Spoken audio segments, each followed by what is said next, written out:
two adorable little treasures have crossed over. In Huaxia, Jiangqing Polytechnic, on the playground.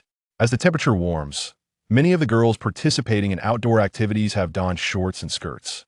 Pairs of slender legs adorned with black stockings or white bubble socks accentuate their already perfect curves. With their upper garments being somewhat scant, several of them boldly showcase their enviable figures. Such a scene has left many boys nearby gazing with longing. I say, old four, why don't you sit up and take a look? Such a splendid view, and you truly lack appreciation for beauty. A few of them turned their gazes toward Yi Qing, who was lounging on the grass. He lay on his back, shielding his eyes, a blade of grass held in his mouth. Oh, so you didn't come here to bask in the sun, you came here to yearn for the sun. The others fell silent. As the activities concluded, they stood up. Are you coming, old four? You all go back, I'll soak up the sun a bit longer. Yi Qing waved them off, bidding farewell to a few of his dorm mates. Reflecting on his roommate's earlier words, he sighed, a look of helplessness adorning his face. What a sight wasted. Given his circumstances, he feared there were hardly a few in the entire school who would take notice. Orphaned at a young age, the meager assets left behind barely sufficed for him to complete his compulsory education, and he now owed tuition to the school. With no money to his name, how could he dare to pursue someone worthy? Though Yi Qing was somewhat of a lecher, he considered himself to be among the more conscientious of his kind. Of course, this was merely self-praise. As he continued to ponder, a shimmering screen suddenly materialized before his eyes. At 18, you entered a prestigious university relying on the savings of your deceased parents. You lived frugally, working multiple jobs, and upon graduation, secured a position at a prominent internet enterprise. At 28, after several years of hard work at the company, you accumulated some savings and met a girl. You wished to marry her despite her lack of demands. You gritted your teeth and overextended yourself, taking a 30-year loan to purchase a home and arrange a wedding. At 30, burdened by the mortgage, you felt like a wild donkey shackled, transformed into a nuclear-powered beast of burden. Your superiors often assigned you the heaviest tasks, knowing you were all too vulnerable. That year, your twin daughters were born, and your wife understood your plight, providing you a warm haven. At 35, you could not escape the ravages of time you lost your job. The anxiety of unemployment, the pressure of loans, and the weight of life caused your mental state to deteriorate. You often erupted in unprovoked rage, quarreling with your wife, causing your children to wail in fear. Each night, after your outbursts, your wife and children carefully cleaned up the shards of glass you had shattered. Later that same year, your wife, wishing to spare the children from anxiety, returned to her family home with them. Your life has plunged into a valley. Life reversal system loading complete. Do you have the courage at this age of clarity to restart your life and achieve a reversal of fate? Yi Qing stared at the text. What the? Is this truly the life that awaits me? Damn it, heaven, goodness, the world has crumbled from the very beginning and seems to end in ruin as well. Does it not? No, that cannot be right. Wait a moment. What is the nature of this system? He is merely halfway through his first year of university at the tender age of 18. How can the system claim he is already 35? Could it be that the system has arrived prematurely? In that case, a remarkable transformation in life is indeed on the horizon. In an instant, Yi Qing found himself curious about whether this system offered any rewards or tasks. Gain the forgiveness of two precious daughters. Reward. Beginner's gift package. Yi Qing. System. If only you were a real person, we could exchange a green bubble. I would certainly send you a 60-second voice message. However, 60 seconds is the limit of WeChat, not my own. It appears that this first task will take at least a decade to complete. Yi Qing sighed deeply, and just then, a soft voice reached his ears. Turning toward the opposite side of the playground, he beheld two little girls dashing about. The two girls were nearly identical, clad in white frocks, their braided hair flowing behind them, their faces adorably enchanting, with large, sparkling eyes, long lashes, and cherubic cheeks, as if they had just sprung from a fairy tale. Yet, they appeared anxious, clutching each other tightly, their steps uneven and somewhat unsteady. Behind them, a fluffy white puppy was in hot pursuit, its round eyes fixated on the two little girls, barking excitedly, its tail wagging with delight, as if it were playing a game with them. A slight frown crossed Yi Qing's face as a sense of familiarity washed over him regarding these two little girls. Nevertheless, he hurried over, wrapping one arm around each girl while his other hand playfully flipped the puppy over, scratching its belly with an irresistible urge. As he reveled in its softness, he found it hard to stop. Woof woof. The little puppy seemed to bark defiantly, showing its tiny teeth as if wanting to challenge Yi Qing. Ah, quite the spirited little one. After a while, Yi Qing finally released the puppy, yet it scampered away, glancing back and barking in protest, displaying its dissatisfaction. You little rascal. Feeling the warmth of the girls in his embrace, Yi Qing turned to look at them. Just as he was about to inquire about their parents' whereabouts, he noticed tears welling up in their eyes, their delicate faces filled with distress. Their little mouths pouted, as if they could hang an oil bottle from them. Then a single tear fell, followed by a cascade of others. Wow! They cried out and flung themselves into Yi Qing's arms. As he prepared to pat their heads, they exclaimed, "Daddy! Yo-Yo is at Grandma's and misses Daddy so much. Xiaoro misses Daddy too. Daddy, don't abandon us. Daddy, no way. He is only 18. Children, you mustn't shout indiscriminately. Your brother has just rescued you. You cannot repay kindness with enmity and make him a surrogate father." Yi Qing mused, on the verge of articulating his thoughts. Suddenly, a furrow formed on his brow. It seemed he had a realization about whom these two girls resembled. To my utter astonishment, they bear a striking resemblance to me.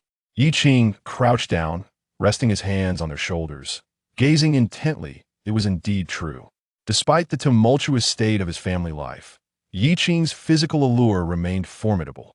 These two little girls were also quite striking in appearance. Moreover, their noses, their facial contours, were remarkably similar. However, the resemblance of these two charming young beings did not necessarily signify anything substantial. "What are your parents' names? Your brother will take you to find them shortly. They must be nearby," he inquired. Yi Wanyu listened to Yi Qing's words, pouting as she regarded her father, her eyes filled with curiosity. It seemed as though her father had grown slightly more handsome, perhaps even a touch younger. Yet, he was still her father. Mom has said that Dad is a softie for his daughters. As long as we cry, he will relent. It appears we haven't cried enough yet. Yi Wanyu whispered to her sister Yi Wanro beside her. Wow! A resounding cry abruptly erupted. Chapter 2. Mission accomplished, abundant rewards. With that cry, Yi Qing felt as though his heart had been tugged. Do not cry. Do not cry. Daddy misses you too. How about I take you both out for some delicious food? Yi Qing sought to soothe the two little ones. Daddy was just joking earlier. Why are you still crying so hard? Tell Daddy what you want to eat. He gently patted the heads of the two girls, a peculiar sensation washing over him. So this was the feeling of having human offspring. Soft and tender, how delightful. It is no wonder that men often become devoted to their daughters after having them. Daddy, I want to eat lollipops. Upon hearing about tasty treats, Yi Wanyu urged Yi Wanro, stop crying. She then cupped her sister's face and playfully rubbed the corners of Yi Wanro's eyes. The sight of those chubby little hands caressing her round little face melted Yi Qing's heart. The issue with the system remained unresolved. Yet he was now compelled to assist someone in finding their family. Yi Qing thought to himself. However, in the next moment, a luminous screen began to rise before him. Detected that the host has completed the system task, and completed it in such a short time, elevating the novice gift pack level. Rewarding the host with a vehicle, upgraded from Santana to Rolls-Royce Phantom. Rewarding the host with a residence, upgraded from Jianbei apartment to a villa in Ziyun Pavilion. The vehicle and residence will be distributed in a reasonable manner. Yi Qing gazed at the screen, his pupils trembling. What does this mean? What is the system indicating? Is this truly happening to me? Is this still the timeline of Earth in 2025? He looked down at the two little girls tugging at his pant leg. A disconcerting thought suddenly crossed his mind. It couldn't be. No, I am still a youthful high school boy. How did I become a wealthy father? And yet, it is uncertain. This insistent system feels akin to madness, and I need to probe further. Passing by a convenience store, Yi Qing purchased 2 lollipops. Thank you, Daddy. Yi Wanyu unwrapped one and popped it into Yi Wanro's mouth. Thank you, sister. Yi Wanro said softly. Yi Qing also bought some writing paper. Can you two little girls write Mommy and Daddy's names? I can. Yi Wanyu eagerly took the paper, her small hand grasping the pen as she began to write. Although her handwriting was wobbly, it was remarkable for a 4- or 5-year-old to be able to write. As she penned the characters for Yi Qing, he felt a surge of certainty. These were indeed his daughters. After all, he had never disclosed his name to them. With the system's assistance, it was undeniable. But how did they come to be here? And who was his wife? With anticipation building, When you wrote the name Bai Zixi on the paper, Bai Zixi, Yi Qing felt a stir within him. A vivid image of a delicate figure surfaced in his mind. Bai Zixi had been the belle of the school, renowned for her beauty and elegance. Possessing a graceful figure, what lingered in Yi Qing's memory were the alluring curves beneath her school uniform, and the sight of her slender ankles revealed as she ran. Not to mention her long, straight legs and cascading hair. After all, during high school, everyone was bundled up quite tightly, so recalling these memories is indeed a challenge. I wonder what kind of extraordinary fortune I shall encounter in the future to marry the school beauty. No wonder the system advised that. Even if the lady does not demand it, I must grit my teeth and acquire a splendid house. How ridiculous, I scolded myself inwardly. Yi Qing also recalled that Bai Zixi had excelled academically during high school, securing a place at Jiangbei, albeit at the finest institution, Jiangbei University. Let me process this for a moment, Yi Qing mused, as he took the hand of a little girl and made his way towards an underground parking lot, where, according to the system's guidance, a Rolls-Royce awaited him. Upon arriving in the underground garage, Yi Qing immediately spotted it. The iconic Parthenon-style grille and the grand presence of the vehicle made it impossible to overlook. "Daddy will take you both to our new home shortly, all right?" he asked. "A new home? Are we really going to a new home?" they exclaimed. "What about Mommy? Will she come too?" "Oh, Mommy won't be joining us today. You two should stay with Daddy and wait until tomorrow when I'll fetch her, okay?" He gently placed them in the back seat of the Rolls-Royce. "All right," they replied, swinging their little legs playfully in the back. Yi Qing settled into the driver's seat, his fingers caressing the pristine steering wheel. It would be impossible not to feel exhilarated. Yet the overwhelming experiences of this brief period had left him somewhat numb. As the vehicle pulled out of the garage, his phone began to ring. "Hello? Mr. Yi. This is Wei Muxiue, the butler of Villa Number 3 at Ziyun Pavilion. The property transfer has been completed. Should you wish to come by, please contact me, and I will assist you with any further matters." Her voice was as gentle as flowing water. "I will be there shortly." "Very well, I shall await your arrival." After hanging up, Yi Qing glanced at the rearview mirror, observing the two obedient little girls. "How did you both manage to come out here on your own?" he inquired. At this, the girls exchanged puzzled looks. "We were sleeping at Grandma's house, and when we woke up, we found that Mommy and Grandma were gone.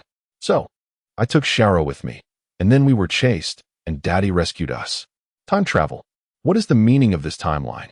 The system hails from a future timeline, which is utterly nonsensical. And it even brought my daughter along? This is quite bewildering. As he drove, Yi Qing sorted through his thoughts.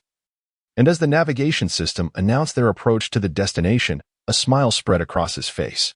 He mused to himself about how fortunate he truly was. Two beautiful daughters, a school beauty for a wife, and this life-altering system. What more could one desire? Just enjoy the moment.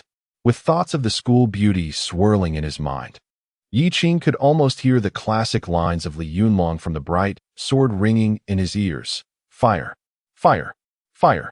Regardless, he must visit Jiangbei University tomorrow. With a press of the accelerator, Ziyun Pavilion came into view. As Yi Qing gazed upon it, astonishment graced his features. The scenery here was simply breathtaking. Not to mention the orderly villa district, the picturesque setting by the water with a view of the river, shrouded in mist, truly distinguished this place. At the entrance of the community, a graceful figure stood there, clad in a tailored women's business suit that accentuated her physique to perfection. The collar of her white blouse was slightly unbuttoned, revealing a small patch of skin as delicate as snow, while a black bow tie at the neck added a touch of playfulness and elegance to her ensemble. Complementing her attire was a black pencil skirt, the hemline resting just above her upper thighs, leading down to her long, slender legs encased in black stockings, reminiscent of fine satin enveloping exquisite jade. Although she wore high heels, she remained poised on her toes, gazing into the distance as if anticipating someone's arrival. Indeed, the roar of an engine heralded the approach of a Rolls-Royce. This must be Mr. Yi, she thought. Chapter 3. Yes, We have two daughters. Wei Muxiue looked at the Rolls-Royce before her, reflecting on the voice of Yiqing from their earlier phone conversation. He didn't seem to be very old, likely a promising young man. However, he must be at least in his early 30s, she mused, as she began to move forward. As the window rolled down, a youthful face appeared before Wei Muxiue's eyes. She regarded Yiqing but couldn't help sneaking a glance towards the back seat, where she spotted two little girls. So, this young man is Mr. Yi, the owner of Villa Number 3? How old could he possibly be? 20? He appeared to be around that age. Hello, Mr. Yi. I am Wei Muxiue, the exclusive housekeeper of Villa Number 3, with whom you spoke earlier on the phone. I will now escort you to the villa. Please wait while I take the staff vehicle to guide you. No need. Just get in, Yiqing replied, gesturing towards the passenger seat.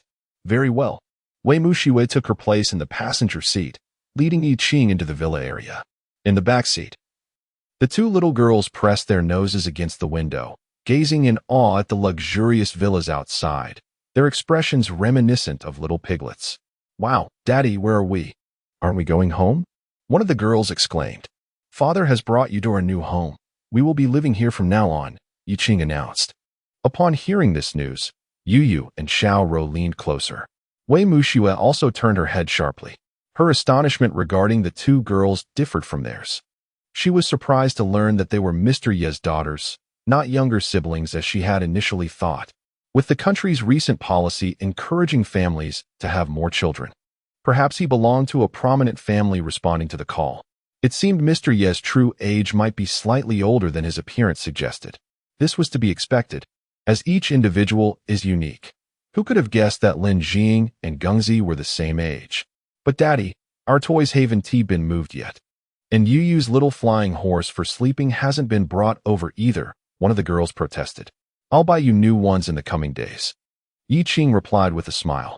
Shortly thereafter, they arrived at Villa Number 3. Stepping out of the car, Yiqing gazed at the Chinese-style villa before him, momentarily lost in thought. Entering the courtyard, a beautifully crafted Taihu stone rockery captured his attention, with interconnected holes resembling a three-dimensional ink wash painting. Beneath the rockery, a serene pool sparkles under the sunlight, where goldfish swim languidly, occasionally leaping from the water and creating ripples that dance upon the surface.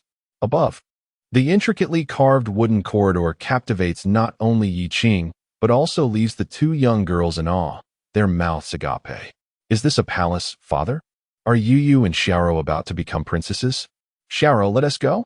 With a playful grin, Yu raises her chubby little hand, gently guiding Xiaoro's south chin to close her mouth, and then takes her by the hand, leading her to run around the courtyard. Meanwhile, Wei Muxiue and Yiqing follow closely behind. Slow down, be careful not to fall. Yiqing calls out with concern, while Wei Muxiue elaborates on the surroundings. As the sun begins to set, the two little girls continue their spirited chase, but soon they seem to have exhausted their energy, appearing rather listless. Wei Muxiue, on the other hand, steps away to attend to other matters. Yiqing glances into the refrigerator and notes the abundance of fresh ingredients, evidently just purchased that day. How about I cook dinner for you? He offers. Yes. Yu exclaims loudly, while Xiaoro nods earnestly. Please wait on the chairs, I'll have it ready shortly. With that, the two girls scurry over to the chairs, using both hands and feet to climb up, sitting obediently in anticipation of the forthcoming feast. Yiqing then enters the kitchen with the ingredients. Cooking is a trivial task for him, having been raised in an environment that demanded self-sufficiency. Dinner is ready, he announces.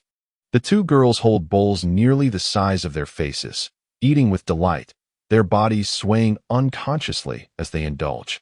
Occasionally, when they set their bowls down, Yiqing catches sight of their chubby cheeks stuffed with food, resembling little hamsters.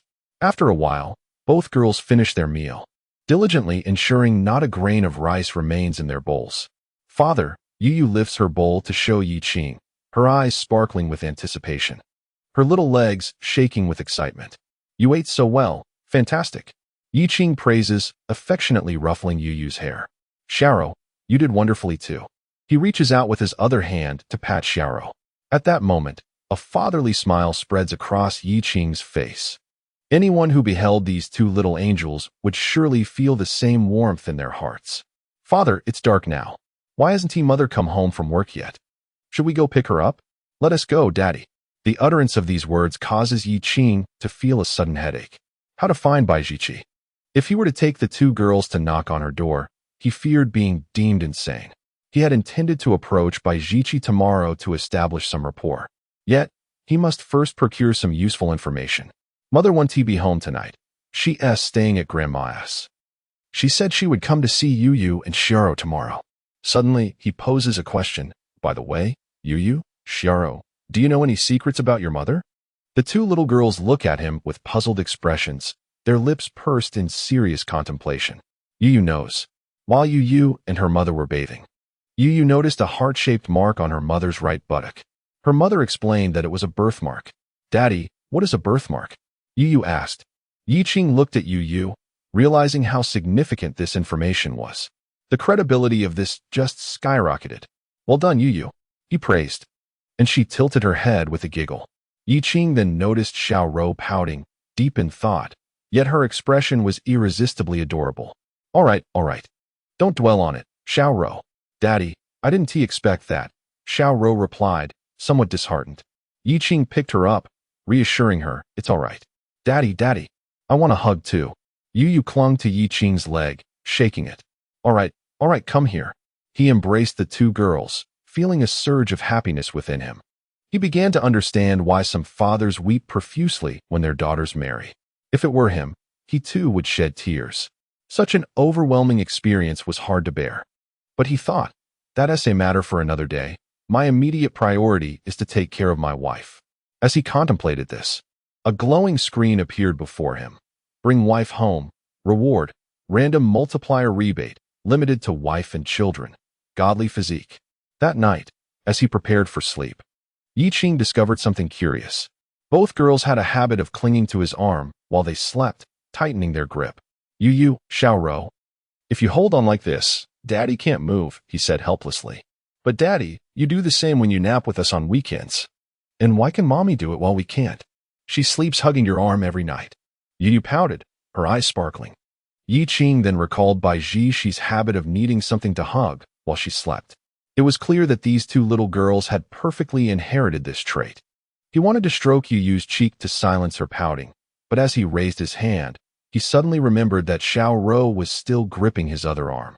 With a sigh of resignation, he said, all right, let's sleep. Hee. Good night, Daddy, Yu chirped, and Xiao softly echoed her sentiment. The next morning, after breakfast, Wei Mushui arrived. Yi Qing looked at her and said, Mushui, I need your help with something today. What is it, Mr. Yi? She inquired. Could you watch over the two little girls for me? I have some matters to attend to. The two adorable little ones, who had been playing nearby, rushed over and hugged his leg. Daddy, where are you going? Are you going to work? Daddy is going to pick up Mommy. Don't you miss her? You two behave, all right? Oh. Wei Mushui squatted down to pat the girls' heads, and just looking at their cherubic faces made her heart melt.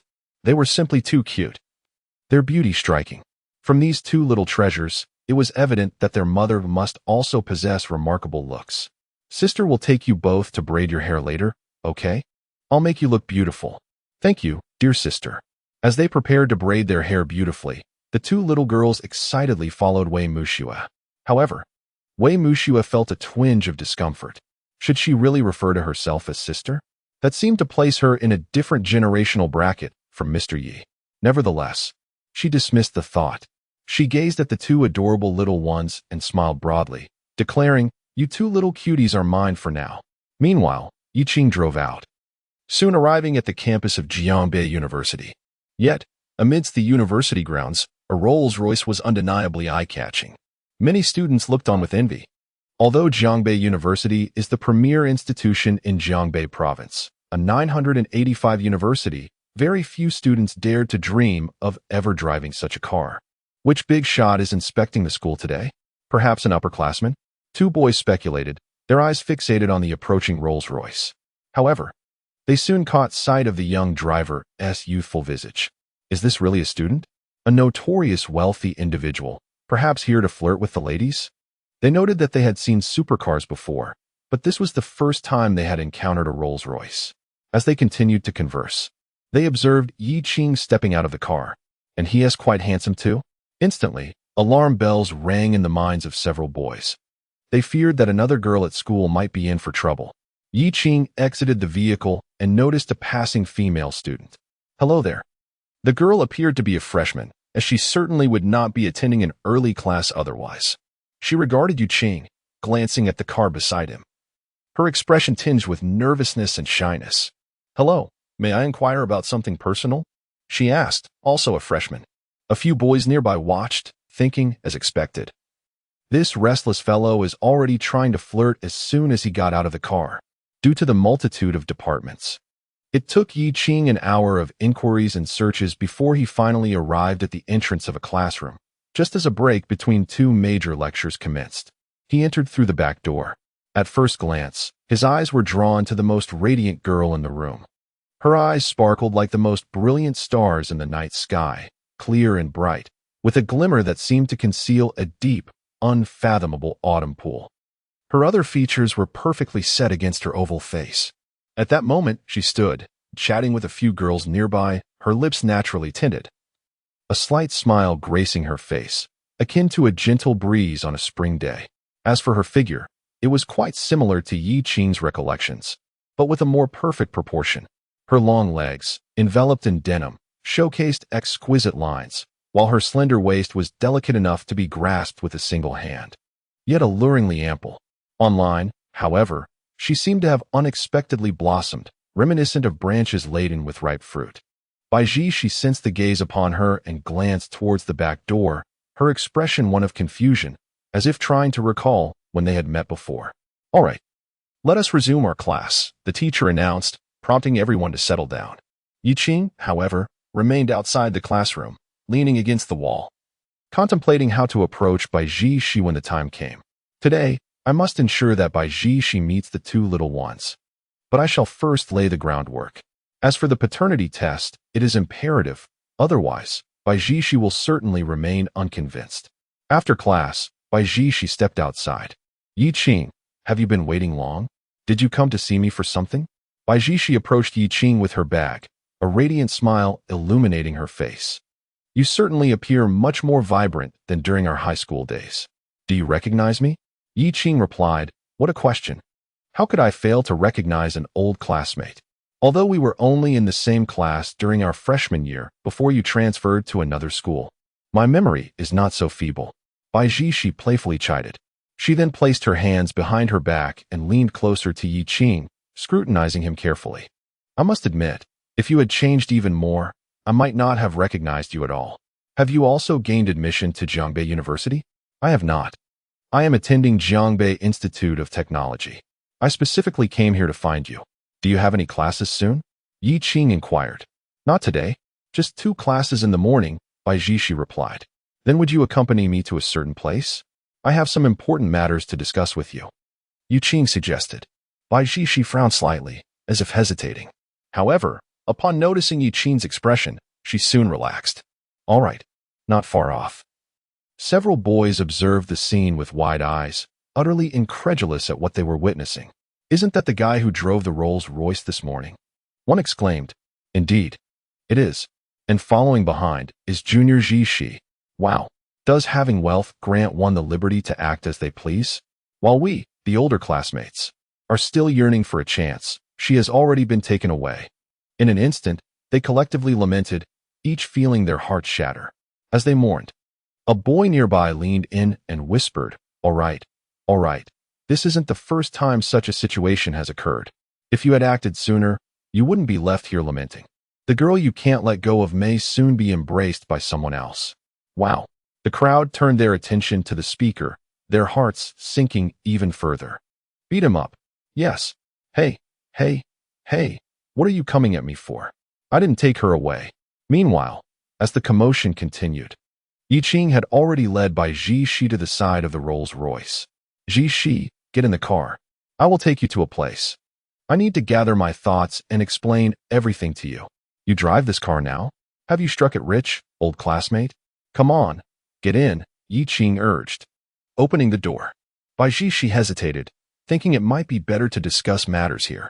The things I am about to say may sound absurd, but they are the truth, Yi Qing stated, noticing Bai Zhixi's expression tense with apprehension. If this is a confession, please refrain from saying it out loud. I am not ready to date. Reminiscing is fine, but anything beyond that is a no-go, Bai Zhixi warned, crossing her arms in front of her chest. As if already seasoned in such matters, Yi Qing began, we have a pair of twin daughters. Chapter 4, Mommy is here. Boom. The word struck Bai Zhixi like a thunderclap from the heavens, leaving her face adorned with unmistakable shock. She glanced at Yi Qing. Her eyes suddenly filled with an intricate array of emotions. Her lips parted slightly, as if she wished to speak, yet found herself at a loss for words. She was merely 18, a freshman. Never had she experienced love before, and now, for the first time, he was asserting that they had two daughters? What? Was this some sort of madness? Bai Zhiqi wanted to voice her disbelief, but was unsure where to begin, as each moment was rife with potential commentary. After a prolonged silence, she cast a glance at the nearby Rolls-Royce, inhaled deeply, and said, Yi Qing, is this overwhelming wealth causing you such stress? How long has this been going on? Have you considered increasing your medication dosage? Yi Qing looked at Bai Zhiqi, the corners of his mouth twitching. Oh, so we're refraining from vulgarity in our insults, are we? You think I'm akin to Fan Jin, who suddenly became wealthy and lost his mind. Well, don't blame me for being blunt then. Allow me to provide some evidence. You have a heart-shaped birthmark on your right hip, correct? With that singular statement, Bai Zhiqi's face flushed crimson, as if blood might spill from her cheeks. This expression made Yi Qing realize the truth of the matter. Surely, this lent credibility to his words. Subsequently, under his gaze, Bai Zhiqi retrieved her phone and began tapping at it. Yi Qing leaned closer, and the number 110 appeared prominently on the screen. Hey, don't get excited. I'm no creep and have never spied on you bathing. These are the daughters who informed me. You lecher. Go to the police station and see if they believe you. Bai Zhiqi was about to dial when Yi Qing pressed her hand down, then took out his own phone. Look at this, see them? I am telling the truth. These two girls are indeed ours. As she gazed at the photos on his phone, Bai Zhiqi frowned. The two little girls bore a striking resemblance to her childhood self, at least 70 to 80% alike. Moreover, they were absolutely adorable. Just a glance filled her with an unusual sensation, as if there were a deep, intrinsic connection. Seeing Bai Zhiqi gradually calm down, Yi Qing thought to himself that, indeed, children hold a certain charm. Had he known earlier, he would not have revealed Bai Zhiqi's secret, almost leading to Uncle Hat's involvement. He opened the car door and said, Come on, I'll take you to see the little ones, and then we can conduct a paternity test. Bai Zhiqi wore a complex expression but eventually nodded in silence and got into the car. Yi Qing then drove away. Meanwhile, the group of boys who had been playfully tussling earlier watched the scene unfold from a distance, their hearts shattered. They perceived the earlier exchange as Yi Qing proposing to support Bai Zhiqi, only for her to reject him with her arms crossed. Yi Qing raised the stakes. Bai Zhiqi grew incensed, and ultimately he produced secretly taken photos and videos, saying, Bai Daxuewa, you wouldn't want this video to go viral, would you? The poor Bai Zhiqi had no choice but to submit. Ah, what a scoundrel! In an instant, their hearts roared with indignation. And some even contemplated vandalizing Yi Qing's car upon her next visit to Jiangxing University. Of course, such thoughts were merely fleeting whims. After all, they were just students. Incapable of affording such actions, they could only retreat and nurse their wounds in silence. Inside the car, Bai Zhiqi sat in the back seat, her expression icy. Gradually, she pieced together the implications of Yi Qing's earlier remarks regarding her secret. It was undoubtedly divulged by the two little girls. As she had not bathed with anyone else since maturing, only her closest relatives were privy to such information. They would never disclose it. Thus it was impossible for Yi Qing to have gained knowledge through that avenue. If what Yi Qing suggested was true, then she was merely a freshman. Was this what it meant to be a mother? And was Yi Qing to be her future husband? Bai Zhiqi pondered, stealing a few glances at Yi Qing, who was focused on driving. The angular contours of her profile, combined with her earnest demeanor, accentuated her beauty. Seen from this angle, she appeared rather handsome, perhaps. Not so bad after all. How absurd. Bai Zhiqi chastised herself internally. What was she thinking at such a time? She was truly famished. Instead, she resolved to consider how to handle encountering the two adorable children. One step at a time, she would await the results of the paternity test. Along the route, Yi Qing halted the car. "Wait for me a moment," she said, stepping out and soon returning with a bag in hand. They resumed their journey shortly thereafter. Before long, they arrived at Ziyun Pavilion. Observing the surroundings and the villa district, Bai Jishi inquired, "Yi Qing, do you reside here now?" "Yes, the two little girls are at home. You will meet them shortly." They approached villa number 3. Inside, Wei Mushua had already styled the two girls' hair into adorable pigtails, and they were frolicking in the expansive yard, their laughter echoing like music in the air. As Yi Qing's car pulled up, the girls' attention was drawn to it. Yi Qing stepped out, smiling as the two little girls rushed towards her. She squatted down, arms wide open, ready to embrace them warmly. However, the girls veered off course, dashing past her. "Mommy, Mommy, you're off work," came their cheerful voices. Yi Qing remarked, "So, it seems that Daddy is not as delightful as Mommy?" Just as Bai Jishi exited the car, the two little girls clung to her legs. She looked down at the delicate, rosy-cheeked little porcelain dolls before her, and her heart raced with an overwhelming sense of kinship. It felt akin to reuniting with a distant relative after many years, a bond still palpable despite the time apart. However, she seemed unprepared for such an intense encounter and stood frozen, unsure of her next move. After rubbing their little faces against Bai Jishi's trousers, Yu and Xiaoro looked up at her, their eyes filled with confusion. "Mommy, what's wrong?" At such a time, it is customary to bestow upon them a grand kiss. "Mother, what troubles you?" "I'm fine, dear. We have been very well behaved today, haven't we?" "Are you unhappy today, Mother?" "We didn't sneak out. We were merely asleep, and upon waking, we found ourselves no longer at Grandma's house. We were indeed behaving on the bed while asleep." The two little girls assumed that their mother, Bai Jishi, refrained from kissing them due to this incident. In the blink of an eye, tears began to well up in their eyes, accompanied by a hint of a sob, as if a deluge were about to ensue. Bai Jishi, startled, glanced at Yi Qing, who stood nearby in a daze, and squeezed her small fists, signaling with her lips, "Please help." Yi Qing shot her a look, clearly unskilled in soothing children. He approached, knelt down, and gently patted the heads of the two little ones. "Crying doesn't make you good children. Your mother is simply exhausted from work today," he explained. The little girls seemed to comprehend. "Are you tired, Mama? Let me give you a massage. I'm quite adept at it. You always say I make you feel much better afterward." "I can help too," Xiaoro chimed in, lifting her small face defiantly. "Well, thank you, Yu and Xiaoro." Bai Jishi, returning to her senses, reached out to stroke their heads, feeling an unusual sensation intensifying in her heart. Crouching down, she gazed at the two girls, marveling at their beauty, which bore a striking resemblance to her own childhood. Perhaps, as Yi Qing had said, they truly were captivating. A fleeting desire to whisk them away crossed her mind. However, Yi Qing was present. She regarded him thoughtfully. "What are you thinking? Don't entertain any unrealistic notions," he warned, having deciphered her gaze filled with longing. Bai Jishi, caught, puffed her cheeks in a feigned pout. "Mother, may I kiss Yu and Xiaoro? We didn't mean to misbehave, Mama. You used to kiss us every time you came home from work, and you'd bring us gifts." "I shall kiss you now," Bai Jishi replied, planting kisses on their cheeks. Yet, as she uttered the word mother, she still felt a twinge of unfamiliarity. Hee. Yi Qing joined them in the car, producing the sweet treats he had purchased along the way. "These are gifts from your mother." "Wow, I knew Mama wouldn't forget. Let us go to the sofa. We'll give you a massage." With that, they eagerly pulled Bai Jishi away. As Bai Jishi stepped into the villa, a voice echoed, "The host truly values swift action, accomplishing such a formidable task in such a brief time. Rewards are now being dispensed.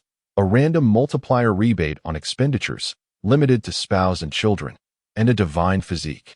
A shimmering screen appeared before Yi Qing, followed by a surge of wondrous energy flooding into his being, a warm current swirling within him as if something were being reshaped. In the courtyard, Wei Muxue watched Bai Jishi with a look of perplexity. Mr. Yi is one thing, but why does this person also appear as if she has just entered university? When did the two of them have children? Surely, There cannot be anyone with such ageless beauty. Faced with this scenario, what could she say but envy? She began to introduce the mistress of the villa, who was visiting for the first time. In the end, only Yi Qing remained standing outside the door, shrugging his shoulders. Well, this is what being a father entails. He silently parked the car and entered the room, where the two young ladies had already begun their service. Yi Qing watched, feeling a surge of jealousy. After sitting down, he sighed, wondering when he might enjoy such treatment. By she glanced at Yi Qing, smirking at his predicament. Yi Qing raised an eyebrow in response. Noticing how well the school belle was adapting, she was a far cry from her previous brash demeanor. Indeed, no one could resist the allure of an adorable child. And if one was good, then two would be even better.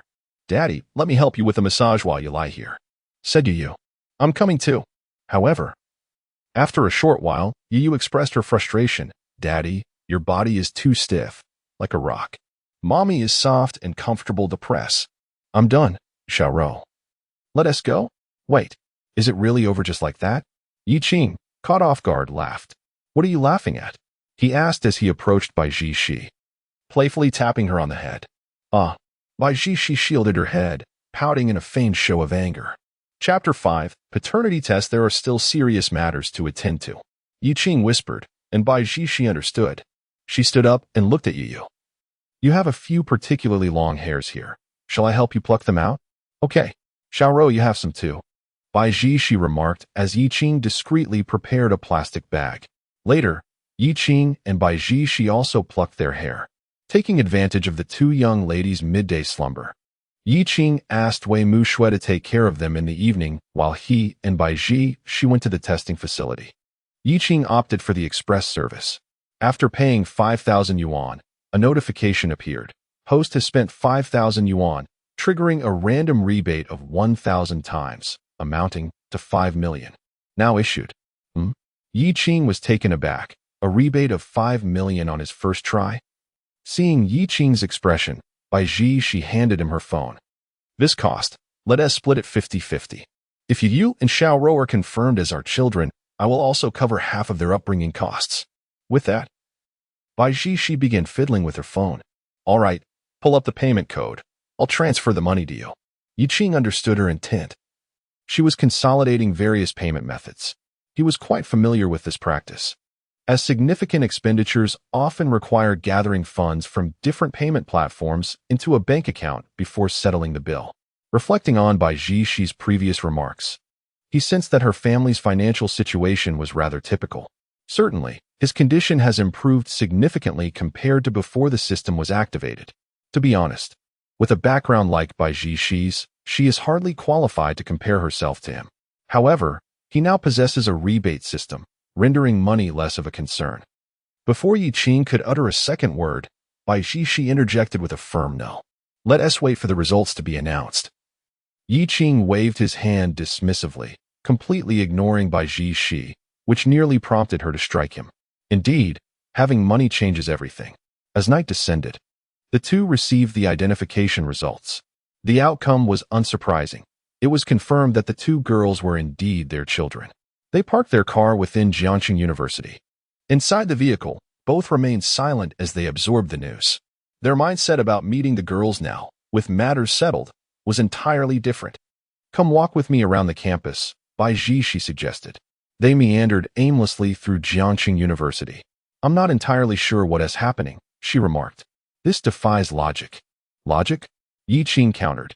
"The Taoists on Wudong Mountain claim to believe in science, yet they unleash sonic booms and then leap atop rooftops. There are countless illogical occurrences. Does having a system somehow equate to being scientific?" However, Yi Qing had come to a clearer understanding of the situation. "In my view, these two girls have traveled from the future, causing a disruption in the timeline," he explained.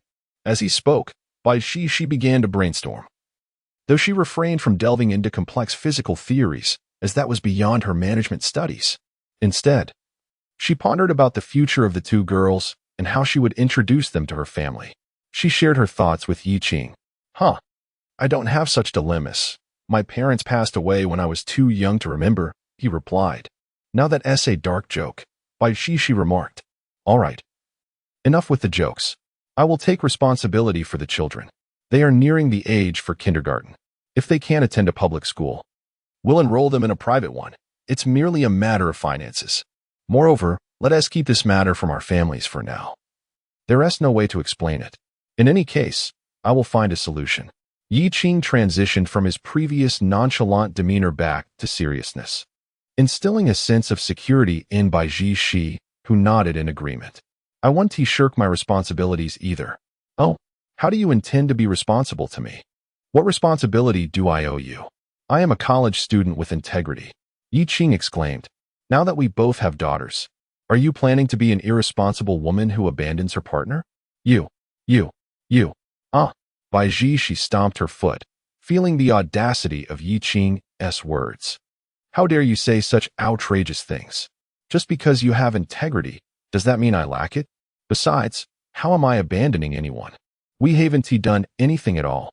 Bai Shi fumed internally. Yi Qing observed her, a smile playing at the corners of his mouth. At this moment, he felt that employing such a cheeky attitude was the best way to draw Bai Shi out of her thoughts, lest she become increasingly anxious. With his hands clasped behind his neck, he strolled ahead. Wait for me, she called out. Bai Shi spoke with a hint of irritation, calling out as she rushed forward.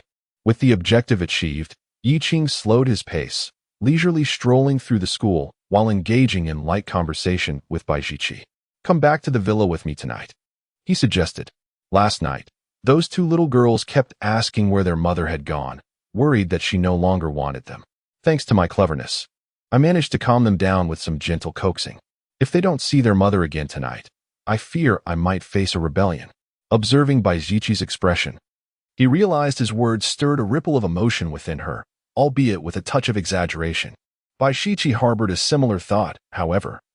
She hesitated to voice it until Yi Qing spoke. The mere thought of the little girls' chubby faces made her smile involuntarily, imagining the comfort of holding them as they slept. It's fine. If you feel uncomfortable, I can go back now and bring the little ones to your dorm, Bai Shi offered, her face betraying a visible panic. Yet, she recognized the mischievous grin on Yi Qing's face, understanding he was teasing her. You scoundrel, she murmured, feeling an unexpected warmth in her heart. Suddenly, a voice rang out. Watch out. A basketball soared over the court towards Bai Shi. Just as she braced herself for impact, Yi Qing swiftly intercepted the ball, catching it with ease. Sorry about that, guys. We didn't mean to, a few boys apologized, concerned about the potential for injury. Yi Qing tossed the basketball back effortlessly, making a clean shot from a distance that swished through the net. He glanced at his hand, realizing that with his newfound physique, not only had his appearance improved, but his strength and control had significantly enhanced as well. Wow, dude, you're amazing. We're one player short. Why not join us? One of the boys called out. No thanks. I'm with my girlfriend, Yi Qing replied, waving his hand dismissively. His words caused Bai Shi to blush deeply. She playfully punched his arm and whispered, What nonsense are you spouting? We're not. As she spoke, silence enveloped her. After all, she was destined to be Yi Qing's wife and had borne him two beautiful daughters. Referring to herself as his girlfriend seemed rather fitting, yet it puzzled her. They had only just become acquainted today, and the influx of information and emotions was overwhelming. Once Yi Qing and Bai Shi departed, the 5 remaining boys resumed shooting hoops. With one player short, they found it difficult to play a proper game. The boy who had just played was quite skilled, making a perfect shot from so far away. It was a pity that he had already entered a relationship at such a young age, experiencing the bittersweet nature of love and sacrificing his passion for basketball. Your words carry a hint of jealousy, someone remarked. But that girl was indeed beautiful, easily a campus beauty. If I were him, I would choose the campus beauty too. Besides, she simply chose not to play with us. In the evening, is it still possible to play basketball with my girlfriend? Huh, play what? The boy who spoke first was momentarily taken aback, but soon seemed to grasp the situation, a subtle smile gracing his lips. What on earth are you all discussing? This isn't bus to kindergarten. Let me off. I want to jump out. Haha, you thought you could get off a stolen vehicle? The doors have been welded shut 100 times. Little did Yi Qing and Bai Shi know about the events that unfolded after their departure. They were preparing to drive back to the villa, which required passing through a small grove behind the campus. Yi Qing gazed at the grove, feeling a wave of nostalgia. It seemed every university had such a place. As for its purpose, Yi Qing was well aware of the roles that the small grove at Jiangsheng University served. Why not test it out? Yi Qing murmured. Huh? Test what? Bai Zhishi looked at Yi Qing, puzzled. Then they heard Yi Qing exclaim anxiously, "The principal is coming. The principal is coming." Rustling sounds suddenly emerged from deep within the grove. Shadows darted out one after another. Bai Zhishi, Yi Qing, I thought the students at Jiangsheng University were all absorbed in their studies. This small grove at a 985 university is thick with the sin of hormones, isn't it? Listening to Yi Qing, Bai Zhishi began to contemplate a serious matter, the prospect of raising a child while single. After all, with Yi Qing's reckless demeanor, it was likely that he would one day face dire consequences. She scolded herself internally for being equally reckless. In the future, she might find herself enamored with such a rogue. Chapter 6. Sharing a bed. It's not my fault. It's not my fault.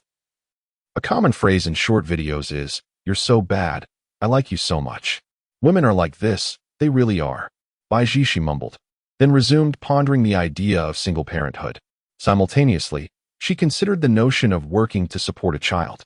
A while later, within the Ziyun Pavilion, Wei Muxue was strolling through the villa area with two little girls. Yuyo looked up at her, saying, "Sister, it's so late. Why haven't Mom and Dad returned yet?" "Yuyo, don't worry. Mom and Dad must be working late, which is why they're delayed. We should take a stroll. And they'll be back soon." Wei Muxue gently pinched Yuyo's chubby little face, which felt soft and squishy, akin to a steamed bun. That sensation struck Wei Muxue's heart in an instant. These two little humans were simply adorable. If it were possible, she would love to bring them home to sleep together at night. However, she was aware that this was rather unrealistic. Mr. Yi would definitely not allow it. "Oh, a kitten," Yuyo exclaimed, dashing toward a little cat. The two girls quickly surrounded the kitten. Yuyo's eyes sparkled like stars as she crouched down, placing her hand gently on its head, tenderly stroking it as if it were a treasure. Xiaoro, on the other hand, merely observed, glancing left and right. "Xiaoro, you should pet it too. It's so cute." As Yuyu spoke, the little cat nestled down, emitting a soft purring sound. While the two of them were petting the cat, Wei Muxue noticed two individuals trailing behind it. One was a young man and the other a striking woman, both appearing to be in their 20s. The young man was tall and robust, with a hint of defiance etched on his face, while the woman exuded a cool elegance, reminiscent of an ethereal ice beauty, seemingly distant from the world. They strolled leisurely, engaged in conversation. Wei Muxue recognized them. They too were owners of Ziyun Pavilion. However, they were not a couple, but rather siblings, Lin Han and Lin Yu. They had just finished dinner and were taking their family cat for a walk when they unexpectedly encountered an obstacle. "Lin Han, I'm still so young. Just graduated from university. Look at how anxious our parents are. They're even trying to set me up for blind dates. Who wants to get married so early? What's the benefit of marriage? I'm quite enjoying my single life, aren't I?" Listening to his sister's incessant chatter, Lin Han felt overwhelmed. He had merely intended to take a stroll to aid digestion, but now he was bombarded with her concerns, which hardly pertained to him. Just as he was about to check where the family cat had wandered off, he noticed the feline had already been subdued by the two little girls. He gestured discreetly towards Lin Yu, indicating the two children. "What are you doing?" Lin Yu snapped, irritated. Did her annoying brother even listen to her? She turned to glance at the two girls, momentarily taken aback, before quickly stepping closer. Yu Yu and Xiaoro looked up, their faces lighting up with smiles. "Sister, is this your cat? It's so adorable." The word sister sent tumultuous waves through Lin Yu's heart, causing her cheeks to flush. "Lin Han, these two little girls are so cute and lovely." Lin Han retorted, "You're blushing like a teapot. Then you should have one of your own. With your looks. As long as you don't choose someone extremely unattractive, your child should be quite charming." Lin Yu raised an eyebrow, fixing her gaze on Lin Han. Lin Han playfully tapped his mouth, dismissing her comment as if it were mere nonsense. "Humph." Lin Yu searched her pockets with a sigh, lamenting her lack of candy or treats. Watching her actions, Lin Han remarked, "Sister, you've become so accustomed to rescuing animals that you're now thinking of feeding human children too." This remark left Lin Yu feeling somewhat embarrassed. After exchanging a few words with Wei Muxua, Lin Han was surprised to learn that these were the children of the owner of Villa Number 3, which was among the most expensive properties of Ziyun Pavilion, significantly pricier than his own residence. Attracted by the laughter of the little girls, Lin Han glanced over to see his sister already engaging with them. She placed her hands at Yu's waist, preparing to lift her, which elicited peals of laughter from Yu, tickled by the sudden attention. Lin Yu's eyes sparkled with a newfound emotion, coalescing within her. Lin Han observed her expression and approached, whispering in Lin Yu's ear, "What do you think about taking these two children home? Is it feasible?" "Feasible? Not at all." Lin Han replied helplessly, "Sister, you truly have such intentions?" Not far away, two figures approached. Yu and Xiaoro, struggling to escape from Lin Yu's embrace, rushed toward Yu Qing and Bai Jishi. Lin Yu gazed at her empty arms, sighing, feeling as though a piece of her heart was missing. "Mom and Dad, you're back?" Yu and Xiaoro are playing with the kittens. "Come quickly, they're so adorable." Perhaps due to not seeing Yi Qing and the others all afternoon, the two little girls eagerly shared their excitement. Lin Han and Lin Yu also looked over at Yi Qing and his companion. "Wow, such young parents," Lin Yu remarked. "Sister, pay attention to that boy's face. When looking for a partner, one should seek someone significantly more handsome than him." "Why?" Lin Yu asked, puzzled. "Well, it's quite simple. If you desire children with the looks of those two little girls, you need to match their parents' attractiveness." "Are you implying that my looks are somewhat inferior to the children's mother?" Lin Han positioned his index and middle fingers together, leaving a small gap. "It's not a huge difference, just a little. That's still not insignificant." "Oh, sister, can you see the stars and the ocean through that gap?" Lin Yu exclaimed, and began to flail her arms in response. Not far away, Yi Qing watched the two and thought, "Goodness, how did this escalate into a quarrel?" They approached, and Yi Qing introduced himself to them. Upon observing Yi Qing and Bai Jishi up close, Lin Han and Lin Yu couldn't help but marvel at their extraordinary beauty. Despite being parents, they appeared no older than 18. "I feel you look older than me. I'll call you Brother Yi." "I see that the two girls are fond of the kittens. We have a club with plenty of activities, and you can bring your wife and children to join us sometime. We often assist stray animals and currently have some kittens ready for adoption." "Brother, is that true?" Yu asked, her big eyes sparkling as she looked at Lin Han, while Xiaoro opened her mouth wide, gazing at the kittens in the distance, eagerly anticipating their own little companions. "Not quite, my dear. You should call me uncle." Yi Qing lifted Yu into his arms, while Bai Jishi picked up Xiaoro. "Uncle? I'd rather call you brother," Lin Han chuckled, pulling out his phone to send a location to the newly added friend Yu Qing. "Brother Yi, bring your family over to play sometime." "Sure." Yi Qing poked Yu's cheek playfully. "All right, shall we head home now?" "Yes, let's go home." They thanked Wei Muxua and prepared to leave. Wei Muxua stood there, sighing internally, wishing she could stay on this shift a little longer. Lin Yu felt similarly, watching the little ones in their arms, longing to hold them. Especially when Xiaoro waved her tiny hand at them, it nearly broke Lin Yu's composure. "All right, no more staring. Sister, I'm going to check if any of the boys Mom sent me are more handsome than him," Lin Yu said. "Oh." Lin Han's lips curled into a smile. What a delightful surprise. However, he couldn't shake the feeling that he detected a hint of obsessive concern for her children in his sister's eyes. Chapter 7. It turns out that the necessity for two children to sleep with something to hold on to is indeed hereditary. On the way home, the two little girls eagerly anticipated the arrival of the kitten. "Dad, will you take us to buy clothes tomorrow?" "Sure. Thank you, Dad. And if we have time, we can also go pick up the kitten." "Really?" "Of course, it's absolutely true. You're the best, Dad." Nearby, Bai Jishi listened to the conversation about buying clothes, contemplating her own account balance, and nodded to herself. She wanted to buy beautiful clothes for her daughter too, although perhaps not in abundance at the moment. Upon returning home, a shimmering screen suddenly appeared before Yi Qing. "Sleep with your wife and children. Reward: mastery of driving skills. Enhancement of appearance." "Oh," Yi Qing mused at the screen. This task seemed exceedingly easy to accomplish, practically effortless. After all, he had two little treasures.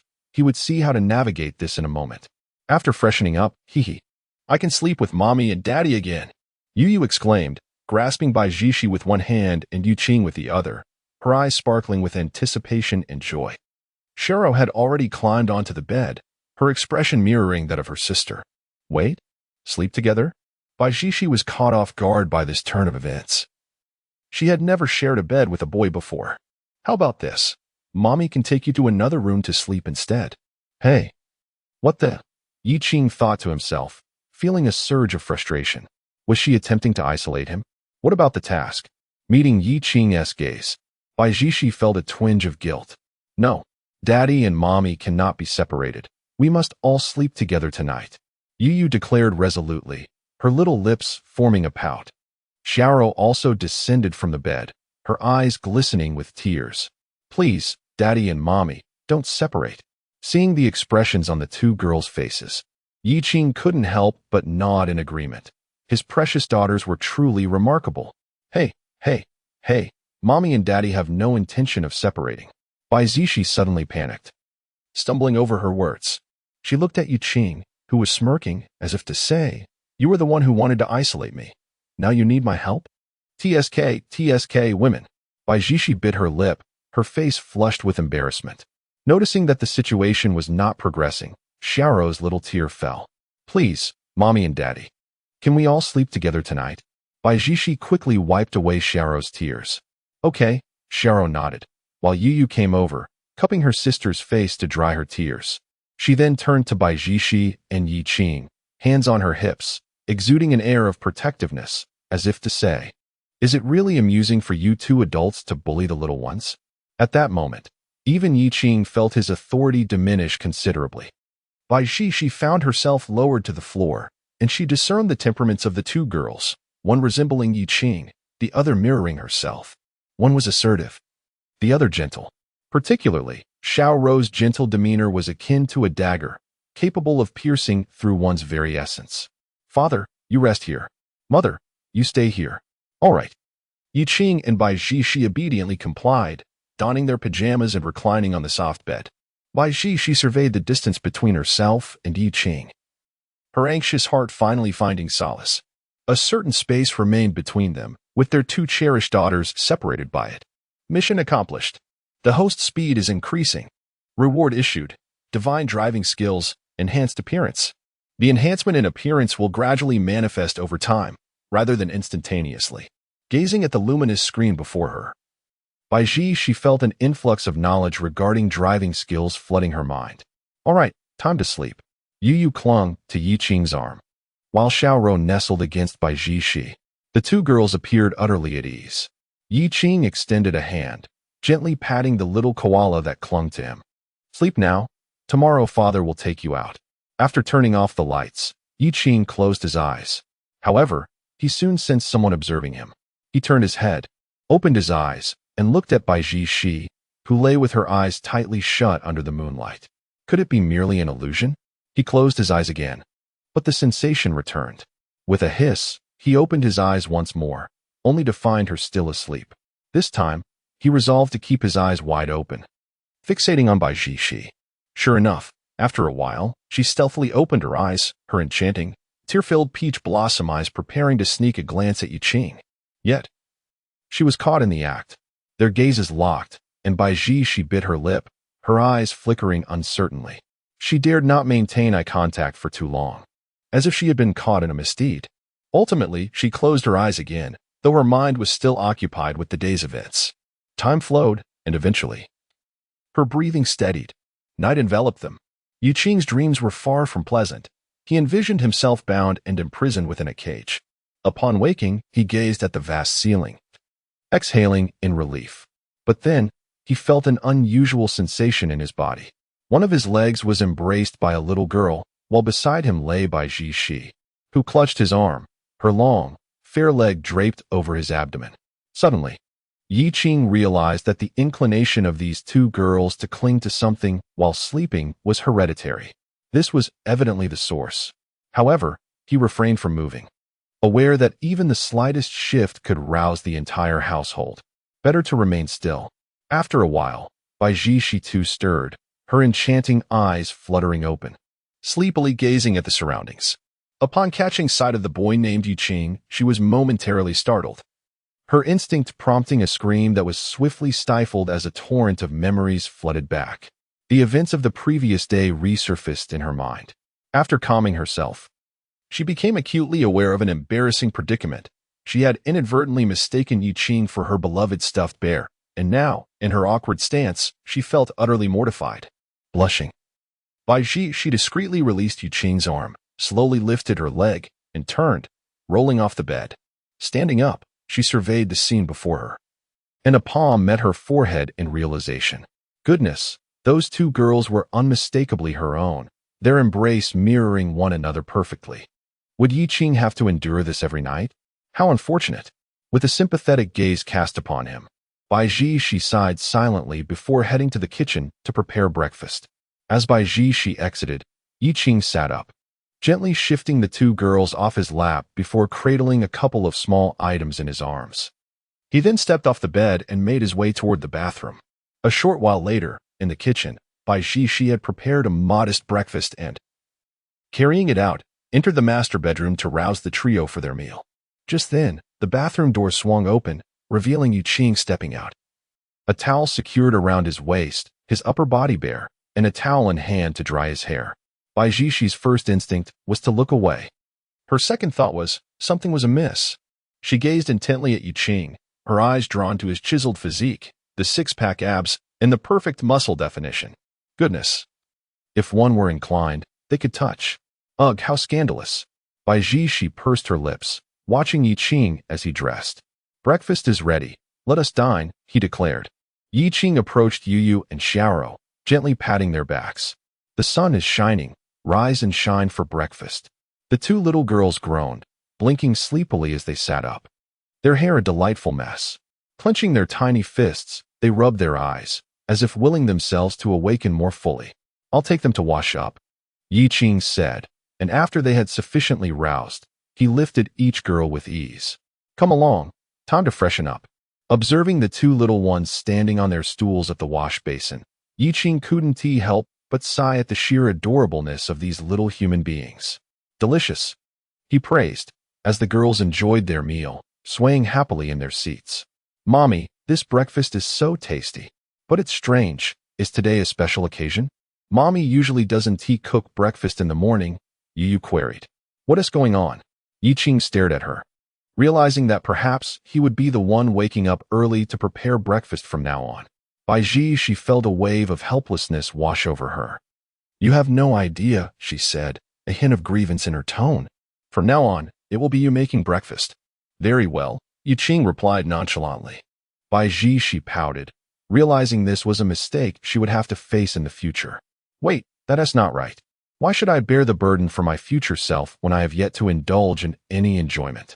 Yet, it seems that I am mistaken. Sigh. After pondering for a while, Bai Shi let out a heavy sigh. Once the meal was finished, the family set off. Upon arriving at the mall, Yuqing resolved to embark on a grand shopping spree, eager to make the most of the rebates. Let us have some hot water, Bai Shi said as she rummaged through her bag, preparing to open the thermos for the two girls. However, despite her efforts, the steam pressure rendered the lid tightly sealed. Yuqing, could you please help me with this? Yuqing took the thermos and with a swift motion, it popped open. Yu, observing Bai Shi pouring water for them, curiously inquired, Mom, why has your strength diminished? My strength was never particularly great, she replied.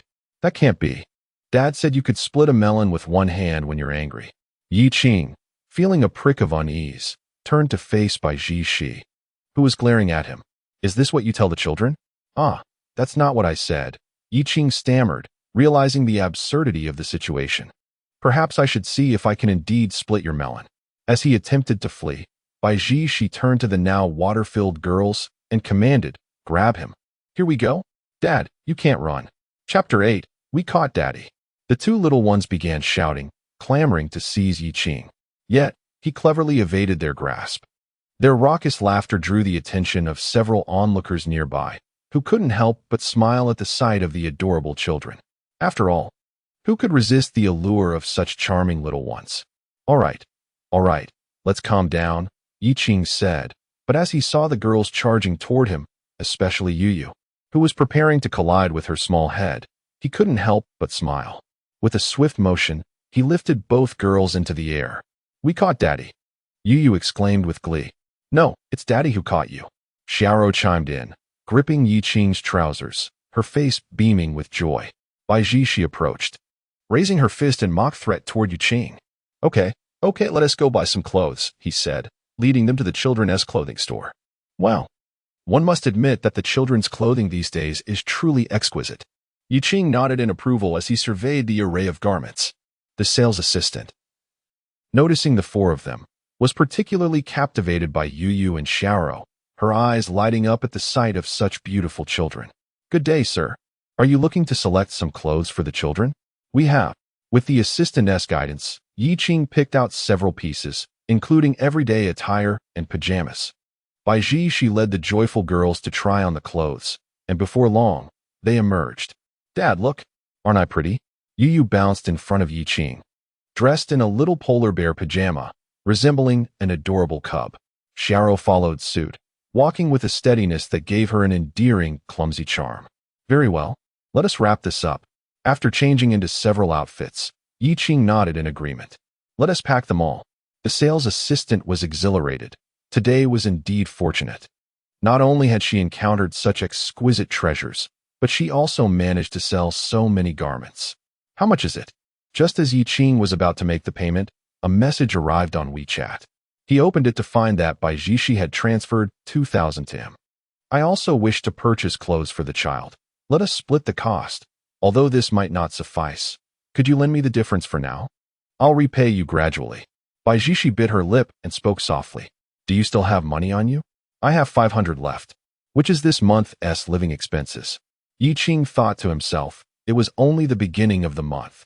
This silly girl. No wonder the second treasure is so naive. It seems she has inherited that trait. Oh, you still have quite a bit of pocket money left. Choose wisely. Are you prepared to kneel on the washboard or sleep on the floor? Yi Qing teased, but Bai Jishi swiftly covered his mouth. What are you doing? I'm merely letting you know what you might say in the future, so you won't have any retort. Never mind, keep your pocket money for yourself. I hope that in the future, you will be a bit more lenient regarding my own. Yi Qing grinned mischievously and returned Bai Jishi's money. I would never touch your pocket money. Bai Jishi glanced at her phone and understood Yi Qing's implication, mumbling softly. Detected that the host has spent 5,000 yuan for the daughter, triggering a 30,000-fold rebate, resulting in a rebate of 15 million. After the payment was made, a luminous screen appeared before Yi Qing. Such an astonishing rebate. Subsequently, Yi Qing, accompanied by Bai Jishi and the two little girls, embarked on a shopping spree. Detected that the host has spent 2,000 yuan for the daughter, triggering a 1,000-fold rebate, resulting in a rebate of 2 million. Come, let us try on these few pieces. Yi Qing instructed, leading the little girls to purchase more clothing. Wow. Yu gazed at a women's clothing store, admiring the beautiful dresses inside. Daddy, this outfit would look stunning on Mommy. Indeed. Xiaoro chimed in beside her. Yu wants to buy this dress for Mommy. Yu tilted her chin, addressing Yi Qing. This proud little girl brought a smile to Yi Qing's face. You little rascal, so clever at such a young age. Wanting to buy clothes for Mommy. Do you even have money? Bai Jishi approached and pinched her chubby little face. Both sister and Xiaoro have money. Daddy and Mommy. You always take our New Year's money, saying we should save it for meaningful purchases later. Exactly. Yu echoed enthusiastically. Yi Qing and Bai Jishi exchanged a glance, both filled with helplessness. Little did they realize that as parents, they had become unscrupulous in coaxing their children as New Year's money. However, Yi Qing soon had a bright idea. Having nearly finished buying for the children, if he wished to spend more, he would have to turn to Bai Jishi. All right, let us see how it looks on Mommy. As Yi Qing spoke, Bai Jishi was momentarily taken aback. This dress appears rather expensive. I already have some clothes. She waved her hand, but Yi Qing signaled to the two little girls, and Yu understood, leading Bai Jishi inside. After a while, a few individuals emerged, each carrying several sets of clothing. Just then, a notification appeared. detected that the host's wife has spent 10,000 yuan, triggering a 2,000-fold rebate, amounting to a return of 20 million yuan. With the garments in hand, Bai Ji let out a sigh and glanced at Yi Qing. This fellow was the one who spent money to buy these for her. After all, the child had traversed through time without any pocket money. The debts were surely mounting. Your New Year's money is still quite substantial. Shall we buy something nice for Mom? All right. Let me see. This cosmetics store looks excellent. Let us go. Yi Qing led the two little girls ahead. Bai Ji followed behind, tapping her foot in impatience. Oh dear. Must we purchase cosmetics again? We've already bought enough. However, as she voiced her concerns, they had already dashed into the store. This looks lovely. Let us buy it for Mom, shall we? Yes, Daddy.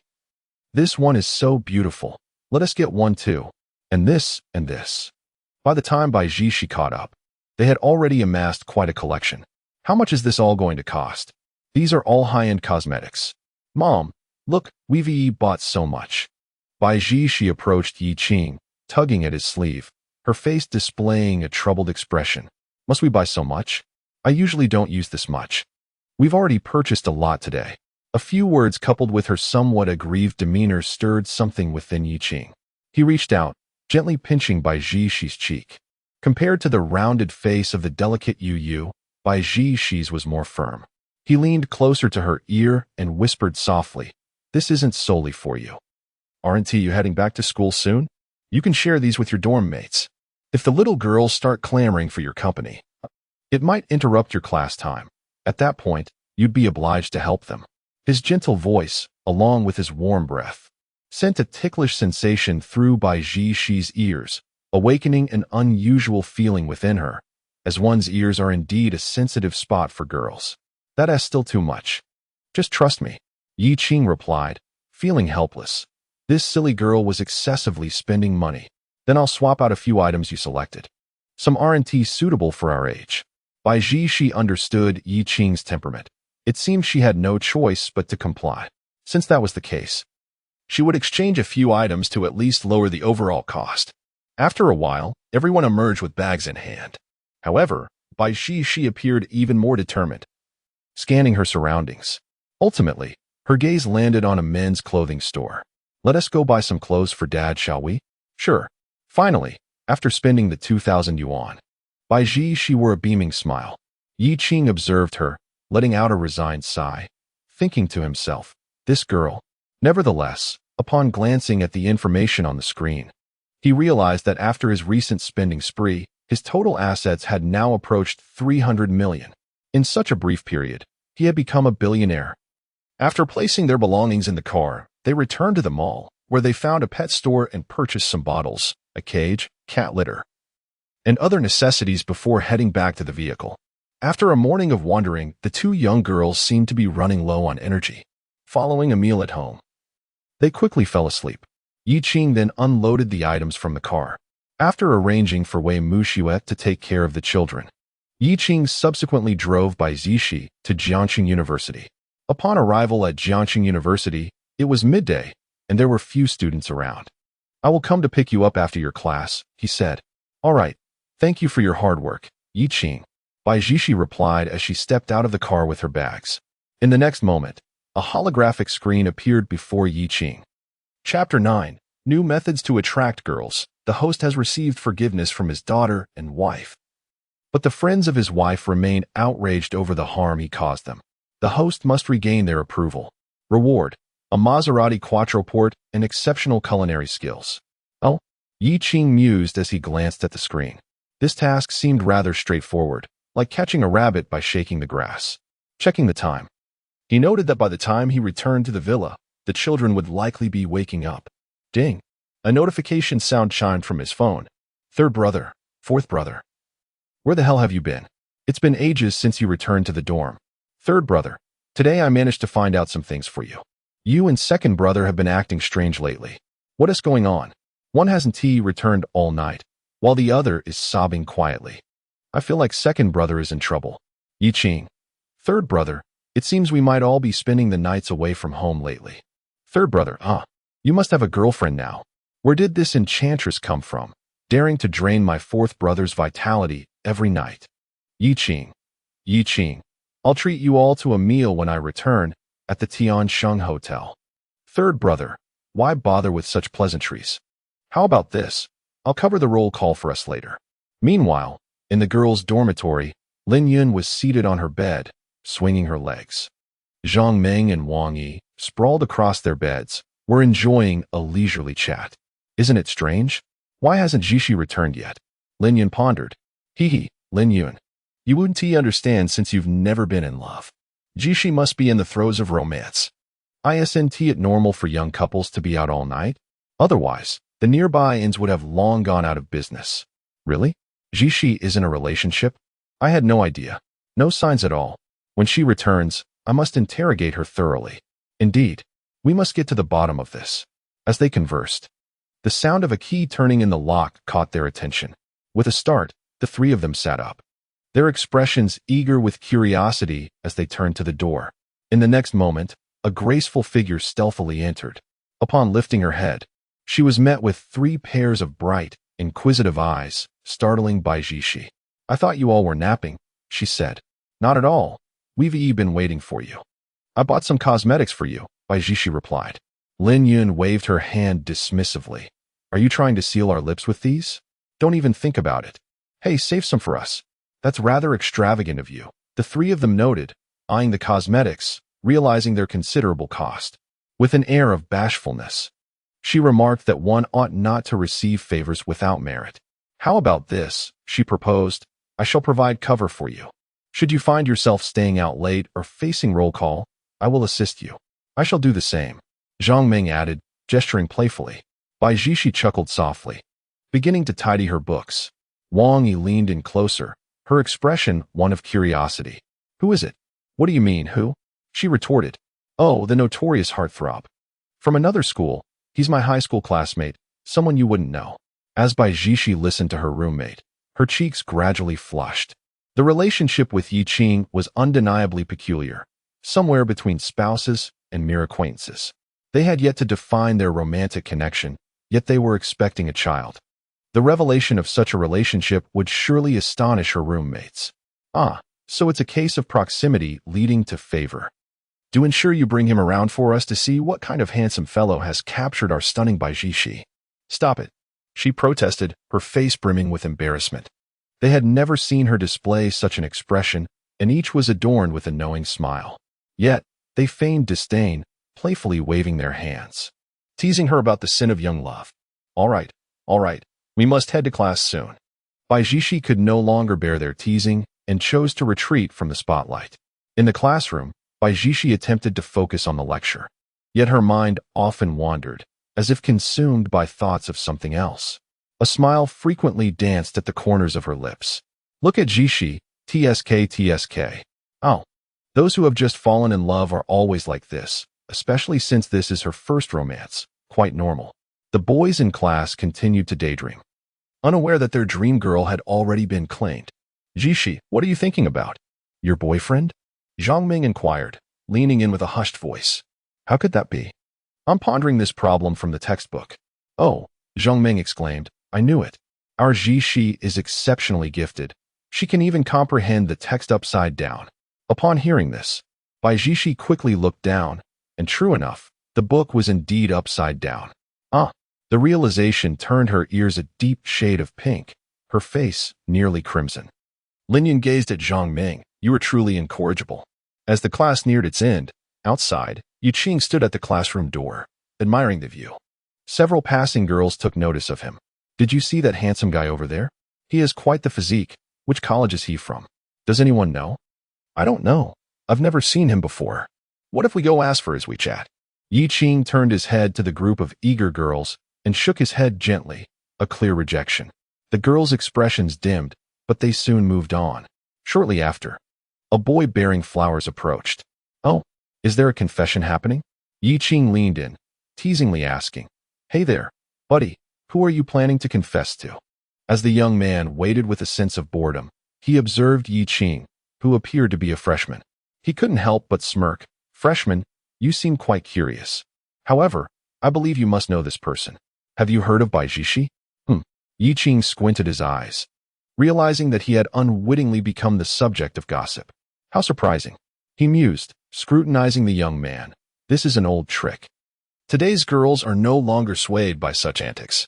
With that remark, the young man felt his confidence waver slightly. He seemed handsome with a hint of rebellious charm, likely experienced in matters of romance. Was there a new method of flirtation he could learn? Just as he was about to speak, the class bell rang, and students poured out of the classroom. Eventually, Bai Jishi emerged alongside her friends, having just transitioned from the cold of winter to the warmth of spring. And with the classroom still chilly, Bai Jishi instinctively exhaled warmth into her hands. Her roommates joined in cheerful conversation as their gazes fell upon Yi Qing. Wow, so handsome. And his physique looks impressive. He asked the type who appears slim in clothes, yet toned without them. The young man holding the flowers seemed rather ordinary in comparison. As the boy prepared to make a move, Yi Qing patted him on the shoulder, restraining him. After giving him a knowing look, he approached Bai Jishi. Hey, beautiful. It's quite cold in the classroom, isn't it? Yi Qing pretended not to recognize her. The other girls stifled their smiles. Indeed, boys were often drawn to appearances, and in Bai Jishi's presence, they felt like mere embellishments. Seeing Yi Qing waiting outside for her, clearly for a considerable time, warmed Bai Jishi's heart. Her face blossoming into a sweet smile, truly a sight to behold. The boy with the flowers was left dumbstruck. So beautiful. Wasn't she supposed to be an ice queen? Why is she smiling at him? Yes, it is rather cold inside, Bai Jishi nodded. Come on, let me take you out for hot pot tonight, Yi Qing suggested. The boy holding the flowers snorted inwardly, thinking, is he out of his mind? To approach her so boldly? There's no way she would accept. He believed Yi Qing was fortunate to escape with his dignity intact. However, the next moment, Bai Jishi's lips parted slightly. All right, thank you, brother. Boom. Those words left the boy in utter shock, his eyes widening in disbelief. Wait, what? She actually agreed. In an instant, he began to regret his earlier assumptions, astonished that Bai Jishi was swayed by such a line. Come, give me your hand. Let me warm it for you, Yi Qing said. And Bai Jishi blushed as she extended her small hand. Oh my, the young man was completely bewildered. Even Zhang Meng and the others beside them felt their mouths twitching in disbelief, their minds racing. Suddenly, inspiration struck. Just as everyone was contemplating this, Yi Qing had already begun to lead Bai Jishi away. Wait, the young man shouted, Bai Jishi, I can take you out for hot pot too, Bai Jishi. Beside her, Yi Qing wore a mischievous smile. What are you doing? Can't you see she has already agreed to go out with me? How about this? Why not cover the cost of tonight as hot pot? That way, you can feel included. The boy retorted, what the hell does included mean? Beside them, Bai Jishi punched Yi Qing lightly. You're being utterly ridiculous. Seeing the boy at a loss for words, Yi Qing laughed heartily and, along with Bai Jishi, walked ahead. The boy stood there, as if a heavy stone weighed upon his heart. Why? Why can't I have that? Damn it. What right does this guy have? Zhang Meng and the others observed his dismay, and unable to contain themselves, burst into laughter. Apologies, apologies. We are professionally trained and usually do not laugh, unless we can't help it. Haha. It is often said that a man's intelligence diminishes in the presence of beauty. How could he not realize that she is Bai Jishi's boyfriend? Why can't he see that? They were merely playing around as a couple. Why take it so seriously? With that, Zhang Meng and the others hurried after Bai Jishi. The boy holding the flowers stood frozen in place. After a long moment, he hurled the flowers to the ground, muttering a curse, and hurriedly left. Grateful that the crowd was sparse. Otherwise, he would have suffered an immense embarrassment. He wished he could find a crevice in the earth to hide in, never to emerge again. How mortifying. Chapter 10. The little cat Yi Qing and Bai Jishi awaited their roommates ahead. Jishi, why don't you introduce us to your handsome boyfriend? To be honest, you two were quite the performers just now. I didn't even realize it at first. Wang Yi remarked, peering closely at Yi Qing.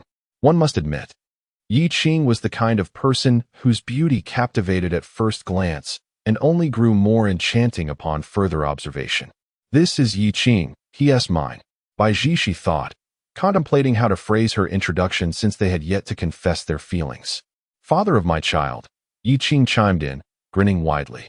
Bai Jishi gasped, You're being far too blatant. However, the other girls dismissed Yi Qing's straightforwardness, interpreting it as a sign of his humor. Jishi should definitely date someone like you. Otherwise, she would be too aloof. Handsome Yi, thank you for the cosmetics. But remember, these gifts won't be enough to win us over. You must treat Jishi well, or we won't let you off easily, Zhang Ming said, shaking her fist playfully in front of Yi Qing. Rest assured, I will be mindful of my behavior, he replied. The group exchanged glances, all delighted to see their roommate in love. Shortly after, a notification appeared before Yi Qing. Congratulations, host. You have completed the task and earned the renewed recognition of your wife's friends. Reward: 1 Maserati Quattroport, to be delivered in an appropriate manner, along with divine culinary skills. As the message flashed, a refreshing sensation surged through Yi Qing's body. He felt the muscle memory and recipes ingrained in his mind. Has he truly become a culinary genius? If he showcased this talent, would he be expected to cook all the time? Well, if he must, then so be it.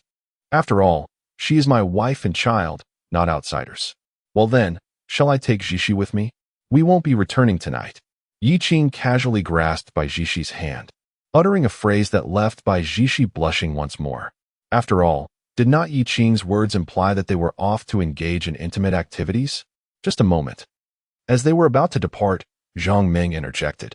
Yi Qing turned, puzzled, to Zhang Ming. Zhang Ming rubbed her hands together, a smile gracing her face. Yi handsome. Do you have any brothers? This remark incited silent curses from Wang Yi and her companion, who deemed her cunning. This girl is too sly. Initiating conversation and inquiring about brothers simply because he is attractive. Ultimately, after some coaxing, Yi Qing agreed to introduce them to any handsome fellows if he had brothers, thus allowing him to successfully escort Bai Jishi away. Jishi, do you have a driver's license? Yes, but I haven't driven much since I learned, Bai Jishi replied. Puzzled by Yi Qing's inquiry, Yi Qing, please stop by the roadside later. I need to buy some snacks for the children. I can't forget to bring gifts home today, as I usually do after work. I'll go buy it.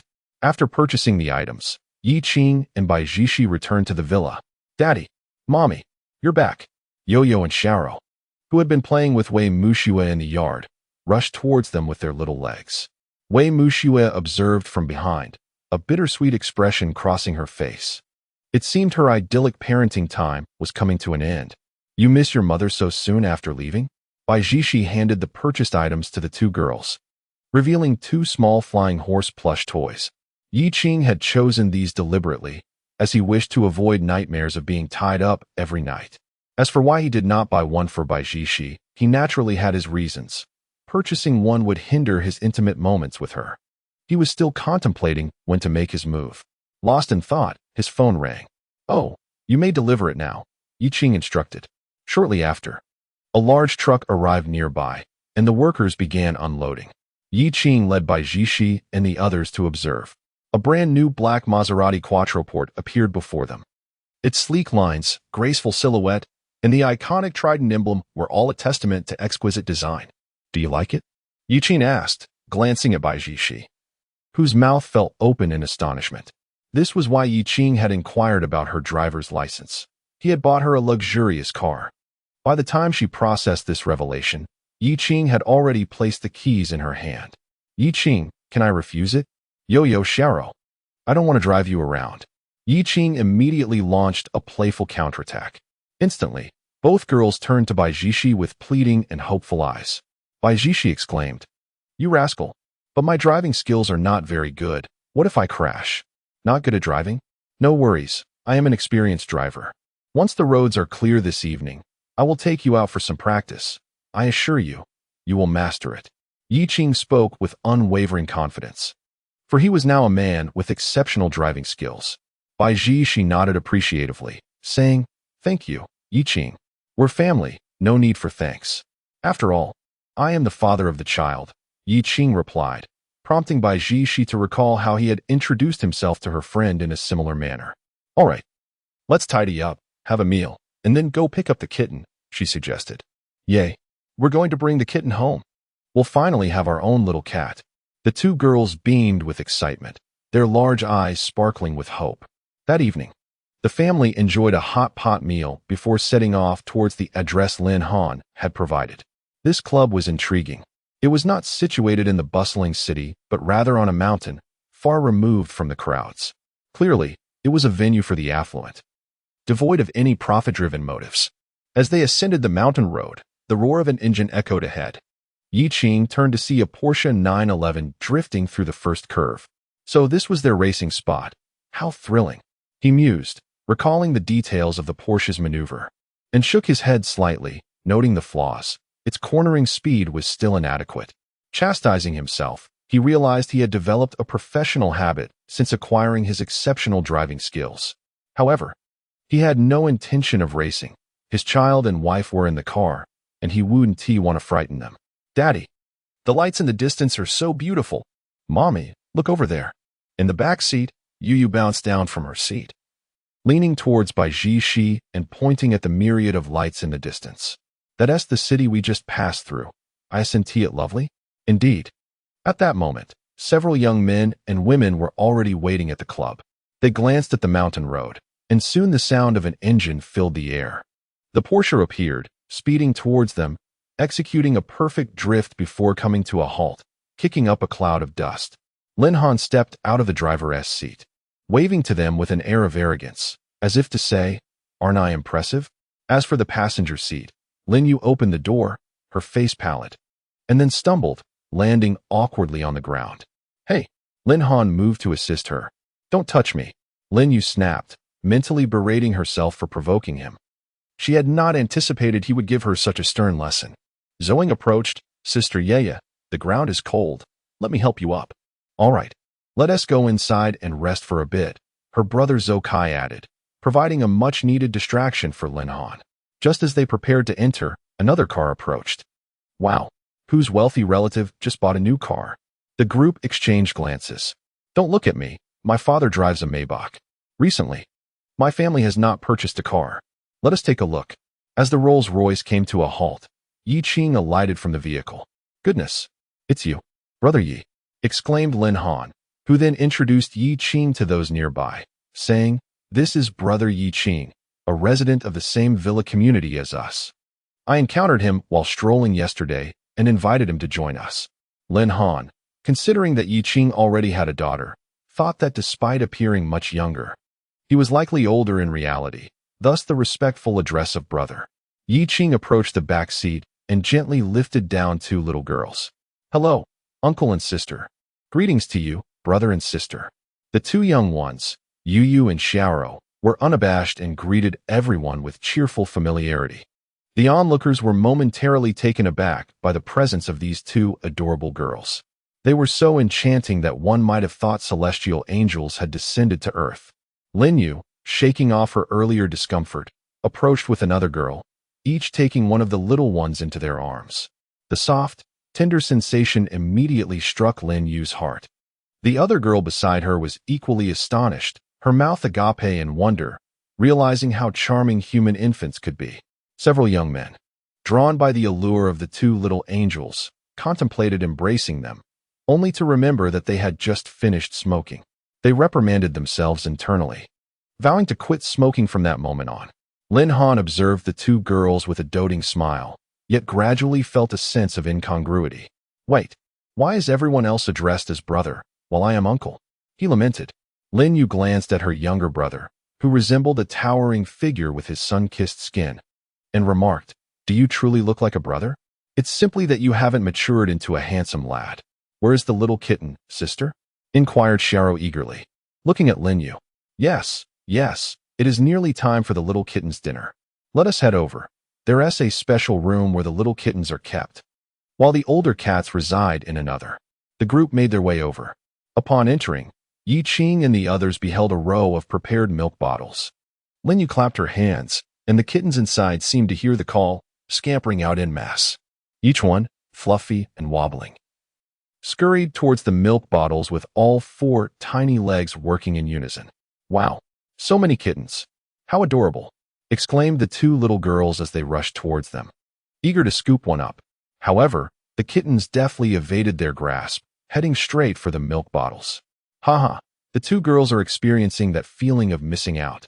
Just as I did the other day, Yu Qing chuckled. As the other kittens indulged in their milk, another, even smaller, fluffy kitten emerged from the room, wobbling even more adorably with its round form. It was a little tabby cat, the last to make its appearance. Chapter 11. By Ji, she feels jealous. This little bundle of joy was the last one to appear. Lin Yu gazed at the small kitten, a child we encountered while rescuing a larger cat, though ultimately we were unable to save its mother. It is rather clumsy, always the last to emerge. And it's so round and adorable, Bai Ji, she commented nearby. I couldn't bear to see it go hungry, so I had to hand-feed it, hence its plumpness. Lin Yu remarked, noticing that the little one had been intercepted by Yu Yu and Xiao Rou. The kitten looked at the two girls, neither avoiding nor deterring, simply staring with its large, bewildered eyes. Why don't you feed it a bit? Lin Yu suggested, approaching and handing the bottle to Xiao Rou. Nodding, Xiao Rou crouched down and presented the nipple before the kitten, which eagerly leaned in to drink. Seizing the moment, the two girls took the opportunity to stroke it gently, then cast eager glances toward Yu Qing. Ha, it seems these two have chosen our little one, Lin Han chuckled. That's wonderful, it signifies a bond. We were worried the little fellow might be bullied by the other kittens. Brother Yi, is this little one the one you mean? We will take good care of it, they affirmed. Lin Han and the others observed the tender gestures and radiant joy of the girls, reassured that the kitten would not face hardship in Yi Qing's home. The little one had already received various vaccinations while in their care, and Lin Han meticulously listed the necessary precautions, which by Ji she diligently noted. All right, shall we take the little one home tonight? Daddy, can we not call it Little Clumsy anymore? Yu Yu pleaded, affectionately stroking the kitten. Of course. Why don't you give it a new name? Let us call it Tuan Yuan. Does that sound good? Yu Yu suggested, turning to Xiao Rou. What do you think of this name? Sounds great, Xiao Rou replied, as if the name itself carried hope. A family, united and never to part. All right, then we shall name it Tuan Yuan. The sweet, childish voice resonated, nearly melting the hearts of the nearby sisters. How could a human child be so endearing? Did they grow up on cuteness? Why don't we sneak them away? Hey now, isn't that a bit too blatant? I'm here with the child's mother. Yi Qing teased, overhearing their banter. Oh, we were just joking. However, I do have a suggestion, Lin Yu said, looking at Yi Qing. Since we are neighbors, if there's a night you find it inconvenient to look after the child, you can send them to my place for the night and retrieve them the next day. Inconvenient? By Ji, she listened, gradually understanding the underlying implication, biting her lip in thought. That is certainly something to consider. Yi Qing mused, only to be playfully pinched by Bai Ji. A sharp intake of breath followed, eliciting laughter from everyone. Brother Yi and sister-in-law share a wonderful relationship. It's no wonder they have such treasures, Lin Han remarked, enviously. Since it's still early, why rush back? Brother Yi, this is your first visit to our club. Allow me to extend my hospitality and show you around, perhaps even engage in some activities. As they traversed the path, Lin Han led Yi Qing and her companions ahead, while a throng of individuals surrounded the two young ladies at the rear. At this moment, Yu Yu cradled the well-fed and peacefully slumbering Tuan Yuan, while beside her, Xiao Rou occasionally reached out to stroke the little one, her face adorned with a contented smile. Suddenly, a slight misstep occurred. Oh dear. Slow down, slow down. Such a minor action seemed to evoke a tempest of excitement among the crowd, with everyone eagerly preparing to lend a hand. With the presence of such distinguished young ladies and gentlemen, Yi Qing felt reassured, allowing herself to meander leisurely with Lin Han. This club indeed occupied a considerable expanse, featuring an auto parts section, a kitten adoption area, and most notably, a fitness and combat zone. We often come here to exercise in the evenings. How about it? Yi Gu and sister-in-law, would you join us for some activities tonight? Lin Han proposed. Sure, it will serve as a good way to aid digestion. There's a changing area over here, equipped with disposable, form-fitting workout attire. How about we teach the little cuties some yoga, sisters? What is yoga? Yu Yu inquired, tilting her head in confusion. It's a form of exercise, by Ji, she explained, which can enhance flexibility. By Ji, she had chosen a yoga course for her university physical education class. Sister-in-law, please join us today. Come on, let's change into our yoga outfits. The group proceeded into the changing room. After a short while, Lin Han emerged, clad in snug workout attire, observing his physique in the mirror with a proud smile. Though I may not match Yi Ji's handsomeness, these chiseled muscles and dimensions impressive. Wow, Lin Ge, you've been training well lately. Just a bit of extra practice. Lin Han replied as he strode confidently out. Shortly thereafter, the other young gentlemen emerged, though in comparison to Lin Han's physique, they paled significantly. Haha, I'll have you all join me for some extra training. Who among you is up for a sparring match tonight? Who would dare spar with you, Lin Ge? Are you trying to get us killed? Exactly. You're just typical of bullying others. Several young gentlemen, who had previously faced defeat, quickly waved their hands in protest. Well, I suppose I'll see if Yi Ge wishes to spar later, he remarked. Just then, Lin Yu's hand found its way to his waist. Yi Ge is a guest and has a child with him. What are you planning to do? Hey, don't get the wrong idea, elder sister. I merely wish to connect with Yi Ge. Men are often driven by passion. Such interactions foster camaraderie. You wouldn't understand, elder sister. This is the romance between men. What kind of logic is that? Just be mindful of your strength. Don't injure yourself. Her words nearly brought Lin Han to tears, moved by the concern of a true sister. Now, this is what a caring sister looks like. What are you barking about? Lin Yu crossed her arms, rolling her eyes. Aren't you supposed to help me move things tomorrow? If you injure yourself, I'll have to find someone else to assist, and I might even have to pay them. The rest of the group chuckled, their laughter subdued by a sharp glance from Zhou Ying, which caused the smile to fade from Zhou Kai's face. After all, the suppression of bloodlines proved effective in his case. Just as the two were facing adversity, a striking figure emerged not far away. It was Bai Jishi, now dressed in her yoga attire. Adorned by the form-fitting fabric, her physique appeared nothing short of perfection, particularly her long, slender legs, her waist, and the ample fruits that hung from her delicate branches, all drawing the gaze of everyone present. Even Zhou Ying and Lin Yu found themselves engulfed in envy and jealousy. Is this truly a woman who has borne children? How can someone who has given birth maintain such an exquisite figure? Her recovery is simply remarkable. However, Lin Han and the other boys, after casting a few glances, turned their eyes away, for they were not lecherous men and possessed a sense of decorum. By the way, has Brother Yi come out yet? Could it be that he is too shy to emerge after changing his clothes? Lin Han jested. Brother Yi does look rather slender in his attire. Don't be too harsh on him. Few can achieve a physique like yours. Indeed, it seemed Brother Yi did not often engage in physical training. Just then, Lin Han turned to behold a figure slowly emerging from the changing room, and his voice faltered. At the same time, Lin Yu and the others also glanced over. One by one, they could not help but cover their mouths, inhaling sharply in astonishment. What sort of physique is this? In the snug sportswear, Yi Qing's bulging, explosive muscles were accentuated, appearing as though they had been chiseled from stone. Is this not a bit exaggerated? Lin Han murmured. Is there any justice in this world?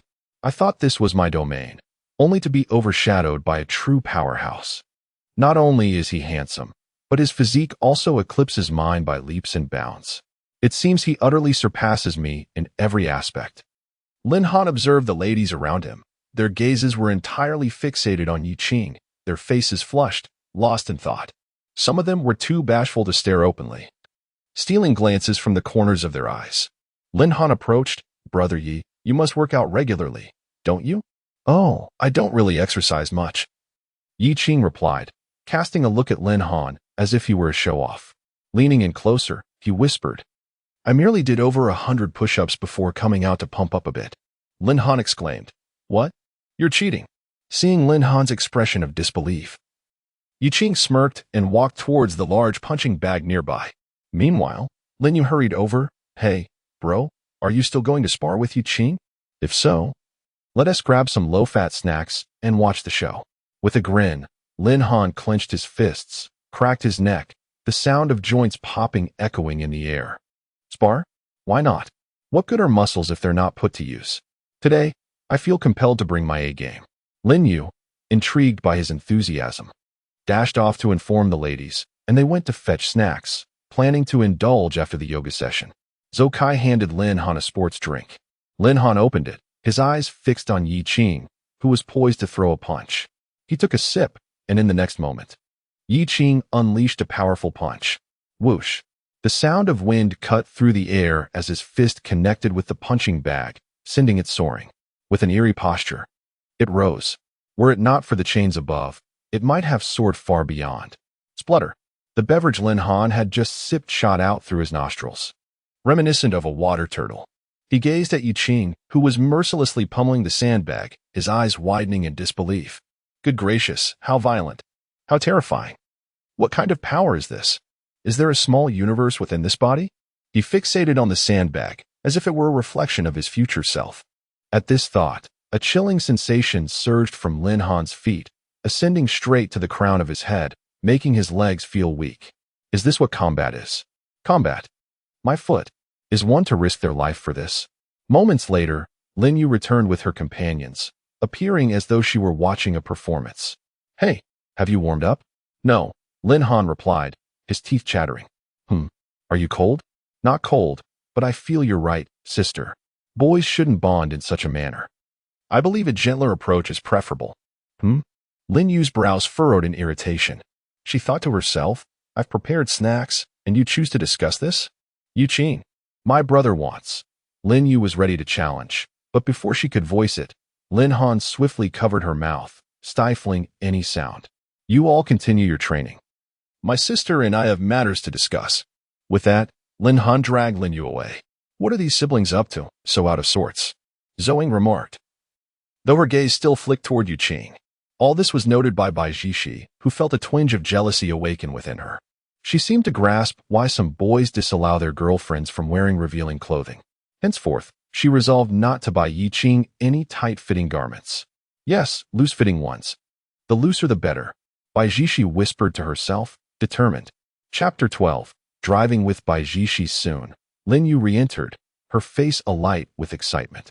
However, Lin Han, who followed her, bore a far less favorable expression. He glanced at his phone balance.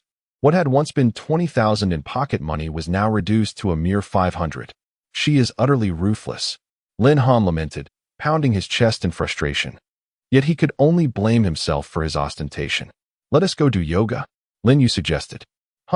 What was the point of bringing snacks then? I thought we were going to witness a combat display, Zhou Ying interjected. At the mention of a combat display, Lin Han nearly stumbled. Forget about that. Let us go. Lin Yu was determined to take charge, leading everyone, along with the two little ones and Tuan Yuan, into the yoga studio. As they engaged in poses, Sun Xiaoro, her face flushed, exclaimed, Mom, this move is so difficult. She knelt on the ground, propping herself up, lifting one hand and one foot, striving to remain still. Nearby, Tuan Yuan mimicked her, his little legs raised, his round head tilted, large eyes brimming with confusion, as if questioning the significance of this action. Is this movement really that challenging?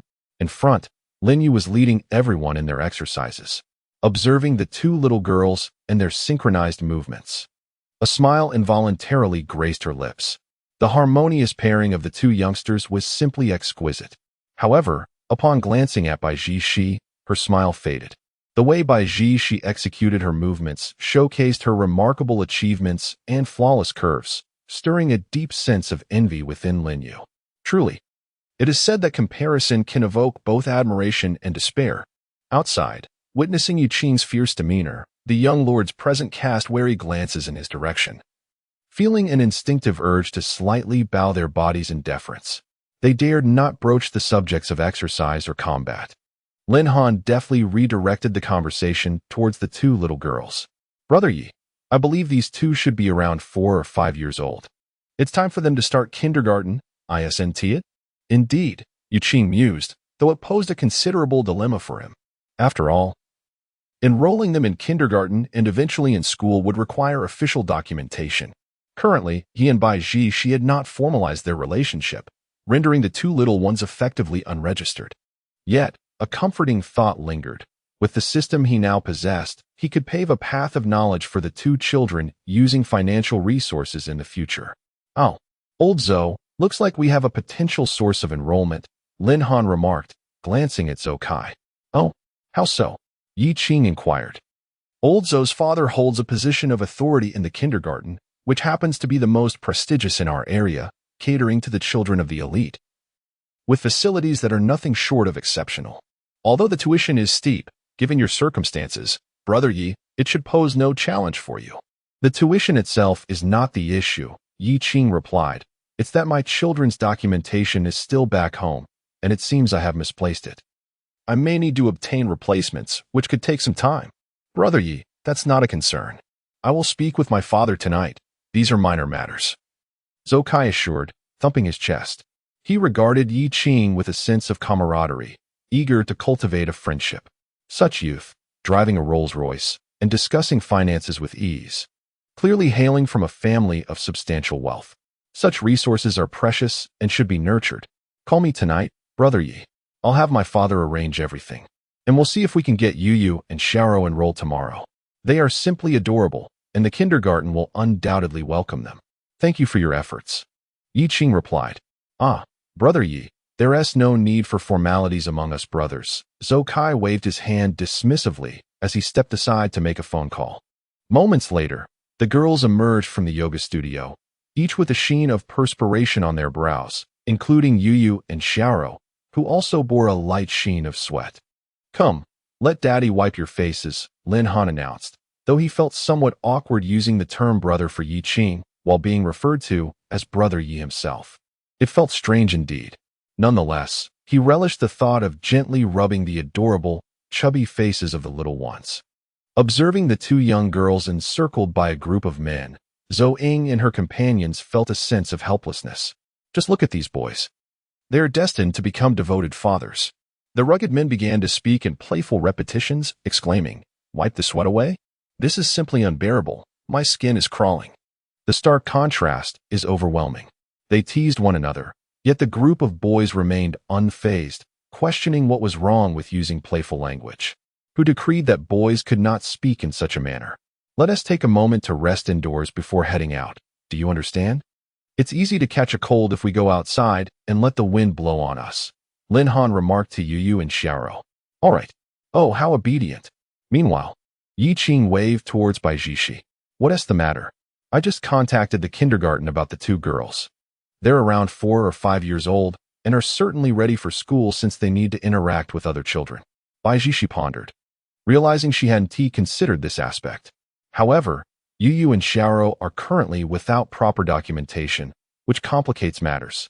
Attending kindergarten sounds good, but is it feasible, considering their situation?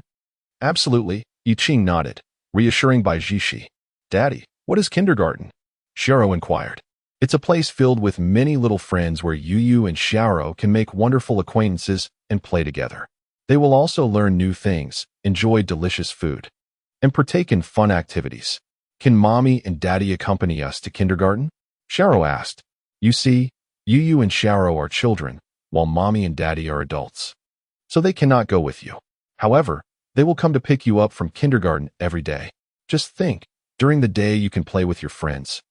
And in the evening, you can spend time with Mommy and Daddy. Isn't that lovely? The two little girls contemplated this, as if weighing their options, and then nodded. Albeit with some confusion. Brother Yi, it's settled then. Tomorrow, you will take them, and there will be someone to assist you with the enrollment process. As for the necessary documents, we can provide those later. My father has already taken care of everything. Very well. Will Yu and Xiao miss us when they start kindergarten? Yu clung to Yi Qing's leg, looking up with curiosity. Of course, but in the evenings, you will see each other again, and that will bring joy. Oh, let us all cool down for a bit before we head home. Brother Yi, please drive carefully, and do visit often, Lin Han said, helping Yu close the car door, while Yi Qing lowered the rear window. Goodbye, big brother. Goodbye, big sister. Tomorrow, Yu and Xiao will start kindergarten. Goodbye, Lin Han replied with utmost tenderness. Make sure to visit us often, and remember to eat well, all right? Be good. As the boys reluctantly bid farewell, the girls exchanged glances of exasperation. Is this truly the rugged men they had come to know? It wasn't until the Rolls-Royce had vanished from sight, its taillights no longer visible, that they turned back, feeling a sudden wave of desolation wash over them. All right, surely none of you will shed tears over this, will you? Lin Yu teased as she approached. How could that be possible? Sister, I have made a decision. From now on, I will oversee the attractiveness of your partners. After all, your looks cannot compare to Bai Jishi, so your future partner must certainly exceed Yigu in appearance. Lin Yu's lips twitched in annoyance. Who are you scolding? And what about you? Are you not in search of a beautiful wife? As for me, I have lost all hope in this lifetime. I have fallen too far behind and can no longer catch up. The crowd responded, and Lin Yu remarked, looking at it this way. It seems you weren't scolding me after all. I misjudged you. Upon returning home, the two girls took the little one, Tuan Yuan, to explore their new abode. Tuan Yuan, this will be our home from now on. When you need to use the restroom, it will be right here. Yuyo pointed at the litter box. Also, I have brought back your milk bottle. And this. Yuyo produced a ball of yarn and gently rolled it forward. Tuan Yuan gazed at the yarn ball, and a spark of excitement lit up her previously innocent face as she hopped forward. All right, let's go take a bath with mommy. Bai Jishi, having allowed Yuyo, Xiao Rou, and Tuan Yuan to play for a while, then called to them. Oh, Xiao Rou carefully cradled Tuan Yuan in her tiny blanket. You must sleep well. We will play together again tomorrow. Remembering they were to attend kindergarten the next day, she added, we can play again tomorrow evening. Following this, she was ushered away by Bai Jishi for a bath. Outside, Yi Qing, hearing the sounds of water from the bathroom, felt his heart race. Laughter soon echoed from within. You two little rascals, did you tell mommy and daddy that you have heart-shaped birthmarks on your bottoms? Bai Jishi remarked, her hands busy applying shower gel to the two little treasures. It was Yuyo who said it. Yuyo proclaimed proudly. Indeed. That was the only avenue through which Yi Qing could have learned of such matters. After their bath, Bai Jishi dried the girls' hair, and they emerged. Yi Qing had also finished washing up. The two girls climbed into bed, and perhaps due to their day's exertion, they quickly succumbed to sleep. Let us go out for a bit. Huh? What do you mean, huh? We're going out to practice driving. Come on. Yi Qing was brimming with confidence. All right. Bai Jishi nodded, and they ventured outside together. Don't worry. Don't feel too much pressure. I'm a driving god. With me teaching you, you'll definitely learn to drive. Yi Qing declared with unwavering confidence. However, 30 minutes later, hiss, Jishi, do you see that dog ahead? Yes, what about it? Step on the gas and run it over. What? That essay life. Oh, I thought you were keeping your foot on the pedal to hit it. Oops. Bai Jishi responded, quickly easing off the accelerator and honking the horn, prompting the dog to leisurely vacate the road. Don't be so sarcastic with me. Bai Jishi's brows furrowed slightly, her expression one of grievance. Yi Qing glanced over and felt a wave of guilt wash over him. Who could resist such a charming sight? He reflected that perhaps his extraordinary driving skills were having an undue effect on him. He now resembled a mathematician observing a primary school student grappling with basic arithmetic, and this young pupil frequently made errors. How could he possibly remain composed in such a situation?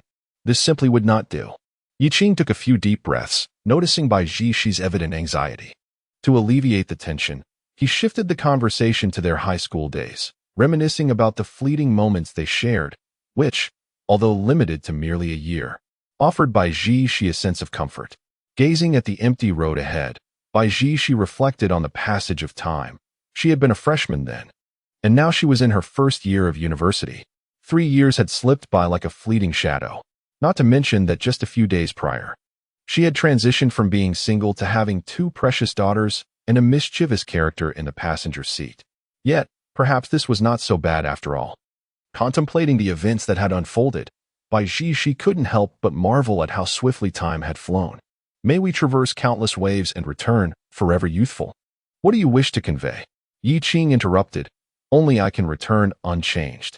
As he glanced at Bai Jishi's proud demeanor, he added, as for you, you return as a matron. Why a matron? Bai Jishi protested. Why can't I be a youthful maiden? If not a maiden, I could be a young lady. I am about to lose my temper, she exclaimed, her enchanting eyes lowering slightly, her cheeks puffing adorably, eliciting hearty laughter from Yi Qing. All right. I shall cease my teasing. Today's driving practice was satisfactory. At the very least, you've become acquainted with the vehicle. Let us proceed. Turn right ahead. It's time to rest at home, Yi Qing directed, and Bai Jishi nodded, glancing at the rearview mirror. Very well, she replied. Signal for a turn. even though the road is clear. Oh, Baiji, she acknowledged, but in the next moment, two streams of water splashed against the windshield, prompting the wipers to spring into action. Yi Qing stared in disbelief at Baiji Shi, whose face instantly flushed crimson. Instructor, I made a mistake. Chapter 13. Sending the two girls to kindergarten after their tumultuous return home, Baiji Shi felt utterly exhausted. Driving had proved to be an arduous task, especially with a seasoned driver beside her, transporting her back to the days of driving practice. A veritable nightmare. The lights remained off as they entered, yet the moonlight illuminated a small shadow darting through the living room. Yi Qing approached and swiftly lifted the shadow, revealing none other than little Tuan Yuan. This must be what they refer to as a night owl, he mused. Let it roam. After all, it is merely its natural behavior. Baiji Shi joined him, affectionately stroking little Tuan Yuan. Upon entering the bedroom, they found both girls tightly clutching small flying horses, their faces adorned with serene smiles. They appeared to be sleeping soundly. Shall we also retire to bed? Yi Qing suggested, but Baiji Shi felt a sudden flutter of apprehension. She chided herself internally for her wandering thoughts. Are you not coming over? After lying down, Yi Qing's voice drifted from beside her. Baiji Shi understood the implication. Was he suggesting she cuddle with him? In her current state of clarity, such an act felt utterly inconceivable. No way, she retorted. Baiji Shi turned her back to Yi Qing. Yi Qing pouted, speaking as if she had never come over. Upon hearing Yi Qing's murmurs, Baiji Shi instinctively shifted further away, feeling the emptiness in her arms, which made her quite uncomfortable. In a daze, she eventually succumbed to sleep. The following day, Baiji Shi awoke groggily to find Yi Qing staring intently at her. The two were in close proximity, and it was evident that she had again unconsciously snuggled up to Yi Qing during the night. With such a result, what was the point of struggling last night? However, it was different this time. Today, I shall purchase a large teddy bear. Teased by her friend, Baiji Shi quickly retaliated. She rolled over, tumbled a few times to the edge of the bed, changed her clothes, and went to prepare breakfast. Yi Qing also got up. In the living room, she noticed that the little one was still sound asleep and gently patted it. Afterward, she headed outside. Yi Qing, where are you off to so early? I'm going out to buy some things, Yi Qing replied as she drove away. Not far from the villa area, there was an upscale supermarket that had just opened its doors. Inside, an abundance of goods awaited. Yi Qing selected two charming little backpacks, then purchased a bear charm and a rabbit charm to distinguish between them. She then began her shopping spree in the snack aisle, as it was the first day and she wanted to present some gifts to her new friends. Detected that the host has spent 5,000 yuan for her daughter, triggering a 10,000-fold rebate, totaling 50 million. Yi Qing gazed at the shimmering screen, feeling somewhat desensitized to the numbers. Shortly thereafter, another screen popped up. The host has not sent her child to kindergarten due to a work schedule conflict. Please rectify this regret. Task reward: high-grade ornamental fish and exceptional painting skills. Oh, that could work. Once in the car, she placed the two little backpacks in the back seat and returned home. Meanwhile, the two girls had awakened, washed up, and approached the little one's nest, gazing at the still sleeping kitten with smiles on their faces. Neither girl reached out to touch the kitten, seemingly reluctant to disturb its rest. After breakfast, Baiji Shi announced, time to change clothes. Daddy will take you both to kindergarten soon. Okay. Yi Qing, aren't you coming with us? Baiji Shi inquired. Don't you have class today? You can drive yourself to class. I'll take them. After all, if you go too, I worry the girls might not be able to control their emotions when it's time to part, and they might start crying at kindergarten, which wouldn't end well. All right. Baiji Shi nodded quietly, acknowledging the validity of Yi Qing's reasoning. After finishing their meal, Baiji Shi departed early, saying, Mommy has to go to work now. Bye-bye, Mommy. Please take care of yourself. You too. Be good at kindergarten and get along with the other children. Baiji Shi reminded them before reluctantly leaving. Watching the Maserati drive away, Yi Qing pondered for a moment, thinking that the girls should be fine on the road. All right. Mommy is off to work. Shall we go too? Okay. Yi Qing opened the car door and lifted both girls into the vehicle. Daddy, what is this? Yu pointed at the two backpacks on the chair, her eyes sparkling with excitement. These are for you, she said, and there are snacks inside for you to explore. Please choose which backpack you would like. After Yi Qing finished speaking, Yu tugged at Xiaoro, asking, "Which one do you want?" "The rabbit," replied Xiaoro. "All right, then the bear must be mine." Yu opened her backpack, revealing an array of delectable snacks. The sight of such a splendid assortment made her little legs sway with glee. "Thank you, Daddy. However," he added, "these are not solely for you. Today marks your first day at the kindergarten, and it's important for you to get along harmoniously with the other children. You may share some of these snacks with them, understood?" "Okay." Yu nodded. And Xiaoro did the same.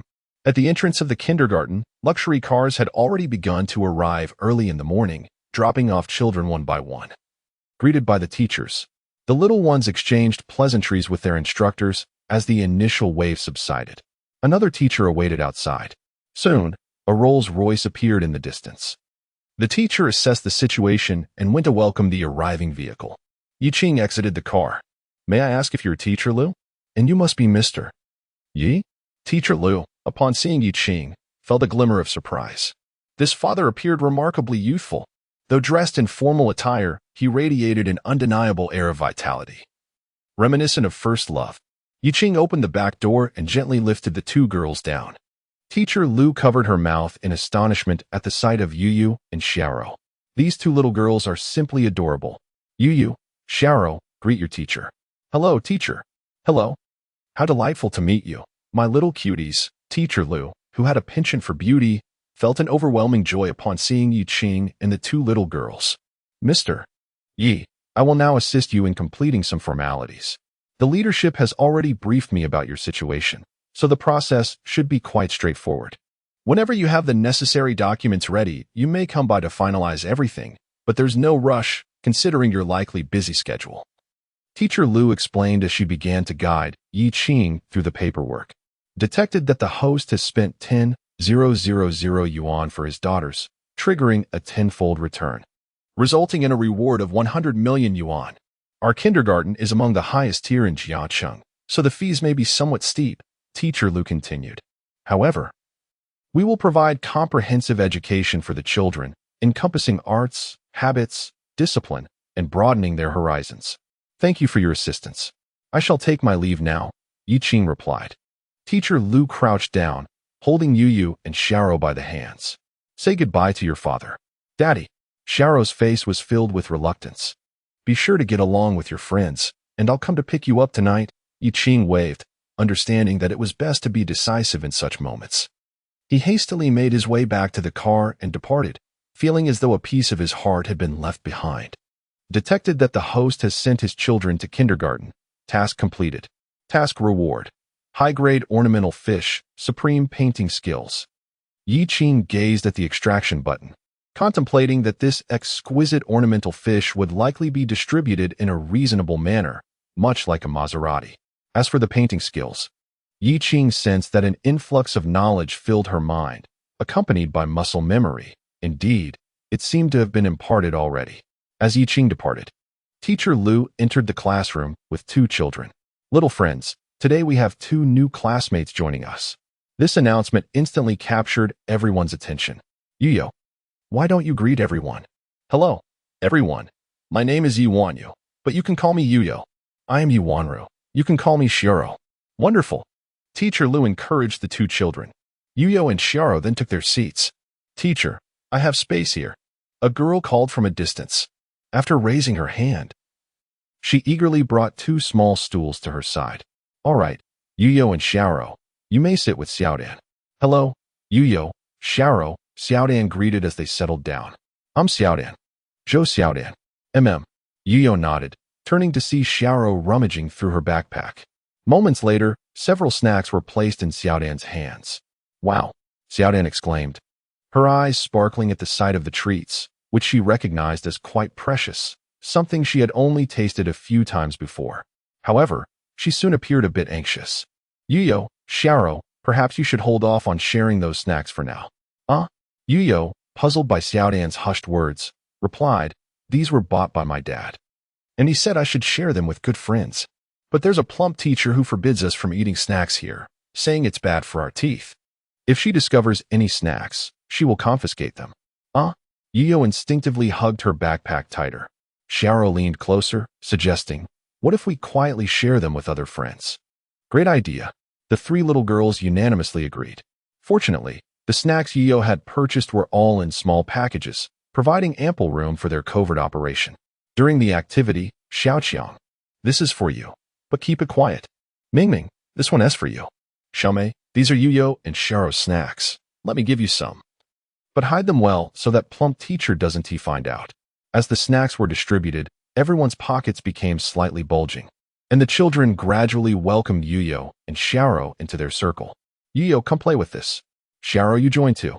The joyous laughter of the children filled the air. Teacher Lu, observing the radiant smiles on their faces, couldn't help but smile herself. These children were simply delightful. After lunch, it was time for a midday nap. "Yiyo, Xiao, here are your beds," she said as they climbed onto their beds. Teacher Lu tucked them in, adjusting the corners of their blankets before assisting other children. "All right, little friends. Sleep well," she said, stepping out and closing the door behind her. During this time, the teachers took turns supervising the nap time in the corridor of the resting area. The plump teacher Lee was on duty, serving as the management director of the kindergarten, a position that placed her in the middle tier of authority. As she walked through the corridor, she gazed through the window at the little children in each classroom, peacefully napping. A warm feeling enveloped her heart. Indeed, being surrounded by these little angels was quite therapeutic. However, at times, the children were a bit fearful of her, believing she might confiscate their snacks or enforce certain rules. There was little choice in the matter, as this was a critical period for the children to form habits, values, and discipline. If they did not establish firm boundaries during this stage, it would be quite challenging to amend their behavior later on. There must always be someone to play the role of the strict enforcer. Regrettably, that responsibility fell upon her. With a sigh, she contemplated this weighty role. Her gaze then caught sight of a little boy who was staring back at her. He was clutching a snack biscuit, seemingly having sneaked it from under the covers to observe his surroundings. Unbeknownst to him, he had been caught. Upon seeing Teacher Lee, the boy hastily chewed and swallowed the biscuit before pulling the blanket around him, pretending as if nothing had happened. Chapter 14. A mutual endeavor. She gently pushed open the door, and the sound of tiny hamsters cracking seeds flooded her ears. The corners of her mouth twitched as she cautiously lifted the blanket of a small girl, only to find her munching on snacks. Lifting another blanket revealed yet another child indulging in treats. "What is going on here?" "Teacher's here," one little boy exclaimed, prompting an instant hush across the room. Teacher Lee looked at him. "Can you tell me, who provided you with these snacks?" "I don't know," the boy replied defiantly, raising his chin as if ready to face any consequence. "Ah, is this how I am perceived in the eyes of the children now?" she mused, realizing she had become the quintessential bad teacher. As she sighed, she felt a gentle tug on the hem of her shirt. Turning around, she found three little girls standing there. Yu, Xiao, and Xiaodan. "Teacher, I'm sorry, it was me," Yu said, biting her lip in apology. "It was Xiao and me who shared with the other children," she added. "And I helped too," Xiaodan chimed in, eager to share the blame. Seeing the trio with their heads bowed, Teacher Lee felt a sudden urge to chastise herself. What kind of image had she cultivated in the hearts of these little angels? It's all right, she quickly waved her hand. "You are new here, aren't you? Is this your first day wanting to share your delicious snacks?" "Yes." Yu lifted her head, as if feeling understood. "That's fine, but promise me, don't bring snacks in the future. Some children might skip meals for them, which could be unhealthy," Teacher Lee said, gently patting the heads of the three girls. "Now, how about I carry you to bed for a nap?" "Thank you, teacher." "Not at all." After ensuring the three young girls were settled, Teacher Lee waved goodbye to them, urging them to sleep well, and encouraged the other children to do the same. "All right," came the response from several children within the room. Teacher Lee then closed the door and proceeded to the next room. Although her duties concerning the children had concluded for the day, she felt it necessary to communicate with the parents. After all, it was crucial that the kindergarten teachers foster good habits, rather than have the parents inadvertently hinder their efforts. Teacher Lee planned to make a phone call after the afternoon nap. At this moment, among the children in Villa 3, Yi Qing was preparing to receive some exquisite ornamental fish. He stood in the courtyard, cradling a small round fish in one arm while gently stroking it. The little fish squinted its eyes and emitted a soft purring sound, clearly enjoying the moment. Mr. Yi, I just received word from the security guard that the items for you have arrived, and they are currently on their way here with the guard, came a voice. Shortly thereafter, a large vehicle came to a halt. Yi Qing and Wei Mushua went to investigate, revealing a collection of koi fish. These koi were exceptionally beautiful, far surpassing those found in public parks. Each one exhibited symmetrical patterns or unique designs, their colors so vibrant that merely gazing upon them suggested immense value. Peering deeper, Wei Mushua's brow furrowed in curiosity. What are those? She inquired, noticing two colossal figures obscured from view. Let us move everything out first, Yi Qing instructed. The workers carefully unloaded the contents. Once everything was out, Wei Mushua finally discerned what the two massive figures were. Two blood-red arowanas, their forms remarkably elegant. With scales gleaming like rubies, intertwined hues of red and purple creating a breathtaking spectacle. As she beheld them, Wei Mushua instinctively bit her lip, calculating the potential cost of these arowanas in her mind. Surely, it must be no less than 6 figures, and such creatures could be considered priceless. She marveled at Mr. Ye's capabilities in acquiring such extraordinary specimens. The koi would be released into the courtyard's pond, which was fed by fresh underground spring water, while the two arowanas would be housed inside, as there was a fish tank prepared for them. Yi Qing directed the workers to transport the fish into the courtyard. At that moment, his phone rang. He answered the call. Is this Mr. Yi, father of Yu and Xiao? A serious female voice inquired. Yes, this is he. Yi Qing replied. Hello, Mr. Yi. I am one of the kindergarten teachers, and I would like to discuss a matter with you. The tone was quite stern, prompting Yi Qing to wonder if the two little girls had misbehaved at school. What is it? He braced himself to hear. Did you purchase a large quantity of snacks for Yu and Xiao today, instructing them to share with their classmates? Yes, he confirmed. The children are currently in a critical period for developing habits and discipline, and at around 5 years old, they are also in the midst of teething. I feel that a child's growth requires the collaborative efforts of both the school and the parents, leading to a harmonious progression. Would you agree? Yi Qing, so it was I who caused the trouble. This teacher is truly fearsome, having just endured the nightmarish life of the 3rd year of high school.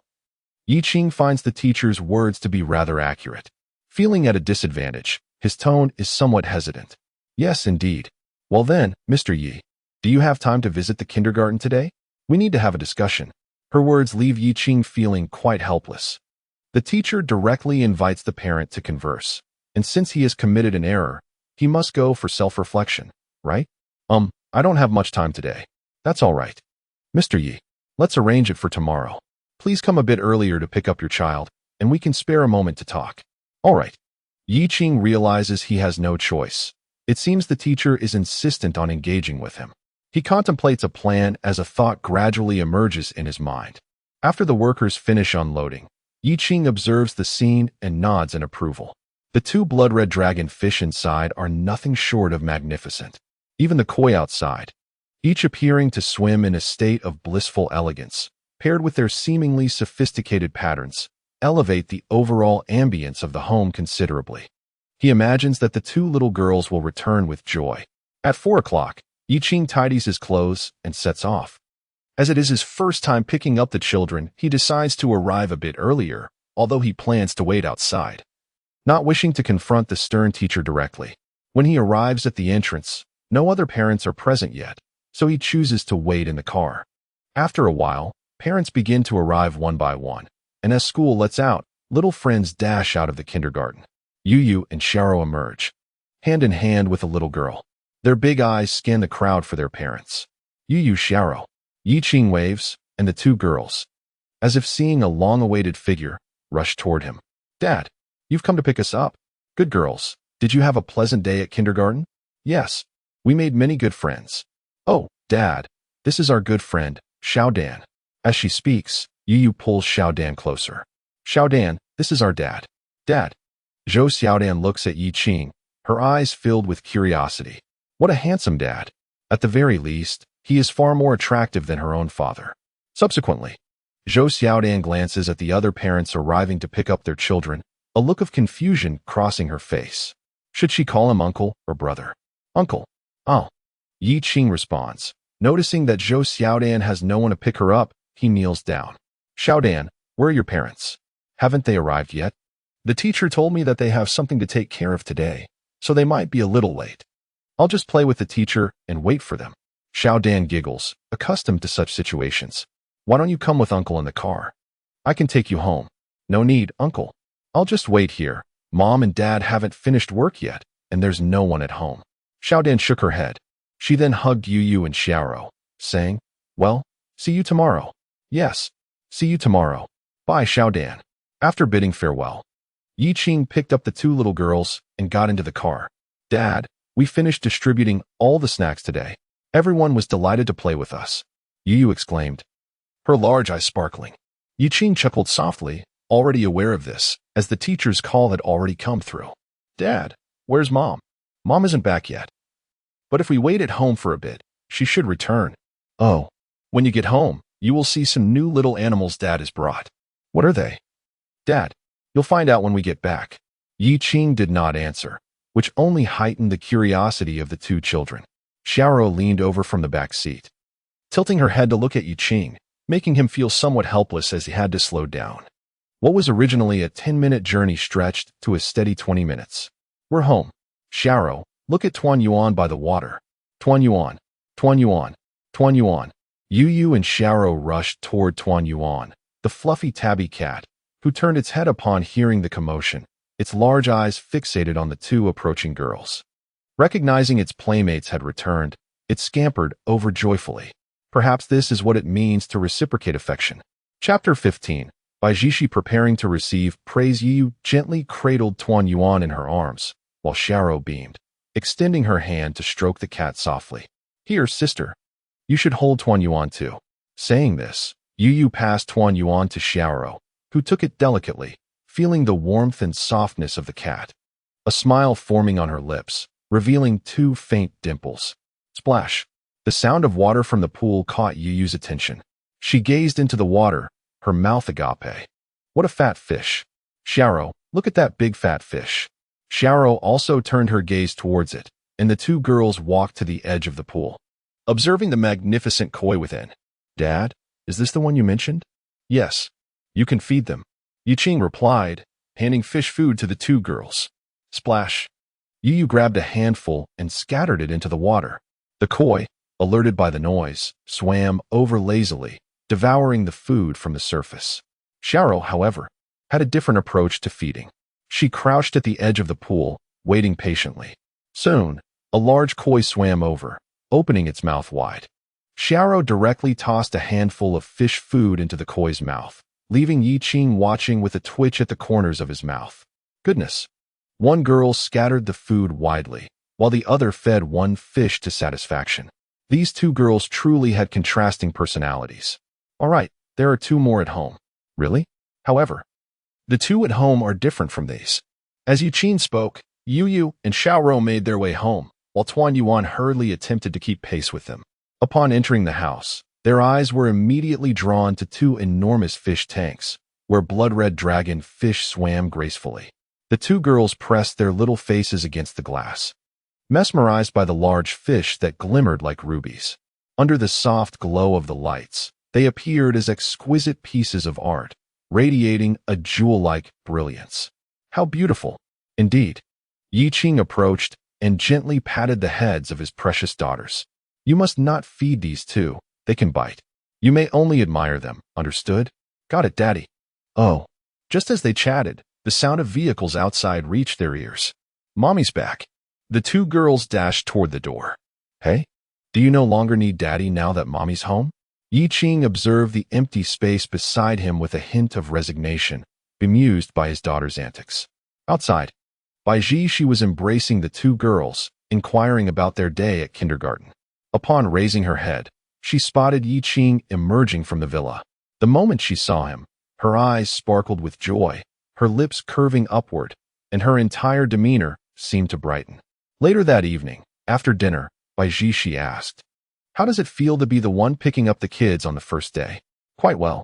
I was the first to arrive at the kindergarten today. Just look at my sense of responsibility. Yi Qing boasted. All right, I acknowledge your efforts, Bai Zhishi replied with a smile. Tomorrow, I only have 2 classes in the afternoon, so I'll pick up our daughter. Sounds good. Oh, by the way, the teacher called today to discuss some matters with the parents. Since you'll be there early, you can talk to Teacher Liu. Discuss what? Bai Zhishi, a novice mother, lacked experience in communicating with kindergarten teachers. Perhaps some parenting tips. After all, our 2 daughters are quite adorable, aren't they? At that moment, the freshly washed girls emerged.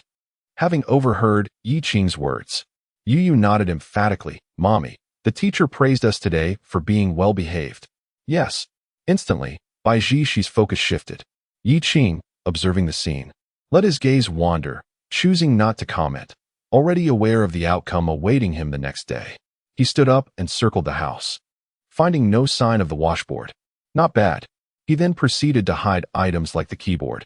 That night, as everyone settled down and turned off the lights, Yi Qing noticed a soft glow beside him. He glanced over to see Bai Zhishi engrossed in her phone and quietly moved closer to glimpse the screen. The search bar prominently displayed queries about how new mothers should communicate with teachers, respond to praise from kindergarten educators, and the formalities involved. Soon, Bai Zhishi copied the search results into her notes. Yi Qing, witnessing this, felt a twitch at the corner of his mouth before turning away to sleep. He had merely suggested possibilities. The rest was all her own conjecture, and it was of no concern to him. The following morning, Bai Zhishi rose early to prepare breakfast. However, just as she was about to enter the kitchen, she was gently pushed aside. Yi Qing shrugged, indicating that it was not a matter of his unwillingness to help. He had already fed the dragon fish, and after finishing his meal, Bai Zhishi set out to take the children. Drive slowly, Yi Qing cautioned with concern, to which Bai Zhishi nodded. Indeed, this was a test for her. As soon as Yi Qing settled down, a light screen appeared before him. Detected that the host and his wife have been maintaining a respectful relationship. But how can married life be like this? It is essential to engage in more intimate activities to ensure love does not cool down. Task reward, divine medical skills. 5 pounds of top-grade Dahong Pao tea, and exceptional musical talent. Goodness. Look, it's urgent again. Shouldn't this be approached gradually? More intimate activities? At present, he and Bai Zhishi have merely progressed to holding hands, and they haven't even reached second base, let alone a home run. While he pondered this, a notification chimed on his phone. Third brother. Fourth, do you have time? Second brother's situation is worsening. Yi Qing, what happened to second brother? Third brother. If his earlier tears were a sign of a breakup, it seems he has now completely succumbed to it. He has been holed up in his dormitory. When we left this morning, his trash bin was empty, but upon our return at noon, it was overflowing with tissues. Third brother. I'm genuinely worried he might harm himself. Yi Qing. Third brother. Should we take him out to vent a little? Yi Qing. Hey, we are good young men. That kind of place is not suitable for us. Third brother. What? Are you out of your mind? I meant we should take him out for a proper drink to help him release his pent-up feelings. He is currently struggling with an emotional barrier, stubbornly hanging on to a dead end. In our engineering university, what good options are there? Why must he exclusively seek solace in one particular tree when there is a scarcity of quality choices around? Yi Qing. Indeed, I deeply resonate with this. I've recently noticed that the quantity and quality of beautiful women at Jiangxing University far exceed ours. Third brother. How do you know? Third brother. I sense your situation is even more dire than second brother's. Let us agree to gather tonight. Yi Qing. All right. By afternoon. Yi Qing dressed neatly and, opting not to drive, prepared to take a taxi. Wei Muxuan noticed him and inquired, Mr. Yi, are you heading out? Yes. Please arrange for someone to clean the house. All right. Are you not driving? No. I plan to have a drink tonight. I'll take a taxi. I'll arrange for the property management to take you, Wei Muxuan replied as she began to make the necessary arrangements. Seizing the opportunity, Yi Qing sent a message to Bai Zhishi. Yi Qing, I'm going out for dinner with my college roommates tonight. One of them recently experienced a breakup and may drink a bit. Bai Zhishi, make sure to drink less. Bai Zhishi, I'll prepare some hangover soup for you tonight. In the classroom, Bai Ji was responding to the message when Zhang Meng leaned over, exclaiming, "The teacher has already moved on to the next chapter." Startled, Bai Ji hurriedly flipped through her book, casting a playful glare at Zhang Meng. "You too. Just go ahead and exhaust me. Sigh. When will I find myself single no more and embark on a sweet romance? You, with your stunning beauty and graceful figure. Not to mention your dancing prowess as a member of the dance club, surely attracting suitors should be a mere trifling matter for you. So why is it that no one has come forth to profess their affection for me?" Zhang Meng pondered, stroking her chin, before turning to Bai Ji. "Aha. It must be because of you. Your beauty eclipses everything. I am but a mere background, and everyone's gaze is fixated upon you, leaving me with no admirers." Bai Ji retorted, "I don't care. Have your handsome boyfriend introduce me to someone. Even if he is not that good-looking, I would still accept." The truth is unveiled. Zhang Meng raised her chin defiantly. "Is that so? You can't just enjoy your sweet life while ignoring the plight of your friends, can you? Who is living sweetly?" Bai Ji's face flushed a delicate crimson. "Look at you, even blushing. Put in some effort." Zhang Meng arched an eyebrow, while Bai Ji, feeling helpless, thought to herself, "I might truly be incapable of this. Put in the effort. I know you can." Bai Ji acquiesced, managing to evade a predicament, and returned her focus to the lecture, her thoughts drifting to the praise awaiting her at the kindergarten later. What kind of remarks would the teacher make about the two adorable little ones? When the time comes to discuss parenting tips, she would simply regurgitate the notes she made last night.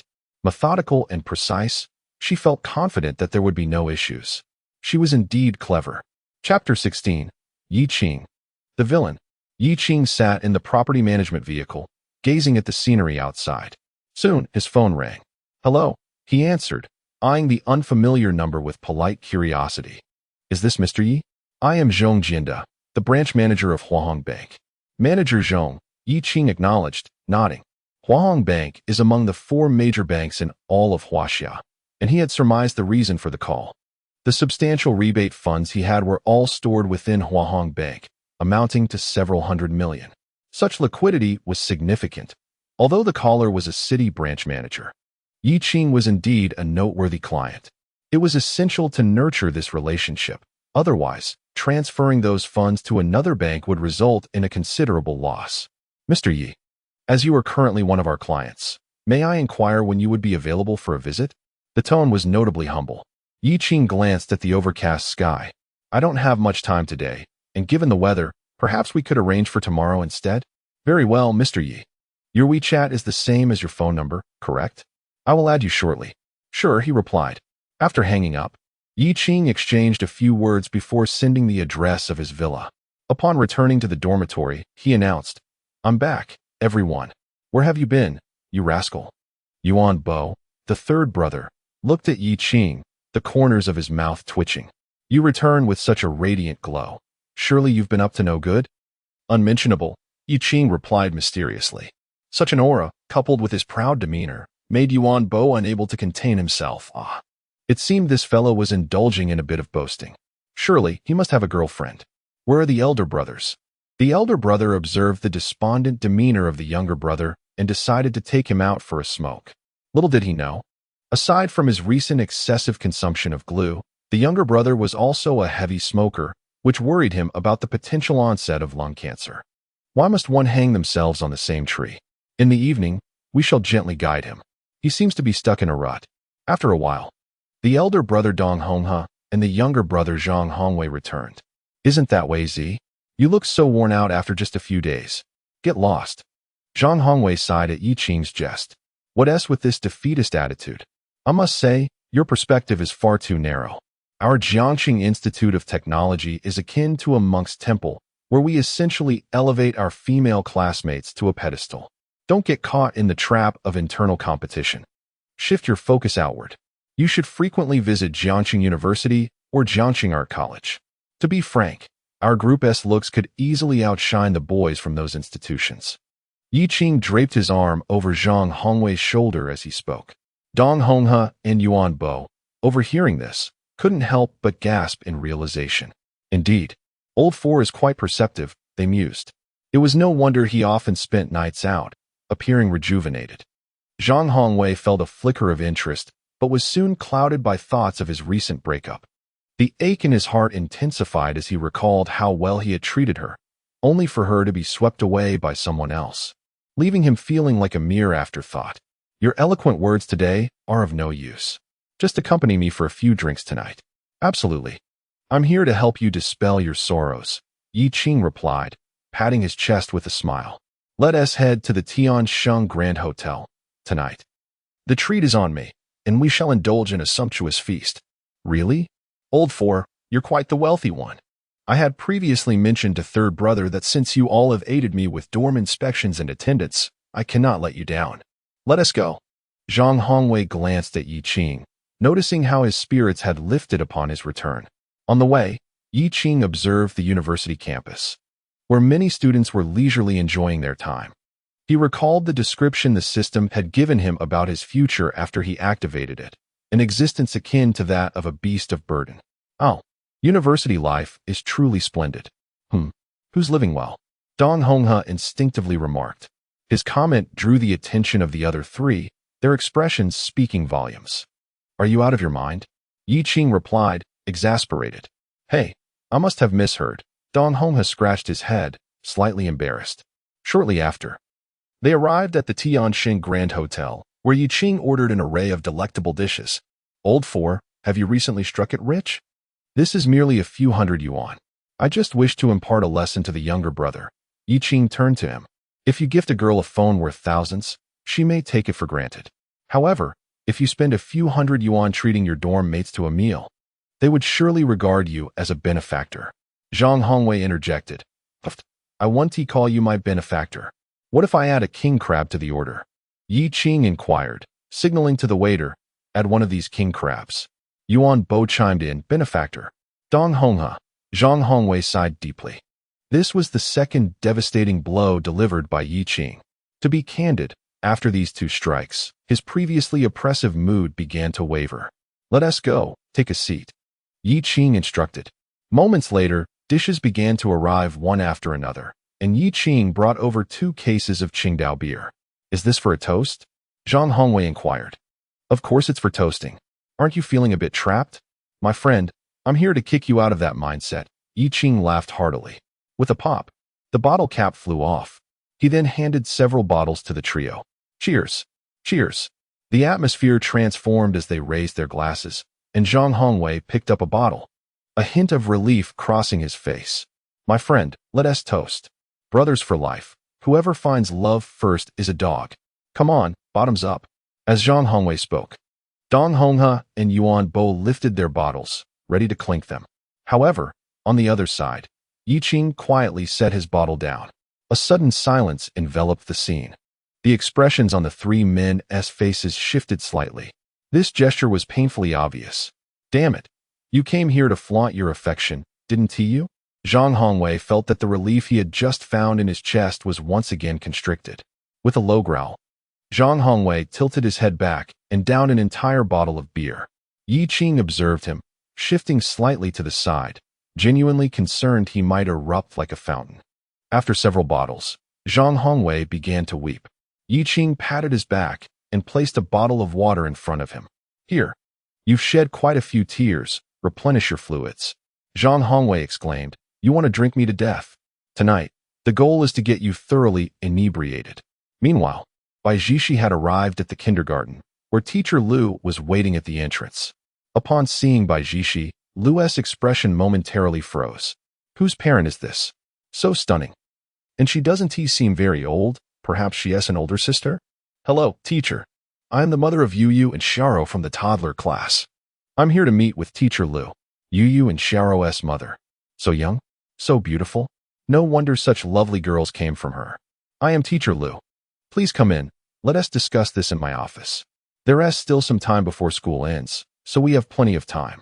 Although teacher Lu was warm, her face retained a serious demeanor, which made Bai Jishi feel a bit uneasy.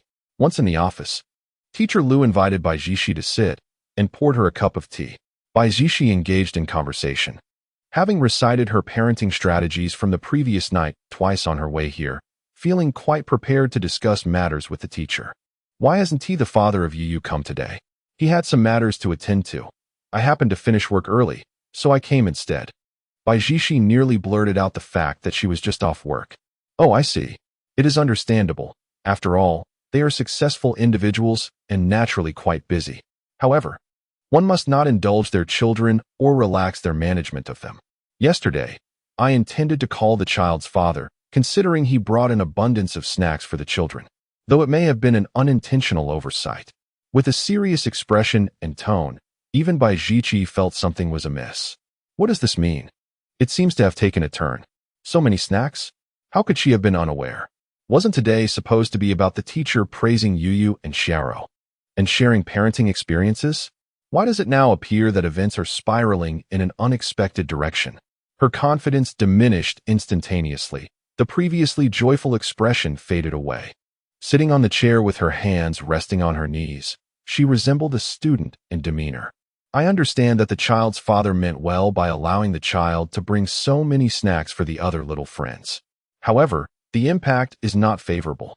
This is a crucial time for instilling habits and discipline in the children, and the kindergarten is striving to cultivate these qualities as well. Moreover, it is a significant period for their dental development.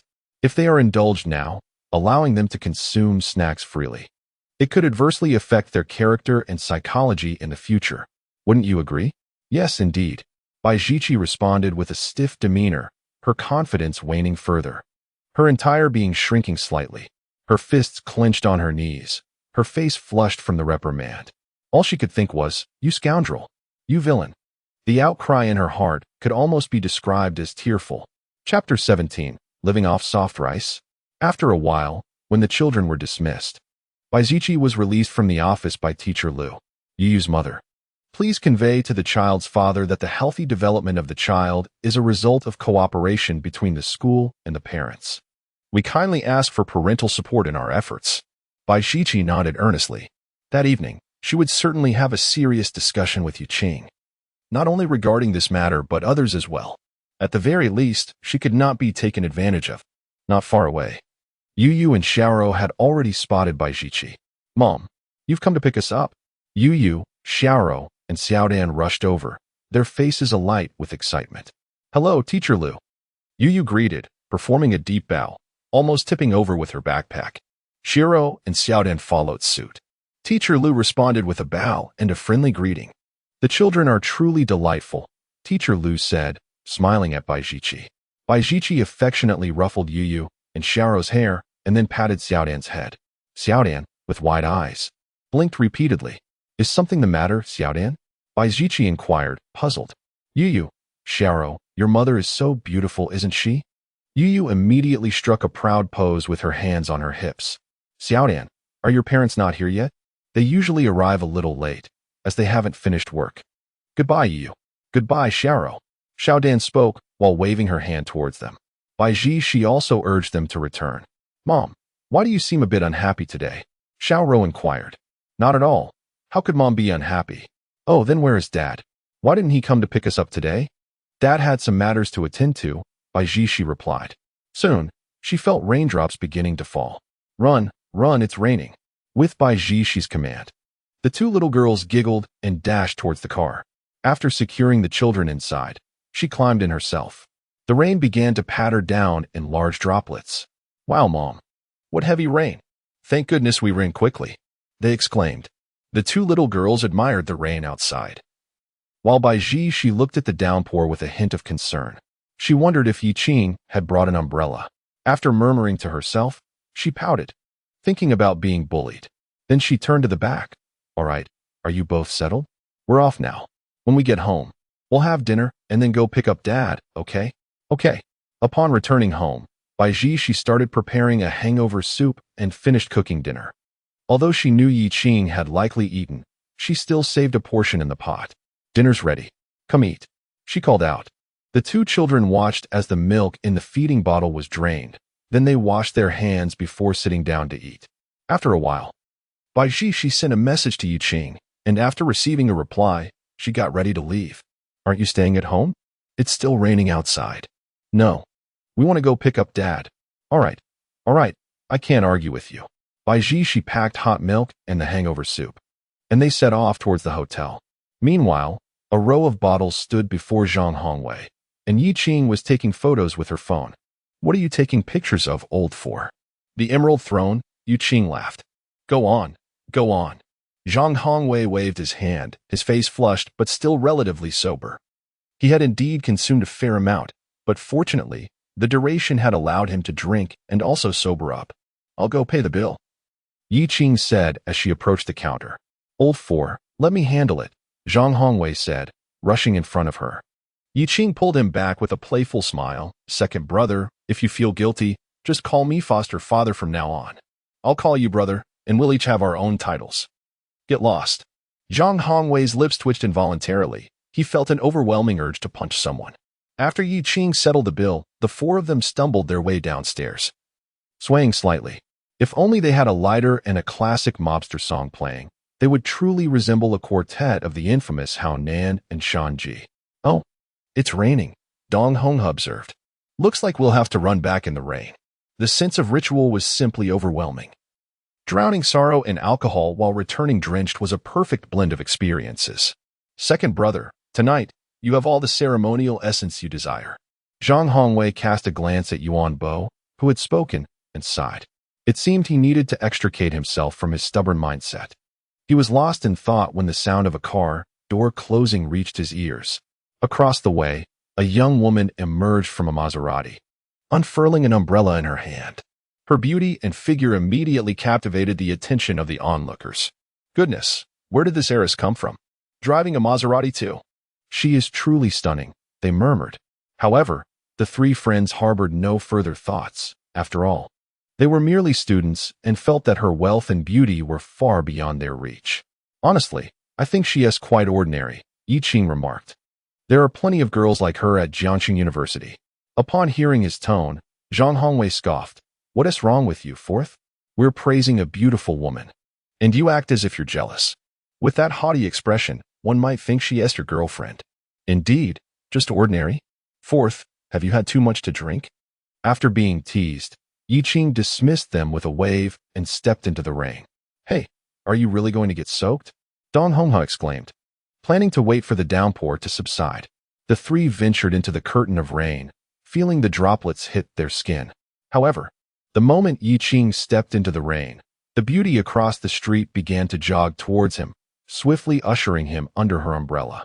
Thunder rumbled ominously overhead, seemingly striking the very souls of the three friends, making them gasp in disbelief, their eyes widening in astonishment. What does this mean? Is this even reasonable? Yi Qing turned back to them.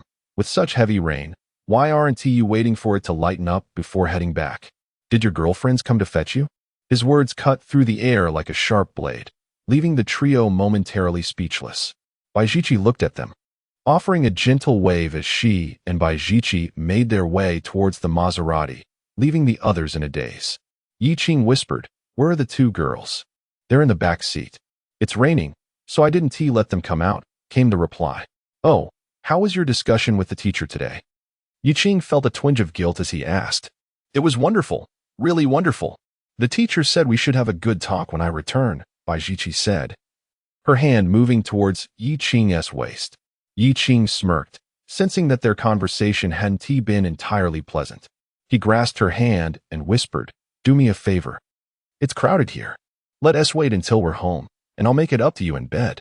She chuckled softly. You rogue. She playfully scolded under her breath, then tilted the umbrella towards him, her heart pondering whether this was what they called a shared umbrella. This was her first time sharing an umbrella with a boy, and Yi Qing noticed her shoulder peeking out from the cover. He reached out and pulled her closer. A tender display elicited envious glances from the three bachelors nearby. Goodness, is tormenting dogs not enough? Must one go so far as to eliminate them? At that moment, in the back seat of the car, Yu and Xiaoro gazed out the window. Look, Mommy and Daddy are coming, exclaimed Yu.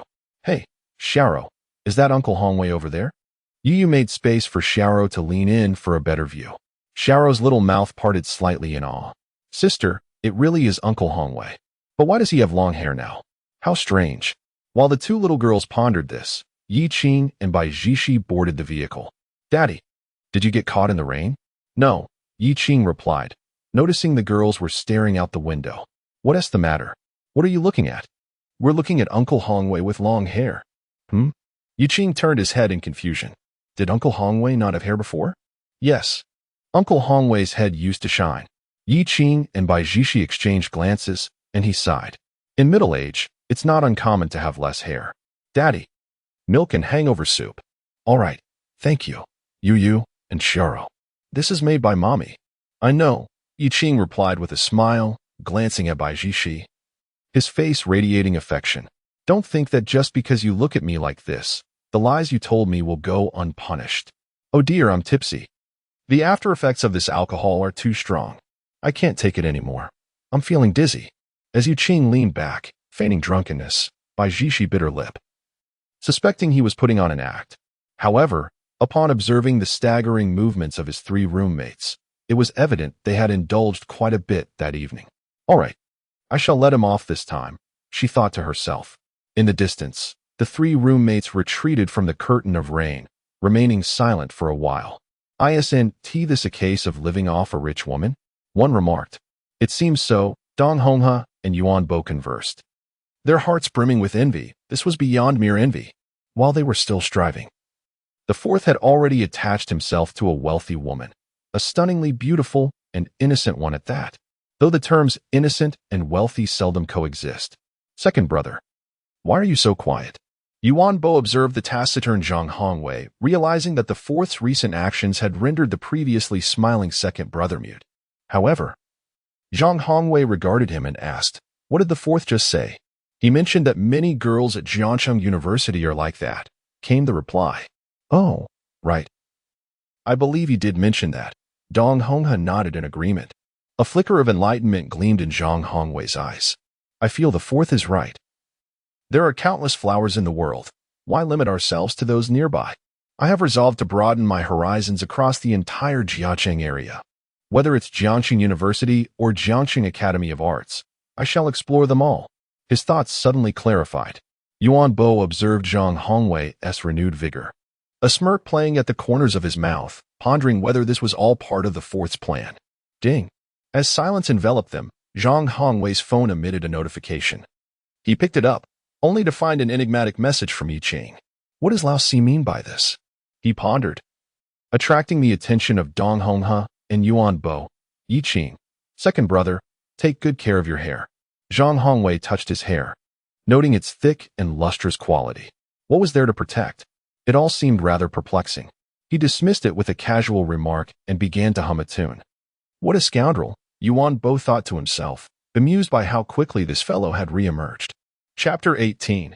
Intimate actions on the way home. Although Yi Qing feigned dizziness, he could undeniably feel the lingering effects of alcohol.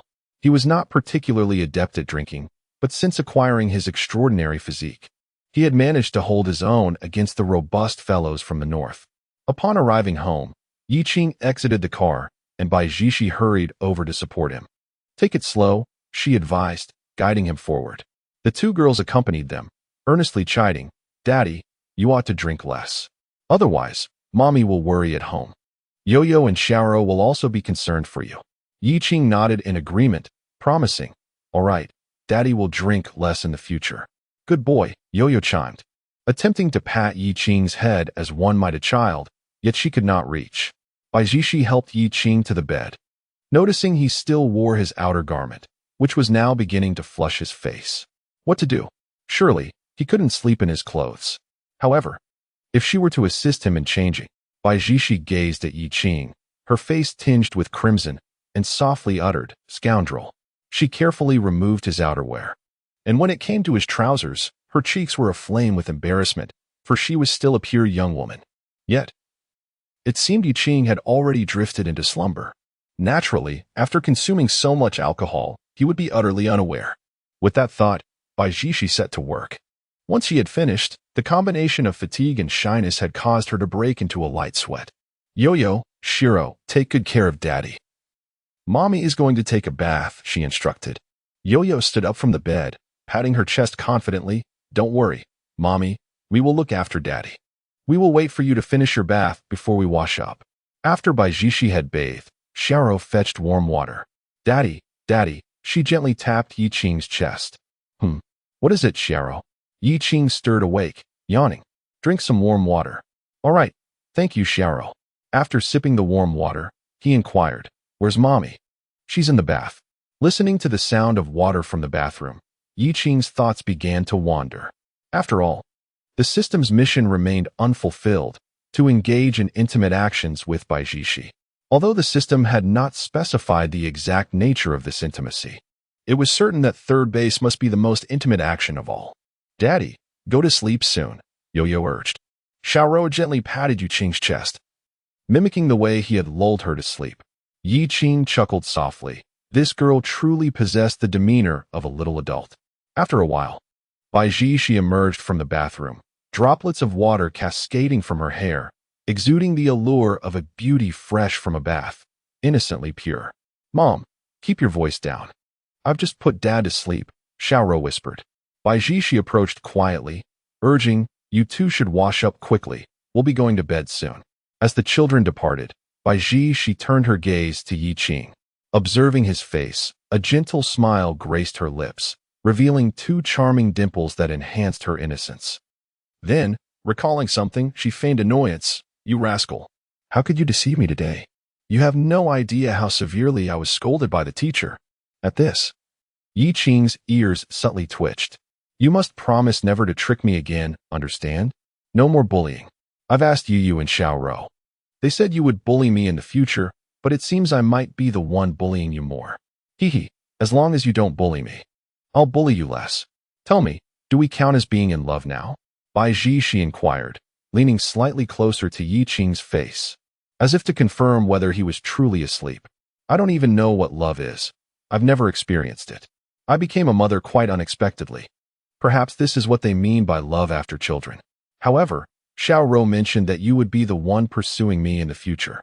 Bai Jishi paused for a moment, then softly added, But it seems you won't be able to pursue me until you're nearly 30.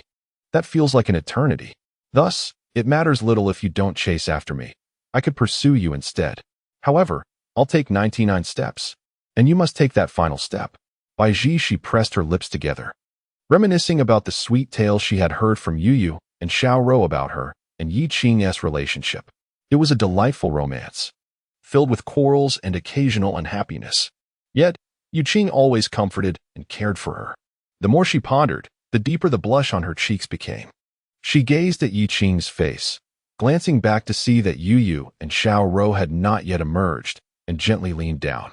One arm encircled her chest while the other propped against the bed, and she pressed her lips against Yi Qing's, briefly touching before withdrawing. Yi Qing froze, utterly surprised. He had not anticipated such an unexpected reward after feigning sleep. No, he must not allow Bai Jishi to perceive any abnormality. If she discovered that he was pretending to sleep, she might very well be incensed. Imagining Bai Jishi's current expression, he feared her face was already crimson. Perhaps her ears were flushed as well, which would be quite adorable. As Yi Qing contemplated, a shimmering light screen materialized before him, detected that the host and wife engaged in a more intimate act, ensuring love remains warm. Reward: Supreme Medical Skills, Top Grade Da Hong Pao Tea, 5 pounds. And exceptional musical talent. Since the wife initiated, a special reward is granted, with random inheritance. The host's daughter may inherit the skills and talents obtained by the host. Another unexpected gain? Yi Qing gazed at the light screen, feeling the changes within his body. He gazed intently at the final item. Could Yu and Xiaoro truly inherit talents? Yi Qing reflected upon these abilities. Writing and painting seemed acceptable, music too, but there was that martial arts skill. If either Yu or Xiaoro were to inherit such a combat skill, would that not spell trouble? Would they ever be able to marry? Yet, it seemed inconsequential now. If they didn't marry, so be it. After all, he could provide for the two young girls. A little while later, Yu and Xiaoro finished their morning routines and scampered into the room. Shoo, Bai Jishi placed a finger to her lips, signaling the two girls to be quiet. Oh, Yu nodded in understanding. The two girls then climbed onto the bed, snuggling their toys. Bai Jishi turned off the light. Sleep embraced the room, and the world fell into a serene silence. The following day, Yi Qing awoke, still ensconced in a cocoon of warmth.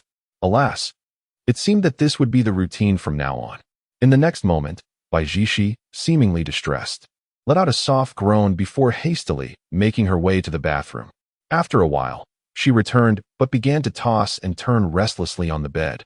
Much like a spinning top, Yi Qing sensed something amiss and opened his eyes, leaning closer to her. "What's wrong?" he inquired, noticing the pallor of Baijishi's complexion. "It's nothing, just she replied shyly, biting her lip, feeling somewhat embarrassed to articulate her discomfort. Yi Qing understood immediately. He glanced at the two girls, wary of disturbing their slumber. Gently, he rose from the bed and moved to the other side of Baijishi. He wrapped one arm around her legs while supporting her shoulder with the other. In an instant, Baijishi felt a sensation of weightlessness as Yi Qing lifted her effortlessly into a princess carry, leaning against his chest. Her heart raced, a first for her to be held in such a manner, akin to a small kitten enveloped in safety. He carried her to another room and gently set her down. "I have some knowledge of medicine and massage techniques. Let me help alleviate your discomfort," he offered. Baijishi nodded in agreement. "All right, I'll begin now. It might hurt a bit at first, but it will feel better soon," he assured her, placing his hand on her abdomen. The moment his hand made contact, he felt her body tense up. "All right, relax a little," he said softly. Baijishi turned her head and nodded, for she had never been touched in such a manner before. Gradually, as Yi Qing continued his massage, her body began to loosen. It seemed to be effective. His hands were warm, and the friction generated a comforting heat in her abdomen. The unique angle and pressure he applied made Baijishi feel increasingly at ease. It was as if currents of electricity were coursing through her entire being, and she found it to be quite pleasurable. As Yi Qing pressed on, she felt ever more relaxed. A soft hum inadvertently escaped from Baijishi's lips. Upon hearing this sound, both Yi Qing and Baijishi were momentarily taken aback. A subtle smile graced Yi Qing's lips. Baijishi, perplexed, scolded herself internally, questioning how she could emit such an embarrassing sound. "Does it hurt? Should I be gentler?" Yi Qing promptly intervened. "It's fine, not too bad," Baijishi replied, quickly grabbing a pillow from the side and covering her face with it, mortified. After a brief massage, Baijishi felt significantly more at ease. However, she sensed something amiss. Why was Yi Qing's hand now traveling down her leg? "Yi Qing, do boys often enjoy touching girls' legs?" "Not at all, I don't," Yi Qing retorted. "Though I may be massaging your leg now, I am merely applying pressure to the acupoints to alleviate your pain. You wouldn't understand, as you haven't studied medicine." Yi Qing turned to gaze at Baijishi. "Are you doubting me? Here I am, diligently massaging you to relieve your menstrual cramps. And you question my intentions? Look at my sore muscles, and you suspect I am taking advantage of you? Is that fair?" With several rhetorical questions, Yi Qing conveyed a sense of profound grievance, as if wronged by the heavens. "That's not what I meant. I genuinely feel much better now. Please don't misunderstand." "Yi Qing," Baijishi said, her face reflecting her remorse. Realizing she had indeed misjudged Yi Qing, she hastily apologized. "This time, I shall forgive you. Rest assured a principled university student, have integrity. Now, go change out of those silk pajamas and into some athletic shorts. I need to apply proper pressure on the acupoints. Your silk pajamas are too slippery for effective strength." "Huh." Baijishi was taken aback. "What's wrong?" "I'll change right away," she said, getting off the bed. Moments later, she returned in athletic shorts, her long, slender legs glowing with a pearly sheen beside Yi Qing. Once she settled down, Yi Qing promptly resumed his work. Indeed, with one less layer of fabric, the comfort was greatly enhanced. Chapter 19. I can massage you more. This moral coercion was enough to leave Xiao Bai feeling somewhat dazed. "Xiao Bai, you are still too inexperienced to challenge me." After indulging in a few more moments of tactile pleasure, Yi Qing realized that continuing further might raise suspicions. "All right, Jishi, how do you feel now?" "Much better," Baijishi noted, relishing the almost non-existent pain, and looked at Yi Qing in admiration. "You are truly skilled. Yi Qing, you possess medical knowledge." "I have many skills," Yi Qing responded with a smile. "Let me cook today. You should rest." Before she could finish her sentence, Yi Qing shot her a domineering glance. "Fine, I'll go freshen up. Once Yi Qing left, Bai Ji she stomped her foot, wondering why he had to be so overbearing. Yet, her eyes softened with affection. As Bai Ji she went to freshen up, Yi Qing busied himself in the kitchen. Indeed, upon mastering the art of culinary excellence, the techniques for preparing any dish one desires effortlessly come to mind. The mere act of picking up pots and pans is accompanied by a well-honed muscle memory. Subsequently, Yi Qing began to rise from her repose. After a brief interval, Yu opened her eyes, rubbed them, and glanced beside her, where only Xiaoro lay soundly asleep, clutching her little flying horse, while their parents were nowhere to be seen. She gently patted Xiaoro's bottom, prompting a soft murmur and a slight squirm from her sister. "Xiaoro, it's time to wake up. Dawn has arrived." "Sister, I wish to sleep a little longer." "Very well," Yu replied, turning to embrace Xiaoro. A while later, Bai Jiqi, observing the two sisters, felt a twinge of helplessness. The necessity for these girls to sleep with something in their grasp must surely have been inherited from her. But from whom did she inherit her own need for comfort and slumber? It was indeed puzzling. Thoughts of her parents stirred emotions within her. Although her family was not affluent, she had always been cherished by her father and mother. Yet, she found herself at a loss for words on how to explain her situation to them. She certainly could not claim these children as her own, for she was merely 18, while these two girls were but 5, coupled with a year of pregnancy. She contemplated fabricating a story, but her parents were not naive. They would never believe such a tale. Even if she were to confide in them, she worried about their acceptance of the truth. Would they perceive her as unhinged? Oh, the very thought made her head throb. Soon, her mind turned to the two adorable little ones and Yi Qing. Surely, her parents would embrace them as well. Bai Jiqi nodded, affirming her own thoughts. However, the quandary of when to introduce the children to her parents and how to present the situation remained. It was imperative to discuss it with Yi Qing, for whether sooner or later, the truth must be revealed. Having reached a resolution, Bai Jiqi approached the two girls. "Time to rise, time to rise." Upon being called by Bai Jiqi, the two little ones hurried to wash up. "Daddy is cooking. Hurry and freshen up so we can taste his culinary creations." The girls' eyes sparkled with anticipation as they dashed off to the washroom. Bai Jiqi pondered whether Yi Qing would be adept in the kitchen or if he would leave it in disarray. The thought made her anxious, for she desired to contribute more to their household.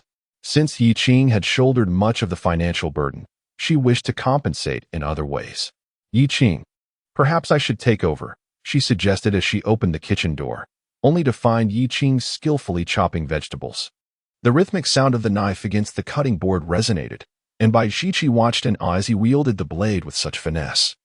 Her mouth fell agape in astonishment. How proficient he is! My goodness, Yi Qing truly can cook, and it appears he excels far beyond my capabilities.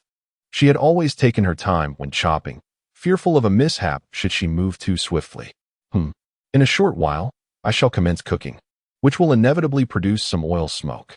You two little ones should wait outside." Yi Qing glanced at Bai Jiqi, who was peering curiously.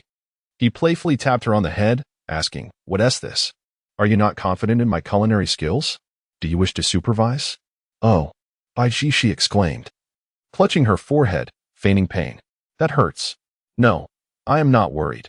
I merely thought I could assist with the cooking. The two little girls have gone to wash up, and I have nothing else to do. I intended to help you, yet here you are, hitting me." She pouted, looking quite the little girl, expressing her dissatisfaction. "All right, just wait outside. Dinner will be ready shortly." "Fine," Bai Jiqi replied, albeit reluctantly retreating, still leaning against the kitchen door to watch. Yi Qing noticed her but felt helpless, so he proceeded with his cooking. He heated the wok and poured in the oil, stir-frying vigorously. Fragrant aromas began to waft through the air. Even from outside, Bai Jiqi could catch the delightful scent. Wow, Yi Qing is truly remarkable. How could he hide such culinary prowess? I thought he was incapable of cooking, but it seems there is a hidden culinary genius in our midst, she mused, reflecting on Yi Qing's talents, realizing he seemed to excel at everything. Truly the perfect boyfriend. "Mama." Yu and Xiaoro finished washing up and, noticing the little round bundle still asleep, playfully called it a little lazy cat before rushing over to Bai Jiqi. Upon arrival, They were immediately captivated by the flames dancing in the kitchen, drawn to Yi Qing's cooking with wide eyes, pressing their faces against the kitchen door. After Yi Qing completed the dishes, including an egg pancake and a staple dish, he turned around and was startled. "Goodness, you three are peering in like this. What are you doing, Dad? You're amazing. I'm hungry," Yu exclaimed, pointing at the food inside, her face beaming with joy. "Come, serve it up. Let us eat." Yu eagerly took a plate, the delicious aroma enveloping her senses. Once at the table, Baiji Shi and the two little girls began to indulge heartily. As Baiji Shi tasted the food, her expression turned to one of bewilderment. Is it really just simple stir-frying? How can it taste this exquisite? Yi Qing is indeed a treasure of a man. The two little girls savored their meal with delight. After finishing, Yi Qing placed a cup of warm brown sugar water next to Baiji Shi. "Drink this in a bit." "All right." This gesture captured the attention of the little girls. "Mommy, what did Daddy give you?" "Brown sugar water." "Daddy is biased. Why didn't he give us any?" Yu asked, her curiosity piqued.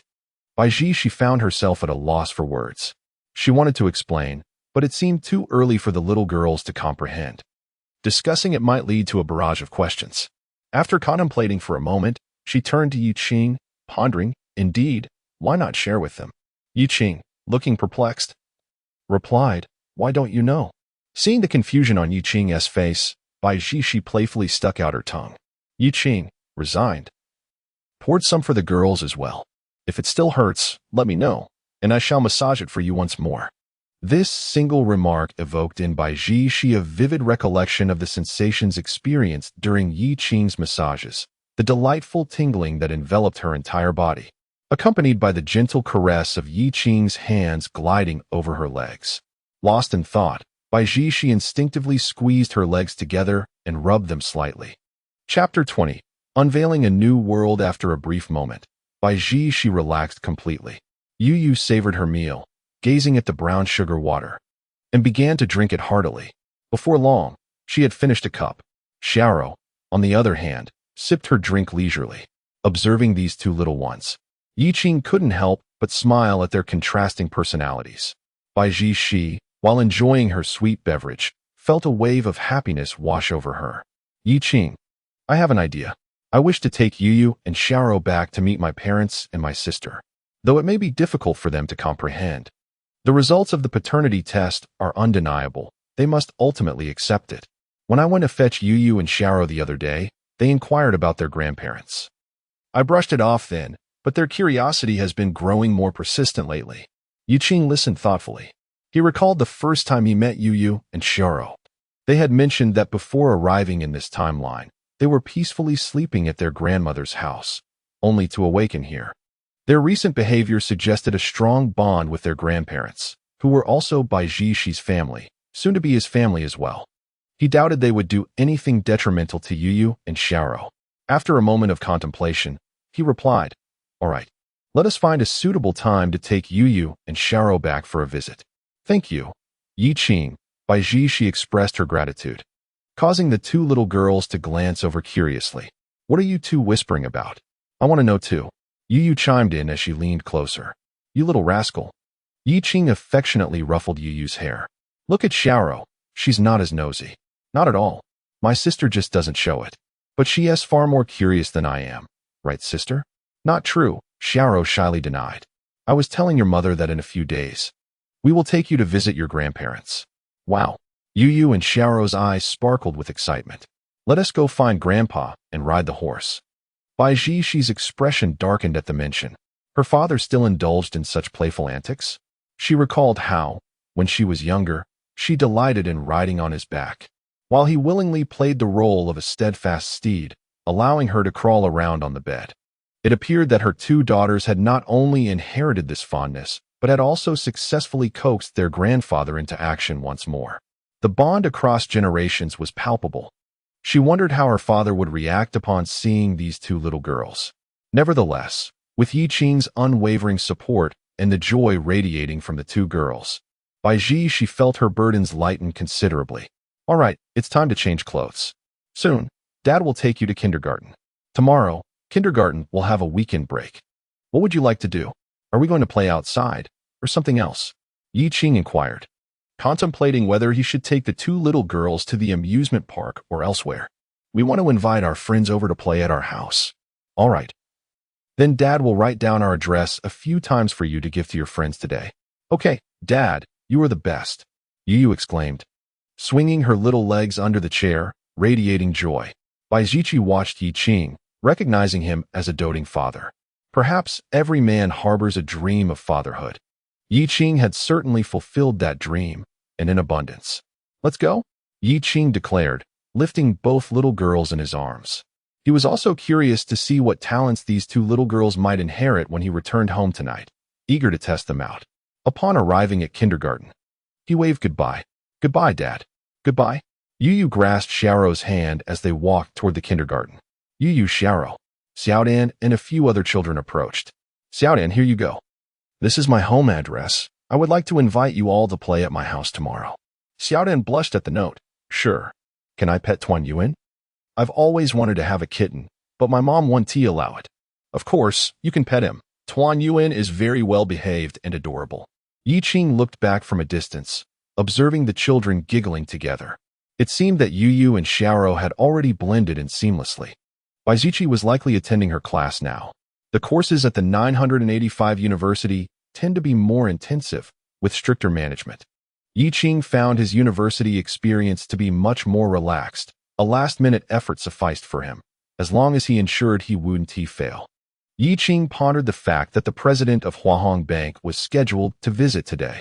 As he drove back, he received a call from Zhong Jianda. Mr. Yi, I have arrived at your community entrance. I just dropped my child off at school and will be there in a minute. All right, I'll wait for you. At the entrance of the villa area stood a well-dressed man.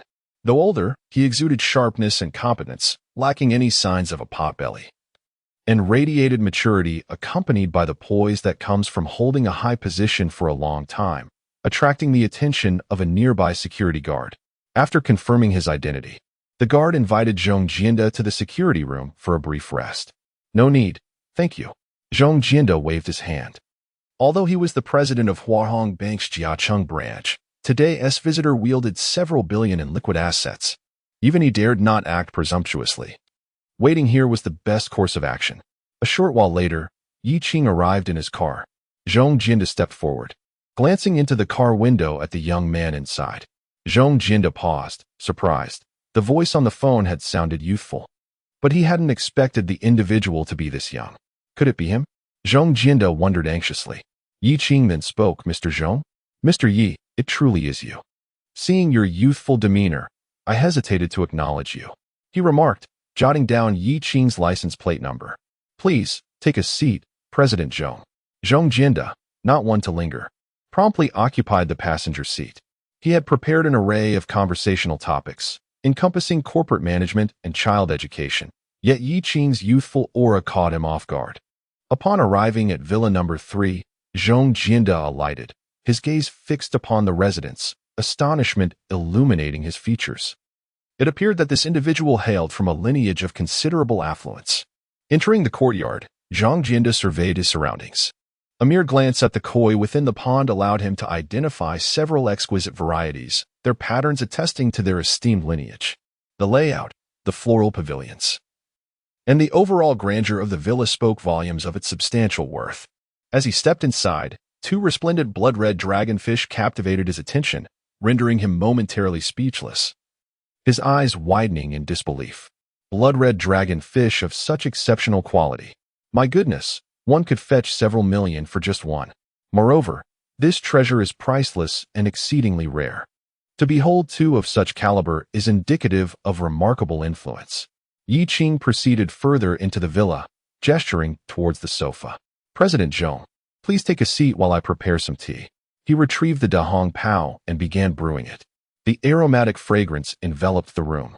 The once commanding presence of Zhong Jianda, a figure accustomed to high status, now appeared somewhat restrained as he stood, fidgeting with discomfort, his aura diminished. President Zhong, please, have a seat. Yi Qing joined him, pouring 2 cups of tea. As Zhong Jianda inhaled the fragrant steam, he discerned that this dahong pao was extraordinary. Upon tasting it, he nodded in affirmation. His initial conjecture was validated. This Da Hong Pao surpassed any he had previously savored, indicating its premium quality. He mentally chastised himself for having been conditioned by years and banking to equate everything with monetary value. Such treasures, he realized, could scarcely be acquired with wealth alone. Mr. Yi, I have come today to present you with a proposal, Zhang Jianda stated, revealing the document.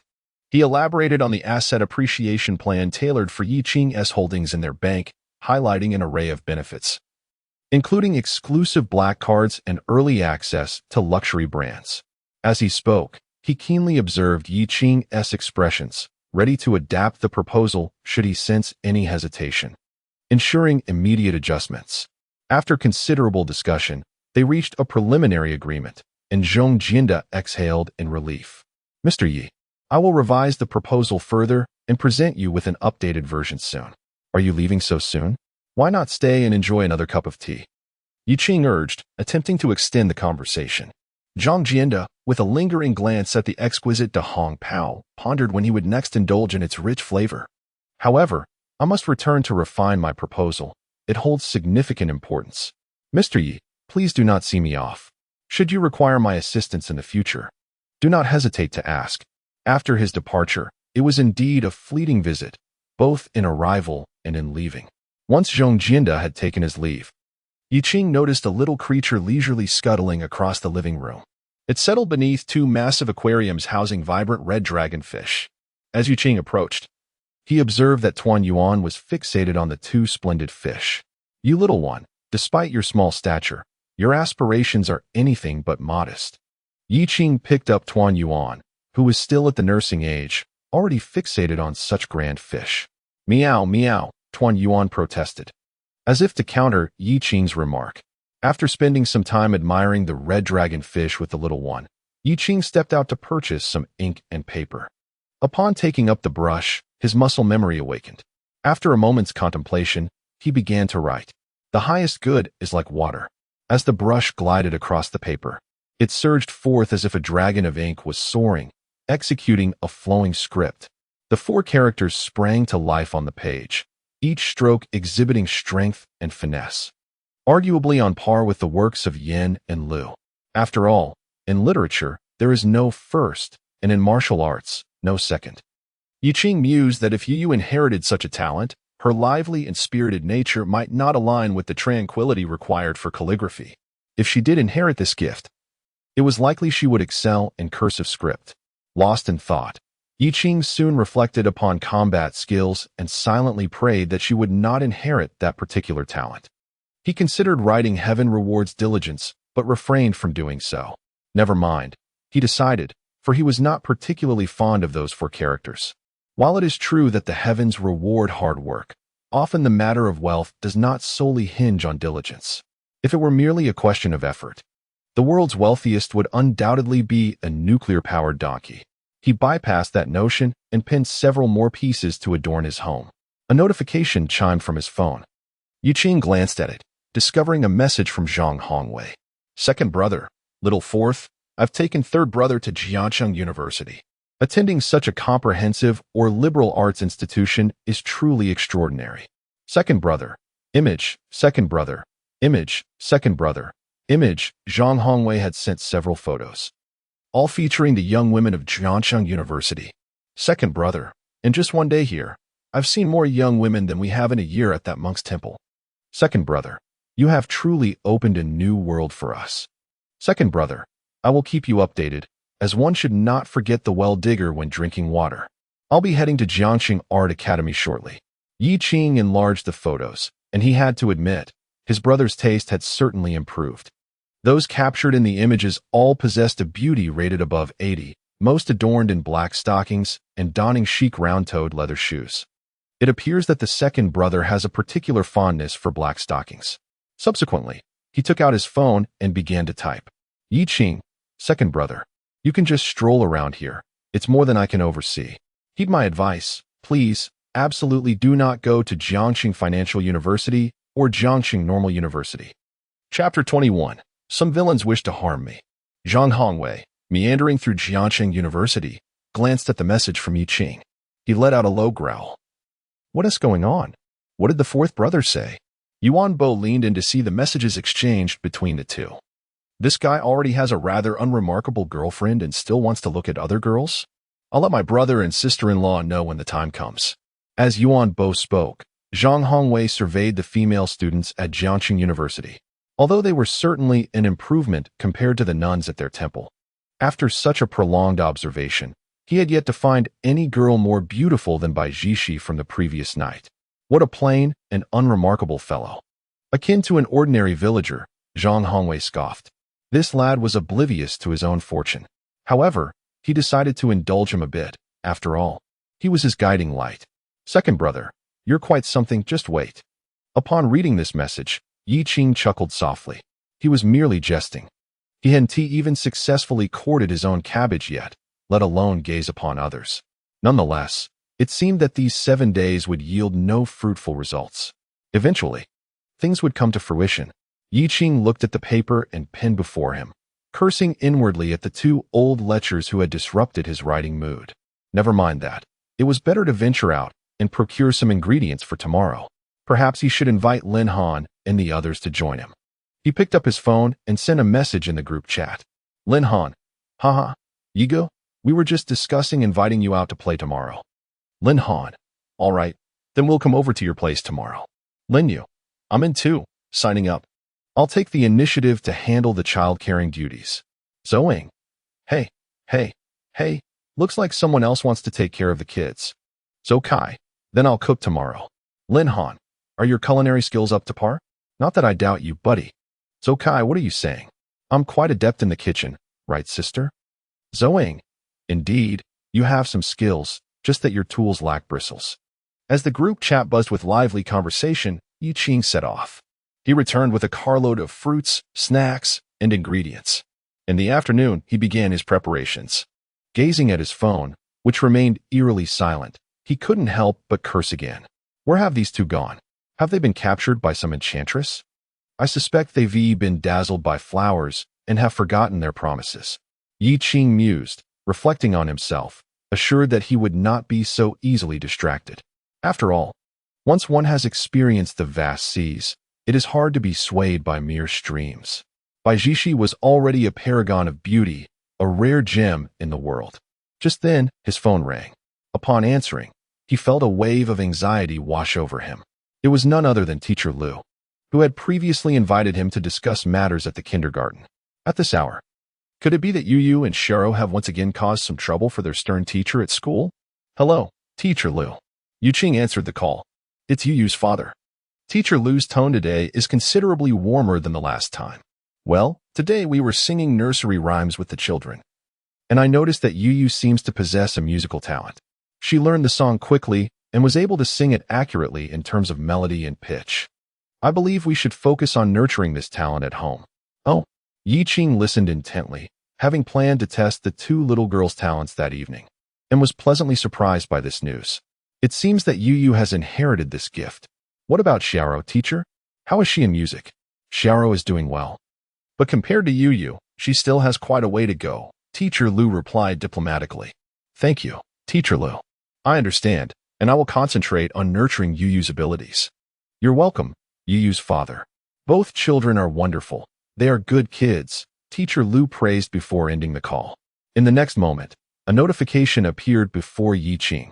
Detected that due to your wife previously taking your daughter back to her parental home, although you have received forgiveness from both your wife and daughter, you have yet to confront your mother-in-law and father-in-law directly. Please face your in-laws. Reward: Wio media, management, and financial capabilities. Yi Qing contemplated the task. He had heard the two little ones mention how fond their grandparents were of them. Bai Zixi had also brought this up in the morning. It seemed that his in-laws would not be too difficult to handle. Now it was a matter of whether they could cope with this somewhat unscientific situation upon learning of it. Unexpectedly, he was about to meet Bai Zichi's family. He wondered what kind of scene it would be. After preparing himself, Yi Qing glanced at his phone once more. It appeared as unremarkable as ever. Darn, he muttered under his breath, cursing the two little ones again. Forget it, time to pick up the kids. That evening, he picked up the two girls.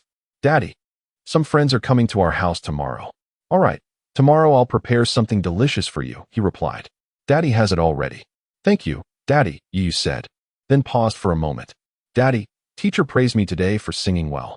With that, Yu stopped, and Yi Qing turned to see her chin raised, her eyes sparkling, clearly wanting his praise. You are wonderful, Yu. Yi Qing exclaimed, not wanting to dampen her spirits. Higi, Yu shyly scratched her head. When they arrived home, Baijichi was back too, busy in the kitchen. Mommy, we're back. Baijichi looked at the two girls, ready to embrace them. But the two little ones quickly turned and headed toward the cozy gathering. Baijichi was momentarily taken aback. Look at that forlorn expression. How about I give you a hug? Yi Qing said boisterously. In a moment, Baijichi flushed with embarrassment. I would rather not, she remarked. You are too rigid. Your demeanor pales in comparison to our two daughters' softness. With a chuckle, she recalled how, during their morning embrace and massage, he had not objected to her firmness. Yet now he wore a different expression. Alas, women can be so duplicitous, she mused. Baijichi, stirred by Yi Qing's words, reflected on the details of their morning and turned to prepare a meal. Meanwhile, Yi Qing closed the door. Perhaps I should take the little ones back home for a visit. It would serve as my first introduction to my future in-laws, he contemplated. Is it that urgent? Baijichi wondered, as she had planned to make a preemptive visit herself. She shared her thoughts with Yi Qing, who shook his head, suggesting that once the girls met the parents, clarity would dawn on them. Indeed, they resemble me in my youth so closely. It is as if they were cast from the same mold. What of my genes? Do they not reflect my essence at all? I perceive so much of my younger self in them, he mused. Yi Qing countered, nevertheless, let us return together. You may go ahead briefly to announce our arrival, and then I shall bring the two girls along.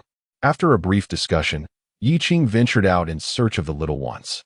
He found Yu engaged in play with Xiao Tuan Yuan, while Xiao Rou stood beneath the calligraphy of Shangshan Ruoshui, gazing up with wide-eyed wonder.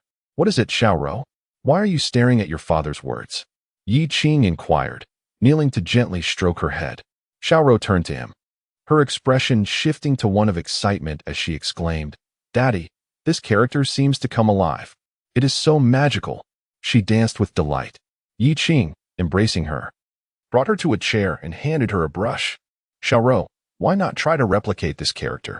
She gazed at the hanging calligraphy, attempting to mimic it on paper. Though her strokes were still unrefined, a hint of potential emerged. It appeared that Xiao Rou had inherited a talent for this art. Daddy, will you teach me? I want my writing to come alive too, she pleaded in her sweet, childish voice. As a devoted father, Yi Qing found it impossible to resist her charm. Very well, after dinner, I shall teach you, he agreed. Soon, the meal was prepared, and the two girls assisted in serving the dishes. During dinner, Baijichi initiated a light-hearted conversation. It seems our university has recently attracted many male students from other schools. My roommate mentioned that a considerable number are from Jiangxing Institute of Technology. Perhaps their school lacks female students, thus they have extended their reach here. Yi Qing raised an eyebrow at her words. Indeed, I abhor such boys, perpetually preoccupied with chasing after girls. They flit from one school to another. They are nothing but scoundrels. A gentleman like myself, regardless of the beauty that crosses my path, remains steadfast and unperturbed. Father, you are so impressive. Although Yu and Xiaoro did not fully grasp the situation, they were nonetheless influenced by the prevailing atmosphere. Baijichi sighed with a hint of amusement. Why was Yi Qing so earnest? She had just been jesting. After all, in fields of science and engineering, the number of female companions was inherently scarce. If he didn't seek out candidates from other institutions, he might indeed find himself perpetually single. Were you always like this before? Baijichi inquired, resting her chin on her hand, tilting her head in curiosity. Absolutely, Yi Qing replied with utmost conviction. Yet, in the next moment, a notification pinged from his phone, causing Yi Qing's lips to twitch. Surely not. Moments later, a series of notification chimes resounded.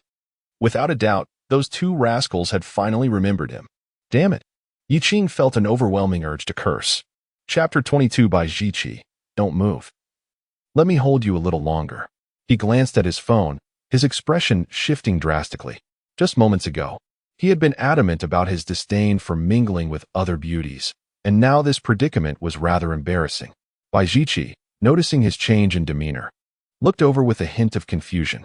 Yiqing, it seems someone has sent you numerous messages. It's from my roommates. Is there something going on?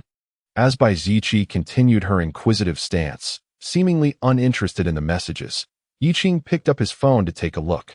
As expected, the notifications were filled with carefully curated images of campus beauties. It was evident that these two had gone to great lengths to select the most flattering angles and pure-looking girls. You might argue that there are no ill-intentioned individuals among the crowd, yet here they were, sending unsolicited messages. It's nothing. Yiqing remarked dismissively as he skimmed through the images.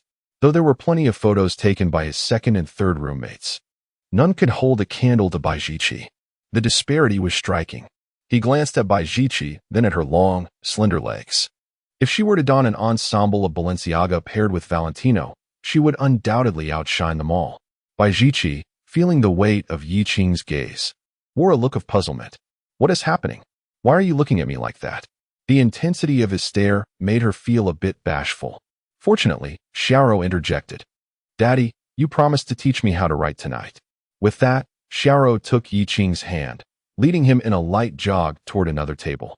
Bai Ziqi also carried Yu over, though at 4 or 5 years old, Yu was quite heavy.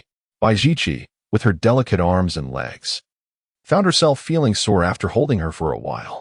Eventually, they sat down, and she began teaching Yu, who was attentively listening alongside Bai Ziqi. The latter nodded, indicating that she had absorbed some of the lessons. I didn't expect you to be skilled in calligraphy, Yiqing, Bai Ziqi remarked. Her father had a fondness for the art and had taught her during her childhood, giving her some foundational knowledge. Observing Yiqing's characters, she instinctively covered her mouth in awe. What beautiful handwriting! Of course, she was not a professional calligrapher, as the saying goes. An outsider enjoys the spectacle, while an insider appreciates the subtleties. Although she could not discern the intricate details, she could certainly recognize whether the characters were aesthetically pleasing. Well, I know a bit, Yiqing replied modestly.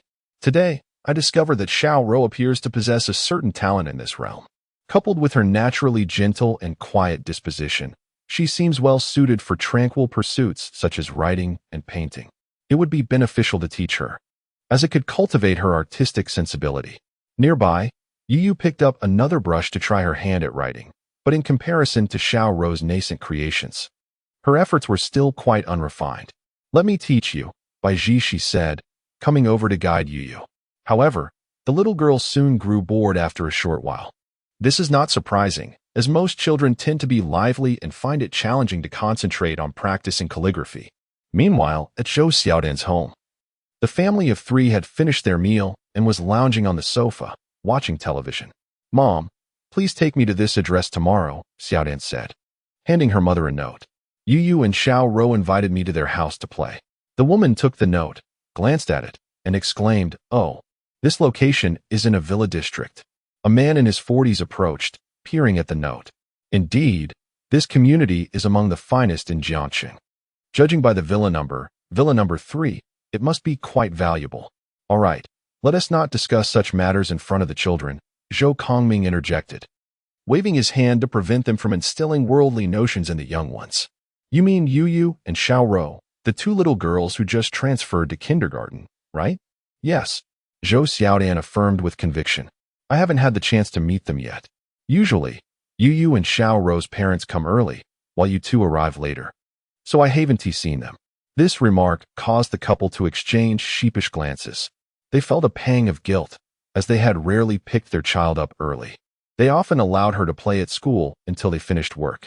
Sighing, Xiaodan added, You haven't seen Yu and Xiaoro's mother. She's so beautiful, like a fairy. Her words ignited a competitive spirit among the women. Oh, Xiaodan, is Yu's mother even more beautiful than I? Zhou Kongming perked up at his wife's question, anxiously gazing at his daughter. Sweetheart, this is a tricky question. You must answer wisely. A poor response might lead to my own troubles tonight, he silently prayed. My mother is the most beautiful in my heart. With this declaration, Zhou Kongming exhaled sharply, silently giving Xiaodan a thumbs up. Truly, she is remarkable. Her quick thinking is undoubtedly a trait she inherited from me.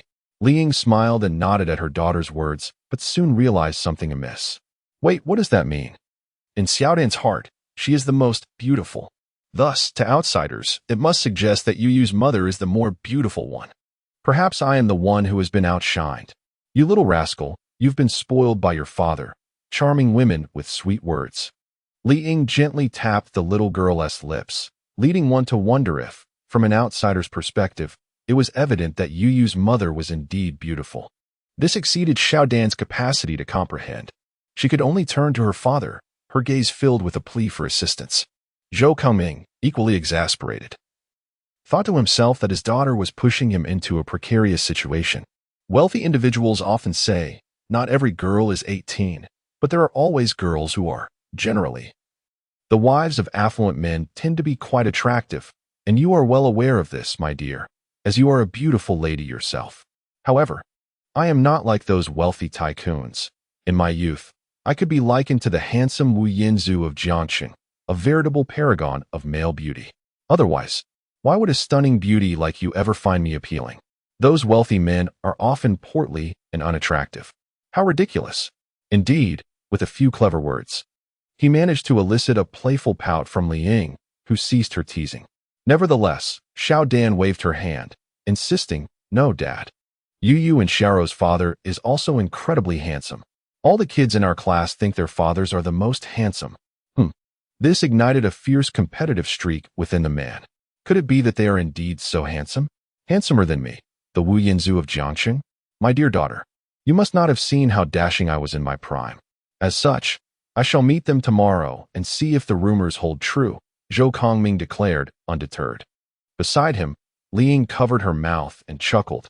Then I shall accompany you tomorrow, and we can also meet Yu Yu and Xiao's parents. Xiaodan was unconcerned about anything else. The mere thought that her parents would accompany her tomorrow filled her with joy. Thank you, Mom and Dad. All right, now go wash up. We need to prepare for bed, Li Ying instructed. But I want to sleep with you. No, you are a big girl now. You cannot sleep with your parents anymore, Li Ying replied. But Yu Yu and Xiao sleep with their parents. We are the same age. Why can't I? Xiaodan pouted, clearly displeased. Li Ying, feeling helpless, relented. All right, just for tonight. Oh, we had an agreement, Zhou Kongming exclaimed, suddenly anxious. Look, you're getting all worked up. Li Ying chided him with a glance, mouthing the words for him to soothe her to sleep. Zhou Kongming understood her unspoken request. Meanwhile, Yi Qing and Bai Jishi were busy preparing ingredients for the next day, arranging snacks on the table. As for the fruits, they could be washed in the morning. Time for bed, my little darlings, Yi Qing called out. Yu Yu and Xiao were playing with little Tuan Yuan. Upon hearing Yi Qing's call, they gently lifted little Tuan Yuan and placed it in its cozy nest, tucking it in with a blanket. Little Tuan Yuan, it's time for bed. Meow. Little Tuan Yuan seemed to comprehend, remaining quiet. That night, the two girls fell asleep hugging little Fima. Yu Yu was daydreaming about the gathering, while Xiao pondered the animated characters. Bai Jishi, however, was restless, troubled by a significant concern, returning home with the two little girls. She sighed, uncertain of her parents' reaction. Subsequently, a hand reached from behind and gently caressed her head. Sleep now. With me here, there is no need for concern, Yu Qing whispered softly. Bai Jishi turned around. In the moonlight, a pair of eyes shimmered, their brilliance perhaps a natural reflection or a result of the mist. Sleep, Yu Qing reassured her once more, tenderly stroking Bai Jishi's head, embodying a comforting presence. Bai Jishi nodded in response. The next morning, Yi Qing awoke to find himself still embraced by Bai Jishi. However, once she roused from her slumber, any previous shyness had vanished, and her grip tightened around him. She even nestled her head against his chest.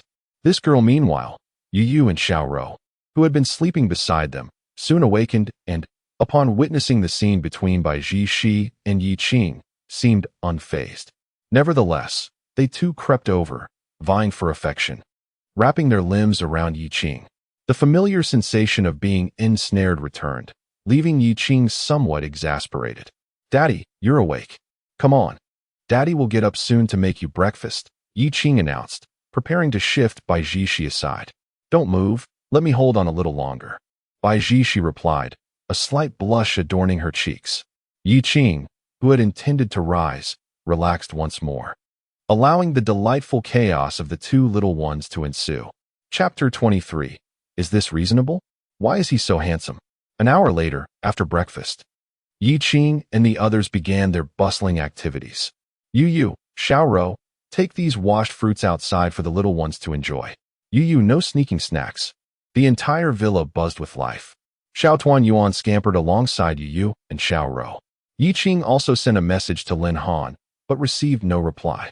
Glancing at the clock, he noted it was just past 8. Being a weekend, it seemed these individuals were still asleep.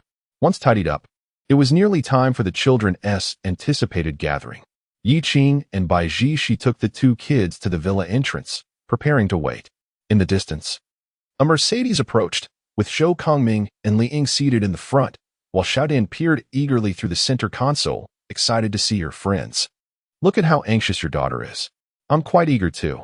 I wonder if anyone can truly compete with my Jiangcheng's Wu Yinzu? Zhou Kongming jested, prompting a warm smile from his wife. As they neared the villa area, Xiaodian exclaimed, Yu, Xiaoro, Mommy and Daddy, look. That is Yu and Xiaoro. She directed their gazes toward the two enchanting figures. Before them stood two exquisitely crafted porcelain dolls, as if little angels had descended from the heavens. Wow, these children are stunning. They then turned their attention to Yi Qing and Bai Ji. Upon glimpsing the couple, Li Ying froze momentarily, her eyes widening in disbelief. Are these two really the parents of Yu and Xiaoro? This mother looks astonishingly well preserved. The father is indeed quite handsome and remarkably youthful. Li Ying felt a pang of humility.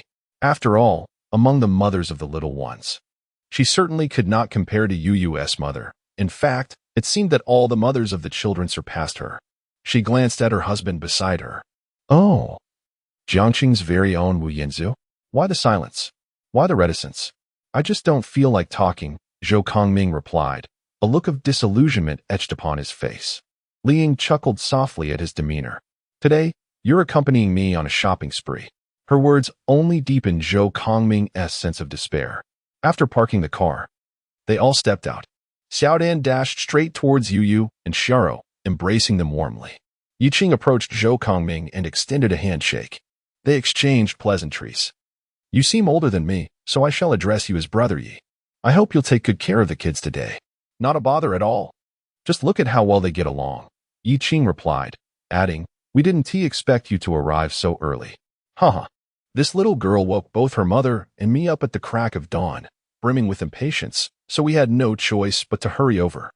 They continued with some more polite banter. Xiaodian, we're heading off now. Call me later when Uncle Yi can pick you up. Goodbye, Mommy and Daddy. Xiaodian waved her chubby little hand. Shortly after, the other children began to arrive one by one. Now that everyone is here, shall we head home? Yu declared, taking on the role of the organizer and gracious host. Yes, I want to pet the kitten. I want to pet it too. I've wanted a kitten for ages. But Mom won't allow it. Let us set off. Under the escort of the property's vehicles, Yi Qing led the children to Villa number 3. Upon exiting the car, Xiaodian exclaimed, Wow, Yi, is this your home? It's enormous. In the realm of children, concepts like villas or large flats were non-existent. They only understood the ideas of big and small. Yu and Xiaoro guided the children into the yard, introducing them with an air of maturity.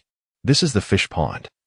Yu explained, as several children gathered around to peer into the pond filled with koi. Yu, those fish are so plump. There's fish food here. If you'd like to feed them, you can. Yu presented the fish food, taking a handful and scattering it across the water's surface. The koi leisurely swam over. Xiaoro employed her usual method, clutching a handful of fish food, waiting for a fish to approach before offering it a generous portion. Yu favored a broader approach, while Xiaoro focused on quantity. Other children joined in feeding the fish as well. All right, let us head inside to see the kitten. Yu led the children indoors. The girls, under her guidance, changed into slippers and raced towards the room, eager to meet the kitten. Little Tuan Yuan seemed to sense the commotion and slowly peered out from the room, revealing its round little head. The sight was utterly enchanting, captivating the young girl's heart. Wow, is this the little reunion? How adorable, so fluffy. I wish to hold it, she exclaimed. Yu allowed everyone a turn to embrace the little reunion, which was quite well behaved. Meanwhile, the boys stood transfixed before the vibrant red dragonfish tank, their eyes sparkling at the sight of the two majestic fish. "Don't you want to touch the little cat?" Yi Qing approached a young boy, gently caressing his eyes. "Uncle Yi, your two fish are magnificent. They appear as if carved from gemstones," he exclaimed. Indeed, several other boys nodded in agreement, their expressions filled with admiration. "Do not be deceived by their slow swimming. These fish can bite," Yi Qing warned, and the children instinctively stepped back a pace. "Haha, children, over here we have snacks, fruits, and delightful desserts prepared for you. Feel free to indulge. Consider this your home, and do not hold back," Yi Qing proclaimed, glancing outside the villa at the approaching figures, realizing it was Lin Han and his companions. The children, hearing Yi Qing's words, rushed out to see the preparations, their hearts brimming with joy. "Thank you, Uncle Yi. You've worked hard." Their voices of gratitude echoed. Yi Qing waved dismissively and stepped outside, only to find Lin Yu, Zhou Ying, and other distinguished young ladies leading the way, while Lin Han and Zhou Kai were conspicuously absent. Bai Ji went out to greet them, taking in the surroundings and engaging in light-hearted banter. The onlookers could not suppress their envy. The villa was indeed a picture of opulence. "Hello, Brother Yi, we've arrived." "My goodness, your house is truly eye-opening," Zhou Ying remarked, her awe palpable. "Why are only you two here?" "I messaged Lin Han and Zhou Kai this morning." "Why haven't they come? Surely they cannot still be asleep? As older sisters, can't you exert some familial pressure? I even invited them to help with the kids. I hope they aren't planning to arrive just in time for dinner." Yi Qing jested. Zhou Ying sighed, explaining, "Zhou Kai encountered a minor incident on the way, and Lin Han has gone to assist him." Chapter 24. "I just want to have a taste him?" Yi Qing furrowed his brow upon hearing Zhou Ying's words. What happened? It seemed that Zhou Kai had been struck by an elderly man riding a tricycle while en route. In any case, they will be dealing with insurance matters. It's being handled, so let us see how it unfolds later. Come, let us head inside and check on Yu Yu and Xiaorou. "I have longed to see these little treasures," Zhou Ying said, pulling Lin Yu as they entered the villa. Upon entering, they marveled at the exquisite decor and arrangements, their mouths agape in sheer astonishment. The opulence was overwhelming. Although they considered themselves relatively affluent, stepping into Brother Ye's abode felt akin to entering a grand palace. "Lin Yu, Sister Zhou Ying. Hello, brothers and sisters, you've come too." "Haha, you're here," Lin Yu exclaimed upon seeing a group of little ones. Her spirits lifted as she approached and embraced one of them. Zhou Ying joined her, gazing at the chubby child. "It seems that little Tuan Yuan is well-fed and well-rested at your home. Hasn't he grown rounder?" "Indeed, my sister and I have been feeding him milk." Yi Yu chimed in. "Impressive," Yi Qing remarked as he approached. "The task of looking after the children now falls to you. There are fruits and snacks over here, so don't just stand there. Please, help yourselves." "Huh, we're in charge of the kids?"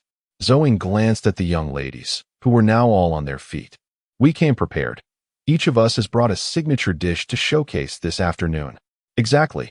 We can't have Bai Jie doing all the work alone," they chatted, mistakenly thinking Bai Jishi would be the one cooking. Bai Jishi quickly waved her hands to clarify the misunderstanding. "No, I want to be cooking today. It's Yu Qing who will be preparing the meal." Upon hearing this, Lin Yu felt a pang of envy. What a wonderful boyfriend, she thought. Why couldn't fate bestow someone like him upon her? Nearby, Zhou Ying's lips twitched at the thought of a boy cooking. She felt a twinge of fear. After all, Zhou Kai had once boasted about his cooking skills, only to serve up a plate of charred disaster. To make matters worse, he had guilted her into taking a bite. The taste was unforgettable. The lingering shadow of that experience prompted Zhou Ying to quickly retort, "Let us handle it. Ye good. We can't have you spending both time and money." Bai Jishi approached, taking her hand. "I'll be busy with Yi Qing, and he cooks deliciously." "Oh, really?" "Yes. Indeed." Although the others were skeptical, they fell silent and dutifully focused on looking after the children. Yi Qing glanced at the time, wondering when Lin Han and Zhou Kai would arrive. Meanwhile, on the roadside, Zhou Kai stared at the shattered rear light of his Maybach, then at the flustered old man beside him and the overturned tricycle, feeling utterly despondent. The old man continued to explain the brake failure, his face a mask of apology and worry. As Zhou Kai sighed, A 911 sped towards him, coming to a smooth stop. Lin Han stepped out, immediately addressing Zhou Kai. Kai, don't you dare claim to be part of our circle with driving like that. What kind of skills do you have if you can cause an accident on this little road? How embarrassing. Zhou Kai was already frazzled. His own car had been left at the club after a night of drinking, and today he had borrowed his mother's car, only to end up in this predicament. Taking a drag from his cigarette, he looked at the old man and sighed. Sir, you can go. Don't worry, you won't have to pay. I'll handle it through insurance. You should really get your brakes fixed. It's quite dangerous. As the grateful elderly man left, Zhou Kai couldn't help but twitch his lips. After all, there was no need to make things difficult for someone of his age. If he were to compensate for the damages, it is likely he would be unable to afford it. It would be far swifter to simply go through insurance. Though the premium will increase next year, it is not his vehicle, and he is not liable for the insurance fees. At most, he might receive a reprimand from his mother. Meanwhile, Lin Han circled the car, urging him to contact the insurance company promptly to expedite the matter. I rushed over as soon as I heard about the incident. Yigo must be anxious. It is quite embarrassing for our first gathering to be marred by such an occurrence. Those in the know are aware of the mishap, while others might think we are merely playing the part of celebrities. Understood. Zhou Kai waved his hand and then made a call. After hanging up, the phone rang again. Zhou Kai glanced at the caller ID, his mouth twitching slightly. He answered, hesitantly uttering Mom. After ending the call, his face turned ashen. He looked at Lin Han.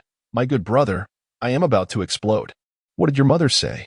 She insisted I return the car immediately, stating she had an important meeting and wanted me to be her chauffeur. Lin Han replied, Did you mention it to her? You know my mother's temperament. If I simply tell her, the moment she sees me, that hand could cleave my skull. Hurry up, think of a way to borrow a car. Zhou Kai looked at Lin Han, who shifted slightly to reveal a Porsche 911 behind him. Why not drive my car and take your mother there? Before he could finish, Zhou Kai stormed over, promptly silencing him. My mother is going to a business negotiation, not a street race. Can we not procure a more dignified vehicle? A Bentley. A Mercedes would suffice. Zhou Kai found it increasingly difficult to tolerate Lin Han's nonsensical suggestions. Where am I supposed to borrow a car from right now? Lin Han sighed in frustration, but then suddenly brightened. Wait, doesn't Yigo have a Rolls-Royce? Are we really taking that? Zhou Kai hesitated, considering the significant leap in class. Nevertheless, it seemed to be the only lifeline available. He pondered whether Yigo needed his car, feeling somewhat reluctant to ask. Yet he had no other choice but to pick up the phone. Yigo, I have a favor to ask. My car was damaged, and I need a vehicle at home. Oh, that was quick? Thank you, Yigo. I'll head over shortly. After hanging up, Lin Han approached. So, how did it go? Isn't Yigo generous? But I must warn you to be extra cautious with his car. I know, Zhou Kai replied, feeling a warmth in his heart. He extended his hand toward Lin Han, who looked puzzled. What are you doing? After Lin Han placed his hand in Zhou Kai's, he was swiftly shaken off. Do you have a penchant for her? Never mind. Just hand me the keys. I'll go find Yigo, and you stay here to handle the accident. Seriously? Who would have guessed? Lin Han, resigned, handed over the keys. Take it easy. Got it.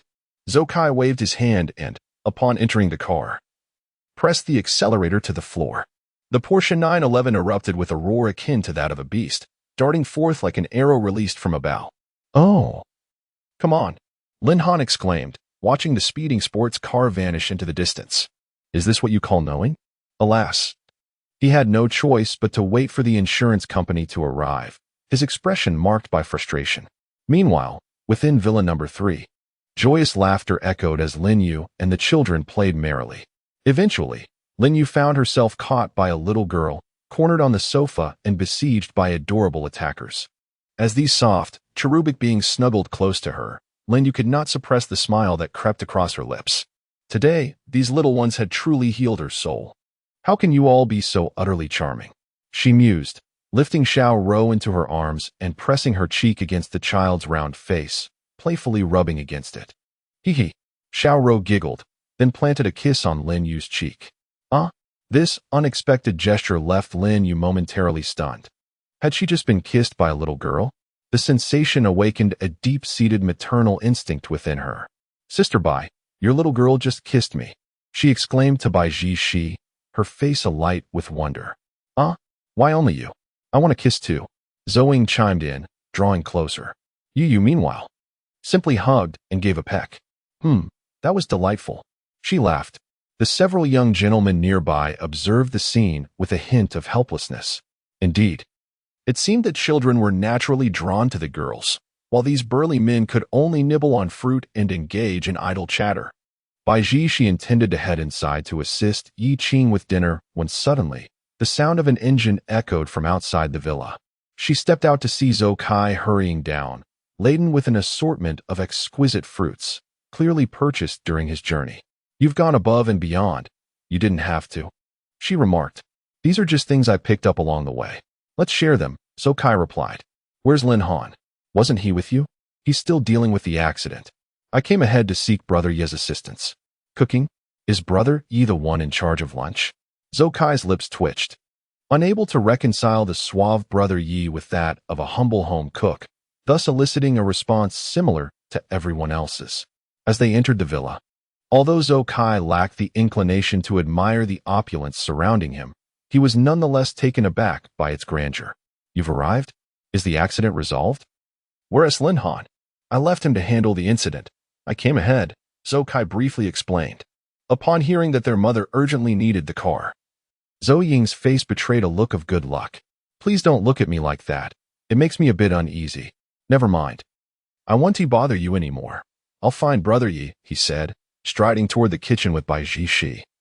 While Zhou pondered for a moment before following suit. Upon opening the kitchen door, a wave of heat rushed forth, flames flickering wildly. As Yi Qing skillfully ignited the flames beneath the pot, he commenced the stir-frying with remarkable finesse. On the other side, an array of meticulously chopped ingredients awaited their turn to be cooked. Zhou observed the neatly arranged dishes, marveling at the chef-like precision of the knife skills. The manner in which he orchestrated the flames was nothing short of impressive. His movements flowed like water, exuding a certain elegance. The aroma wafted through the air, invading her senses and awakening her appetite. Zhou Kai stood there, eyes wide in disbelief, utterly astonished by Yi Ji's culinary prowess. A true polymath indeed. He wondered if he could return in time to savor a taste. Bai she gazed at Yi Qing with eyes sparkling with joy, her face radiating happiness. Yi go. As Yi Qing finished preparing a dish, Zhou Kai spoke up. You've arrived. The key is hanging by the entrance. Just grab it and come in. Yi go. I cannot thank you enough, Zhou Kai expressed, while Yi Qing merely waved his hand dismissively. Meanwhile, as they admired the freshly cooked dishes, Zhou pulled Bai Shi closer. Shi, do you think it would be inappropriate for us to steal a taste? Not at all. Let us sample it for everyone, Bai Shi replied, unable to contain her eagerness. The two ladies picked up a fresh pair of chopsticks, lifted the food, and relished the flavors that burst in their mouths. They felt a delightful shiver run through them. It was simply exquisite. A glance exchanged between them conveyed a clear understanding. Just one more bite, and then they would refrain from further sampling. However, just as they readied their chopsticks, a stern voice interrupted, startling them. What are you two doing? They froze, resembling children caught sneaking candy. After a moment, they turned, their faces tinged with embarrassment. We were just having a little taste, they confessed. Chapter 25.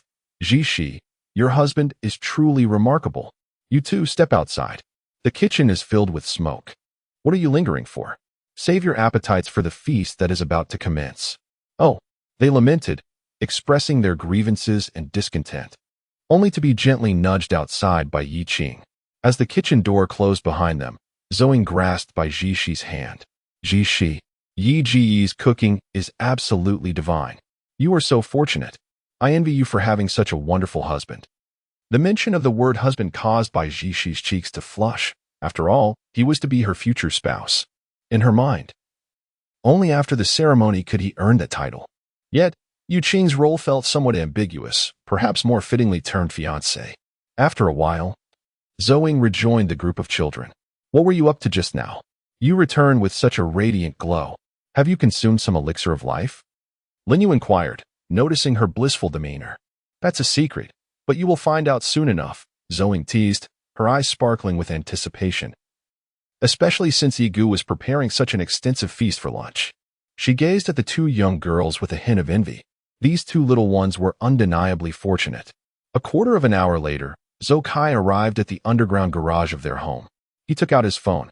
"Mom, I've arrived. Please wait. I'm coming down now. I need to discuss something with you. I took your Maybach out today, but it got into an accident. So I've swapped it for another car to bring you." "What?" Zhao Meiwan, already anxious, hurriedly entered the elevator upon receiving Zhou Kai's call, only to be met with this dreadful news. Today, she had intended to negotiate a loan and had chosen the Maybach to showcase her strength. What could she do now? Was this unreliable boy planning to send her in a sports car? Yet, there was no time to borrow another vehicle. That rascal. Zhao Meijuan's lips twitched in irritation. But the elevator had no signal, and she couldn't hear what Zhou Kai was saying afterward. She could only pray as she descended. Upon exiting the elevator, she prepared to drive off, only to be surprised by the sight of a Rolls-Royce parked there. The pristine vehicle, with its flawless silhouette, was evidently brand new, distinctly different from the ones rented for weddings. "You managed to borrow this car? What are you talking about, Mom? My connections are vast," he replied. "Now, get in. We need to discuss how you managed to damage my car." Zhao Meiwan checked the soles of her shoes for any dirt before taking her seat in the back. "Ah, this car is indeed unlike mine. Rest assured, today you will surely succeed. Now tell me, my esteemed young master, you always boast about your driving skills. Why is it that your prowess only shines when you're behind the wheel of your own car? Does that mean my vehicle is lacking? Not at all. I was merely cautious with your car, and then an old man crashed into me. It was their fault." Zhou Kai protested, feeling wronged. Following his mother's instructions, he drove towards the Jiangqing branch of Huahong Bank. Shortly thereafter, at the entrance of Huahong Bank, Zhong Jinda and Vice President Tian Yi were returning from outside. "Let's hold a meeting in my office shortly." "All right, President Zhong," Tian Yi replied, pulling out his phone. "I'll call the people I scheduled to meet and ask them to wait until we finish our meeting." Just then, as Zhong Jinda was about to leave, a strikingly grand black vehicle approached. He glanced over, and upon seeing the license plate, his heart skipped a beat. It was Mr. Yi's car. His proposal wasn't finalized yet. He was just going to confer with Tian Yi about it when Mr. Yi arrived. What did this mean? Did he think Zhong Jinda was moving too slowly? Was he considering transferring funds to another bank? In an instant, Zhong Jinda felt overwhelmed. He had to secure Mr. Yi, this significant client. He hurriedly made his way toward the vehicle, while Tian Yi, noticing his demeanor, raised an eyebrow. When had the president ever displayed such urgency? Clearly, the person inside the car was of extraordinary importance. At this moment, he took a step forward and ran to catch up. The vehicle came to a halt. Zhong Jinda opened the rear door, only to find a woman inside. Is that you, General Zhao? You've arrived?"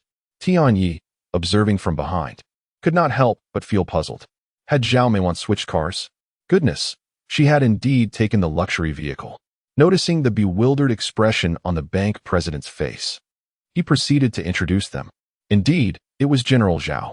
Zhong Jinda extended his hand, and Zhao Meiwan reciprocated the gesture. "President Zhong." Internally, Zhao Meiwan felt a sense of apprehension, uncertain of the circumstances. She had clearly intended to meet with the vice president today, who had carried himself with an air of superiority. Now, not only had the president arrived, but he had also personally opened the door for her. What had caused such a shift in her treatment? "General Zhao, are you a friend of Mr. Yi? This car belongs to him, doesn't it?" Zhong Jinda inquired. "Mr. Yi?" Zhao Meiwan was taken aback, but then recalled her son mentioning a friend named Yi Qing who had lent him a vehicle. "Yi Qing? He is a good friend of my son's.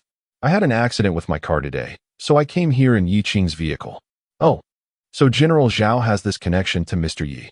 Upon learning the situation, Zhong Jinda visibly relaxed, his mood brightening considerably. "So, what brings you here today, General Zhao?" With Zhong Jinda's inquiry, Tian Yi began to elaborate.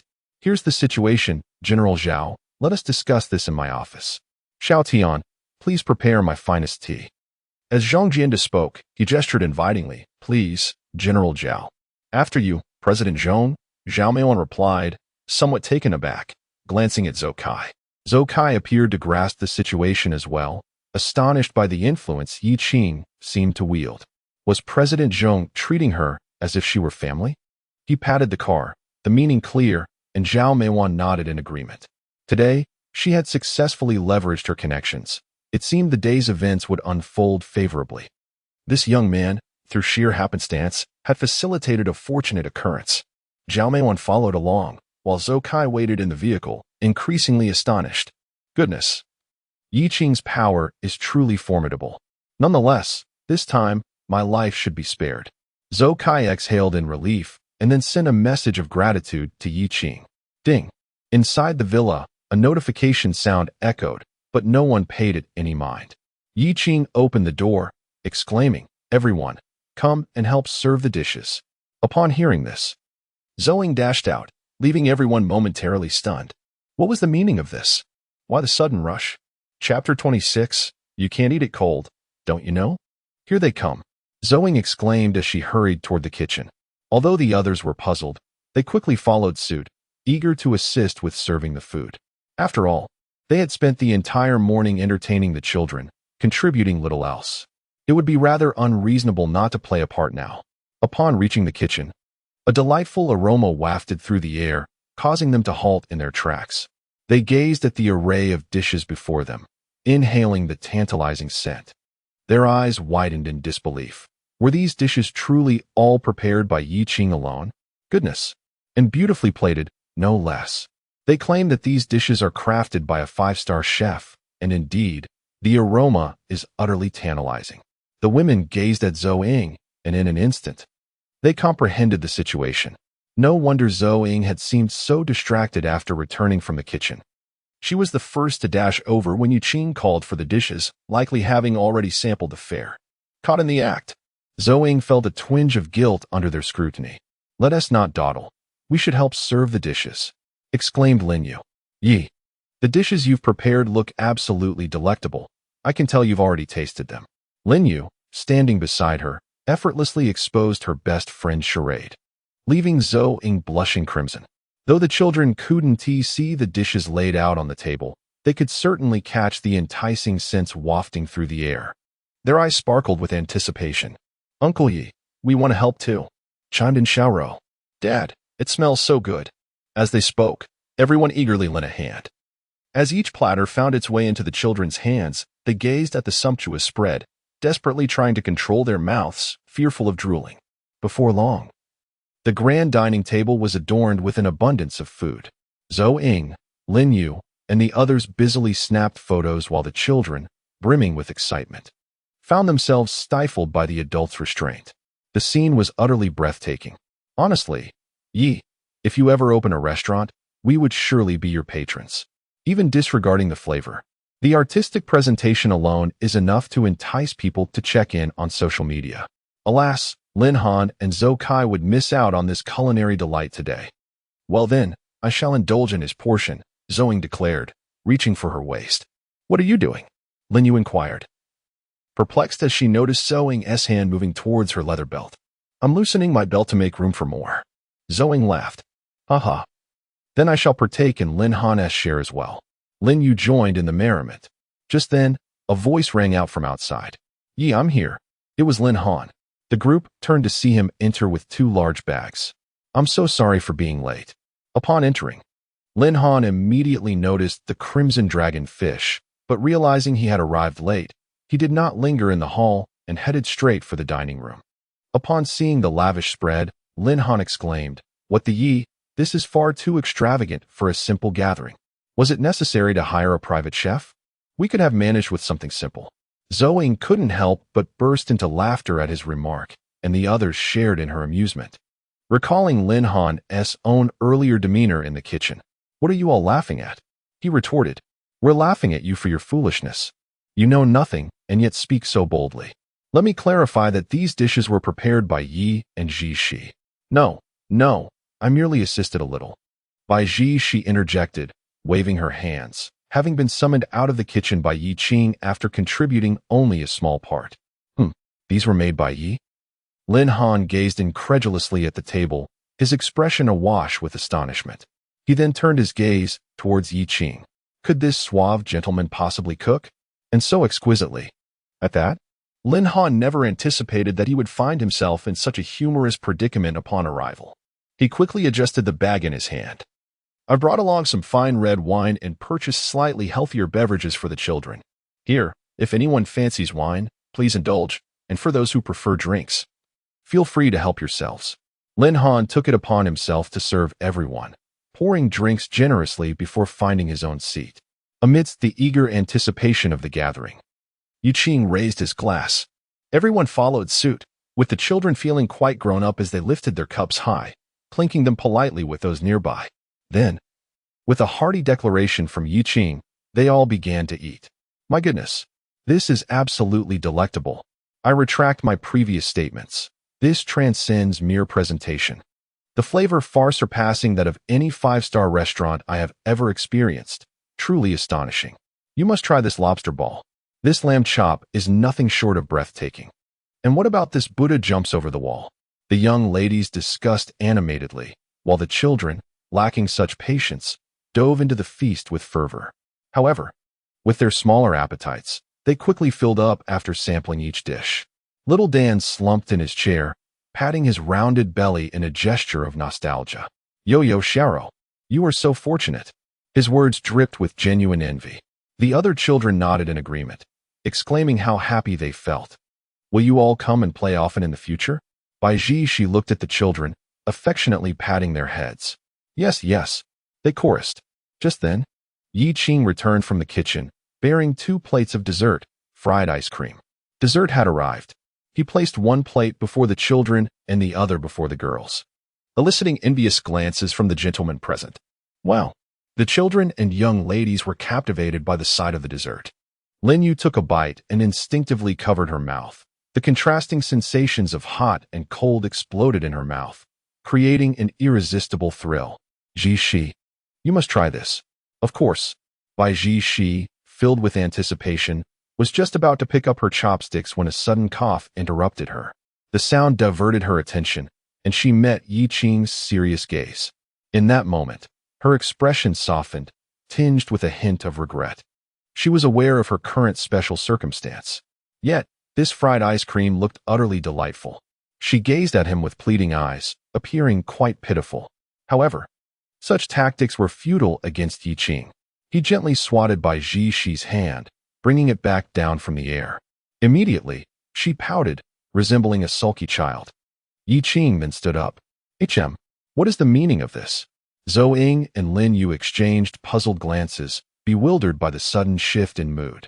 Just moments ago, everything had been so harmonious. Yiqing placed a small portion of brown sugar glutinous rice balls before Ji. "This is your dessert," he announced.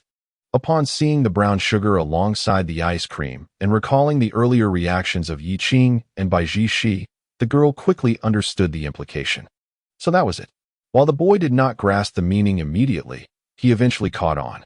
The girl feigned protest, saying, "Brother Yi, why don't we have any? This is her exclusive treat." Yiqing, unperturbed, boldly replied, eliciting a blush that tinted Ji's ears a delicate pink. Chapter 27. The Assault of Dog Food. "Oh dear, we come here to dine and are subjected to your dog food attacks," someone remarked. Indeed, another chimed in. "As if none of us have dog food to sprinkle around." The crowd laughed. Yiqing leaned back in his chair, took a sip of water, and grinned as he suggested, "How about you all leave?"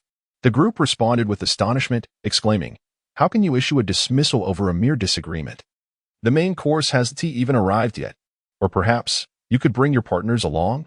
I wouldn't mind adding another pair of chopsticks," he continued, prompting a wave of silence among them, especially from Lin Yu and Zhou Ying, who had been the most vocal moments ago. They fell silent, realizing they truly had no partners to present, feeling as though they were being publicly reprimanded. She stifled a laugh at Yiqing's indiscriminate verbal jabs. Acknowledging his wickedness, a few playful remarks had rendered the entire room silent. "Sister, Brother Yi called me a single dog," Lin Han remarked. "Stop barking and eat your meal." "Do you think I've been spared from his jabs?" Lin Yu retorted. Laughter erupted among them, a newfound awareness settling in that they could no longer afford to provoke Brother Yi. He was like a nuclear bomb. Once he spoke, He could obliterate them without mercy. Meanwhile, in a Rolls-Royce, Zokai reclined against the seat, scrolling through his phone. His mother had been inside for quite some time now. It was nearing 12:30. It seemed he would miss the gathering. Perhaps he should apologize to Yi Qing. Sighing, he lamented, "What a troublesome affair. I'm left starving." He opened WeChat, intending to message Yi Qing when he noticed his sister's recent post. Upon opening it, an exclamation escaped his lips. "What? The lunch looks exquisite. So many dishes, and so beautifully presented. What? I thought it was just a casual get-together." He had anticipated a simple meal, not expecting much at all. But now, damn that old man. Zokai inwardly scolded. He zoomed in on the photos, marveling at each dish. Seriously, why does my sister have such a good phone? The pictures are so clear, the quality is outstanding. I can almost smell the aroma through the screen. He quickly dialed her number, starting with an apology. However, he was met with laughter from the others, who teased him for missing out on Yi Qing's cooking. Upon learning it was Brother Yi who had prepared the meal, Zokai's sentiments aligned with the group's.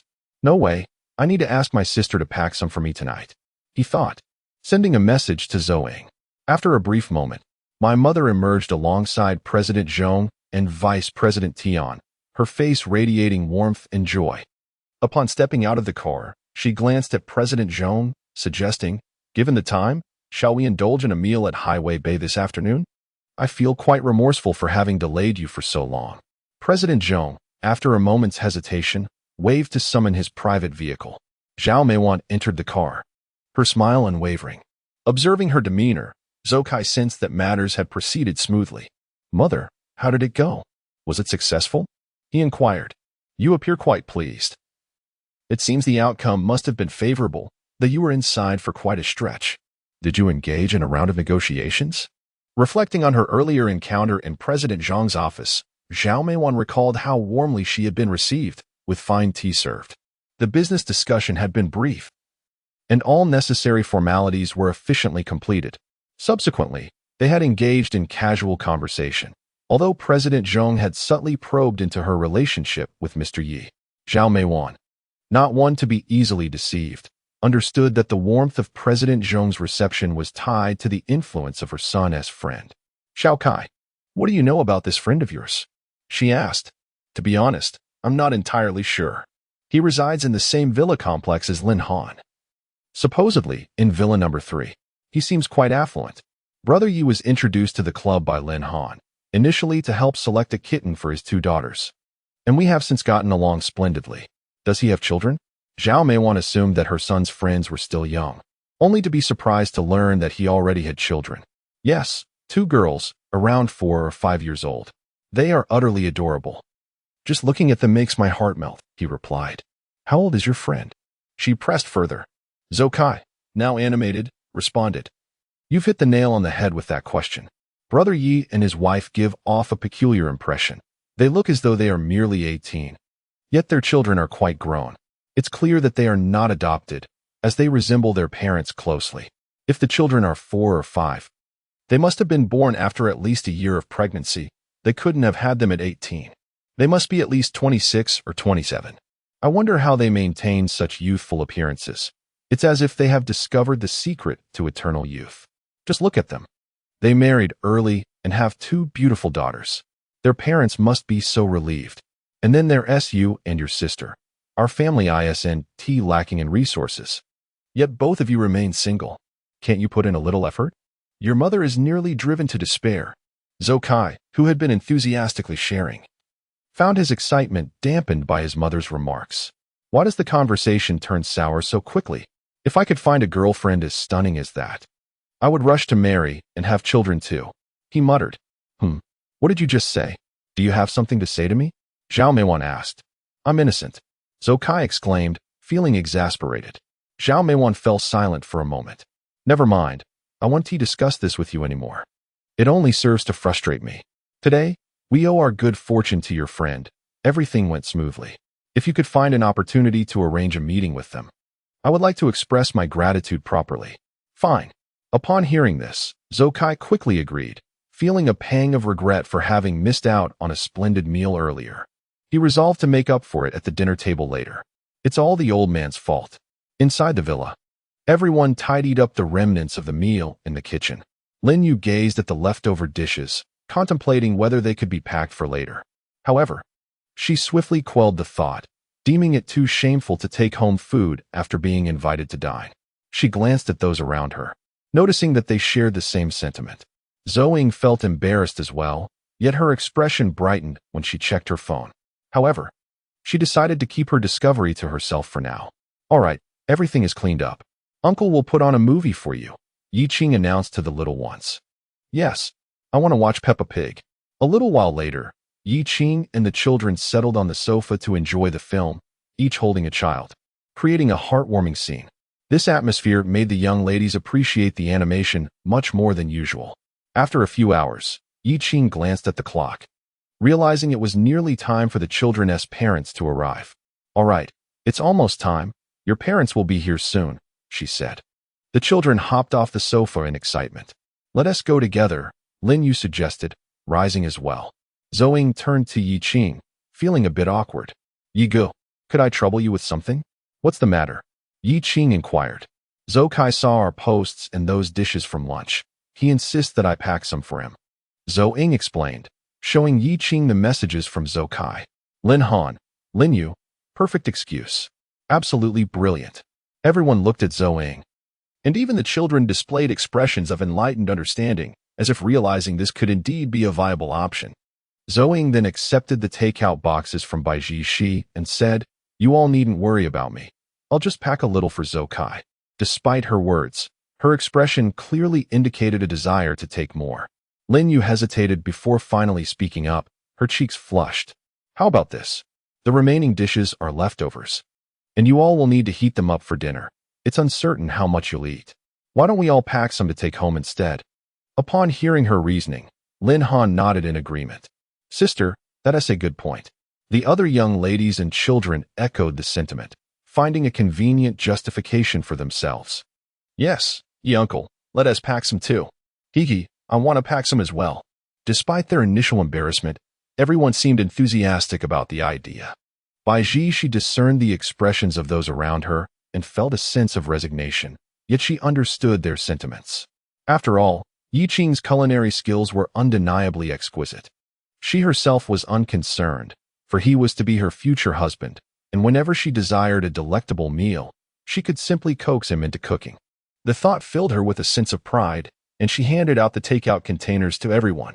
Soon, they had packed away all the remaining dishes thoroughly. Come on. Yi Gu, let us escort these little ones home, Lin Han remarked, affectionately ruffling the hair of a nearby young boy. I am not a little radish. The boy protested indignantly. I am a big boy now. Ha. All right, a big boy indeed. The others chuckled at his puffed-up demeanor. Reminiscent of childhood when everyone yearned to grow up while adults often wished to return to the carefree days of youth. Yi Qing and the others escorted the children to the entrance of the villa district, where several parents awaited their arrival, waving as they spotted them. Zhou Kongming and his wife hurried over to greet their child. Gratitude radiated from Zhou Kongming's face as he looked at Yi Qing. After all, if their daughter had been home for the weekend, it would have been a cacophony, leaving them with little opportunity to rest or engage in their favorite pastimes. Thanks to Yi Qing and her companions, they had the day free to relax. Other parents shared similar sentiments, their gazes toward Yi Qing filled with appreciation. As Zhou Kongming walked, he noticed that Xiao Dan was holding something. What is that? Dear, look at what our daughter is holding, he said, observing the takeout box in her hands, which seemed to contain leftovers. With a resigned shake of his head, he questioned what his daughter was thinking. Enjoying a meal at someone else's home wasn't enough. She felt the need to bring some home as well. However, he soon noticed that other children and young people were also carrying takeout boxes, which alleviated his concern somewhat. Daddy, Mommy, you've come to pick me up, Xiao Dan exclaimed, leaping into Zhou Kongming's embrace. He lifted her up and approached Yi Qing.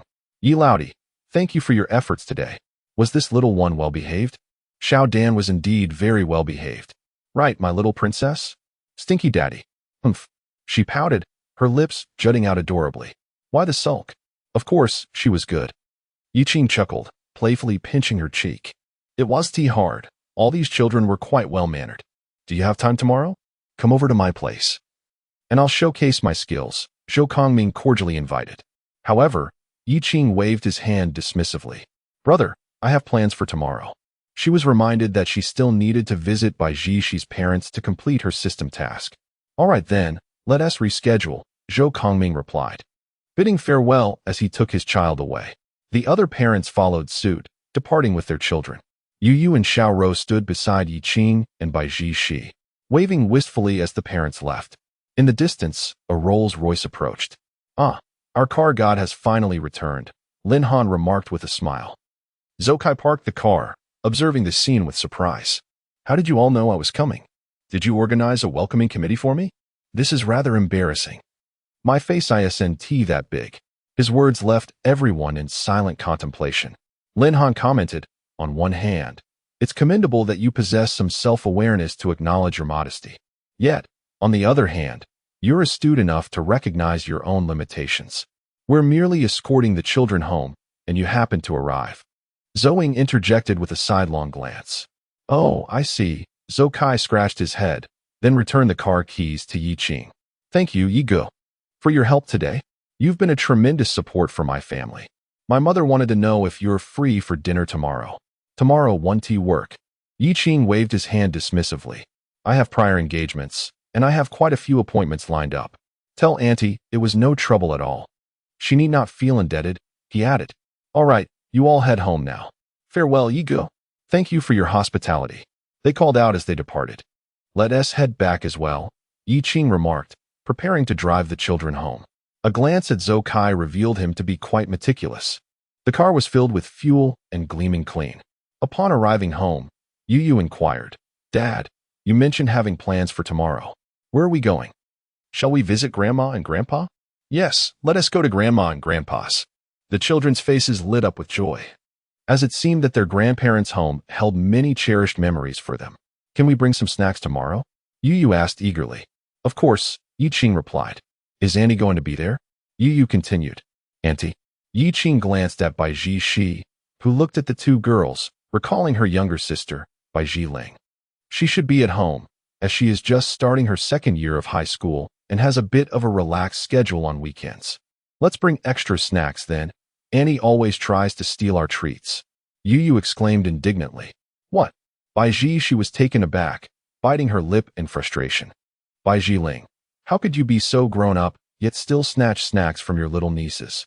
However, her irritation gradually faded as she recalled that Bai Zhiling was merely 2 or 3 years younger than her. In the past, she had often claimed quite a few snacks herself, leveraging her elder sister status. Sigh, Bai Zhi sighed. The memories of the past seemed to transcend time, striking her deeply. Chapter 29. A visit to Grandma and Grandpa. We must take extra snacks then, Bai Zhi conceded reluctantly. No worries, we have Grandma to protect us. Whenever Annie tries to snatch our snacks, all we have to do is call for Grandma, and she'll stand up for us. Yu Yu declared, hands on her hips, with Xiao nodding in agreement beside her. It was evident that their mother still commanded a certain level of respect, prompting a smile to grace Bai Zhixi's lips. Yi Qing, listening nearby, was surprised to discover he had such a little sister-in-law. It appears that a considerable number of gifts must be prepared for tomorrow. Thankfully, an additional item was ready today. This afternoon, President Zhong sent him a message inquiring about the limited edition jewelry from luxury brands. Yi Qing purchased several pieces, which should arrive by tomorrow morning. He also plans to acquire some fine cigarettes and liquor for his future father-in-law, along with a selection of Dahong Pao tea. And that will be nearly sufficient. Although this marks his inaugural visit, the focus is not solely on that. Rather, it revolves around the two children. For the first time, he intends to present a grand gift to his future parents-in-law. As he contemplated this, his phone rang. Is that Zhou Kongming? It must be Xiaodan calling. Here, you should take this call. Yu Yu and Xiao, it's Xiaodan. Yi Qing passed the phone over. Xiaodan, have you reached home? Yes, I just got home. Please extend my gratitude to Uncle Yi for his hospitality. Yu Yu and Xiao, thank you as well. I had a wonderful time today. After hanging up, Zhou Kongming closed the door behind him. Daughter, tonight let us see if Uncle Yu's cooking lives up to your praises. You've been raving about it all the way in the car. It definitely does. What did you do today? You haven't told your mother yet, Liang inquired. Well, we first played in this enormous courtyard. Uncle Yi has many beautiful koi fish, all kept in a pond, and I even fed them. Additionally, there are 2 massive red arowanas in the house. They are stunning. Then we went to play with Xiao Wan Yuan, and soon other older brothers and sisters arrived. And we all began playing Eagle Catches the Chick. As Zhou Xiaodan narrated, Zhou Kongming seemed to grasp something. He quickly took out his phone, displaying several pictures before his daughter. Is this the red arowana you mentioned? Yes, Dad, that's it. Those fish are so big. Liang leaned in, her eyes widening as she glanced at the prices. Each one cost over $1 million. How extravagant. In the vast courtyard, the enormous living room, wealthy people truly are different. No wonder they maintain such a lavish lifestyle. Brother Yi is indeed superior in many respects, Zhou Kongming remarked, only to be met with a silent gaze from his wife, causing his confidence to wane. What's wrong? Did I say something inappropriate? Just a little stronger. Billion. As in 100 million. That's fine, Liang replied with a gentle smile. However, I am curious if Uncle Yi's cooking is genuinely that delectable. My cooking is not inferior. How could I raise this girl to have such discerning taste and still find others' dishes superior? I must try it. I shall partake as well. The two approached with their chopsticks, opening the takeout boxes. After tasting a few bites, they stood in stunned silence. They exchanged glances, both recognizing profound astonishment in each other's eyes. This is extraordinarily delicious. And it's even cold. If it were freshly made, I can only imagine how exquisite it would be. Liang gazed at Zhou Xiaodan and slowly remarked, our little piglet has truly savored a fine treat this time. I am not a piglet, Zhou Xiaodan exclaimed, dashing over to hug Li Ying's leg in protest. Indeed, my daughter is far from being a little pig, remarked Zhou Kongming, though his gaze lingered on the dishes, which were undeniably fine. Within Villa Number 3, Yi Qing had been practicing calligraphy with Xiao Rou for some time. It would not be an exaggeration to say that her progress was remarkable. Now, she had become significantly more proficient than the day before, displaying a touch of artistic nuance. Excellent. As for Yu, she had a greater affinity for music. Yi Qing planned to introduce her to musical instruments after returning from his father-in-law's home, or perhaps undertake a systematic study of music, as he was now capable of providing guidance. That evening, after washing up, the 4 of them lay in bed. The 2 girls, having played throughout the day, were utterly exhausted and fell into a deep slumber. Not to mention them, even the little one, Tuan Yuan, who usually scurried about, was fast asleep. In the darkness, Bai Jishi turned to Yi Qing and asked, do you think my parents will accept them?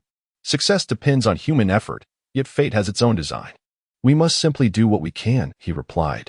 Furthermore, from Yu and Xiao Rou's descriptions, their grandparents treated them exceptionally well, such as the affection of a grandparent. Make sure to prepare all the necessary materials for tomorrow, he added. All right, thank you, Yi Qing. If you truly wish to express your gratitude, perhaps a change of address would suffice, Yi Qing replied nonchalantly, reclining as if inviting her to embrace him. Change the address? To what? Old husband? This rogue was taking advantage of her with his words. Although they would eventually call each other that, they had yet to share a kiss. No way. You haven't even pursued me yet. Bai Jishi retorted with a hint of pride. Oh, weren't you saying you could walk away from me? Yi Qing responded casually, but trailed off mid-sentence. On the other hand, Bai Jishi felt her lips twitch at his words. This was reminiscent of the day Yi Qing had been inebriated. She thought he had lost consciousness, but how could he know? He must have been pretending to sleep. The words she had uttered and the kiss she had given him, did he remember all of it? How mortifying. In an instant, Bai Jishi felt her face flush to an extreme degree.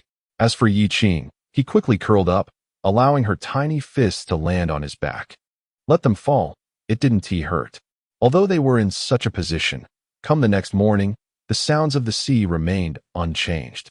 Yu and Xiao Rou were the first to rise, noticing that their parents were still asleep. Humph. Daddy and Mommy are such lazy bones. Still in bed while 2 little children are up early, Yu exclaimed. Xiao Rou agreed. They were aware of the visit to their grandparents' house today, which made them quite excited, prompting them to get out of bed without lingering. As for Yi Qing and Bai Jishi, Having stayed up late the previous night and burdened by their thoughts, they were unaware of when they finally fell asleep and naturally did not wake up early. Xiaoro, let us go wash up, Yu suggested. After washing, they returned to check on their parents, who were still not awake. They played with Tuan Yuan for a while, and upon returning, their parents remained in slumber. After waiting a bit longer, there was still no sign of awakening. In a playful imitation of the future, Yo-Yo emulated the action of awakening by Ji Shi, playfully tapping her on the backside.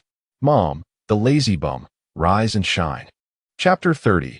A glimmer of snowy white dazzles Yi Qing's eyes suddenly, while still in a daze, by Ji Shi, who was cradling Yi Qing. Felt a sharp tap on her rear. Instantly alert, she gasped and sat upright, her eyes still clouded with confusion, as she surveyed her surroundings. She soon spotted the mischievous Yo-Yo, who had just executed the playful slap. How impressive.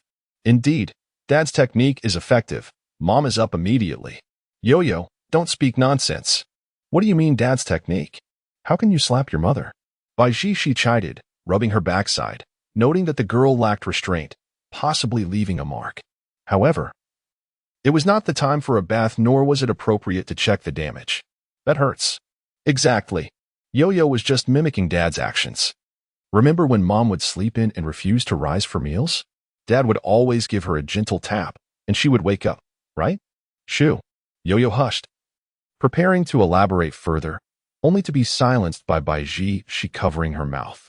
How embarrassing. Yet, it seemed that Yi Qing had indeed found the right spot. The playful slap had left her feeling pleasantly tingled. No wonder he employed such a method to rouse her from slumber. The results were undeniably swift. However, she knew she must keep this revelation hidden, for if he were to find out, she would surely face dire consequences. Meanwhile, Dad was still asleep. Yo-Yo and Xiao Ro climbed onto the bed, each taking turns to shake Yi Qing. Dad, wake up. What time is it? Are we still going to Grandpa's house? Hurry up. As the gentle calls echoed, Yi Qing groggily opened his eyes, glancing at his phone. It was only 7 o'clock. Feeling slightly overwhelmed, he turned to Bai Ji Shi. What time is it? It's too early to wake someone up. Consider yourself fortunate. I'm being quite gentle, Bai Ji Shi retorted, playfully blaming Yi Qing for imparting such an unconventional waking method to their daughter. All right, I'm getting up, Yi Qing sighed, rising to join Bai Ji Shi in their morning routine. After all, he was still a university student, and for someone in his position, waking up at 9 o'clock was hardly unreasonable. After washing up and having breakfast, Yi Qing's phone chimed. He stepped outside and, after a short while, returned with a few small boxes, having opened the trunk to retrieve them. Upon entering, he unveiled the first box, revealing a delicate necklace. The piece gleamed in silver, adorned with small gemstones that, while modest in size, collectively exuded an air of elegance blended with playful charm, perfectly suited for a poised young woman. Though Bai Ji she felt a hint of awkwardness, the beauty of the necklace overshadowed any discomfort. How lovely! Exclaimed the two girls, with Yo-Yo stretching her neck forward in excitement. It's not for you. Yi Qing gently patted Yo-Yo's head before turning to Bai Ji Shi. Ji Shi, this is for you. Let me put it on you. As Yi Qing observed Bai Ji Shi was about to refuse, she did not grant her the opportunity to decline. Approaching from behind, she gathered Bai Ji Shi's hair. Let me help you, Yi Qing said, as Bai Ji Shi complied and twisted her hair up. Yi Qing adorned her with the finishing touch, occasionally caressing her pristine, smooth neck. Bai Ji Shi shivered slightly, revealing her sensitivity, which amused Yi Qing, though she refrained from further teasing and secured the hairstyle. There we go, Yi Qing announced, leading Bai Ji Shi to the mirror for a glimpse. The two little girls followed eagerly. Wow, you look beautiful, Mama, they exclaimed in unison. Indeed, Yi Qing nodded in agreement, noticing the envy in their eyes. Now, don't be jealous of your mother. Your father has prepared gifts for you. Really? Thank you, Daddy. The two girls trailed behind Yi Qing like eager little shadows, anxious not to lag behind. Here, these are for you. Yi Qing indicated 2 boxes, addressing the little ones. One for each of you. Go ahead and open them. As they gently unveiled the contents, 2 exquisite bracelets came into view, resembling Bai Ji Shi's in style, a perfect match for a parent-child ensemble. How beautiful, Daddy, Yu exclaimed, her eyes sparkling with joy and excitement as she turned to Yi Qing. Xiao, beside her, also lifted her bracelet, gazing up with eyes full of wonder. Come here. Let me help you put them on, Yi Qing offered, adorning the two girls with their new treasures. The bracelets fit perfectly on their chubby little wrists. Mama, look. Aren't they pretty? They are indeed lovely, Yi Qing replied with a smile. Now, come help me pack some tea leaves for your grandfather. With a wave of her hand, the two little ones hurried over, eagerly scooping handfuls. Yi Qing couldn't help but twitch her lips. This was exquisite to Hong Pao. Even for her father-in-law, she hesitated to part with it. Ahem, that should be enough. Too much tea will keep Grandpa awake, she remarked. Is that all? We haven't even begun, Yu protested, glancing at the half-filled sandalwood box with a lingering desire for more. It's sufficient, truly, Yu Qing assured her. Meanwhile, Bai Zhishi, noticing Yi Qing's expression, chuckled softly while gently patting the two girls. All right, we need to prepare to set off. Let's go. We must bring along our little Tuan Yuan and our little Fei Ma. Once the two little ones emerged, Yi Qing observed Yu, who held Tuan Yuan in one arm and a small Fei Ma in the other. Xiao carried the small Fei Ma while clutching a large bag of snacks. Oh, you too, Yi Qing sighed, lifting them into the car. With the navigation system activated, the four of them, along with a cat, set off. 2 hours later, they arrived in Yang City, a place Yi Qing knew well. As they entered the community roads, Yu leaned against the armrest, surveying the path ahead. Daddy, turn in here, right up ahead. Then, by she turned her head to gaze at Yu. This girl spoke with remarkable accuracy. It was indeed the path leading to her home. Upon arriving at the foot of the apartment building, Yi Qing looked at Bai Zhishi and asked, Shall we proceed as you suggested earlier? Yes, I still wish to prepare in advance. Very well. With that, Bai Zhishi exited the vehicle and approached the front passenger seat, leaning down to converse with Yi Qing. From this angle, coupled with Bai Zhishi's loose-fitting attire, a flash of pristine white nearly dazzled Yi Qing's eyes. Hiss, Yi Qing inhaled sharply. However, he quickly began to mentally recite, 3 years as a starting point, with no upper limit. 3 years as a starting point, with no upper limit. Wait a moment. This is my future wife. He promptly adjusted his thoughts. A graceful lady. A gentleman's ideal match. A graceful lady. A gentleman's ideal match. His motivations were not for himself, but rather for the sake of his daughter's nourishment. No child should suffer, even though they were no longer in need of milk. Chapter 31. The first meeting with grandparents Yi Qing. I apologize for the inconvenience. But please wait a moment before you come up, or shall I call you? All right, I will take the two little girls out for a stroll. If you manage to resolve things, give me a call. If anything arises, please contact me immediately. Huh, Daddy, why are we going out for a stroll? Aren't we going to visit Grandma and Grandpa? Daddy will take you to buy a few things, and then we'll return shortly. Oh. The two girls harbored no suspicions and instead rolled down the car windows, looking up at the grandparents' home. Not far away, 3 figures approached, carrying numerous items. The leading man exuded a sense of calm. Despite the burden he bore, he appeared unfazed by fatigue. The woman and girl beside him carried several lightweight plastic bags with ease. Although the woman had reached middle age, it was evident that she had been a beauty in her youth. As for the girl next to her, she already possessed the makings of a beauty, radiating youthful exuberance reminiscent of a neighborly little sister. Hey, soon we will see my older sister. Oh, you've grown up. You're not like you were when you were little. Back then, your sister would always snatch your snacks and make you cry, Wang Ning remarked. Mom, you're saying that as if it's not true. It's all my sister's fault.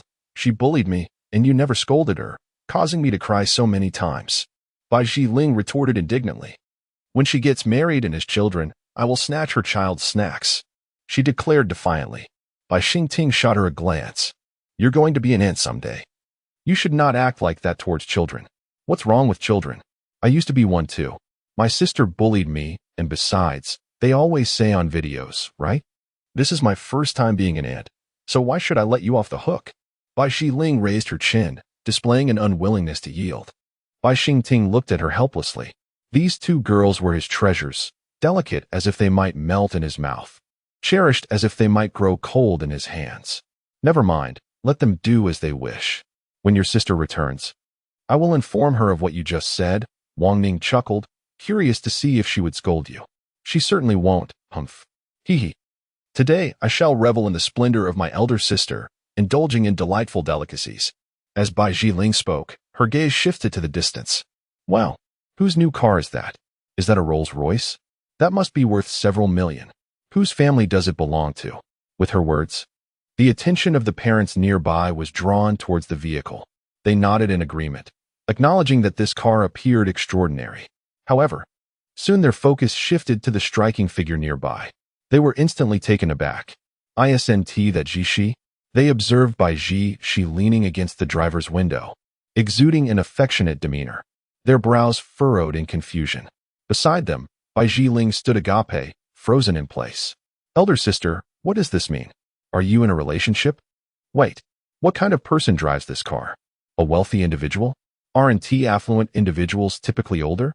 In a split second, images of portly middle-aged men flashed through Bai Jiling's mind. This is disastrous. My sister has fallen. This is impossible. She is not that kind of person. Cursed be the wealthy. Return my sister.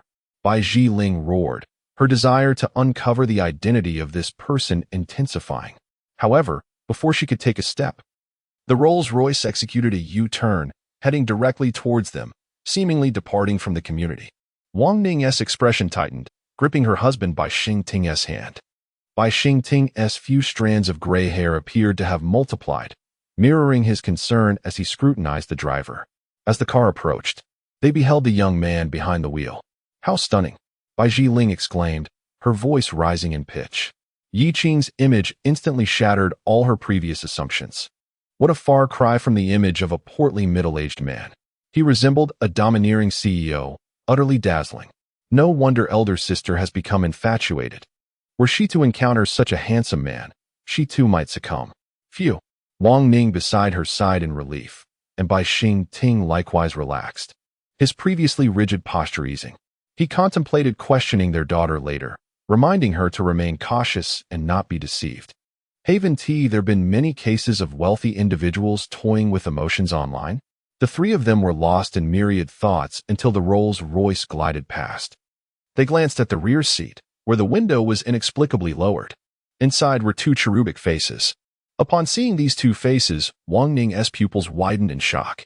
Her mind seemed to drift back over a decade, recalling Bai Ji's chubby little face from her childhood. As the car drove away, her heart felt as though it were being wrenched. It was as if her daughter had been abducted by a human trafficker. Stop! Don't leave! Wang Ning involuntarily shouted, startling Bai Xingting and Bai Jiling beside her.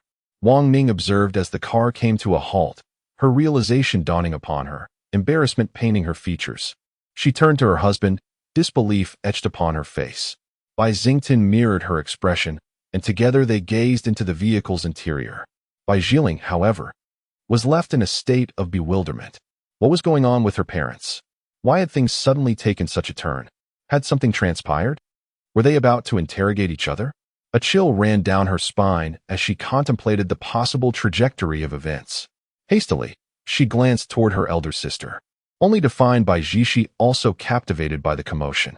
Yet, she too stood there, momentarily stunned, before rushing over, her visage fraught with anxiety and confusion. Time seemed to come to a standstill until a small face emerged from the car window. Those large, expressive eyes fixated on Wang Ning, Bai Xingting, and Bai Jiling. A radiant smile illuminating her features. Grandma, Grandpa, Auntie, she exclaimed, waving enthusiastically. Behind her, another tiny hand emerged. The gentle utterances fell upon the ears of the three adults like thunderclaps. Their eyes widened in disbelief, struggling to comprehend what they had just heard. What had these two little girls just called them? With a clatter, the ingredients in Wang Ning and Bai Xingting's hands tumbled to the ground, their bodies seemingly frozen in shock. Had their daughter embarked on motherhood before marriage? Chapter 32. This is my first time being an aunt. Why should I yield to you? However, Bai Xingting quickly regained her composure. Observing the faces of Yu and Xiaoro, she noted that while these children bore an uncanny resemblance to their daughter in her youth, they could not possibly be her offspring. They appeared to be around 4 or 5 years old, while Jishi was only 18, and given her year of pregnancy. That would make her just 12 at the time of conception. Surely, she hadn't even reached puberty. Moreover, they had been there every day for school drop-offs and pickups. Witnessing her growth firsthand, this was utterly implausible. Something was amiss. Bai Xingtan shared a glance with her wife, offering a reassuring look. Meanwhile, Bai Jiling remained in a prolonged state of shock, staring at the two little girls. The term auntie echoed in her mind, as if it had transported her to an alternate reality. Just moments ago, she had been fantasizing about how to tease her sister when she had children. And now her sister had children? Bai Jiling glanced at her hands and then touched her mouth. Was her tongue now blessed? Or had she somehow become a great prophet? This was certainly not something to be spoken lightly in the future. Yiqing parked the car and emerged from the driver's seat, observing the trio. It was evident that they were Bai Jishi's parents and sister. Bai Jishi had initially planned to prepare herself, but it appeared that opportunity had slipped away. She approached, drawing the attention of all present. Meeting her parents' intensely puzzled gazes, she opened her mouth to speak, yet found herself at a loss for words. Zishi, what is the meaning of this? Who are these two children? Mom, Dad, can we please go home first? I promise to explain everything once we're back. Bai Ji, she bit her lip, conveying a silent plea for her parents to cease their inquiries. Let us go home, she declared with unwavering resolve, her previously tender gaze transforming into one of strength. Her daughter's demeanor even caused Bai Xingting, who was initially steadfast, to waver. Why did their daughter wear such an expression? Home, Wang Ning affirmed, trusting that her daughter would provide a reasonable explanation. With that, she took Bai Xingting's hand and led him toward their abode. Yiqing also returned by car. Moments later, Bai Jiling found herself standing alone, staring blankly at the scattered ingredients. Oh dear, should I still keep what I bought? Can someone help me carry this? She called out several times, but when no one responded, she stamped her foot in frustration. She had intended to follow them, but hesitated upon surveying the scattered groceries. Gritting her teeth, she began to gather them one by one, ultimately lugging heavy bags ahead. So heavy, Bai Jiling lamented. Yiqing halted the car, opened the back door, and lifted the two little ones down. The two girls, each carrying their belongings, appeared before Bai Jishi's parents, with Yu still clutching a round stuffed toy. The sight of these two little girls, with their short legs, chubby cheeks, and large eyes, evoked a profound sense of kinship in Wang Ning, nearly bringing her to tears. This was overwhelmingly perplexing. She yearned to uncover what had transpired. Grandma, are you all right? Yu inquired. Hey, Grandma, did you dye your hair? It seems you have much less gray hair now. Yu leaned closer to Wang Ning, examining her, while Xiao Rou grasped Bai Xingting's fingers. Grandpa, I want to ride a big horse later. Yu echoed, igniting a delightful commotion between the two girls, blissfully unaware of the tense atmosphere surrounding them. Observing the two spirited children, Bai Xingting and his wife were at a loss for how to respond. Grandpa, what's wrong? Grandma, you seem a bit odd today. The two little girls wondered aloud. At that moment, Yiqing approached, lifting each girl in her arms. Grandma and Grandpa might be tired. Let us head home first. With that, she exchanged a knowing glance with Bai Jishi. Bai Jishi grasped her parents' hands, and together with Yiqing, they entered the elevator. As the elevator doors closed, a figure rushed toward them from outside. Bai Jiling, burdened with a pile of items, panting heavily. Isn't anyone going to help me? Am I not a daughter? Am I not part of this family? Ugh, I'm so frustrated. Upon returning home, she found the two little girls comfortably settled on the sofa, engrossed in a cartoon while munching on snacks. These two little ones are quite at ease, aren't they? Bai Jiling muttered to herself, shutting the door behind her. Just then, the master bedroom door swung open, revealing Wang Ning with a serious expression directed at Bai Jiling. Come here, quickly. Oh, I'm coming. Bai Jiling realized it was time to discuss the origins of these two little girls. In the room, the five of them stood together. Bai Jishi spoke. Yes? Mom and Dad, these two are my children. Her words struck like a decisive blow, causing Wang Ning to falter, collapsing into the chair behind him.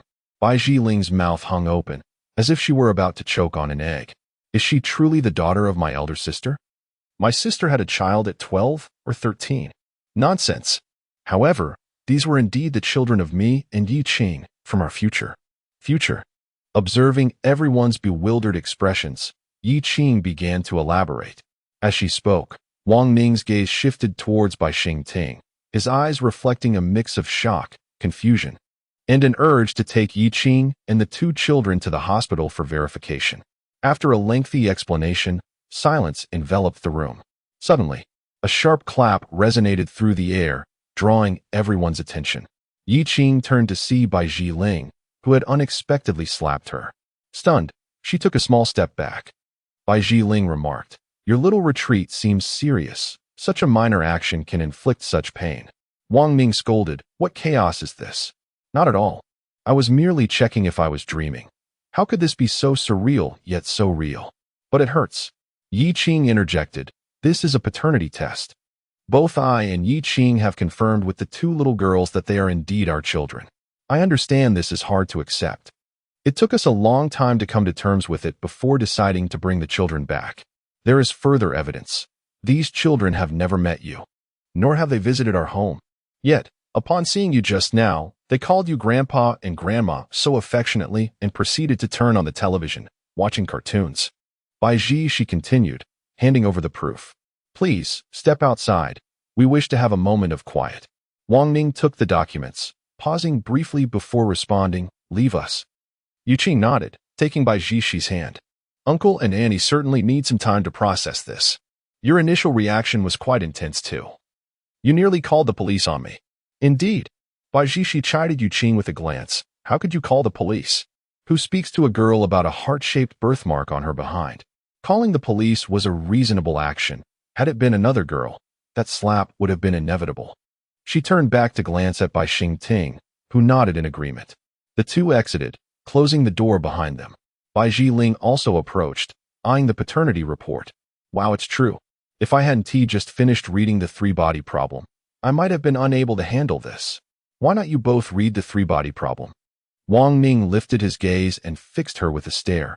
Merely that glance was enough to convey a sense of ancestral authority, prompting Bai Zhiling to snap her mouth shut. "I told you to leave. Why are you still here?" Bai Zhiling retorted. "I thought you were just talking about my elder sister and her two children. Don't I count?" Wang Ning glared at her once more, prompting Bai Zhiling to hastily retreat. Chapter 33. Grandma, our little pig cup is missing. Feeling indignant, she thought, "This entire family with the surname Bai is being bullied by one with the surname Wang. Where is the justice in this world?" Old Bai dotes on his wife excessively. Upon her return, she gazed at the two little ones, retrieved an album, and took out photographs of Bai Zhi from her childhood. Subsequently, she gently patted Yu Yu's shoulder. As Yu Yu noticed Bai Zhiling approaching, she instinctively concealed her snacks from her younger sister. "What do you mean by that?" Bai Zhiling exclaimed, holding the photo in one hand while cupping Yu Yu's chin with the other for comparison. "Wow, they look so alike. No wonder Mom and Dad reacted so strongly." "What's wrong, Aunt?" "Oh, nothing. Just checking if they resemble our family." Yu Yu, perplexed, did not grasp the implication. Bai Zhi playfully tapped her head, chiding. "What nonsense are you talking about? I was merely teasing her.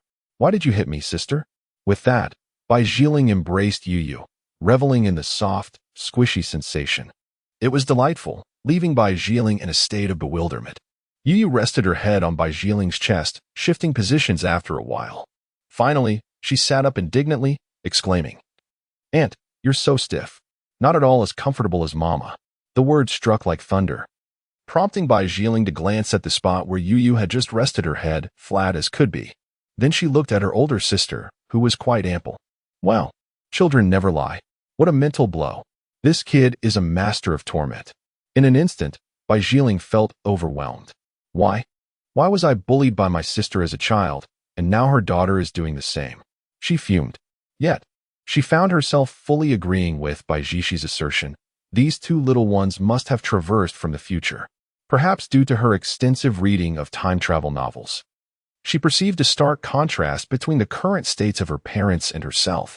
However, this dichotomy could very well reverse. Bai Zhi's parents might gradually come to accept it. While Bai Zhiling could find herself pondering this matter late at night, filled with doubt. "Go away, I'm watching TV. It's much better to play with the kitten. These children are utterly unappealing," Bai Zhiling grumbled, receiving a few disapproving glances from Bai Jishi. She feigned ignorance, but couldn't help occasionally glancing at the two little girls. This peculiar sensation, could it be a blood connection? Bai Jiling found herself oscillating between belief and skepticism. In the room, Bai Xingtian meticulously re-examined the paternity test report. What do you think? Our daughter wouldn't resort to such absurdities to deceive us. Yes, I feel the same. Still, this situation is too perplexing, Bai Xingtian sighed. But those two children truly resemble Bai Jishi as a child. That's why I spoke up back then. They look so much alike. I wouldn't believe they're not her children. Call Bai Jishi in. I have more questions for her, he said. When Bai Jishi entered, Wang Ning proceeded to inquire about the other doubts weighing on his mind, including Yi Qing, considering their future marriage, the care of children. And every aspect has been thoughtfully contemplated. Bai Jishi listened and understood that her mother likely approved of her perspective. Upon hearing Bai Jishi mention how well everything was arranged, Wang Ning furrowed her brow. Xiao Yi was a meticulous child, one with a strong sense of responsibility. Indeed. A good child. Wang Ning nodded and then recalled a question. My daughter, have you and Yi Qing? Is there anything between you two? Bai Jishi, observing her mother's expression, seemed to understand and her face instantly flushed. Mom, what are you saying? There is absolutely nothing between Yi Qing and me. I am still. As she spoke, she glanced at the awkwardly silent Bai Xingting, raising her voice. Dad, can't you see that Mom and I are discussing something private? Could you please step outside? All right. Bai Xingting exclaimed, relieved, and quickly exited the room. He had sensed he should have left earlier. But judging by his daughter's reaction, it seemed nothing had transpired between her and Yi Qing. As for what was discussed behind closed doors, he remained oblivious. A little while later, Yu, munching on snacks, felt thirsty. She hopped off the sofa and began searching the room. After opening several cabinets and peering inside, she dashed towards the master bedroom. Knock, knock, knock. Wang Ning opened the door to find Yu standing there, unsure of how to respond. Grandma, my sister's little pig cup is missing. Where did you put it? Little pig cup? What is that? Wang Ning was taken aback by the question, appearing flustered. However, she bent down to scoop Yu into her arms, gently stroking her soft little face and inquiring, what is this little pig cup? It's the water cup you bought for my sister and me, Grandma. It's our special cup with two little pigs on it. I just checked the cabinet where we keep the cups, but I couldn't find it, Yu explained. Wang Ning realized that this little pig cup was one she had purchased for the two little ones many years later. How could she possibly retrieve it now? What's wrong? Bai Xingting, hearing the commotion, approached. Grandpa, the little pig cup is missing, Yu reiterated earnestly. Huh? Bai Xingting was somewhat bewildered by the little girl's inquiry. Quickly, tell me, where did you put the little pig cup? Wang Ning asked, turning to Bai Xingting. He felt a sudden chill. He had merely walked by, yet now he found himself bearing the brunt of the blame. After a moment of contemplation, he tentatively replied, Oh dear, Yu, I'm sorry. Your grandpa accidentally dropped your little pig cup and it shattered. How about I take you to buy a new one later? As he spoke, Bai Xingting hurriedly patted Yu's head, fearful that she might burst into tears. He could not bear to see his granddaughter cry. It would break his heart. What? Yu exclaimed, struggling to slip out of her grandmother's embrace, then grasping her grandpa's hand to examine it closely. What's wrong, Yu? Bai Xingting asked, confused. I want to see if your hand is hurt, Grandpa. What happened to your hand? Upon hearing this, Xiaorou hurriedly rushed over, displaying her concern. In Chapter 34, the bond of blood across generations reveals its subtle power. The two little girls held their grandfather's hand, glancing up at him with anxious expressions that were simply adorable, leaving Wang Ning and Bai Xingting momentarily spellbound, especially Bai Xingting. The soft, tender touch in her hands, accompanied by their caring words, instantly transported her back to the days of her own two little ones. Moreover, these children belonged to Ji, making this connection even more poignant, stirring Bai Xingting's heart deeply. Beside her, Wang Ning felt a pang of envy. Had she known this would unfold, she would have made a similar request, allowing herself to be cared for by the two little girls. However, it seemed only fair to bestow some compensation upon her husband for his burdens. Bai Xingting crouched down and embraced the two little girls, reveling in the sensation of their small forms nestled against her shoulder, a smile unconsciously spreading across her face. This feeling was exquisite. Her own two little ones had grown, and now here were two more. She glanced over at Bai Shi and Bai Ling. Shi was enjoying some fruit, occasionally sharing pieces with Yu Qing, while Bai Ling was engrossed in the animated series chosen by Yu and Xiao Rou. Looking quite entertained. With one hand delving into the snack bowl, she nibbled joyfully. Her own little ones had matured, one destined to be taken by another, while the other seemed to have already ventured out into the world. Oh well, she thought, no need to fret. It's fine, Grandpa is okay, and there are no injuries. I just felt a little embarrassed about breaking your cups. You can use other ones for now, and I'll go out and buy new ones for you. She reassured them, relieved that her grandfather was unharmed. Hey, we can drink from other cups. The girls chimed in cheerfully. Bai Xington turned to Wang Ning with a triumphant smile, her demeanor shifting entirely from the confusion and shock she had just experienced. With a clearer understanding of the situation, she began to accept it. She entered the kitchen, retrieved 2 new cups, washed them meticulously 3 times, and filled them with warm water before bringing them to the 2 little girls. You must be thirsty after your snacks, right? Here, have some warm water. Don't eat too many snacks at once, she advised gently, her tone softening even Wang Ning's demeanor. Bai Ling, reclining on the sofa, piped up, Mom, I want some water too. Can you pour me a little? Don't you have legs? Bai Xington's tone suddenly turned stern. Why not? Just because I'm your daughter doesn't mean I can't ask for water. Your granddaughter didn't even ask for water, just inquired about the cups. And you bring out 2 cups of warm water for them. Is this how you apply double standards?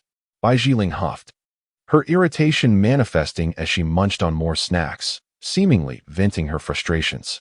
After a while, the 2 little girls returned, climbing onto the sofa and snuggling up to Bai Ling. One hand stroked their chubby little faces while the other rummaged through the snack bag, indulging every now and then. Auntie, she called out, what's wrong? Bai Ling has now undergone a transformation, gradually coming to accept the 2 young girls. Reflecting on the photo comparison from earlier, she realizes that these 2 girls are indeed replicas of her older sister during her childhood. Having been bullied by her sister since she was young, she wonders if it is now time to repay old grievances. She strokes her chin, scrutinizing the 2 little girls intently. Seeing Bai Ling's gaze upon her, Xiao Rou leans closer and asks, Auntie, why are you looking at me? I miss you, Auntie. It's been such a long time since I last saw you. This statement makes Bai Ling feel not just warmth in her heart, but a slight pang of longing. Suddenly, an idea strikes her as she observes the 2 girls. She instructs them to sit up straight. You two. Annie has a very important question to ask you, and you must think carefully, understood? The seriousness in her tone prompts the young girls to sit cross-legged, attentive. Yi Qing, Bai Ling, and their grandparents are also drawn in, curious about what Bai Ling is up to. Annie wants to know, do you think my boyfriend is handsome? Is he as handsome as Hugo? This question elicits a range of reactions, with everyone's lips twitching in amusement. Bai Ling's inquiry seems to be a playful peek into the future. I don't know. I've never seen him. The 2 girls respond decisively. Don't you have any hints at all? Think carefully, Bai Ling encourages gently. Auntie, you study far away, and we rarely see you. You always come back alone. Xiao Rou ponders aloud. Meanwhile, Yu, with her quirky nature, stands up, hands on her hips, exclaiming, Auntie, how strange you are. If you don't know whether your boyfriend is handsome, why ask us? This remark earns nods of agreement from their grandparents. Yu's quick wit has turned the tables, while Xiao Rou, being soft-hearted and honest, responds to questions without hesitation. Such a sister. Such a younger sibling. Truly a perfect match. Auntie, never mind. It seems I won't get any information from you two, Bai Ling sighs. After all, they are merely 4 or 5-year-old children. What could they possibly remember? It appears that the journey to discover her future must be undertaken alone. Furthermore, if she continues to probe, it might only raise Yu's suspicions, leading to unintended consequences. Rising from her seat, she heads to pour herself some water. Just then, Yu's voice rings out behind her, Grandma. Annie has eaten all my snacks. Upon hearing this, Bai Ling feels a chill run down her spine. She had been engrossed in the television and lost track of time, and in her distraction while trying to extract information from the two little girls. She had devoured all their snacks. Those treats were simply too delectable. Now, she feels the weight of a scrutinizing gaze upon her. The oppressive aura descended upon her like a looming shadow, causing her legs to tremble involuntarily. Chapter 35. A mother-in-law's growing fondness for her son-in-law. In an instant, she seemed to comprehend why, during her childhood, her elder sister would flee so swiftly whenever she complained about her pilfered snacks. Now, she wished fervently for 3 legs to escape. Moreover, the pressure she faced now was far greater than what her sister had endured back then. Can you withstand the formidable influence of generational affection? Bai Jilin, you are truly famished. You consumed all the treats meant for the children. Stop right there. I shall not hesitate to strike you. In a flash, Bai Jilin darted back into her room and locked the door. No matter what her mother uttered from outside, she remained resolute in her silence. Ultimately, her mother had no choice but to depart, disgruntled. Bai Ziqi cast an awkward glance at Yiqing, feeling utterly defeated by her younger sister. However, she also felt a twinge of sympathy for the girl, having been bullied in her youth. She now sought to exert her influence over her sister's child, only to find herself outmatched once again. It seemed a perpetual cycle of being oppressed, never finding a moment to rise. After a while, Bai Xingtian approached the door, whispering a few words to his wife. Wang Ning nodded in agreement. Come out now. This time I shall spare you. Take the 2 children out to buy some snacks, a little piggy cup, and perhaps some clothes. Had the tempest already passed? Bai Jilin opened the door. Or should we invite a fiercer storm? No, I cannot endure it. She quickly waved her hand, returning to her room to inspect her pocket money and New Year's gifts, contemplating her options. In the end, she gathered all she had, adopting an attitude of I shall simply subsist on dust this year. Come along, little ones. Today I shall show you what it means to encounter the god of wealth. With a single utterance, the 2 girls scampered over eagerly. Auntie, are we going to the mall? We want to eat candied hawthorn. Of course. Auntie has money. Bai Jilin patted her chest, assuring them, though unable to replicate Bai Ziqi's exuberance. All right, let us first bring the items from the car inside. Yiqing rose to her feet. Uncle and Auntie, I have brought you some gifts. They are in the trunk. Yiqing, is it necessary for Bai Xingtian to mention it? Wang Ning interjected, giving him a gentle nudge. She gestured towards her husband and Yiqing, guiding them to notice the curious and puzzled expression on Yu's face. Yiqing immediately recognized the disconnect. After all, in the future timeline, her manner of address should change, and they ought not to feel such estrangement. Thus, the astute Yu sensed something was amiss. Let us hasten to bring everything up. Bai Ziqi diverted the conversation, leading the 2 girls outside. Sigh. Watching the 2 little girls exit, Bai Xingtian exhaled a breath of relief. Yu is so clever and observant. It seems our interactions must be more natural. Bai Xingtian patted Yiqing's shoulder. Yu is quite spirited, while Xiao Rou possesses a gentle demeanor, yet she is deeply caring. Both children exhibit wonderful personalities and kindness. Yiqing spoke with a smile, expressing her uncertainty about how I and she would educate our children in the future. Having raised 2 such wonderful children certainly feels like a stroke of luck for us now. Haha. Bai Xingting chuckled lightly. They then joined in the effort to help. After a while, they returned with drinks, tea, and a beautifully crafted gift box. By she began distributing the items as per Yiqing's suggestion. Here, Jiling. This is from your brother-in-law. Open it and see. The mention of brother-in-law brought a hint of shyness to Bai Ziqi's demeanor. Brother-in-law? May I open it? Certainly. Though I cannot guarantee whether you will like it. Thank you, brother-in-law. I'm sure I will love it. Bai Jiling eagerly addressed him as brother-in-law without any hesitation, leaving Bai Ji somewhat exasperated. Thankfully, her daughters did not inherit their aunt's personality. Upon opening the box, a bracelet emerged, similar to the one Yo-Yo had but slightly longer. Wow, it's so beautiful. Thank you, brother-in-law. You are so kind. As long as you like it. Bai Jiling wished to put it on and glanced at her parents, seeking their approval, resembling a child inquiring about a red envelope during the New Year festivities. We are all family. You need not be so formal, dear. Wang Ning remarked to Yiqing, effectively responding to Bai Zhiling's sister. Please help me put it on. Of course.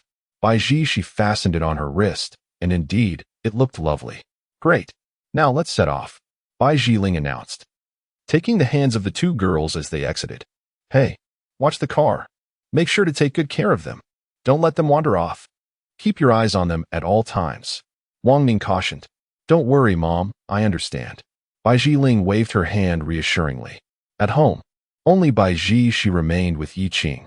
They both realized that the children's grandparents had intentionally sent Bai Zhiling and the two girls away to discuss something privately. I'll brew some tea, Bai Xingting said, and Yu Qing added, Uncle, do try the new tea leaves I brought. They are quite good. All right, let us have a taste.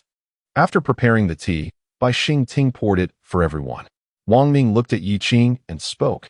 Yi Qing, we heard from Zhishi earlier. To be honest, as we've grown older, it has been quite challenging for us to accept things. However, seeing the two little girls, we recognize that what you said is true. They resemble Zhishi so much as a child, which is why I intervened earlier to stop your car. Your uncle and I have discussed it.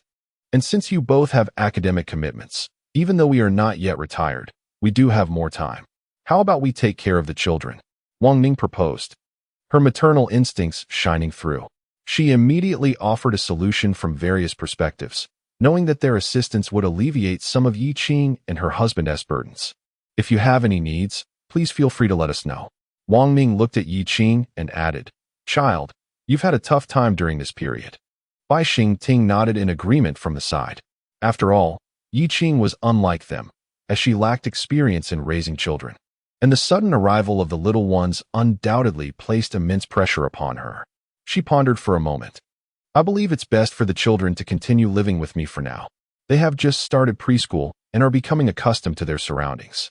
Changing environments could have an adverse effect on them. Moreover, these two children lack legal status and household registration. The current kindergarten was secured through connections, and it is uncertain whether this new institution would accept them. I will adopt a temporary measure and assess the situation later.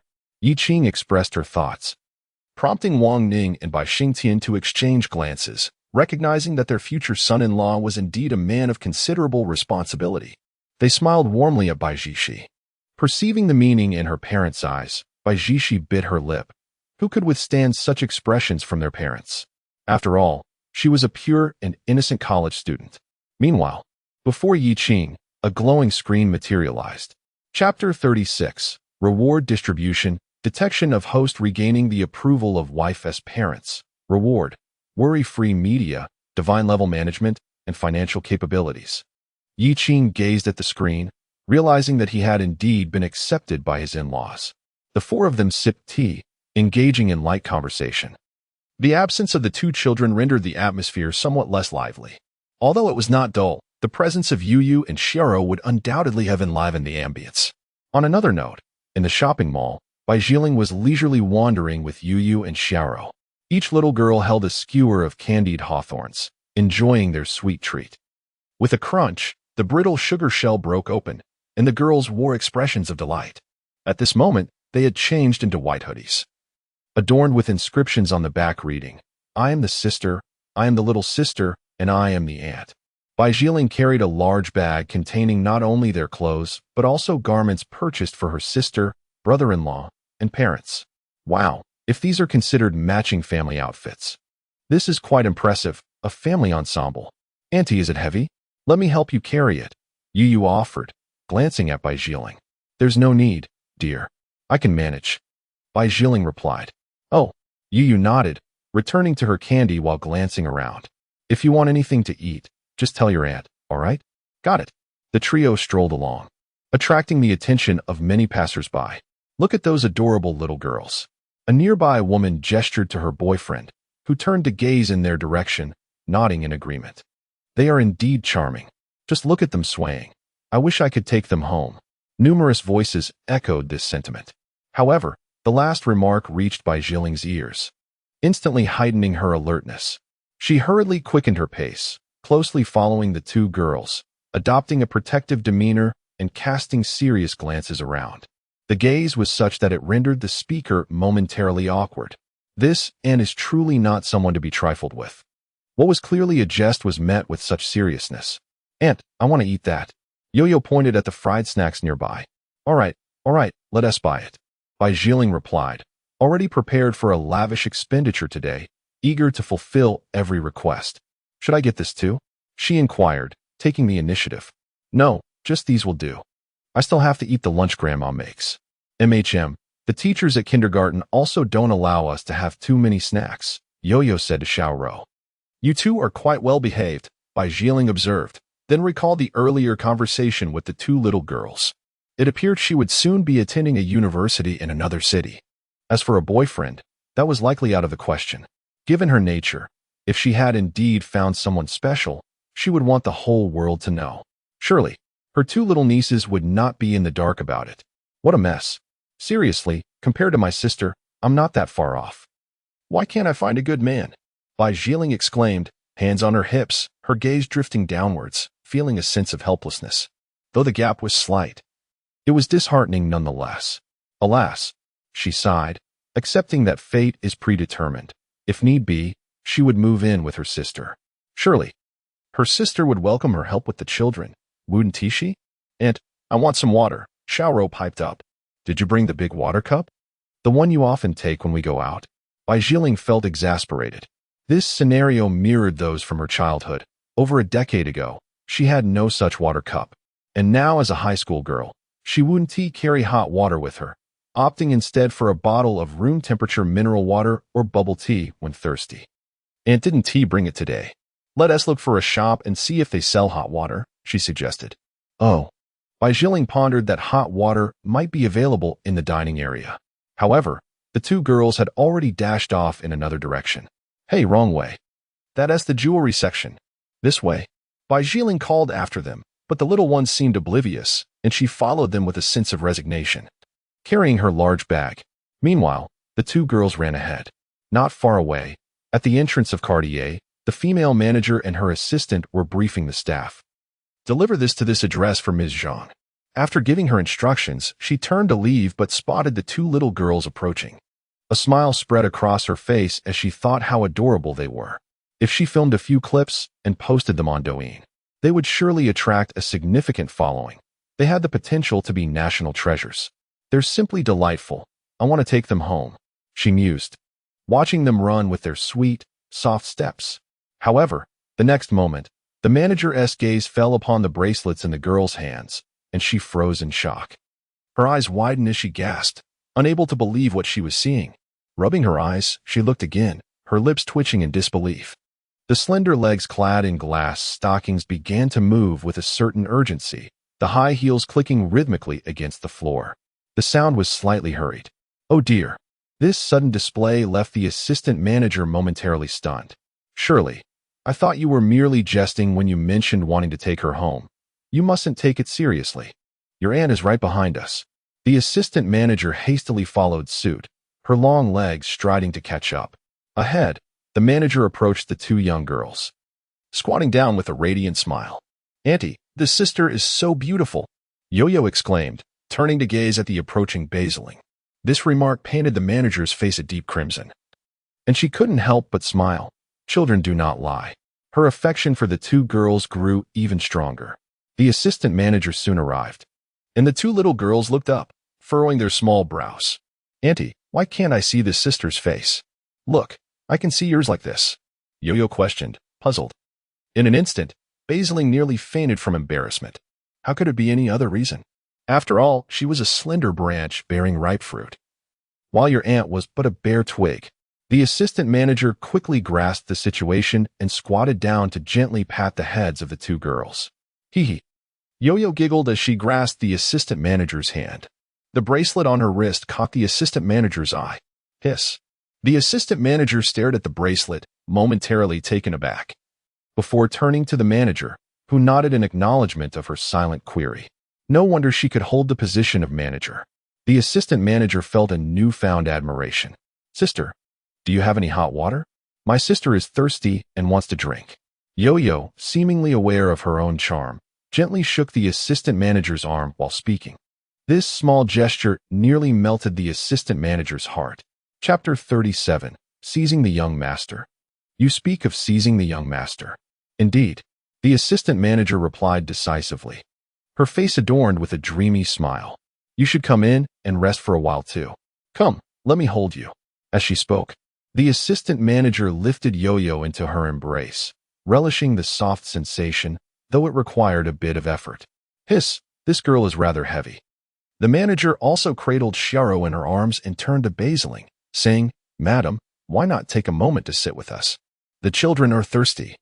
Let's fetch some hot water and allow you all to rest. Basiling gazed at the entrance of Cartier as a high school student. She may not have a deep understanding of luxury brands, but she could certainly tell that the items in this store were undoubtedly expensive. Everything appeared lavish. She followed them inside. The two little girls were placed on a nearby sofa while a staff member went to fetch hot water. Basiling remained at the counter, glancing at the price tags. Her eyes narrowed in disbelief. What are these exorbitant figures? I can't take it anymore. I'm going to faint. She cast a desperate glance toward the two little girls. Yo-Yo, Shiro, you must save your auntie. I'm about to be overwhelmed by these staggering numbers. She is merely a high school student, and typically, a few hundred yuan from her parents would bring her immense joy, stretching her smile from ear to ear. How could she possibly endure this situation? However, the assistant manager possesses a remarkable knack for charming children, keeping the two little girls in high spirits, leaving her entirely disregarded. With a steely resolve, she approached them. Soon after, a staff member brought over hot water. The manager accepted it, gently touching the cup to gauge its temperature, which was just right, and then handed it to the two girls. They eagerly gulped it down. Thank you, sister, one of them said sweetly. Good girl, the manager replied, before fetching some snacks, though the girls declined to eat. No more. No more. If we eat again, we won't have room for dinner. And we might get scolded by our mother, they protested. Yes, we've had quite enough. The little girl named Xiao patted her tummy, exercising some restraint. Such good manners, the manager couldn't help but exclaim. She then observed Bai Jiling beside her, slowly sipping her hot water. The manager took out a business card and offered it to Bai Jiling. Madam, here's my card. Should you require anything, please feel free to contact me. Would you like me to show you around? These two little girls seemed to be getting tired. They could use a rest. As she spoke, she glanced at the girls, who were comfortably lounging on the sofa, radiating contentment. Bai Jiling looked on, nearly brought to tears, praying that they wouldn't suddenly approach her, clamoring for something. Otherwise, her pocket money would hardly suffice, as she might have to advance her allowance for the next 30 years. Oh, but wait, once she comes of age, there would be no more pocket money. As she pondered this, the voice she dreaded most echoed behind her. Auntie, everything here is so beautiful. We want to see too. It's too much. Auntie, today I fear I might have to give up my kidney. Such schemes. All mere tactics. The hot water and snacks were all part of the ruse. Bai Jiling quickly devised a strategy. Even if it meant losing face, she would not purchase anything. Oh, but then again, she realized she might not be able to afford anything. Well, it's fine then. Just looking is fine. Even if I can't afford pork. Does that mean I can't watch the pig run? With that, Bai Jiling led the two little girls around the store, becoming somewhat entranced. Wow, Auntie, this is so beautiful. And this one is lovely too. Each exclamation tugged at Bai Jiling's fragile nerves. Madam, if you fancy any particular item, I can bring it out for you to try, the manager offered. Trying it on is unnecessary. After all, I can't afford it. Your items are far too expensive for a high school student like me, Bai Jiling confessed outright. The manager chuckled softly. Miss, you jest. You and the two adorable girls are wearing our brand S bracelets, are you not? The latest limited edition, no less. What? In mere moments, Bai Jiling felt utterly dazed. She glanced at her bracelet. Truly? Yes, the manager affirmed, pulling out the latest brand magazine and other promotional materials to explain to Bai Jiling. After a brief moment, Bai Jiling came to accept that the necklace she wore, along with those of the two little girls and her elder sister, was indeed a newly released limited edition piece. The necklace was a gift from her brother-in-law, and she had initially perceived it as merely an ordinary accessory. Oh, your brother-in-law possesses exquisite taste, she remarked. May I inquire about the price of such items? Bai Jiling asked curiously. The store manager leaned closer to her ear and whispered a figure. A sharp intake of breath escaped by Ji Ling, sending a shiver of astonishment coursing through her. She glanced at the bracelet, incredulous at its astonishing value. What? This is a limited edition. It must be procured through exclusive channels unavailable to ordinary shops. The manager added, Heavens, is my brother-in-law truly so affluent? This is quite a staggering expenditure, she mused in shock, while the two little girls, oblivious to the concept of money, continued to meander around the store with the assistant manager. Auntie, shall we return home? It's nearly noon. And Grandma and Grandpa must be waiting anxiously for us, the little girls urged, pulling Bai Shi Ling back from her reverie. All right, let us head home. She felt compelled to share this revelation with her parents, suspecting that other gifts from her brother-in-law might also carry significant value, though it appeared no one else recognized their worth.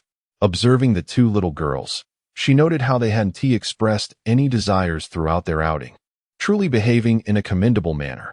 Perhaps I should not take care of my sister's children. Instead, she should look after mine to achieve such well-mannered children. If I were to raise them, they might inherit my temperament and become quite unruly. Bai Jiling pondered. Her self-awareness was strikingly clear. Yes, that seems the best approach. Suddenly, she chastised herself. Why contemplate such distant matters when that insufferable boyfriend of mine is nowhere to be found? With a self-deprecating scoff, she took the hands of the two little girls and headed home, leaving behind a warm and enviable scene for the onlookers in the mall. Chapter 38. The family portrait. Upon reaching home, Yu and Xiao stood before the doorbell, unable to reach it. They resorted to gently knocking on the door, calling out, Grandma and Grandpa, we're back with Auntie. Inside the house, upon hearing their voices, Bai Xingting sprang to his feet, and Wang Ning followed suit, both rushing to the door to open it. This left Yi Qing and Bai Ji momentarily stunned, exchanging amused glances. It appeared that the bond between the generations was indeed profound. Bai Ji sighed. Had she or her sister returned, their parents would likely remain firmly seated on the sofa, unfazed. As the door swung open, Grandma and Grandpa, exclaimed the little girls. Oh, my two little darlings. Is that a new outfit? Grandma inquired, observing their new clothing. Yes, it's quite distinctive. Annie bought it for us. Xiao chimed in, tugging at her garment for Grandma and Grandpa to see. Has Annie taken good care of you? Has anyone been unkind? Since the departure of Bai Jiling, Bai Xingting has been filled with concern. After all, this girl had been ruthlessly bullied by Bai Ji since childhood. With a newfound target for revenge and her previous bold declarations, who could say whether she might seize the opportunity to retaliate? Bai Jiling, perplexed, exclaimed, How presumptuous! What can I possibly do? They are merely two little ones. Could I truly bully them? With a huff, she pretended to be indignant. Mom and Dad, do you think our new clothes are beautiful? Indeed, Yi Qing replied, smiling at Bai Jiling, expressing gratitude. This unexpected thanks from her brother-in-law left Bai Jiling feeling somewhat awkward, for the garments she purchased were not particularly expensive, while the gifts from her brother-in-law were quite lavish. Are these the only few pieces of clothing? Bai Ji inquired as she rummaged through the bag. Moments later, she produced several unopened items, each adorned with various prints. Ah, I knew there had to be more. Bai Ji declared, retreating to her room to change. Come on. Let us all get dressed. We should take a family photo soon. Bai Xingting said as he ushered Yu Qing into a room to prepare their outfits. In the presence of two grown men, there was little to conceal, and they swiftly changed. Once Bai Xingting was dressed, he turned to find Yi Qing's chiseled physique before him. Goodness, he thought, unable to suppress an exclamation. This young man was unexpectedly robust in comparison to his own youth. There was no contest.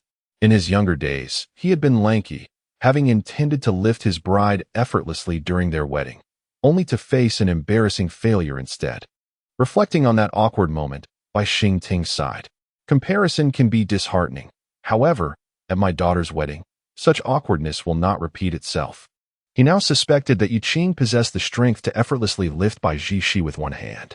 Once dressed, Bai Jiling had already set up her phone and was arranging positions for the photo. Brother-in-law, you and my sister should stand behind Mom and Dad, while the two little girls can sit in Grandma and Grandpa's laps. It looks quite symmetrical, she suggested, only to pause in realization. Wait, where do I stand? What are you waiting for? Come here. Bai Ji, she beckoned her. With a grin, Bai Jiling dashed over to lean against her sister, extending her hand to form a heart shape alongside her. However, she received no response. Turning her head, she spotted her sister blushing as she formed a heart shape with Yi Qing. Bai Jiling gasped, how outrageous. How could you flaunt your affection in front of me? Just wait until I have a boyfriend. Ugh, that dreaded future boyfriend. She found herself musing on melancholic thoughts again. Everything is ready. We can start the automatic burst mode now, Bai Jiling declared, while Xiao Rou observed the serious Bai Xingting. Grandpa, smile, she urged. As Wang Ning remarked helplessly from the side, your grandfather rarely smiles for photos. Xiao Rou, with a mischievous glint in her eye, reached out to tickle her grandfather's side. Oh dear, huh? Grandfather felt an itch but tightly embraced Xiao Rou, fearing that a sudden movement might send the child flying. He burst into hearty laughter. Click, click. All right, let me see how the photos turned out. Bai Jiling approached to take a look, selecting the best shot. Nevertheless, everyone's expressions varied greatly. Father laughed heartily, while Xiao Rou appeared utterly content. Yu and Wang Ning were amused as well. Meanwhile, the older sister looked somewhat bashful, while her husband remained at ease. As for herself, she sensed the silent lament of the singles among them. All right, each has its own charm. Let us go with this one. Take a look. Bai Jiling showcased the photo. Not bad. Bai Xingtian nodded in approval. Quite good, indeed. Wang Ning and the two little girls were also satisfied. When it came to Yi Qing and Bai Jishi, one remarked, why do your photos resemble wedding pictures so much? The comment caused Bai Jishi's cheeks to redden further. She had felt the same way moments ago. This was the first time she and Yi Qing had formed a heart shape together. It was a rather peculiar sensation. Could you send me the original version of this photo? Bai Jishi commanded. What for? What do you intend to do? What could I possibly do? Bai Jishi pouted, thinking she simply wanted it as wallpaper. This photo is the result of my painstaking efforts in adjusting angles and arranging positions. You have no idea how much heart I put into this picture. It features my beloved friends and brothers. What do you want? It will cost you. Will your theatrics ever be as minimal as your bust size? Bai Jishi teased. Jiling, I'll cover the expenses. Yi Qing, standing nearby, took out his phone. TSK. Brother-in-law, that is quite unamusing. I'm only joking around with my sister. I still have plenty of pocket money, so I don't need you to reimburse me. She had sent that remark to the group chat earlier. Not far off, Bai Xingtian waved his phone, saying, come, let us enjoy some tea. We'll be eating soon. Bai Jiling, feeling parched, took a sip of tea. So smooth and aromatic. This tea is quite good, far superior to the other varieties father had before. Hey, Grandpa, this tea is rather delightful today. This is the tea my brother-in-law brought. It's excellent, grandfather replied, as Xiao Rou prepared to pour some into her newly purchased pig mug. Hey. Bai Xingtian quickly intervened. Children can't drink this. Why not? If children drink it, they won't be able to sleep. Be good. Grandpa will pour you some warm water instead. All right. After pouring, Bai Xingtian returned to see Bai Jiling examining the tea as if pondering something. What are you up to? He asked, taking a sip from his cup. Just then, a message popped up on his phone, sent by Bai Jiling. He glanced at it. Ahem. A sudden fit of coughing erupted, startling everyone. Chapter 39. Mom. You haven't called Dad hubby in such a long time. This remark sent everyone into a flurry. The two little girls quickly scrambled onto the sofa, coming to Bai Xingtian's back to lend a hand. Bai Jiling followed suit. Why are you so agitated, father? In the kitchen, Yi Qing and Bai Jishi peeked out to see what was amiss with their father. It's nothing at all. I merely choked a little, he reassured them. All right, Yu and Xiao, there's no need to fuss. Grandpa is much better now, thank you. Bai Xingting, having regained his composure, glanced at the two little ones engrossed in their cartoon and the three individuals still in the kitchen. He then approached Bai Jiling and whispered, Du Xiao, this bracelet of yours, is it truly worth that much? Indeed, the store manager emphatically told me so, and mind you, it's a limited edition, money alone won't suffice. One must have connections, she replied. The trinkets adorning the little one's wrists were also quite valuable.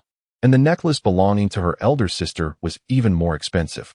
However, her brother-in-law's Rolls-Royce cost several million. It seemed he was not lacking in wealth. Handsome, affluent, kind-hearted, and good to his family. Why can't I find such a boyfriend? That wretched future boyfriend of mine. Bai Ling lamented, rubbing her temples in despair. Your brother-in-law has quite a fine physique. Uffed. Another sharp jab to Bai Ling's heart. How good? Better than this, she retorted, producing a shirtless photo of Ping Yuyan. Bai Xingting appeared reluctant to delve further into the topic, merely nodding in response, leaving Bai Ling in a state of disbelief. My sister is so fortunate. No, I must have my brother-in-law help me find one. Just half as good as him would suffice, she resolved silently. Meanwhile, Bai Xingting began to reassess the Dahong Pao tea. He poured himself a cup, savoring the rich and smooth flavor, an experience he had never encountered before. Clearly, this tea also bore considerable value. However, being a simple country boy, he could only exclaim, delicious. It's time to eat. Stop watching television, Bai Shi announced as she opened the kitchen door. The two little ones turned off the TV and rushed to assist with the dishes. Today, Wang Ning was in charge of cooking. Although Yi Qing wished to lend a hand, Wang Ning firmly refused. After all, it was the first visit of her future son-in-law. How could she allow him to cook? Ultimately, she conceded to let the two help wash and prepare the vegetables. Time to eat, time to eat. The meal was a joyous affair for the two little ones, who polished off their rice with gusto. All right, you two can go play now. I will handle the cleanup, Wang Ning said. Once she finished tidying up, she called out, Yi Qing, could you please fetch my cup for me? Bai Shi, at a distance, requested Yi Qing to bring it over. Sure. Yi Qing handed it over without a second thought. However, Yu observed this exchange with a furrowed brow. What are you thinking about, little one? Wang Ning asked as she picked Yu up. Are mommy and daddy fighting? This question drew the attention of everyone, leaving both Yi Qing and Bai Shi momentarily stunned. Fighting? Where's the fighting? Mommy and daddy are not fighting. Bai Shi responded helplessly. Exactly. Mommy usually calls daddy sweetly as darling. It's only when she's angry that she uses his full name. Indeed. It has been quite some time since mother referred to father as her husband. Have father and mother been quarreling for such an extended period? Yu pondered, gently stroking her chin as she earnestly analyzed the situation. The room was suddenly enveloped in silence. Bai Ziqi was at a loss for words. How could she possibly utter that? If they were in the villa with just the four of them, she might muster the courage to call out in a whisper. But in the presence of so many, including her own parents, how could she do so? Meanwhile, Bai Zhilin chuckled softly. Oh, sister, is this how you are? Did you not hear Yu? Quickly, say it. Stop causing trouble. Bai Ziqi bit her lip, a bashful expression on her face as she glared at Bai Zhilin. Under the pressure of familial bonds, Bai Zhilin promptly fell silent, sensing that her sister had already turned a shade of crimson. If she spoke again, her sister would undoubtedly explode with anger, and she would surely face dire consequences. Yi Qing observed the eager gazes of Yu and Xiao, then glanced at Bai Ziqi's hesitant, rosy lips. He rose and positioned himself in front of Bai Ziqi, leaning in closer. Ah, that sounds truly sweet. After speaking, Yi Qing affectionately ruffled Bai Ziqi's hair. He then froze momentarily. Goodness, he was so accustomed to patting Yu and Xiao that his hand instinctively reached out to her head. Not far away. Yu and Xiao wore satisfied expressions, having realized their parents were not in a dispute. Grandpa, we want to ride the horse. Ride the horse? Me? Bai Xingtian found himself at a loss. It seemed the two little girls were no strangers to this. He sighed, realizing that he would have to let loose in the future. Come, let us ride the horse. Bai Xingtian led the two little ones into the room, with Wang Ning following suit. Grandpa, let Xiao ride the horse first. No need. Grandpa can still manage. Both of you come on. Can your old back handle it? Wang Ning interjected. Absolutely. Do you think I'm the me of 10 years later? Come, all aboard. Wang Ning lifted both children onto him. Whoa, that's a bit heavy. Bai Xingtian began to move. Grandpa, charge. Wang Ning watched, amused. The usually stern husband had transformed into a doting figure. In his youth, neither Ziqi nor Zhilin had ever received such treatment. Outside, Yi Qing stood up, preparing to head to the restroom. However, in the next moment, His hand was suddenly grasped. Turning, he found Bai Ziqi blushing, her enchanting eyes sparkling as they gazed at him. In that moment, she was utterly captivating, deserving of boundless affection. Even the most exquisite beauties of legend paled in comparison to her presence. Yiqi was momentarily entranced. Nearby, Bai Zhilin witnessed the scene. Wow, sister. Is she this much of a little woman? Gossip, gossip. This is worth watching. She quietly munched on snacks, her eyes filled with anticipation. A smile of mischief gracing her face. Bai Ziqi looked at Yi Qing, her cheeks blooming with warmth, her lips parting gently. Chapter 40. In the midst of a bustling crowd, Bai Zhiling's eyes were fixed intently on her elder sister, her face brimming with anticipation, even slightly flushed. It was evident that Bai Zhi she had attempted to speak, her lips forming two words, yet her voice was barely a whisper. Inaudible to both Yi Qing and Bai Zhiling He. With a voice that faint, who could possibly hear? Speak up, show some enthusiasm, Bai Zhiling exclaimed. Tapping on the sofa, her excitement palpable. It was akin to a boy who had prepared everything for a grand reveal only to discover it was merely a gourd doll, a feeling of sheer anticipation. Bai Zhi, already blushing, turned an even deeper shade of crimson at Bai Zhiling's words, her ears taking on a charming rosy hue. Yi Qing, observing her demeanor, felt a flutter in her heart. Never mind. We shall have ample time to speak loudly in the future. Today, with so many people around, let us maintain this decorum. After uttering this, Bai Zhiling glanced around. Their parents and the children had retreated to another room, leaving her momentarily alone. Well, am I the target here? She thought, hands on her hips, exuding a sense of defiance. What did I do but enjoy a snack? Why am I being singled out? Yet, she was aware that provoking her elder sister further would be unwise. Should her sister erupt in embarrassment, her strength would double while her wit would diminish significantly, leaving Bai Zhiling fearing she might be pinned to the sofa in a playful tussle. I suppose I shall go watch the horseplay. Bai Zhiling pouted and hurriedly departed. Let us go and ensure those two girls do not overwhelm Uncle. They are quite the handful, Yi Qing remarked, not releasing Bai Zhi's hand, but rather holding it more firmly as they made their way into the room. On the bed, Bai Xingting willingly played the role of a steed, crawling in circles. The sounds of laughter from the two little ones on his back seemed to invigorate him.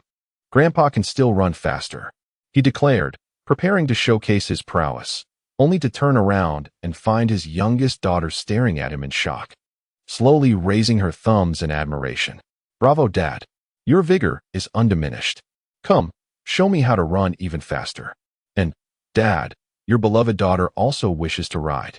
Out. How did you get in here? All of you go outside. What are you looking at? Have you never seen someone play horse before? Bai Xingting's face flushed with embarrassment at being caught in such a state. Wang Ning quickly ushered Bai Zhiling out along with Bai Zhi and Yi Qing, shutting the door behind them. Wait, let's clarify this. I genuinely have never seen such a thing. I never rode as a child, did I, sister? Haven't we both never ridden before? Bai Zhiling looked to her elder sister, expecting affirmation. Instead, she was met only with silence. Wait a minute. So, it seems I'm the only one who has never ridden? She protested.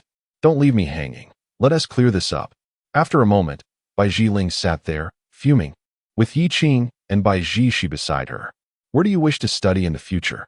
Unbeknownst to her, as the third year of high school approached, class divisions were soon to take place. Bai Zhiling believed she would likely be placed in the honors class, and securing admission to a lesser 985 or an average 211 university seemed entirely feasible. However, she felt that gaining entry to Jiangxing University might pose a challenge. Yet, for Jiangxing University of Technology, she felt confident about her chances. Bai Zhiling pondered this, acknowledging that due to their parents' strict oversight, both sisters excelled academically. Your brother-in-law is indeed from Jiangxing University of Technology, Bai Zhiqing noted, casting a glance at her brother-in-law. Yi Qing waved his hand dismissively. I truly see no merit in that institution. It is merely a temple of mediocrity.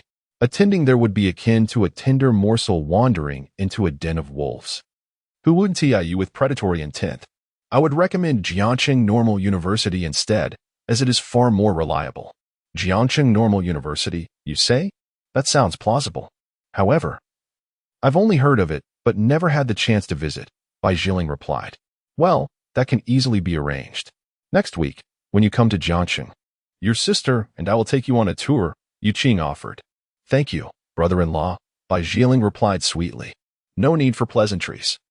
I shall take you to Jiangxing University of Technology, so you can witness the perils of that place firsthand, Yu Qing grinned. But mind you, while I'll show you around, you must assist with the children. Sure. I am quite adept at caring for children, Bai Jiling eagerly affirmed, though she also considered the potential hassle of managing children while out and about. Perhaps it would be wise to invite her parents as well, allowing them to look after the children during the day while she took over in the evening. A perfect plan indeed. Next week, she would finally have the opportunity to explore these universities that had long piqued her interest. She even contemplated bringing along her close friends for the adventure. As Bai Jiling was lost in thought, the door swung open. All right. I think we've had enough of riding for today. Let your grandfather rest a bit before joining you for more fun, Bai Xingtian announced, rubbing his back.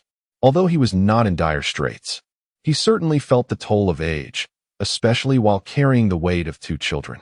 Still trying to push your limits, are you? Wang Ming sighed from the side, reclining. Let me give you a massage. All right, Bai Xingtian acquiesced, stealing a glance at Bai Jiqing, who looked at him with a hint of reproach, silently chiding him for overexerting himself. Oh, it's just the children being joyful, he replied dismissively. I'll be fine after a short rest. But I must say, you seem to have completely transformed into a doting grandfather, Bai Jiqing teased as she approached to assist with the massage. That is not true. I'm not as you say, Bai Xingtian protested, feeling somewhat guilty. He swiftly changed the subject. By the way, Jiqing, Yi Qing, have you noticed any particular interests or hobbies that Yu and Xiaoro have developed? It's crucial to nurture a child's interests. One must not solely focus on academics. Cultivating their artistic sensibilities is essential for them to enjoy a joyful childhood and develop holistically, he expounded passionately. However, upon lifting his gaze, he found his 2 daughters staring intently at him, their scrutinizing expressions sending a chill down his spine. What is it? Why do you gaze at me so? I find myself questioning whether you have traversed time as well. No, wait, have you been possessed by someone to utter such words? Bai Jiling rested her chin on her hand, recalling their childhood. Was it you, old Bai, who insisted on completing homework, buying stacks of exercise books, and enrolling us in several tutoring classes? She sighed. You seem so unfamiliar to me now. Bai Xingting coughed lightly, and then lay face down on the sofa, feigning indifference. Old Bai, why the silence? Come on, say something. Bai Jiling continued to chatter beside him, her words echoing like a devil's whisper. Chapter 41. Arrangements for sleep. Bai Xingting chose to ignore his mischievous daughter, reflecting instead on how much he preferred his eldest daughter, who was gentle and kind. The 2 younger girls they had raised were soft and sweet, obedient and lovely. He pondered the prospect of his second daughter having children in the future and felt a shiver of fear. Surely, they would cause quite a ruckus. He realized with a sense of despair that when the time came for his second daughter to have children, it would be many years down the road. By then, he worried whether his body would be able to endure it. Meanwhile, Bai Jiling continued her playful murmurs. Yi Qing approached, having noticed some interest in the children. For instance, Yu demonstrated a remarkable talent for music. Upon hearing her name mentioned, her face lit up with pride, her little frame straightening. Yes, Grandpa. The kindergarten teachers all say my singing is delightful. They love to hear me sing. As for Xiaoro, she possessed a gift for calligraphy and painting. And Bai Xingting was nurturing her talent by practicing writing with her daily, although it appeared that today would not allow for practice. Indeed, I also dabble in calligraphy, Bai Xingting said, raising his head. We have the necessary tools at home. He promised to fetch them shortly. After a while, Bai Jiling took Yu to watch television, cradling her as if she were a large plush toy, making it all too comfortable. Meanwhile, Xiaoro stood on a chair, ready to put pen to paper. Xiaoro, just follow what Grandpa wrote, Bai Xingting instructed, pointing to the words he had pinned nearby. Grandpa and I are the best in the world. The other 3 exchanged looks of bemusement. What? Just the best with Grandpa and not with Grandma? Wang Ning questioned. Realizing his oversight, Bai Xingting quickly added grandma to the sentiment. After a moment's thought, he changed out a we. Ah, perfect. Now, Xiao Rou, write it just like that. Okay. Xiao Rou grasped the brush and began to write. Wow. This handwriting is quite impressive, Bai Xingting exclaimed, feeling a swell of pride. Wang Ning nodded in agreement. It was no mere flattery. His old man had indeed penned something commendable. Xiao Rou had made remarkable progress in a short time, advancing at an astonishing rate. Although she still struggled with many characters, her ability to replicate them was commendable for a child of 4 or 5 years. Bai Xingting waved his hand dismissively, thinking her intelligence was already evident. Once she finished, he quickly tucked the piece away, planning to frame it the next day. The evening passed with laughter and joy. Yi Qing, you need not return tonight. Driving at night can be perilous. Perhaps you should request half a day off from the kindergarten teacher tomorrow morning and visit in the afternoon instead. You can stay here for the night. I will prepare the beds for you. This evening, Lao Bai and I, along with the 2 little ones, will share a room together. And no one is permitted to intrude. Wang Ning spoke with a conflicted expression, aware that her previous upbringing would never allow Yi Qing and Bai Zhishi to share a bed as mere classmates. However, both have children now, and their future as a couple seems inevitable. There is no need for her to obstruct what is bound to happen eventually. Furthermore, she is quite pleased with this son-in-law and has accepted him as part of the family. Ah, it is all so complicated. With these thoughts swirling in her mind, Wang Ning felt a headache coming on. She decided to let them make their own choices. Bai Zhishi noticed her mother's half-finished sentence and sensed her internal struggle. Realizing that her mother was providing no clear direction, creating an ambiguous atmosphere. She observed her mother, who seemed speechless, merely busying herself with preparing the beds. You can sleep with Jiling. I will take the smaller room. Yi Qing was indifferent, yet he knew he had to remain respectful in someone else's home, especially given Wang Ning's vague stance. Regardless, once they returned to the villa, they would certainly end up sleeping together every night. Besides, with the children around, they wouldn't be constrained. They could stay up a bit later, enjoying their phones. What? No way, brother-in-law. My sister is actually going to sleep with me? You're just giving up your future wife like that? No way. I refuse to let my sister sleep with me. The sweetness of her romance is overwhelming. Bai Zhiling exclaimed in rapid succession, clearly wanting to relish her own solitary time. Observing the scene, Bai Zhishi couldn't help but stomp her foot in frustration. Was she truly unwelcome on both sides? Yi Qing was reasonable, but Bai Zhiling's attitude was intolerable. What do you mean by that, Bai Zhiling? She retorted, placing her hand on Bai Zhiling's ear. Just because you say no, does that mean it's final? Have you forgotten how long it's been since I dealt with you? You think you're getting a little too big for your britches? Show some respect for your sister. A few sharp words silenced Bai Zhiling, who recalled the fear of being controlled by her older sister. Sister, don't twist my ear. Brother-in-law is watching, Bai Zhiling murmured, trying to appease her. Bai Zhishi turned to see Yi Qing, standing nearby. A smile on his face. Oh, little tyrant. Don't say that about me. Bai Zhishi could no longer maintain her composure at his teasing. Bai Zhiling sighed as she watched the bickering couple, thinking to herself how suffocating the atmosphere of young love was. How could her mother endure it? Turning around, she saw her mother still silent, now preparing the beds even more hastily. Once finished, she led the 2 children and their grandfather back to her room, locking the door behind them, leaving the others to their playful antics. Shortly thereafter, Bai Zhiling entered Yi Qing's room and retrieved her teddy bear, which was nearly the same height as her, bringing it into the larger room. Good night, sleep well. If anything comes up, just send me a message. All right. What could possibly happen, brother-in-law? Bai Zhiling said, pulling her elder sister back into the room. Once inside, Bai Zhiling tossed a plush toy to Bai Zhichi, reminding her to hug it tightly as promised. Bai Zhichi complied, clutching her little bear as she lay down. Bai Zhiling mirrored her actions, positioning herself back-to-back with her sister as they engaged in their late-night girl talk. Meanwhile, Wang Ning and Bai Xingtian lay side by side in silence, both little ones on the verge of slumber. Observing their tightly clasped arms, Bai Xingtian couldn't help but smile affectionately, whispering softly, "Look, their habits are strikingly similar. They can't sleep without something to hold." The phenomenon of inheritance is truly fascinating. Chapter 42. The Maiden's Shyness, a Gentle Blade. Additional chapter. Wang Ning playfully tapped him and pointed to his phone, conveying a clear message. No talking. The children are asleep. Let us communicate via text. Bai Xingtian nodded in agreement, and they began exchanging messages. Initially, they reminisced about Bai Jiqi and Bai Jilin's childhood, but soon the conversation shifted to Yi Qing.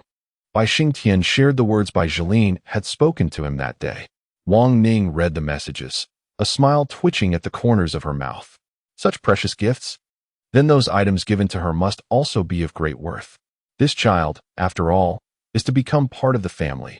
Why maintain such formality? She pondered for a moment, then sighed. Indeed, the two kids must have gathered considerable courage to bring that little girl along. If she and Lao Bai encountered a similar situation, it's likely they wouldn't have had the bravery to introduce her to their parents. If the parents failed to understand, the risk of a rift would be genuine. The two children had their struggles too. Wang Ning remained silent for a while before once again picking up her phone to converse with Lao Bai, this time delving into discussions about future plans, even contemplating retirement. That night, Yi Qing felt utterly at ease. It had been a long time since he had enjoyed gaming so joyously. He maneuvered his character with enthusiasm. Ding! Suddenly, a message chimed in. Future daughter-in-law, are you asleep? I can't seem to fall asleep. Yi Qing just settled in. Future daughter-in-law. Oh, and then, the conversation ceased. However, shortly after, Yi Qing perceptibly heard the door from the adjacent room creak open. Soft footsteps approached his direction. He quickly shoved his phone beneath his pillow.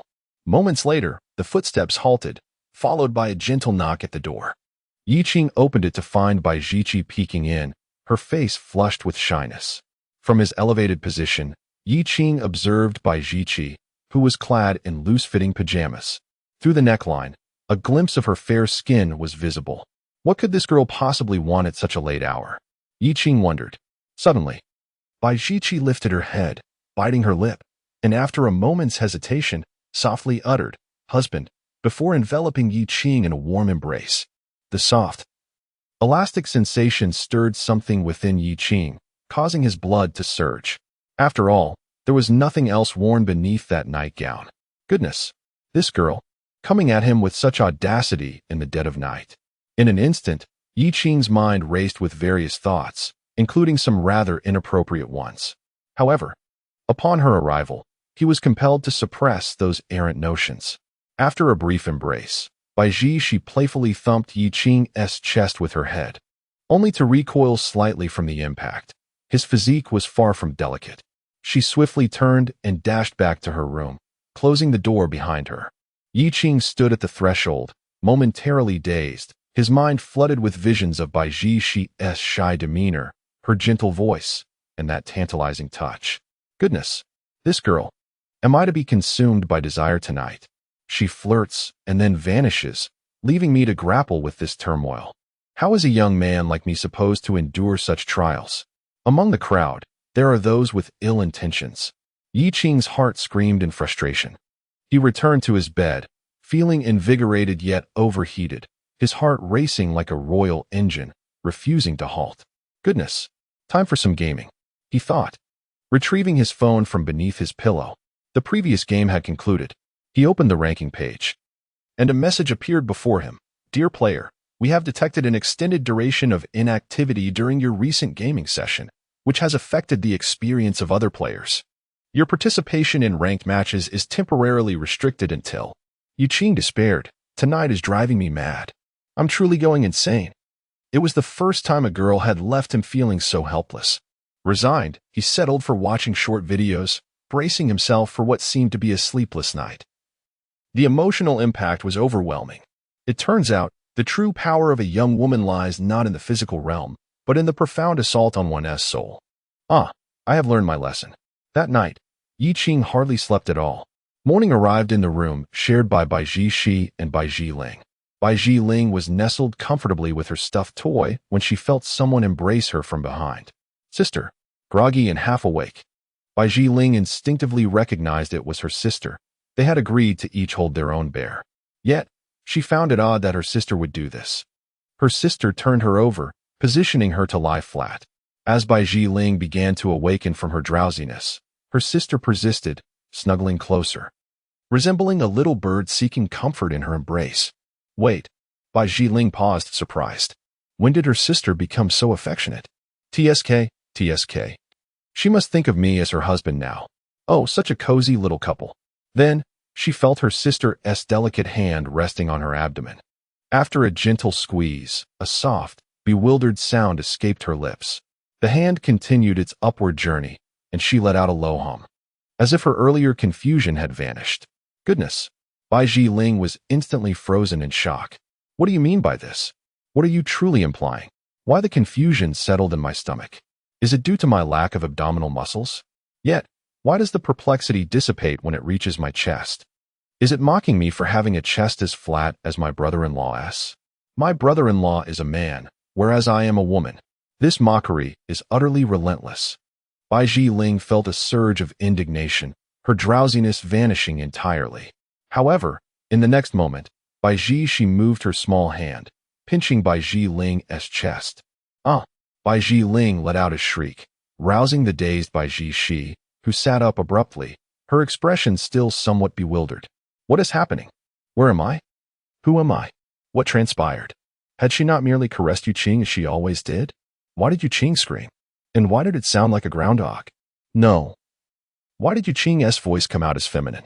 These thoughts flashed rapidly through Bai Shi's mind. She turned sharply, only to meet the gaze of Bai Ling, who was clutching her chest, her face flushed with embarrassment, nearly crimson, as she cowered in a corner of the bed. Bai she exclaimed. Why are you here? As she spoke, she glanced around, realizing they were at their parents' home. Yes. She had gone to sleep with her sister last night, and before sleeping, she had embraced Yuqing. After returning, she struggled to fall asleep, her mind consumed by thoughts of Yuqing. Even her dreams were filled with Yuqing. Hence, she had mistaken Bai Ling for Yuqing. Oh no. Had she just pinched her? Oh my. Sister, I'm so sorry. Bai Ling was about to scream and rush out of the room when Bai she swiftly covered her mouth and pinned her down on the bed. Chapter 43. Is there any sense of justice left? Is there any law? Wailing, Bai Ling lay pinned on the bed, her mouth covered. The scene was utterly pitiful. Don't scream, don't scream, Bai she whispered. Seeing that this was ineffective, she raised her hand. Slap, slap. The crisp sound echoed. Oh, Bai Ling's body trembled as the sting of the slap registered on her rear. Tears welled in her eyes, lamenting her unfortunate fate. She had begun the morning in such an untoward manner, and now, seeking justice, she was met with 2 smacks. Is there any sense of justice left? Is there any law? However, she found herself powerless, unable to escape her sister's grasp. Throughout their childhood, in their playful banter, she had never once triumphed over her sister. Fine, I will cease my struggle. Noting her sister's compliance, Bai she nodded. Wasn't it merely a touch? Why the exaggerated reaction? Nonsense. You clearly pinched me. Bai Ling's face burned with embarrassment, her voice barely a whisper. So what if I did? I've pinched you before when you were little. Bai she replied nonchalantly. Oh, don't cry. If you do, I'll keep slapping you. Is there no law anymore? Bai Ling felt utterly despondent. Outside, a voice called out, What are you two doing? I thought I heard a scream. Yuqing's voice came from outside. As Wang Ning spoke, he remarked to Yuqing, You need not concern yourself with them. Those sisters delight in their playful antics. Despite their age, they still behave like children. With a shake of his head, he retreated to the kitchen to prepare breakfast. Bai Xingtian, having risen early, donned his athletic attire in preparation for a morning run, a habit he had maintained for decades. As he surveyed the room, a conflict emerged within him. Should he rouse the 2 young girls to join him in their morning exercise? However, this thought was swiftly dismissed. With old Zhang accompanying him, the potential for the 2 girls to suddenly call him Grandpa would lead to explanations he preferred to avoid, lest it spark unnecessary complications. Sigh. How he wished that in a decade or so, he could proudly take those 2 girls out without a second thought. The mere thought of it filled him with pride. Envied by many. As he contemplated the girls' impending departure, a sense of emptiness washed over him. Perhaps it was best not to run today. With that in mind, He sent a message. Soon after, Bai Ziqi and Bai Jilin emerged, still groggy and rubbing their eyes. Bai Ziqi paused, noticing Yi Qing's appearance. Yi Qing, you seem somewhat haggard, she remarked.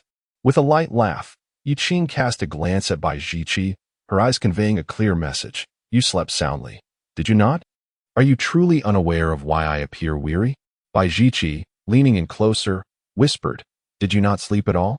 Yi Qing replied, why would I? Your charm is simply devastating. Bai Ziqi exclaimed, in that case, do take some time to rest today. She hadn't anticipated that her actions would have such an effect on Yi Qing, though she felt it was not entirely her fault.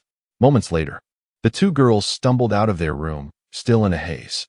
As they emerged, Bai Jilin scooped them up in a playful embrace.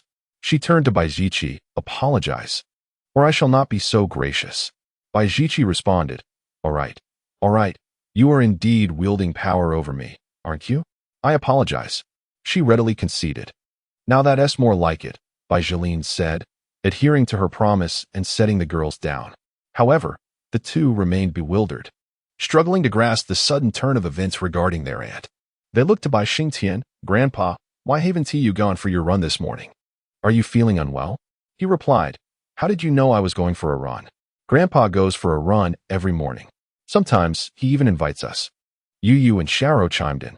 Realizing his routine had been exposed, Bai Xingtian hastily corrected himself. Today, Grandpa will stay home to keep you company, all right? All right, Grandpa. Give us a kiss. With that, Yu and Xiao pecked him on the cheek. You two little darlings certainly know how to win over Grandpa. Sigh. He never anticipated that at this age, he would suddenly find himself with two new soft spots. Despite these thoughts, a smile of happiness graced Bai Xingtian's face. After finishing their meal, Yi Qing and Bai Ziqi prepared to leave. Mom and Dad, I'm off to school now. Bai Jilin spoke as she gently pinched the chubby cheeks of the two girls. Auntie is leaving too. See you next week. All right, Yi Qing replied. Gazing at Bai Jilin, shall we escort you to school? No, please don't. Brother-in-law, your car is far too conspicuous. I'm just an ordinary student. If I were to ride in your vehicle, who knows what rumors might arise, like being the hidden second young lady of a wealthy family, Bai Jilin exclaimed, listing several amusing scenarios that made Bai Ji roll her eyes in exasperation. As they descended, Bai Jilin pushed her bicycle and, with a graceful kick of her long leg, hopped onto it. Turning back to her companions, she called out, Sister, brother-in-law, I'm off now. Goodbye, my little cuties. Take care on the road. Auntie. Yo-Yo and Xiao Ro waved their hands. Bai Jilin departed, leaving behind a delicate silhouette. Your sister must be the white moonlight for many at school, Yi Qing remarked, observing Bai Jilin's retreating figure. Although Bai Jilin's looks paled in comparison to Bai Ziqi's, and her physique was certainly less impressive, it was undeniable that she possessed the makings of a beauty. Indeed, she's my sister after all, Bai Ziqi replied proudly, her high ponytail swaying as she walked ahead. A short while later, Yi Qing and Bai Ziqi, along with the children, boarded the car. Yi Qing, drive carefully, Bai Xingting advised. Of course, Yi Qing nodded, while in the back seat. Wang Ning and Bai Xingting offered a flurry of reminders. Sleep well, eat properly, make sure to do video calls whenever you can, and remember to stay hydrated. Listening to these admonitions sent shivers down Bai Ziqi's spine, especially when her father repeated phrases for emphasis, causing her lips to twitch in response. All right, enough already. I don't want to hear any more, she declared, prompting Yi Qing to press the accelerator and drive away. After bidding farewell to the two girls, Wang Ning and Bai Xingting stood together, gazing into the distance with expressions laden with reluctance. It wasn't until the taillights faded from view that they snapped back to reality. Let's head back, Bai Xingting sighed deeply. He glanced at his phone, relieved that modern technology allows for video calls. Otherwise, he feared he wouldn't eat or sleep well in the coming days. In the car, Yi Qing contemplated stopping by a flower shop to buy a bouquet, as he had yet to gift Bai Ziqi any flowers. Additionally, he intended to visit Wio Media today. Today should prove to be quite fulfilling, he mused. Then, he glanced at Bai Ziqi and pondered the events of the previous night, wondering if he should impose a little punishment on her for the trouble she had caused. With that thought, Yi Qing nodded to himself. Chapter 44. Who is sending flowers to my daughter? Seated in the passenger seat, Bai Ji was engrossed in her phone, reading a message from Bai Ting that contained unfinished thoughts from earlier. Suddenly, she felt a gaze upon her. Turning to Yi Qing, she caught his eye and remarked, "Your gaze is rather impure. It harbors desire." Yi Qing replied, "Is it that obvious? How could it be? I am but a pure male university student." Yi Qing chuckled softly, directing his attention toward the road ahead. Bai Ji listened to Yi Qing's light-hearted banter. Yet a contemplative expression settled on her face. This mischievous fellow undoubtedly harbored some devious plan, likely seeking to avenge the events of the previous night. However, she felt no fear. After all, she possessed a protective talisman. As these thoughts swirled in her mind, Bai Ji felt her cheeks flush with embarrassment, silently scolding herself for indulging in such fanciful notions. How had her thoughts wandered to that particular scenario? Every now and then, Yi Qing glanced into the rearview mirror, his peripheral vision catching sight of Bai Ji's gradually reddening face. He mused to himself about this girl. He had done nothing to provoke such feelings in her. "Daddy, I want to listen to music. Can you play a song?" Yu chimed in, prompting Yi Qing to turn on the music. Yu hummed along gently, her pitch remarkably accurate despite her unfamiliarity with the lyrics. "Sister is so impressive," Xiao Rou exclaimed, clapping her hands in admiration, embarrassed by her sister's praise. Yu shyly scratched her head, exuding an endearing bashfulness.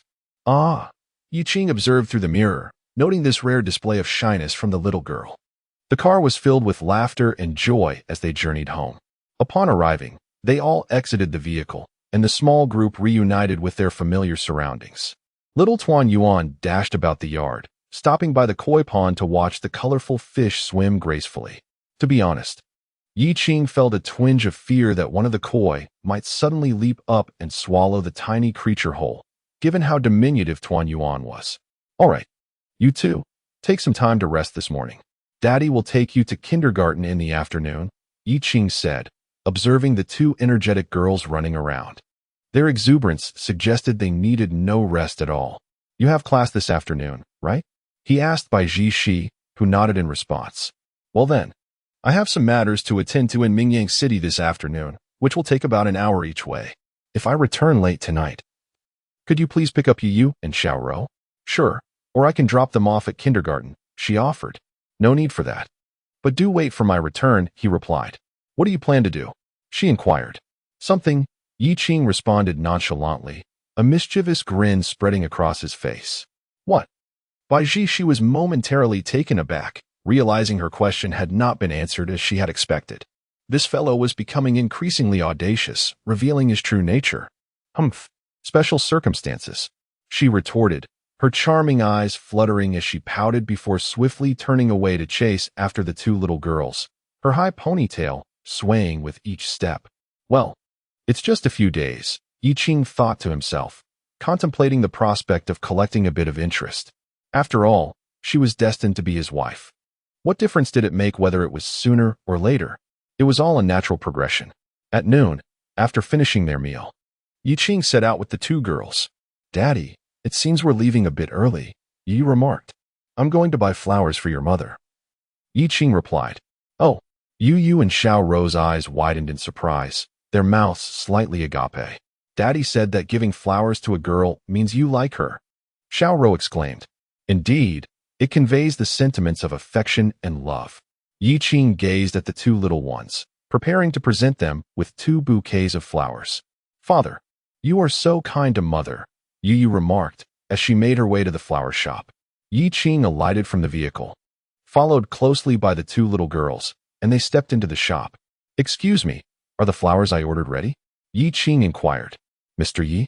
The female owner tentatively addressed him. "Yes, that is correct." "Oh, what exquisite little darlings you have."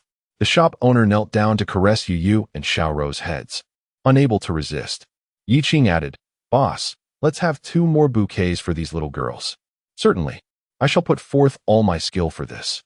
The owner replied with a cheerful smile, meticulously selecting and wrapping the flowers as if they were precious works of art.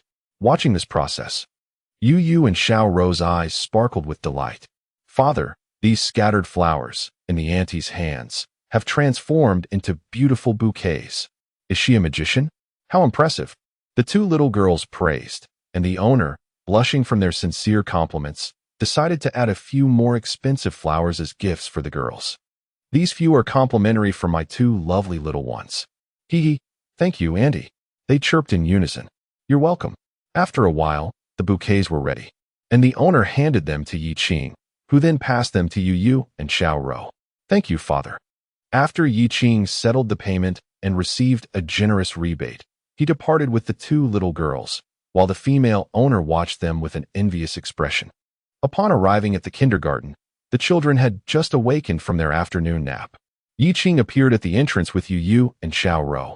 The flowers placed in the car, and the two girls urged Yi Qing to help them carry them inside. From a distance, Xiao Dan spotted them and hurried over. Yu Yu, Xiao Rou, you've come, she exclaimed, grasping their hands eagerly. Why didn't you come this morning? I thought you were sick. I was so worried. We were visiting our grandparents yesterday and just returned this morning, Yu Yu explained, and Xiao Dan understood. Let us go inside and play nicely with the other children. Father has things to attend to now, Yi Qing advised. However, in the next moment, a little boy came running from afar, holding a small bouquet in his hands.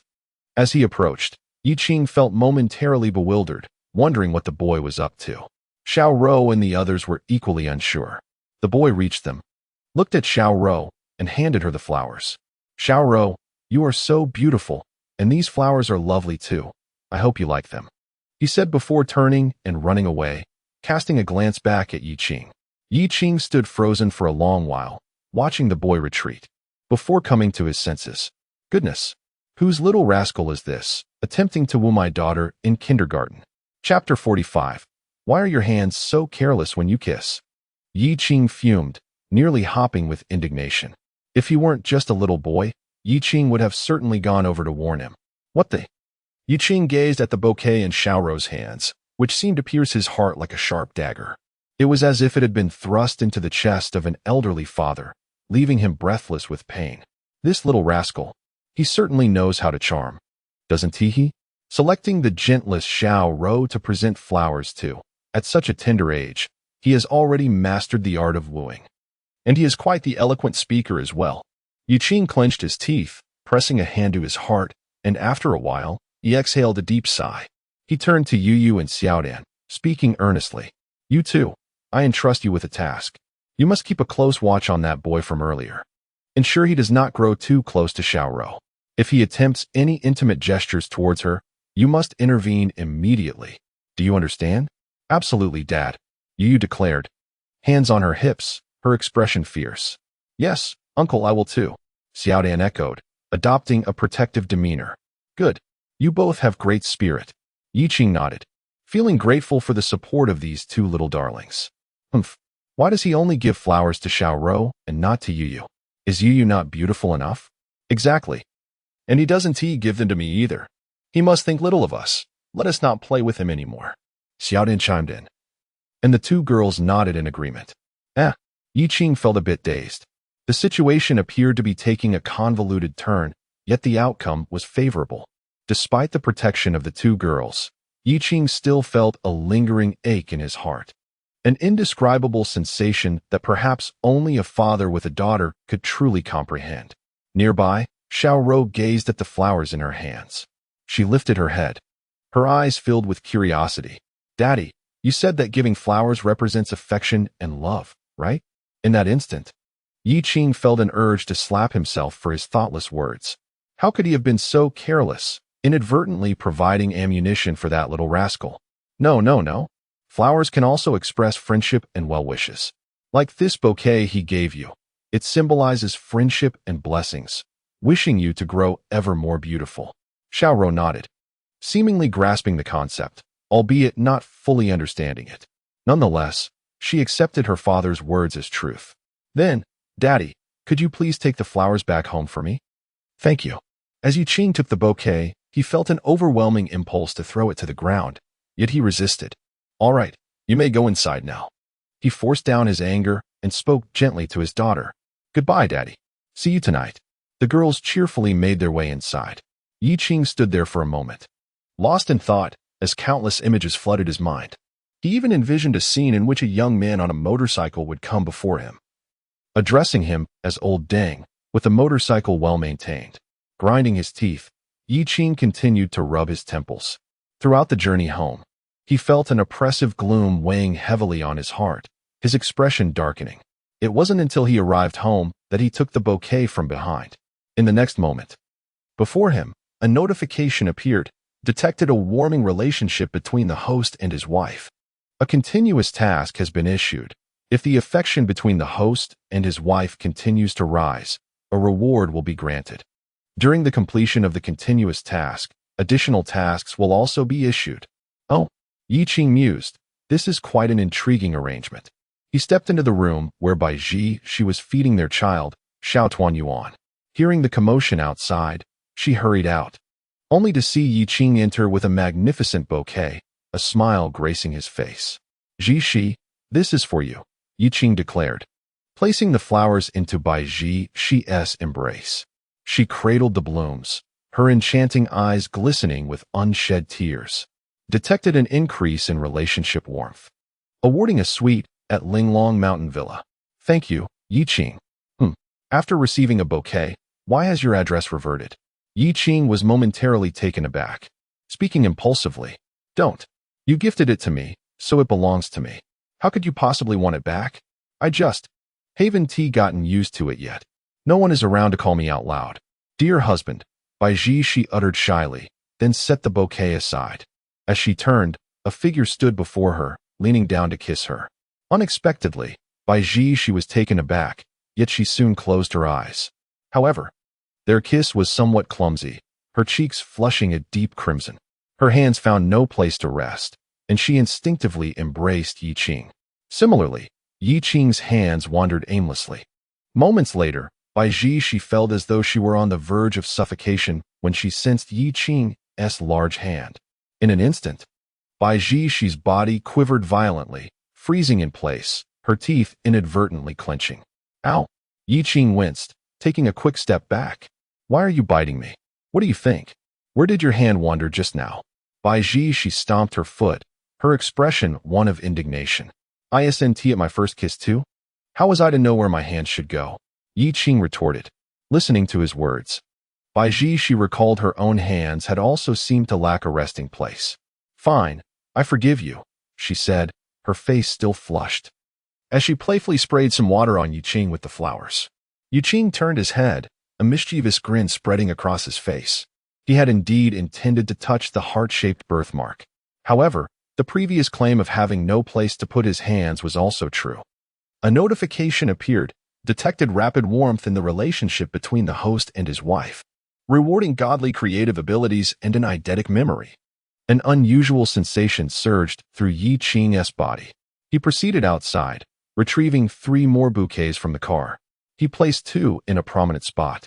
The flowers he had bought for Yu Yu and Xiao Rou, while the bouquet from Xiao Lu Bo was relegated to a corner. Why did you buy flowers for the 2 little girls, but leave one so small in the corner? Wouldn't it be better to bring it here? No way. Yi Qing declared emphatically, his expression darkening. What's wrong?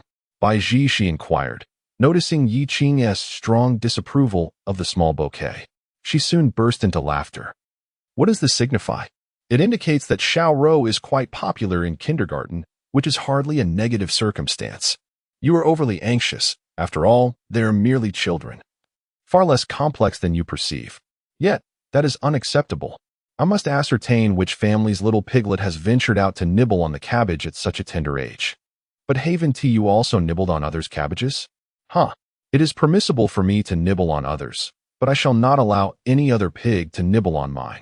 As Yi Qing spoke, Bai she pursed her lips and cast him a sidelong glance, finding it difficult to comprehend the mindset of this doting father.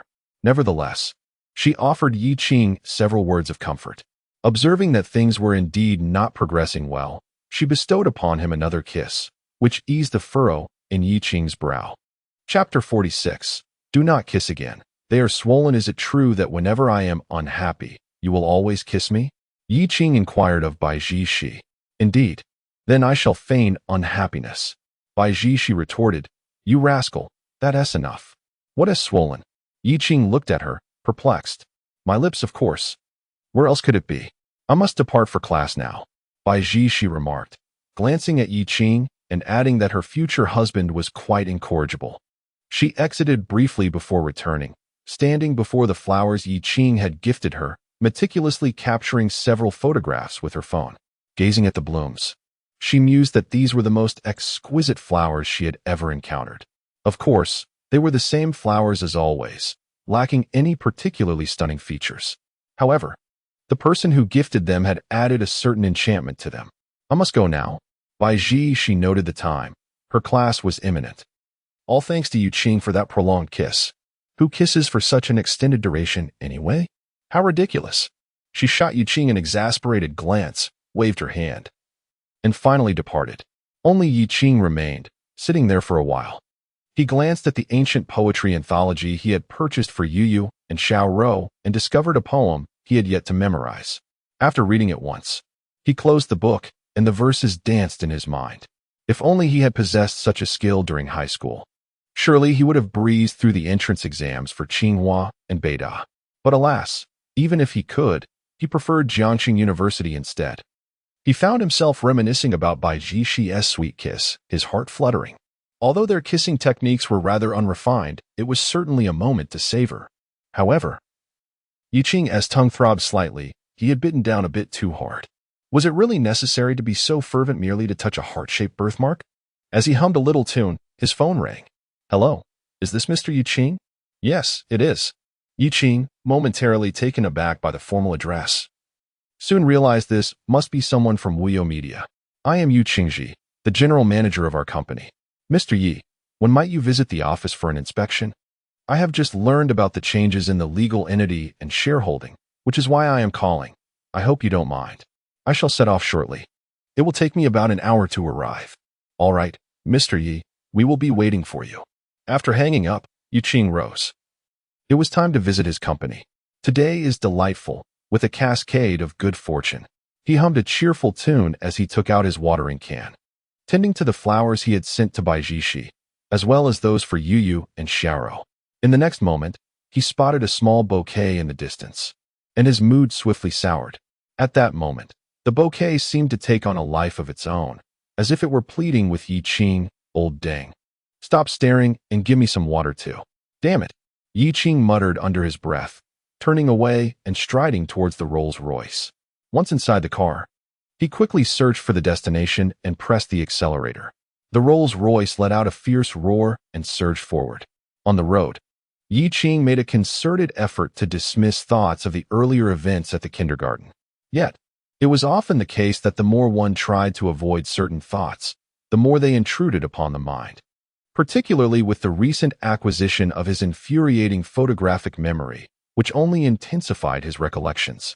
Gradually, Yi Qing envisioned the two little girls progressing through elementary school, then middle school, high school, and eventually university. With the splendid genes they had inherited, they were bound to become the cherished ideals of many young men. Their admirers would likely be as numerous as fish crossing a river. It seemed imperative to elevate the two girls to a status that rendered them unattainable. Yi Qing nodded in agreement with himself. He sighed, and though his previously stormy demeanor had eased somewhat, it still bore traces of gloom. At that moment, beneath the Wuyo Media building, many executives awaited their arrival. Although Wuyo Media had yet to go public, it was still a substantial group, akin to the unlisted ByteDance or the 6 rising stars of Hangzhou. It had only recently risen to prominence, which meant that even the executives were relatively young, none exceeding the age of 40, and the entire group radiated vitality. Standing upright outside, they conversed. Isn't Mr. Yu, or Director Yi, about to arrive? Yes, it should be soon. What was your impression of Director Yi during your call? He struck me as quite approachable. His voice sounded youthful, not at all like that of a stuffy old fogey. He seems like a rather admirable leader. Approachable is good. I just dread someone who perpetually wears a scowl, as it dampens my spirits, remarked Director Han Shui, sticking out her tongue. Yu Qingji regarded the 30-year-old director, recognizing her competence, though sometimes her words seemed unfiltered. Mind your tongue, that's Director Yi you're talking about. Be careful, or you might find yourself out of a job, he cautioned. He contemplated adding a remark about her potential to thrive independently if dismissed, but he thought better of it. Knowing her abilities could indeed allow her to carve out a successful path. He glanced back at the group of capable individuals and sighed. He wondered whether the new leader would arrive with fervor, perhaps directing their initial energy toward these talented members. Let us wait and see. I want to speak out of turn. I still rely on the company to sustain me, Han Shui declared, raising her hands in mock surrender. All right, everyone stand straight. I sense Director Yi is nearly here. Yu Qingji waved his hand and spoke, prompting Han Shui to quickly stand at attention, embodying her usual decisive demeanor. She contemplated Yu Qingji's words, filled with anticipation. What a personable individual he is, she mused. Just then, a powerful roar of an engine interrupted her thoughts. The security guard signaled the way, and a Rolls-Royce approached them. Mr. Yi has arrived. Everyone stood at attention. Yu Qingji and Han Shui advanced forward. The car came to a halt, and Yu Qingji glanced at the empty back seat before hastily opening the door to the driver's compartment. Subsequently, Yi Qing emerged from the vehicle. Upon seeing Yi Qing, Yu Qingji's eyes widened in disbelief. How extraordinarily youthful, he thought, astonished. Could he possibly be a second-generation official or a wealthy heir? It was reminiscent of when young Master Wang established Panda Live. Perhaps he too was merely dabbling with Wuyo Media. Yu Qingji's heart raced, but he quickly regained his composure and greeted, Hello, Mr. Yi. I am Yu Qingji. He began to introduce himself. Meanwhile, Han Shui and the others gazed at Yi Qing, their hearts brimming with exhilaration. The new chairman is remarkably handsome, and so youthful, yet he seemed devoid of any smile. Perhaps he was striving to establish authority upon his arrival? Surely, he would smile during the introductions. Han Shui thought, and then took a bouquet of flowers from one of the girls behind her as she approached Yi Qing. Mr. Yi, these flowers are for you. I hope Wuyo Media flourishes under your leadership, Han Shui said. However, she noticed that the moment Yi Qing accepted the flowers, his expression darkened abruptly. What a grim demeanor. Han Shui froze momentarily, realizing they had an unyielding chairman who did not smile. Moreover, he seemed displeased with her. As the director, it seemed her position might truly be at risk. Chapter 47. Why did Mr. Yi frown upon receiving the flowers? All right, let us not linger here any longer. Let us head inside. I want to review the financial statements and meeting documents. Please organize them for me promptly, Yi Qing instructed, ignoring the flowers as he walked inside. Yu Qingji's lips twitched. He quickly led the way. He could not fathom why the chairman remained unsmiling, his expression even darker than when he arrived. Was this new official's fervor excessively intense? Is this reasonable? Yu Qingji felt an overwhelming pressure. The demand for financial scrutiny and documentation sent him spiraling back to the terrifying days of being a high school student subjected to homework checks. He racked his brain for any potential oversights. After a lengthy contemplation, he sighed in relief. After all, these were matters he frequently monitored. And the group maintained a healthy financial status, so there should be no issues. This way, Mr. Yi, Yu Qingji called out as he walked ahead. Han Shui followed behind. Clutching the flowers, she gazed at the beautiful bouquet, pondering how anyone could possibly dislike such a lovely gift. Could it be that Mr. Yi is allergic to pollen? It seemed plausible, given his refusal to accept them and his apparent anger. I lack his background information. Who could know? She hoped not to encounter any repercussions in the future. Han Shui promptly handed the bouquet to a colleague and quickly followed suit. The finance and office staff also rushed to organize. After a while, a stack of materials appeared on Yi Qing's desk. Yi Qing perused each document, yet his expression remained unchanged. Since the moment he laid eyes on the flowers, it seemed his mood had soured considerably. Yu Qingji felt a pounding anxiety within him. Observing Yi Qing, he prepared to offer an explanation, but then noticed Yi Qing, as if struck by a thought, let out a sigh. Is there some oversight? Yu Qingji wondered anxiously. Could it be? General Manager, I am truly losing my mind. With each exhalation, the once confident Yu Qingji began to panic, questioning his very existence. At this moment, he felt a profound despair creeping in. Meanwhile, Han Shui watched the state of Yu Qingji and felt her spirits lift. It appeared she was not the only one feeling overwhelmed. However, The bright side was that the newly appointed chairman, despite his youth, was not an outsider meddling in the affairs of the knowledgeable. You, please come here, Yi Qing beckoned, proceeding to raise inquiries regarding the reports and documents. Yu Chengji answered each question, albeit Yi Qing's inquiries were quite intricate. Had Yu Chengji not been well-versed, he might have struggled to provide satisfactory explanations. Han Shui and the other executives listened intently. It was evident that a battle of wits was underway. Yi Dong was indeed an exceptional individual, a true connoisseur. After 2 hours of scrutinizing the documents, Yi Qing took a moment to relax, sipping some water, and his expression finally softened. Yu Qingji and these senior executives were all remarkably capable individuals. It seemed he could now comfortably assume a more detached role. After finishing his drink, Yi Qing stood up and suggested, "Shall we take a stroll?" "Certainly. I'll show you around the group," Yu Qingji replied, feeling a sense of relief akin to that of a student after a thorough examination.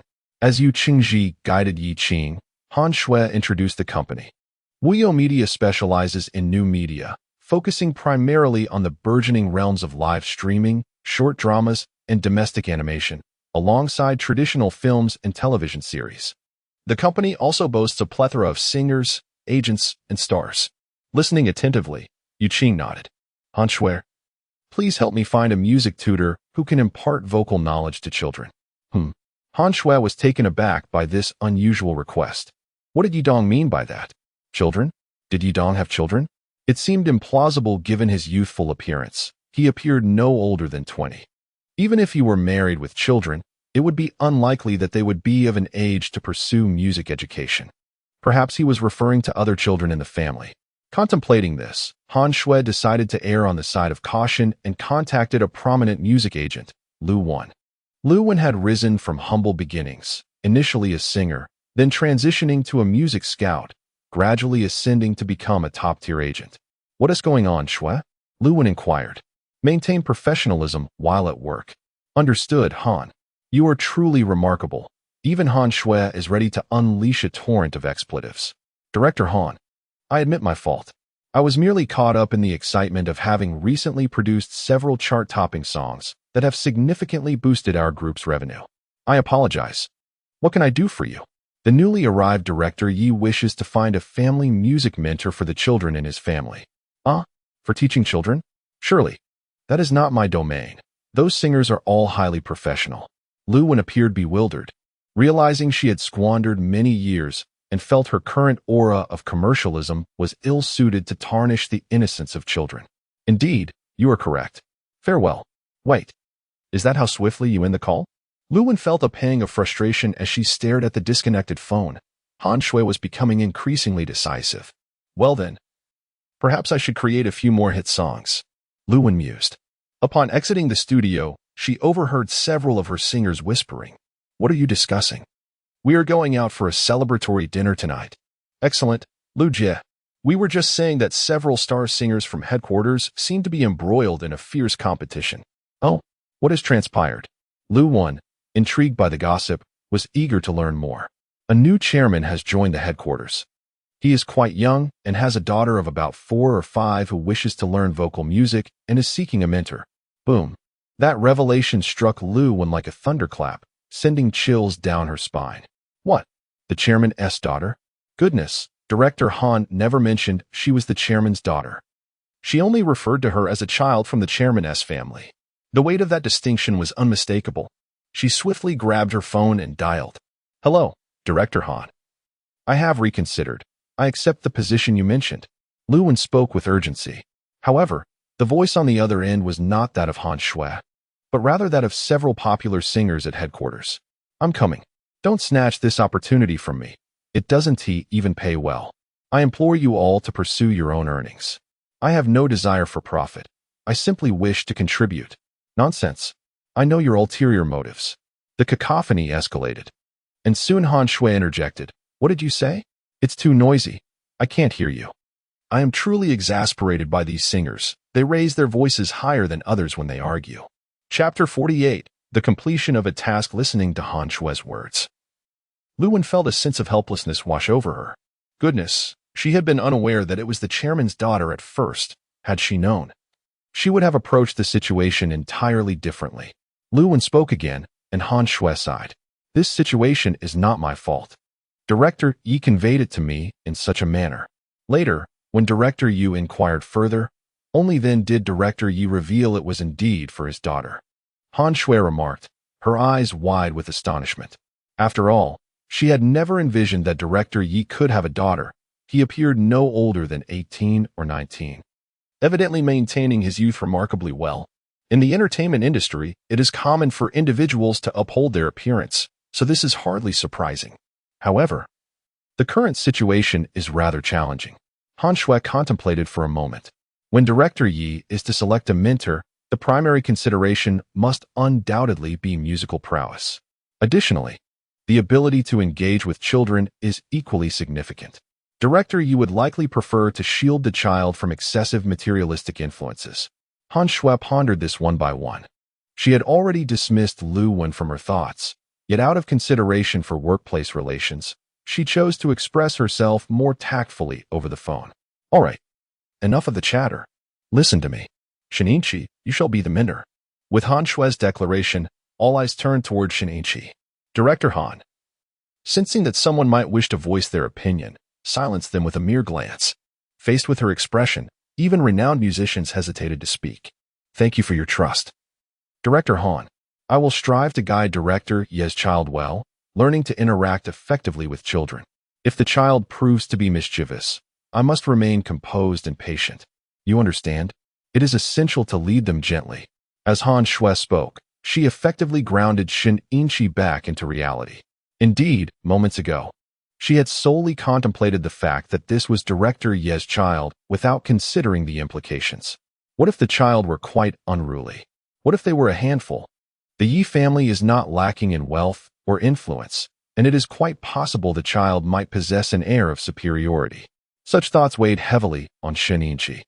Although she too is a prominent musician, frequently touring, she recognized that in comparison to such a family, she was at a distinct disadvantage. Those around her began to grasp the gravity of Han Shui's words. It seemed this task was indeed formidable.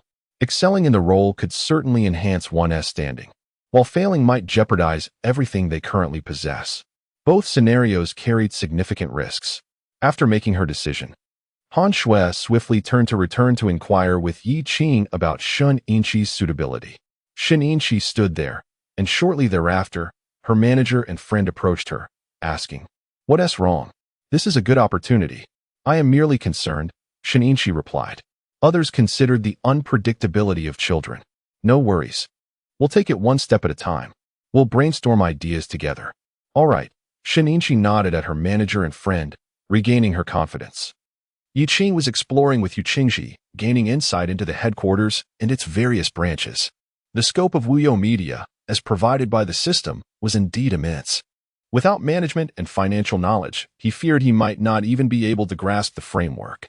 Yu Qingji, walking beside him, provided explanations while Yi Qing posed intricate questions along the way. Despite the limited sweat on his brow, Yu Qingji was already quite drenched. Throughout this journey, Yi Qing's inquiries mirrored the sharpness he displayed when reviewing documents in the office. It could be said that without years of experience managing a conglomerate, he could never have been so precise. Initially, Yu Qingji believed Yi Qing was merely stumbling upon the right answers by chance. However, as the conversation progressed, he found himself genuinely impressed. The new chairman is truly exceptional, remarkably so. Henceforth, it seems that Wuyo Media is poised for even greater ascendance. Soon, Han Shui approached briskly in high heels from a distance. "Mr. Yi, we have selected Shin Inchi as the music tutor for your daughter. Here are her credentials and background. Please let us know if she is suitable, and we can replace her if necessary." Han Shui noticed Yi Qing's expression had improved, and she exhaled in relief, returning to her confident demeanor. "Very well, let us schedule the first lesson for tonight. Please provide her with my WeChat and phone number," Yi Qing instructed. "Understood." Ding. Yi Qing's phone chimed. He picked it up to read the message. "Future daughter-in-law, I am done with class. I'm heading to pick up the two girls now." Yi Qing. "Oh, have I lost my title?" Future daughter-in-law, how outrageous. You want me to say it in front of everyone? Or do you wish to keep evidence?" At this remark, Yi Qing's lips twitched. This girl is remarkably clever. Future daughter-in-law. Hubby. Yi Qing. Sweet. Quite nice. Just a few more would suffice. Yi Qing. That one call is hardly sufficient. If others see it, they might think we can't afford to share our affection. Call out a few more times, 1 per minute. Yi Qing once again quoted a line from a movie. Future daughter-in-law. Shy, after exchanging a couple of playful emojis. Future daughter-in-law. What time will you be back tonight? Yi Qing. I've hired a music teacher for the kids. She will come over tonight to teach you. Please inform her as well. Future daughter-in-law. All right, I'll drive now. Reading the messages, a smile graced Yi Qing's face. This expression caused Yu Qingji and another executive to witness what appeared to be a revelation after a long wait. Director Han also raised an eyebrow. Goodness. Mr. Yi is incredibly handsome when he smiles. If he looks this good with a smile, he should smile more often. Han Shui silently cheered in her mind. Though she dared not voice it, she feared she might be dismissed for such audacity. Meanwhile, at the kindergarten, Yu Yu and Xiao Dan stood guard beside Shiro. Their eyes fixed on the other children, particularly peering toward the entrance. The boy who had previously given Shiro flowers belonged to another class and had not reappeared since. With this realization, their spirits lifted considerably. Sister, Xiaodan, what are you doing? Want to play with Play-Doh?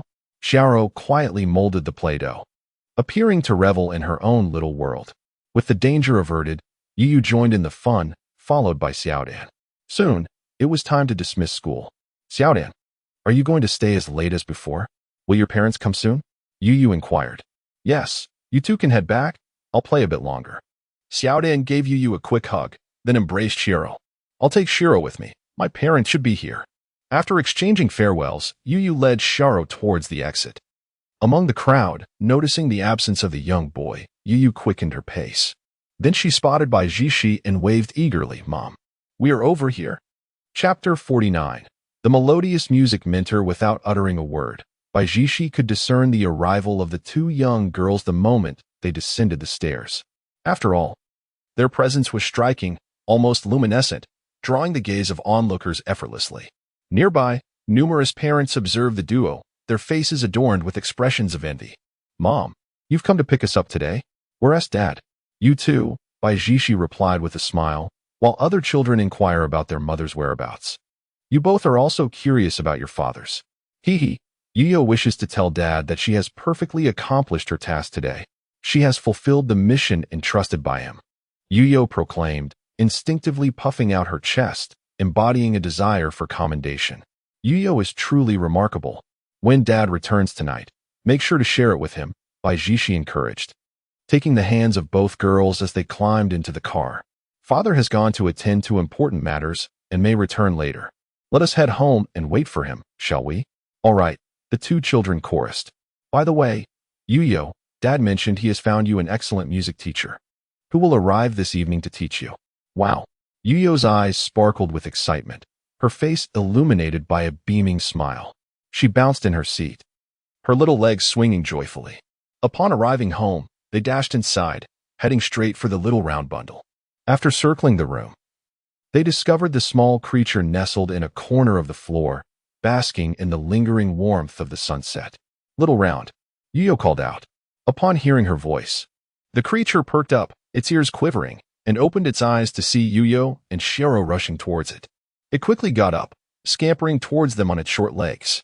In another part of the house, Bai Jishi admired the blossoms before her, her heart swelling with delight. This was the first bouquet her husband had gifted her. Sometimes, the affections of a beloved can bring boundless joy to a woman's heart. With a watering can in hand, she spritzed the flowers, also giving a light mist to Yu-Yo and Shiro's bouquet. As she gazed at the small arrangement tucked away in the corner, a sigh escaped her lips. Men, she mused, were truly perplexing. Yet, in an effort to ease Yi Qing's worries, she refrained from watering the flowers in the corner. While they may be innocent, she would not extend her kindness if they were to upset Yi Qing. Feeling the subtle changes within herself, Bai Jishi blinked, realizing that, unbeknownst to her, she had grown increasingly intertwined with Yi Qing, both physically and emotionally. Mom, when is my teacher coming over? Yu-Yo inquired, clutching Little Round and pulling Shiro along. Xiao noticed her own bouquet and, with a puzzled expression, tilted her head, wondering why her flowers had been placed in such an obscure corner. Perhaps it was merely due to the available space. She gazed at the drawing her father had given her, a smile blossoming on her face. The flowers gifted by her father were truly exquisite, captivating in their beauty. She gently caressed the blooms bestowed by Yi Qing, treating them as though they were rare treasures belonging solely to her. By Ji, she let out a sigh nearby.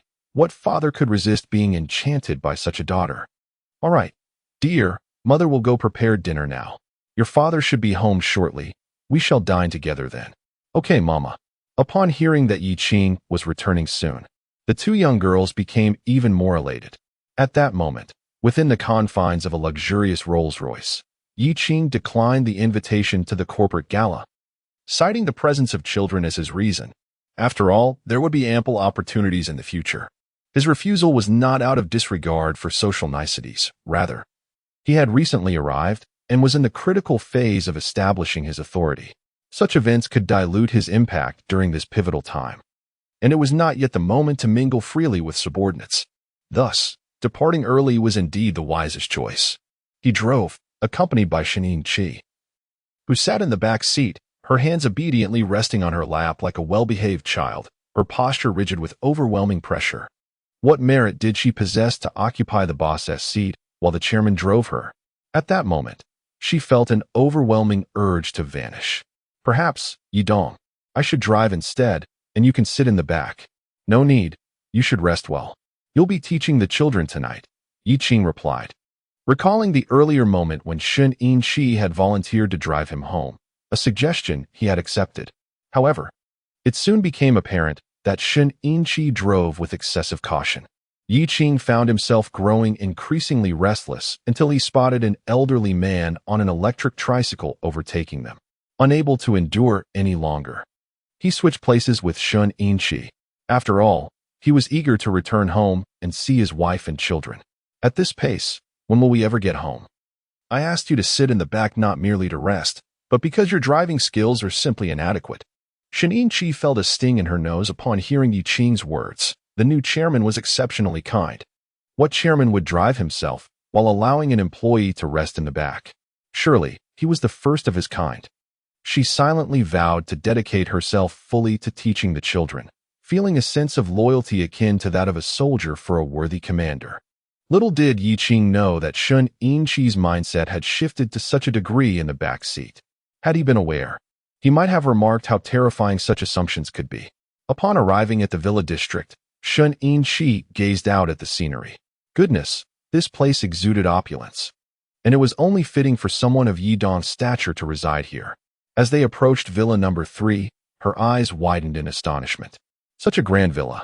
She had previously thought her own spacious apartment was luxurious, but the disparity was striking. After disembarking, Yi Qing said, "Come, let us go inside. I will introduce you to my wife and children." As he spoke, two figures emerged from the villa, one of whom dashed forward, cradling a small kitten in her arms. Shun Yinqi's heart trembled at the sight of the two young girls. These two little girls are simply exquisite and charming. How adorable they are. She has always had a fondness for children, and now, upon seeing them, her heart feels as though it has melted. And what about this little kitten? Why is it so delightful as well? It seems that these three little ones have been nourished on cuteness itself. This place is not a villa. It resembles a fairy tale castle, does it not? In that fleeting moment, Shun Yinqi was internally exclaiming with fervor.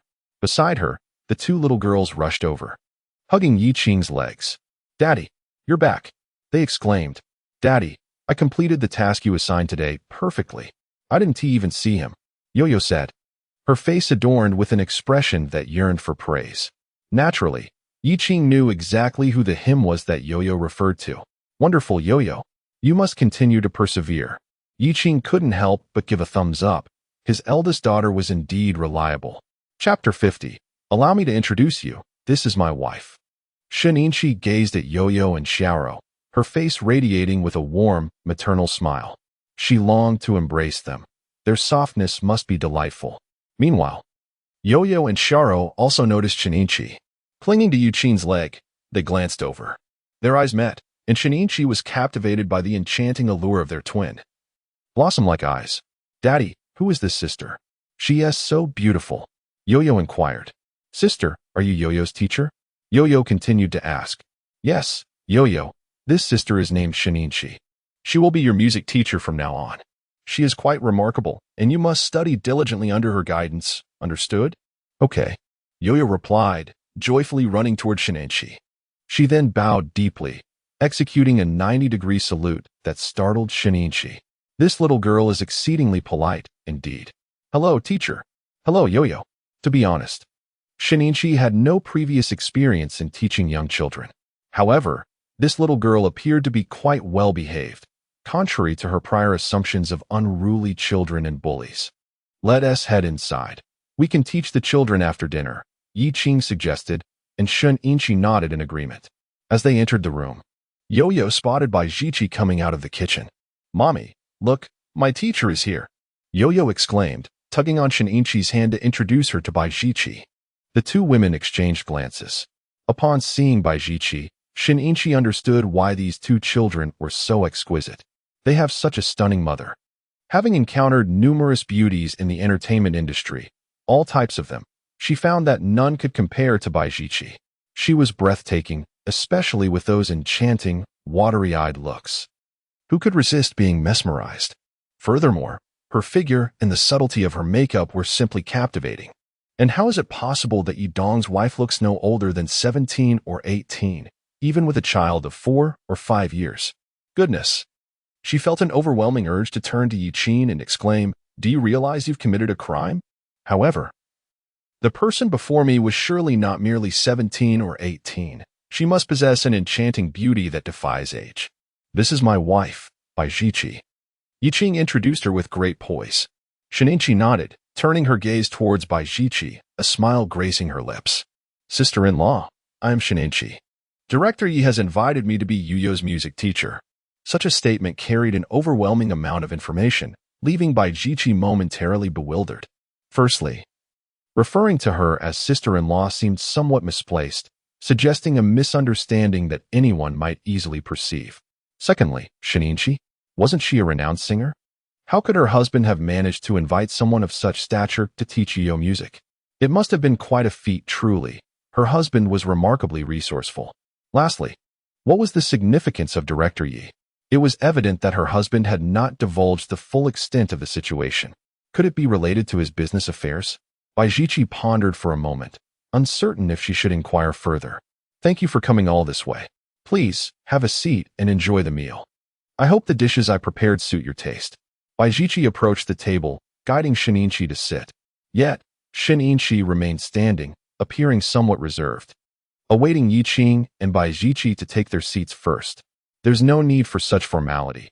Just relax. Yi Qing gestured dismissively before sitting down as well. The group began their meal. Shinichi found the food quite delightful. Observing Yi Qing and Baijichi, she realized, so this is the warm little home of Director Yi.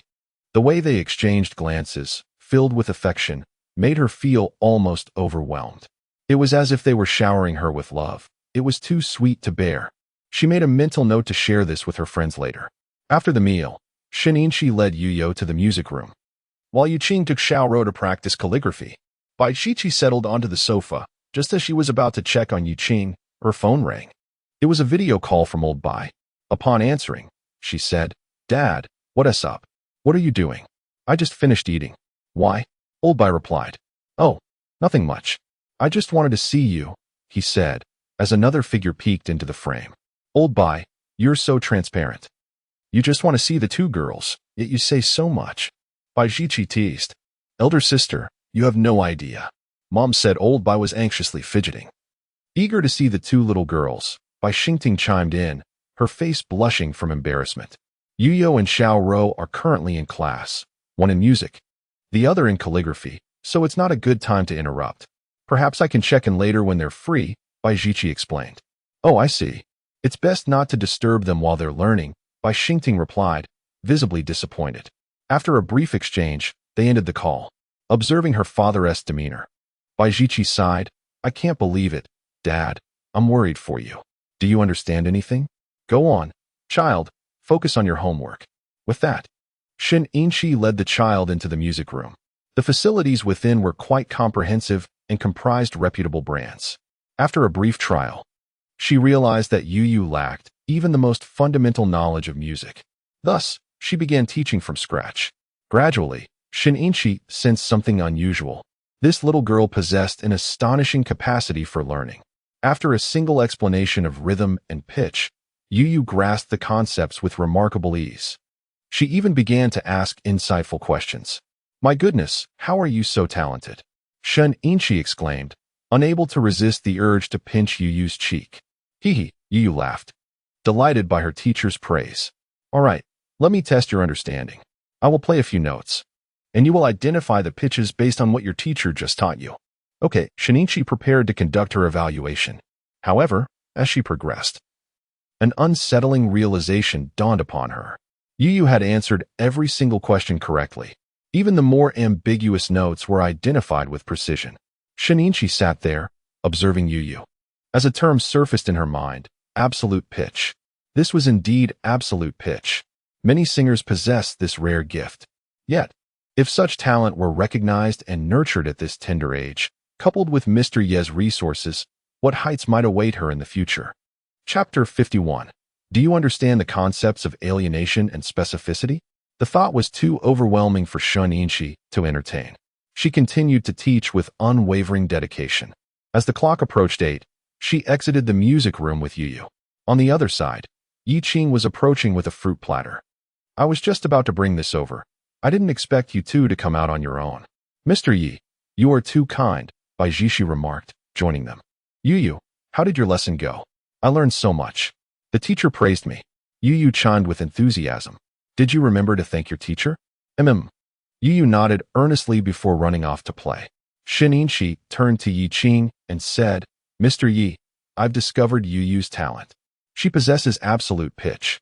Yi Qing appeared unfazed, while Baijishi was taken aback. She had heard of the term before, though she was uncertain of its significance. It seemed to indicate a remarkable aptitude for music. If nurtured properly, she could become a top-tier star, Shin Inchi remarked with a smile. Yi Qing sighed. "You are thinking far beyond my expectations. At this stage, I simply wish for the two girls to grow up carefree. Cultivating hobbies is sufficient. However, it would be even better if they could develop further." Yi Qing added, "After all, I want my daughter to grow into an exceptional individual, allowing her to demonstrate the disparity to those who may covet her." "Mr. Yi, sister-in-law, I shall take my leave now. Sister-in-law, let us exchange WeChat. If Yu ever wishes to learn, just send me a message. I have a residence in Jiacheng, which is not far from here." "All right." After adding each other on WeChat, they concluded their conversation. "Let us accompany you for a while. It is quite late, and I have arranged for the car to await outside. You have worked hard." "Oh, Mr. Yi, you are being overly courteous. Enough with the pleasantries." Shin Inchi fell silent. It seemed Mr. Yi had already regarded her as one of his own. "Come on, let us see you off, Sister Inchi." "All right, let us go." Upon hearing Yi Qing's voice, the two little girls hurriedly scampered over, each holding a cherimoya. "Teacher, please have a taste." "Very well." The group made their way outside. The car that Yi Qing had instructed Wei Muxue to prepare was already waiting outside. Shinichi, feeling a bit embarrassed, said, "Mr. Yi, sister-in-law, you should head back quickly. There's no need for such courtesy. Yuyo, Xiaoro, your sister is leaving now. Sister, goodbye. Teacher, farewell." The two little girls waved as the vehicle began to move. Shinichi also rose. Yuyo and Xiaoro watched the car drive away, their gaze lingering until it was out of sight. Then they turned their eyes forward. "Hey." The two little ones started running ahead. "Brother Lin Han. Sister Lin Yu. Hello." The two girls fluttered towards the front like joyful little birds. Yi Qing and Baijishi followed closely behind. "Slow down, don't fall," Yi Qing cautioned, a peculiar thought surfacing in his mind. These two little ones are so soft and fluffy, if they were to fall, surely they would bounce right back up. Yet, that is unlikely. If they did scrape their skin, Yi Qing would surely be heartbroken. He grasped Baijishi's hand and moved forward. It must be said, these two little ones were remarkably swift, leaving Yi Qing somewhat perplexed. Did they truly inherit some extraordinary combat skills? Lin Han and Lin Yu observed the two little girls approach and took a few steps forward as well. Wow, that little dog is so adorable, Yuyo exclaimed, gazing at the corgi that Lin Han held. Unlike the typical corgi, this one had not been docked. Its little tail wagged back and forth as Yuyo extended her hand. The corgi leaned closer, its large ears casually flopping backward. Petting a dog's head brings good fortune, Lin Han chuckled. It's all right. He's very gentle and one tea bite. Feel free to pet him. Xiao joined in, and under the ministrations of the two little girls, the corgi comfortably lay down. You lucky creature, Lin Han remarked, observing the scene. He turned to the front. Yiga, sister-in-law, have you just seen someone off? Lin Han noticed them bidding farewell as the car drove away. Yes, it was Yuyo's music teacher. After the lesson, we just saw her off. What about you? Out walking the dog? Do you adopt every animal you come across? Lin Han pointed at the corgi. I found this little guy at the expressway ramp. He was frightened and darting around, so I quickly scooped him into the car, or who knows what might have happened. An expressway ramp? How did he end up there? It is possible that someone no longer wishes to care for their pet. However, it is unjust to speculate on the intentions of others. After adopting a pet myself, I have come to realize that running a pet shop is remarkably lucrative. For instance, when I took this little creature for a grooming today, the establishment charged me $100. I only pay $50 for a haircut. What is the rationale behind that? Beside me, Lin Yu shot a disdainful glance at the groomer, saying, You dare to indulge in such filth, do you not? Her words left Lin Han momentarily speechless. Why was his sister being so critical of him today? It was quite frustrating. She incessantly ridiculed him, and now this? I would dare, he retorted, eliciting gasps from the onlookers. Yi Qing was taken aback. Was Lin Han truly that bold? By Ji, she couldn't help but twitch at the corners of her mouth. Very well. Then you'll have to pay $100 for your haircuts from now on. Lin Han exploded in exasperation, feeling utterly played. He glanced at Yi Qing and Bai Ji, noticing that both instinctively took a step back. Are you serious with that half-step retreat? Such a small gesture can inflict such great harm. He turned to his sister. Lin Yu also took a small step back, surprised by his audacity. I shall inform our parents about this. Go away. Why are you targeting me today, sister? What have I done to deserve this? Lin Han could no longer contain his frustration and demanded clarity. Are you truly unaware of your own actions? In our ranked matches, how do you manage to score a mere 30 every time? I lost the whole afternoon because of you. Do you not think I have a right to be upset? You're the one who caused the losses, Lin Yu asserted, but Lin Han interrupted, Sister, why do you adhere so firmly to this ridiculous scoring system? What do you mean? This scoring system distorts players' contributions within the game. Do you understand? Do you grasp the concepts of distortion and specificity? Do you really know? Let me illustrate with an example. Think of a comic convention. The last Han dynasty of the feudal era, the Ming dynasty, endured numerous emperors before meeting its demise under the last emperor, Chongzhen. In the end, the conclusion reads, Chongzhen, score of 30. The dynasty fell under his rule. Can you honestly claim that the collapse of the Ming dynasty was solely his fault? Other emperors had their own failings. Some indulged in frivolities. Others neglected their duties. When it came to Chongzhen, the loss of the nation is entirely his burden. Is it fair to judge him alone? Were the preceding emperors not responsible for the decline of the Ming dynasty? Is it not necessary to examine what actions were taken? Did Chongzhen not strive to salvage the situation? Did he not attempt to eradicate the eunuchs? Was he not a sovereign at the gates of ruin? Yet here we are, fixated on these scores. Does that not seem foolish? Why do we concern ourselves so much with these ratings? Are we not a collective team? It seems as if I alone possess the ability to lead us to failure. Lin Han's passionate outburst left the surrounding crowd enveloped in silence. Listening to Lin Han's words, Yi Qing couldn't help but twitch the corners of her mouth. Logically speaking, it seemed there was indeed no flaw in his reasoning. Bai Ji, however, cast a sympathetic glance at Lin Han. The two young girls, engrossed in petting a dog's head, turned towards Lin Han at the sound of his voice. Brother, is someone bullying you? You're not angry, are you? They inquired. Their words brought some calmness to Lin Han, yet his gaze remained fixed intently on Lin Yu, as if demanding an explanation. Lin Yu then let out a cold laugh. Oh, scoring a mere 30 is one thing, but consistently achieving 30 while barking like a dog? It's not a holistic assessment. One must consider one's actions. I have watched your recordings. As a support player, you evade damage, hiding behind the marksman, retreating to base at the slightest provocation, or roaming aimlessly in the jungle, only to conclude with a lower damage absorption than the marksman. And yet, here you are, barking. As Lin Yu spoke, Lin Han's earlier bravado diminished. He had not anticipated his sister would scrutinize the replay, catching him off guard. This was indeed a breach of unspoken rules. Left speechless, he recognized his shortcomings but was reluctant to concede so many kills to appear inept. Thus, the situation she described arose. A bit of tolerance for the inexperienced would be appreciated, Lin Yu remarked, noticing Lin Han's lingering defiance. She handed the dog leash to Yi Qing. Brother Yi, could you hold this for me? After Yi Qing took the leash, Lin Yu charged towards Lin Han. Hey, what are you doing? There are too many people here. Don't cause a scene. When we get home, I'll treat you to something nice, all right? Just don't tug my ears. Yi Qing and Bai Zhi observed from a distance, astonished.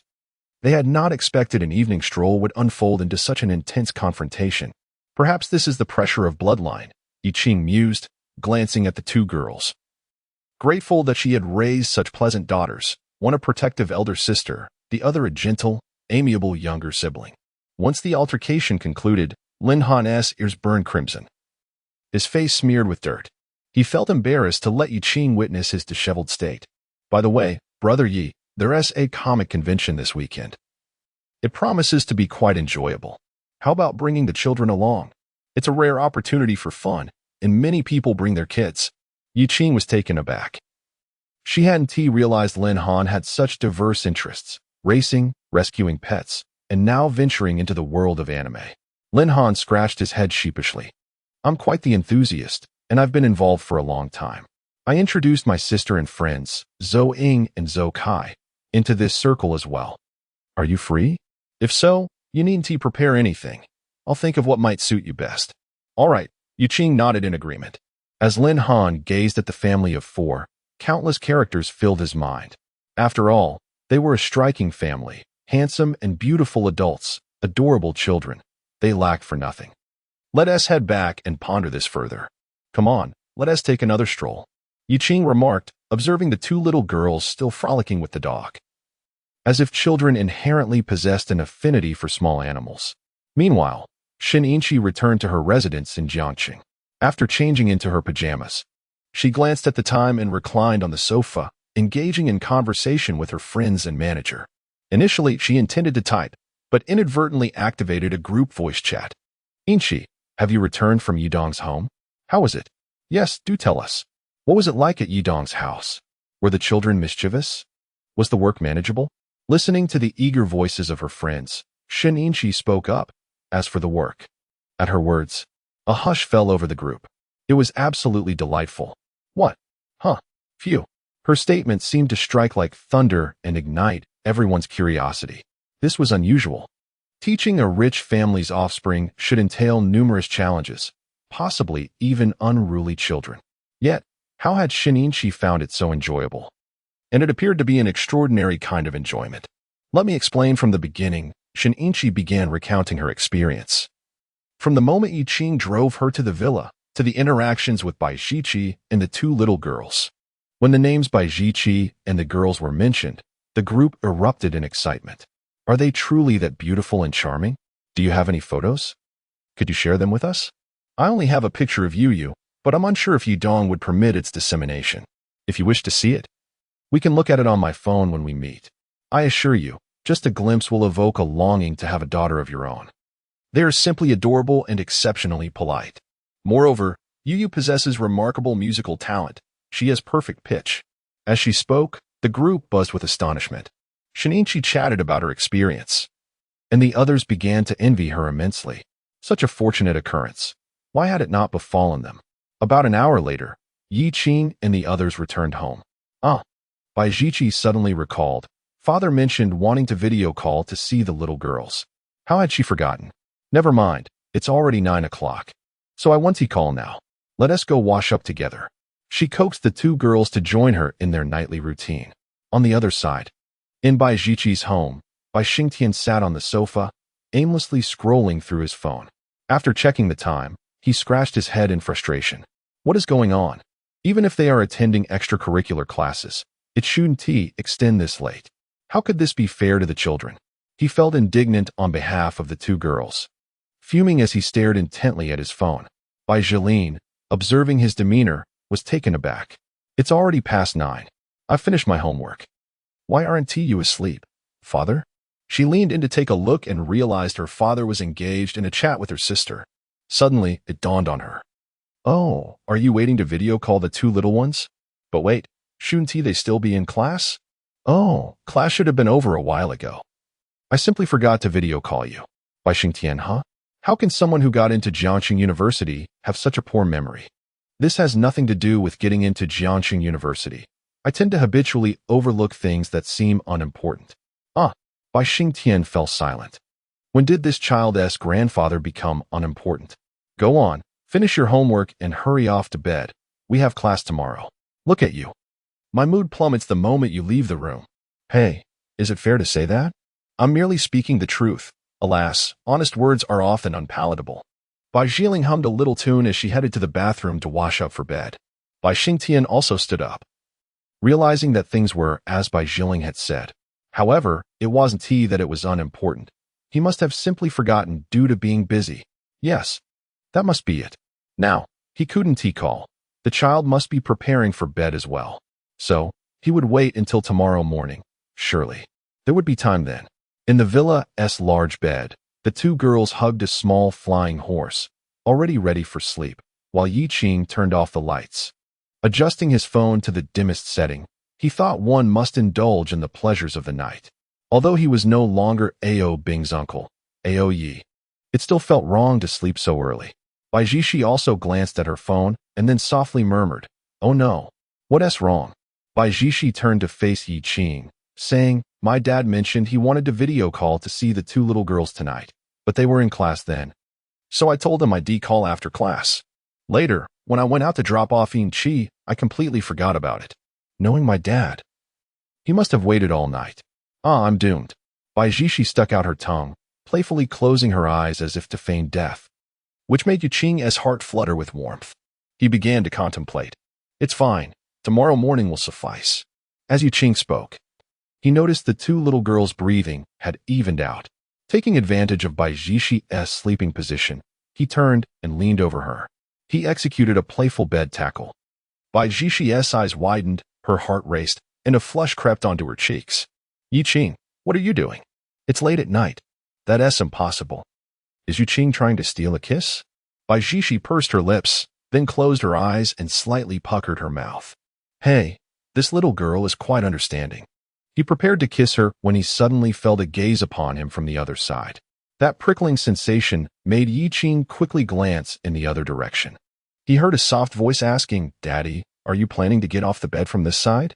Are you going to get a drink of water? Can you bring a cup of water for Xiaoro?" "Thank you, Daddy." In the darkness, a pair of bright eyes gazed at Yi Qing's actions, looking curious yet still voicing her request. Bai Zishi had not anticipated being caught by her daughter. Her previously excited feelings instantly turned to shyness. Although it was not the first time they had shared a kiss, being seen by his daughter in such a moment still left Yu Qing feeling somewhat embarrassed. He sighed softly, yet hurriedly got out of bed to pour a glass of water for Xiaoro. "Thank you, Daddy." After Xiaoro gulped down the water, she tugged at Yi Qing's sleeve and placed a gentle kiss on his cheek. Yi Qing's lips curled into a smile. Quite delightful, he thought. As he had received a kiss regardless of the circumstances, he settled back down. But the image of Bai Jishi knocking on his door during the night flashed through his mind. His heart raced, pumping with fervor. However, the thought of relatives visiting left Yi Qing feeling resigned. Why must girls possess such an extraordinary mechanism? Wasn't this an opportune moment? Oh well, never mind. Time for sleep. As Yi Qing drifted in and out of slumber, he felt a figure inching closer, slender legs climbing up beside him. Without a doubt, it was the mother of his future child. He opened his arms and welcomed Bai Jishi into his embrace. Time to sleep. On the other hand, old Bai had returned to his bedroom, still waiting to see if circumstances would take a turn for the better. However, by 10 o'clock, he sighed. No miracles were forthcoming. It was time to sleep. The following morning at 6, Bai Xingting awoke to go for a run. Glancing at his phone, he decided to leave a message for Bai Jishi. After changing into his running attire, he stepped outside to join old Zhang for their morning jog. Throughout the run, Bai Xingting was distracted, frequently checking his phone and paying little attention to old Zhang's conversation. Upon reaching the park, they paused. "What is with you this morning? You seem preoccupied. Is something on your mind? Why do you keep staring at your phone? Is there something that captivates you?" Old Zhang inquired, prompting Bai Xingting to feel a pang of guilt. "Is there?" Bai Xingting stammered, feeling cornered. "Oh, there absolutely is. You check your phone almost every minute, only to set it down with a sigh of disappointment. Let me tell you, your eldest daughter is off to college now. This is a precarious time. I've seen many lose control during this phase. You'd best be mindful. Your home life is quite splendid. Don't stir up unnecessary troubles." Old Zhang delivered a torrent of advice. Bai Xingting's lips twitched. He fully understood the implications of old Zhang's words. Yet he felt wronged. He merely wished to check on his beloved granddaughter. However, he could not disclose this to old Zhang, leaving him to silently endure the lecture, swallowing his grievances. Sighing heavily, Bai Xingting endured old Zhang's incessant chatter, which only further convinced old Zhang that something was amiss. By the time they parted ways and Bai Xingting arrived home, his phone began to ring. It was a video call from Bai Jishi. Hearing the notification, Wang Ning and Bai Jiling quickly gathered around. "Answer it. I thought it was my personal call," Bai Xingting remarked, observing their eagerness. In the next moment, Bai Jiling deftly snatched the phone from his hands, connecting the call with a swift motion. Hey, your hands are too quick." Chapter 54. Dad. What are those delightful little decorations that resemble crispy corners? Bai Xingting inquired as she hastily rose to approach Bai Xiling. Upon reaching, she gazed at the scene before her, which revealed nothing but a ceiling, akin to a phone lying idly on a bed. What is happening? Where is everyone? Where is my sister? Bai Xiling pondered, her brow furrowed in confusion, as Bai Xingting and Wang Ning joined her, their expressions mirroring her bewilderment. Suddenly, two small heads slowly emerged from beyond the screen, revealing themselves from the crown of their heads to their faces and chins, beaming with sweet smiles as if their playful antics had succeeded. "You little rascals!" Bai Xingting's face transformed from confusion to delight. "Hey, you two little girls. Engaging in such mischief. Just wait until your aunt visits this weekend to pilfer your snacks," Bai Xiling teased, sticking out her tongue playfully. "By the time you arrive, Aunt Xiaoro and I will have devoured all the snacks, leaving you none to steal." But I am your dear aunt." Bai Xiling was taken aback by the resolute stance of the two little ones. "You are aware that you are my niece, yet you dare to deny me your snacks?" Bai Jiqi picked up the phone and aimed the camera at herself, visibly noticing a flicker of impatience in Bai Xingting and Wang Ning's eyes. What does this mean? My adorable daughter is no longer favored? Oh, I see. Only the two granddaughters hold your affections now? Have you forgotten your beloved little cotton-padded jacket? With a sigh, she declared, Fine, you all continue your chat. I shall prepare breakfast." After a while, with Bai Jiqi calling out that breakfast was ready, the two little girls turned towards the camera. "Grandma and Grandpa, Aunt, we are going to eat." Yu and Xiaoro waved their hands. "Eat well, understood?" "Understood. Make sure to call Grandma and Grandpa more often over the next few days, as they will visit you this weekend." "All right." After waving goodbye, the two little girls jumped off the bed, clutching the phone as they scurried towards the kitchen. "Yu mentioned that Grandma and Grandpa are coming to play with us this weekend," she said at the dining table. "I had a feeling about that," Bai Jiqi remarked, glancing at Yiqing, who shared a knowing smile. "It's quite fortuitous that we plan to take Xiling to the temple this weekend to experience the trials of life. With no one to accompany the two little girls, their grandparents' visit is perfectly timed. Moreover, we can take them around Jiangxing. As they mentioned, it has been ages since they last explored the city." After their meal, the family of four set off for the kindergarten. Meanwhile, Bai Xingting, having finished her meal, hummed a tune as she and Bai Xiling made their way downstairs. "Look at you, Dad, so cheerful. But let me remind you, it is only Tuesday. If you wish for the weekend to arrive, you still have a few days to endure." Upon finishing her words, she lifted her long legs and, with a spirited start, sped away. Ah, this girl truly knows how to pierce her father's heart. By Xingtian, who was initially in a rather pleasant mood, found himself on the receiving end of Bai Jiling's reprisal. The mere recollection of her earlier remarks dissipated his good spirits significantly. Indeed, the weekend seemed an eternity away. And during these ensuing days, he feared he could only alleviate his yearning by video chatting with the little one at appropriate times.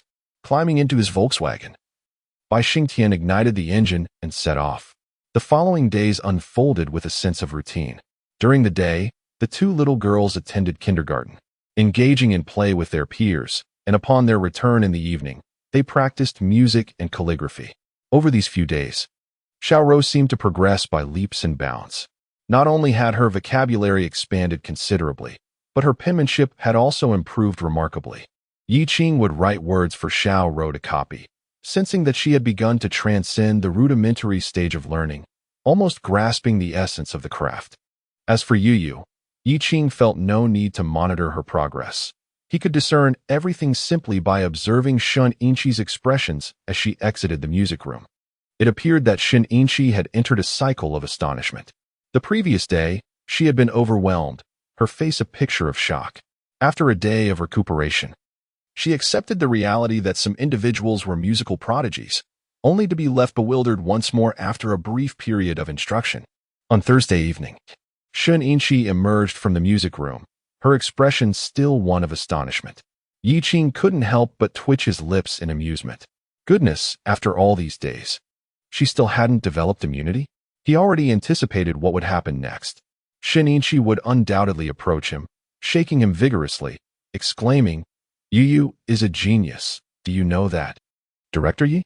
As she approached, placing her hands on his shoulders and shaking him earnestly, she exclaimed, "Yu is a genius, do you know that?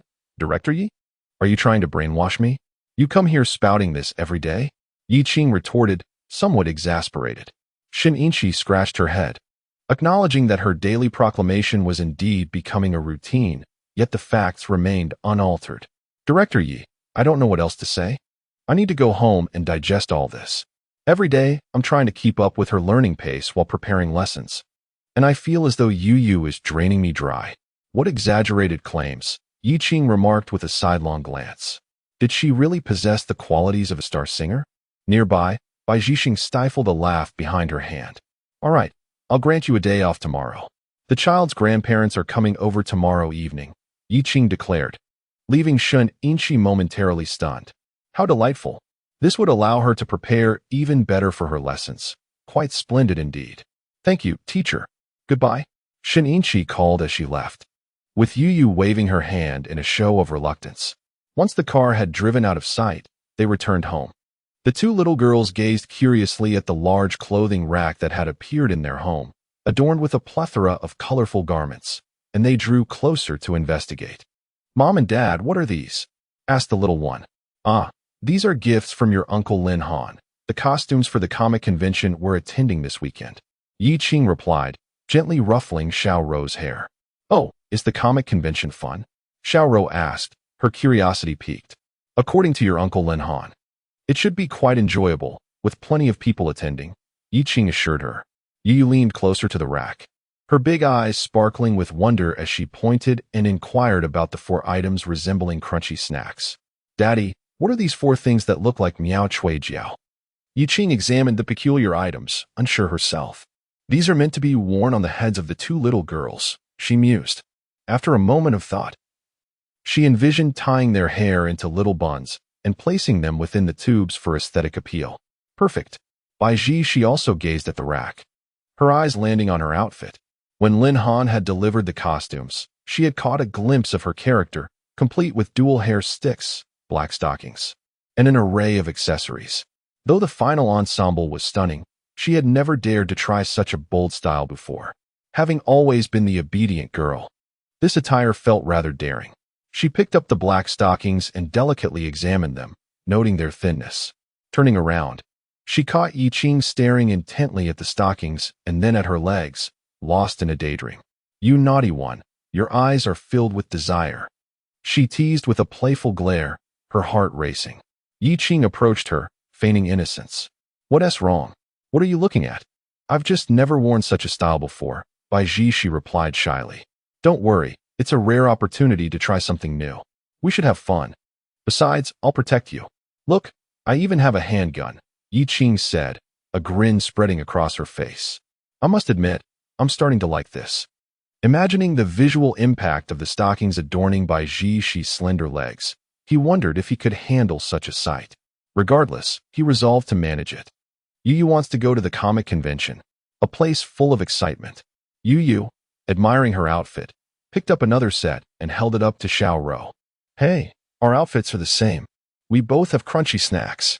Seeing the two little girls so delighted brought smiles to Yi Qing and Bai Ji. Shall we try them on now? Yi Qing suggested, recalling Lin Han's words about the high-quality fabric and meticulous dry cleaning the costumes had undergone, making them ready to wear. What do you think? Shall we give it a try? Bai Ji smiled, not wishing to dampen the excitement of her family. A trip to the comic convention would indeed be a novel experience. With that, she guided the two little ones back to the room to change. After a while, Yu Qing emerged in his costume, fingers poised on the trigger of his toy gun, spinning it playfully. Subsequently, he held the gun at an angle, striking a handsome pose. Indeed, a man remains youthful until death. The texture was quite exquisite, and the attire fit him perfectly. As Yi Qing gazed at his reflection in the mirror, he recalled the design Lin Han had provided.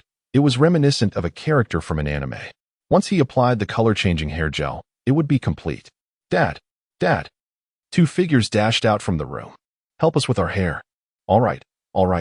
After a moment, once their hair was styled and they donned their snacks-shaped headbands, the two little girls resembled characters directly out of an anime. However, compared to Xiaoro, Yu bore a closer resemblance, almost to the point of being identical. Her cheerful demeanor strikingly similar. At that moment, Yu Qing realized they were still missing Bai Ji. Just as he pondered this, Bai Ji emerged from the room. Her long, slender legs were clad in black stockings, accentuated by high heels. At first glance, Yi Qing felt his heart race. The imperial engine roared to life. Thump, thump, thump. As her elegant legs stepped forward, Bai Ji shyly made her entrance, adorned with jewelry and accessories that surpassed those found in any anime. Yi Qing, do I look all right? You're simply captivating, with a knack for enticing trouble. Yi Qing gave her a thumbs up. What is that saying? See no evil. Hear no evil. Oh no, that's not right. It's a minimum of 3 years, with the maximum being life imprisonment. You, Bai Ji, already blushing, was further embarrassed by Yi Qing's teasing as she walked toward him in her high heels. Eyeing the weapon in her hand, she exclaimed, You wicked one. I'll get you. Hey, can your weapon match the speed of my bullets? I shoot to kill. Yi Qing began to retort, but abruptly stopped. The two phrases he had uttered felt rather out of place. He glanced at the weapons in both his and Bai Ji's hands. What in the world? Is this anime playing with colors? While Yi Qing was momentarily lost in thought, Bai Ji approached him with her weapon poised. However, upon contact, her weapon instantly bent, made of a firm gel. Ah, I'm dead, Yi Qing dramatically proclaimed, prompting Bai Ji to roll her eyes at his exaggerated performance. All right, let us take a photo, Yi Qing suggested, positioning his phone. The four of them arranged themselves, and shortly after, a picture was captured. Yi Qing admired the photo, setting it as his wallpaper. All right, let us change out of these outfits. It's almost time for bed. After Yi Qing's remark, everyone went to change. They were all quite satisfied with their costumes. Later that night, as Yi Qing lay in bed, thoughts of Bai Ji's ensemble flooded his mind, causing his heartbeat to quicken uncontrollably. After all, she was simply irresistible. He had not anticipated the formidable allure of Bai Ji in her black stockings and heels. It seemed there was room for further exploration with his wife. As Yi Qing contemplated, his heartbeat quickened even more. Meanwhile, Bai Ji, nestled in his embrace, was becoming drowsy. Suddenly, they heard a sound. Thump, thump, thump. Bai Ji furrowed her brow. What is that noise? It sounds like war drums.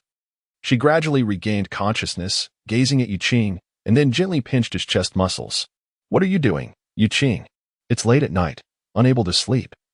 What are you thinking about? Your heart is racing. Yi Qing felt helpless. He was betrayed by his own heart. I'm not going to hold you to sleep anymore. Bai Ji, she turned over and curled up on the other side, embracing her teddy bear to sleep. Can you blame me? It's all your fault. Now I can't fall asleep. Yi Qing thought to himself, then opened his phone to look at the pictures of the four of them. He enlarged one, and he couldn't help but think his wife was truly beautiful. Chapter 56. Who can sleep when this happens in the middle of the night? Those long, slender legs wrapped in black stockings, adorned with black high heels. If she were to don Valentino and Balenciaga, the allure would undoubtedly be magnified. It was simply tempting enough to provoke a crime. Yi Qing's mind wandered, and soon he drifted off to sleep. Meanwhile, Shun Yinshi returned to her room, where her two best friends had already entered using the password she provided. They were lounging comfortably on the sofa, snacking on treats and fruits, entirely at ease. Ling Han. Ying, you both seem so relaxed. Has the music teacher returned? Wang Ling Han turned over to look at her, an envious expression on her face. Are we not free spirits? Indeed, we also wanted to be music teachers for Director Ye's daughter. Alas, we weren't chosen in the end. It's not our fault. We longed for this opportunity, but it eluded us. So here we are, just leisurely waiting. The two teased, while Shun Yinshi observed them. Both were popular singers. Just like her, prominent figures in the music sector of Weiyu media. However, Director Yi entrusted her to teach Yu, and she felt immensely grateful. All right. Help yourselves. If you're not eating, we have something significant to discuss. We want to see how adorable Director Ye's child is. You've praised her to the heavens in our chats. Beautiful, sensible, musically talented, and you haven't sent us any photos, only letting us come and see. As she spoke, Wang Ling Han feigned reproach. Oh, you can't blame me. I must protect the child's privacy. If it leaks from me, I want to be able to explain to Director Yi. All right. We know you're cautious. Hurry up, show us. Coming right up. Shin Yinshi took out her phone and pulled up the photos for them to see. Wow, so cute. No wonder Director Yi is so handsome.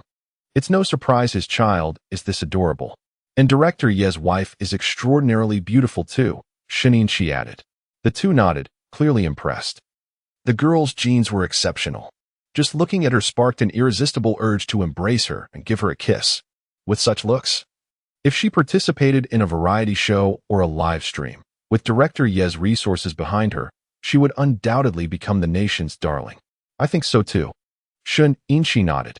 I also have photos of Director Ye's other daughter. Let me show you. Let me see. My goodness, this one is adorable too. During Yi Dong and his sister-in-law's preparation for pregnancy, they indulged in some adorable snacks. With two little cotton-padded jackets, Yi Dong found himself enveloped in happiness. Wang Linghan and the others couldn't help but express their sentiments. Wang Linghan and Su Ying approached, inquiring tentatively, Yinshi, will you be visiting Yi Dong's house tomorrow? I won't be going. Yi Dong has given me a day off to prepare my lessons. This little girl is exhausting me, Yinshi replied. What a ridiculous notion. Shin Yinshi was taken aback and shot them a glare. What are you talking about? I meant knowledge. We are also speaking of knowledge. Wang Linghan interjected. How about you ask Yi Dong if we can join you next time? Our different styles and techniques could be beneficial for the little girl. Of course, education is important, but primarily we desire that little girl's lovely face, Su Ying pleaded. Shin Yinshi pondered for a moment. Well, when I go over next time, I'll ask Yi Dong. All right, that's all we need to hear. Thus commenced their intimate tea gathering, naturally centering on Yi Qing, Bai Ji Shi, and the two little girls, with Su Ying and Wang Linghan growing increasingly envious of Yi Dong's life. The following morning, Bai Ji Shi, who had rolled to the other side, returned to Yi Qing's embrace after breakfast. All right, soon your father will take you to kindergarten. In the evening, your grandparents and aunt should be coming over. And since there are no classes tonight, we'll have a break. Tomorrow is the weekend. Let's see if we should invite Shun Yinshi over, Yi Qing said. The two little girls were ecstatic to hear that their grandparents would be visiting. When Grandpa comes, we can ride the big horse, they exclaimed gleefully. Hey, you two can't ride together. Grandpa's back can't handle both your weights. You're both big kids now, understood? Yi Qing added. Oh, Yu pouted, expressing her boredom.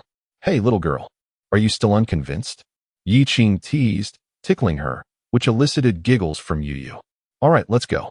After finishing breakfast, Yi Qing set off with the children. Baiji, she had a busy schedule today as well, so she boarded the vehicle. Soon they arrived at school. Yu, continue with your mission today. Yu understood and, turning around, saluted with great enthusiasm. Good, full of spirit. Yi Qing felt reassured and turned back.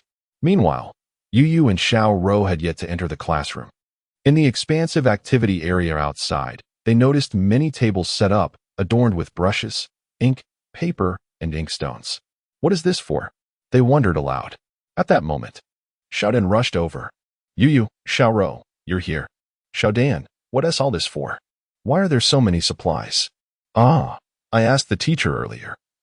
And they said the kindergarten invited some grandparents from the Provincial Calligraphy Association today to teach us how to write and paint. Oh, Yu's eyes widened in excitement. Turning to Xiao Rou. Today, you can show off your skills. Ah, can Xiao Rou write with a brush? Indeed, my sister is remarkably talented. Yu beams with pride, exuding a sense of honor as she proclaims her sister's exceptional writing skills. How impressive, Xiao Rou. My father enrolled me in a class as well. But the teacher mentioned that my talent is rather average. Xiaodan sighs helplessly. The teacher approaches, having overheard the conversation among the girls. Oh, Xiao Rou is truly impressive. Soon you shall have the opportunity to showcase your skills. She reassures Xiaodan. Do not worry. The elderly members of the Calligraphy Association are quite amiable. Under their guidance, you may find yourself developing an interest in calligraphy. The teacher squats down, speaking gently, and affectionately ruffles the hair of the three girls. All right, let us return indoors for a while. The elderly members have yet to arrive. With that, they retreat inside to mold clay or immerse themselves in picture books. Moments later, vehicles begin to arrive at the entrance, where members of the kindergarten management are present to greet the guests. Professor Xu, Professor Xiao, welcome. The director greets each esteemed professor. To their surprise, the distinguished scholars have managed to carve out time from their busy schedules. Not at all. Xu Man waves her hand dismissively. We can hardly claim to be busy. Most of us have retired from our universities or governmental positions, and we seldom have engagements. As we grow older, we find ourselves increasingly fond of children, and today provides us with a delightful diversion. Haha, Professor Xu, you are far too modest. The director quickly invites them into the kindergarten. Soon after, the children emerge, and smiles light up the faces of Xu Man and her companions. As they observed, it is indeed true that with age comes a greater fondness for children, particularly those of such tender years, obedient and lively. Hello, Grandma. Xu Man hears a cheerful greeting and looks ahead to see three little girls, two of whom bear a striking resemblance to each other, adorned in similar attire, clearly sisters. Chapter 57. Yu. The girls approach Xiao Rou. Let them through. Boys, not allowed. The girl beside her seems to have a good rapport with them as well. The trio greets her warmly. What delightful children, exclaims Professor Xia as he joins them. Hello, grandfather. Greetings to you all. How well behaved. He beams, a warm smile illuminating his face, as if rejuvenated by the presence of these children. Xu Man crouches down, embracing the three girls. You are simply adorable. After the embrace, she prepares to rise but winces as she takes a sharp breath. Grandma, what is wrong? Shiro and Yu rush to assist her. It's nothing. Just the aches of aging. I assure you, I'm fine. Now, off you go to find a seat. I'll join you shortly. Once reassured that Xu Man is not in serious distress, the three girls proceed towards the tables and chairs. These girls exhibit excellent manners, one professor remarks. Indeed, they are quite polite. It seems both their parents and the kindergarten have instilled valuable lessons in them. Another concurs. The professors express their growing satisfaction with this educational outing. All right, let's not keep the children waiting any longer. Let us begin, Schumann declared, as everyone commenced their teachings from various directions. Yes, hold the pen like this, precisely so. Schumann instructed, a benevolent smile gracing his face. When it came to Yu, he observed her pen-holding posture and was somewhat taken aback. This little girl indeed possessed a remarkably standard grip. Very impressive. Your pen-holding posture is quite commendable. Hee. Grandma, have you come over? Yu, flattered by the praise, shyly smiled. Has someone taught you? Schumann inquired, contemplating the prospect of taking her as a disciple. This little girl seemed to exhibit considerable insight. I learned from my father. He says I lack talent in this area, primarily focusing on music, while my younger sister is more gifted in this regard. He often teaches her directly, Yu explained. Oh, your sister? Is she the other delicate little girl? Shumon mused, noting her calm demeanor and her inclination towards writing and painting. Very well. I shall teach you for a while, and then I will see how your sister is faring. Okay, Grandma, Yu replied. Shumon spent some time instructing her before heading towards the nearby Xiaoro, eager to assess the young girl's calligraphy. As she approached, she adjusted her glasses to get a better view. The next moment, her body trembled, and her pupils widened in astonishment. She couldn't help but draw a sharp breath as she swiftly moved to Xiaoro's side, staring at the characters she had written on the table, her eyes gleaming with a mix of shock and admiration. This adorable child. Her handwriting was simply exquisite. It already exuded an air of elegance, transcending mere form toward a deeper significance. After gazing for a while, Xiaoro sensed someone observing her and turned to see Shumon, her face lighting up with a sweet smile. Grandma, you've come. Xiaoro, your calligraphy is truly remarkable. Did you learn from your father as well? Yes. My father is very skilled, Xiaoro replied, her large eyes sparkling with pride as she spoke of her father, as though he were her pillar of support. Are there no other teachers? Has anyone else taught you calligraphy? Well, my grandfather taught me a little, but no one else, Xiaoro said, her thoughts drifting to her grandparents and aunt, which made her smile grow even brighter. Then, how long have you been studying calligraphy?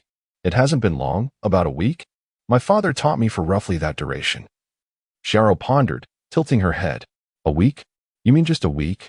Shumon exclaimed, observing Xiaoro, knowing that children typically do not lie. It must indeed be true that she had been learning for only a week. But could she have achieved such proficiency in that short time? A prodigy. This was a genuine talent. Surely, she was the ideal candidate for his closed-door disciple. Shumon felt a surge of excitement within him. However, she could not allow her feelings to surface at this moment, especially with other professors present. These individuals harbored ambitions of nurturing promising students. After observing for a while, she felt increasingly astounded and then silently proceeded forward. Shortly thereafter, Professor Xia approached. Shumon, how's it going? Have you finished teaching? Would you like me to join you? No need. They are merely children. Quite easy to teach, Shumon replied, nervously touching her nose. Not far off, several other esteemed colleagues arrived. So, have you discovered any promising talents? I have a student over there who writes calligraphy quite well. They were sent here to learn. However, I would say their talent is merely above average. I have not found anyone exceptional here, another added. What about you, Shumon? Not at all. You know me. I have a fondness for children and do not pay much attention to talent. I am not particularly keen on taking on disciples, Shumon responded, as others nodded in agreement, expressing no suspicion. Seeing that she had successfully misled them, Shumon contemplated asking the teacher for Xiaoro's father's contact information, hoping to visit him and secure this promising student. After making up her mind, Shumon looked at everyone, acknowledging that while this might not be entirely proper, her fondness for the child was undeniable. Just as she was lost in thought, a sudden commotion erupted behind her. Wow, Xiaoro, you are amazing. Xiaodan had been brought over by Yu to admire her sister's calligraphy, and she was immediately captivated, exclaiming in awe. This outburst attracted the attention of several nearby children, who flocked over to witness Xiaoro's remarkable skill. Is this really your work, Xiaoro? The excited voices chimed in. The children gazed at the calligraphy, mystified by its elegance.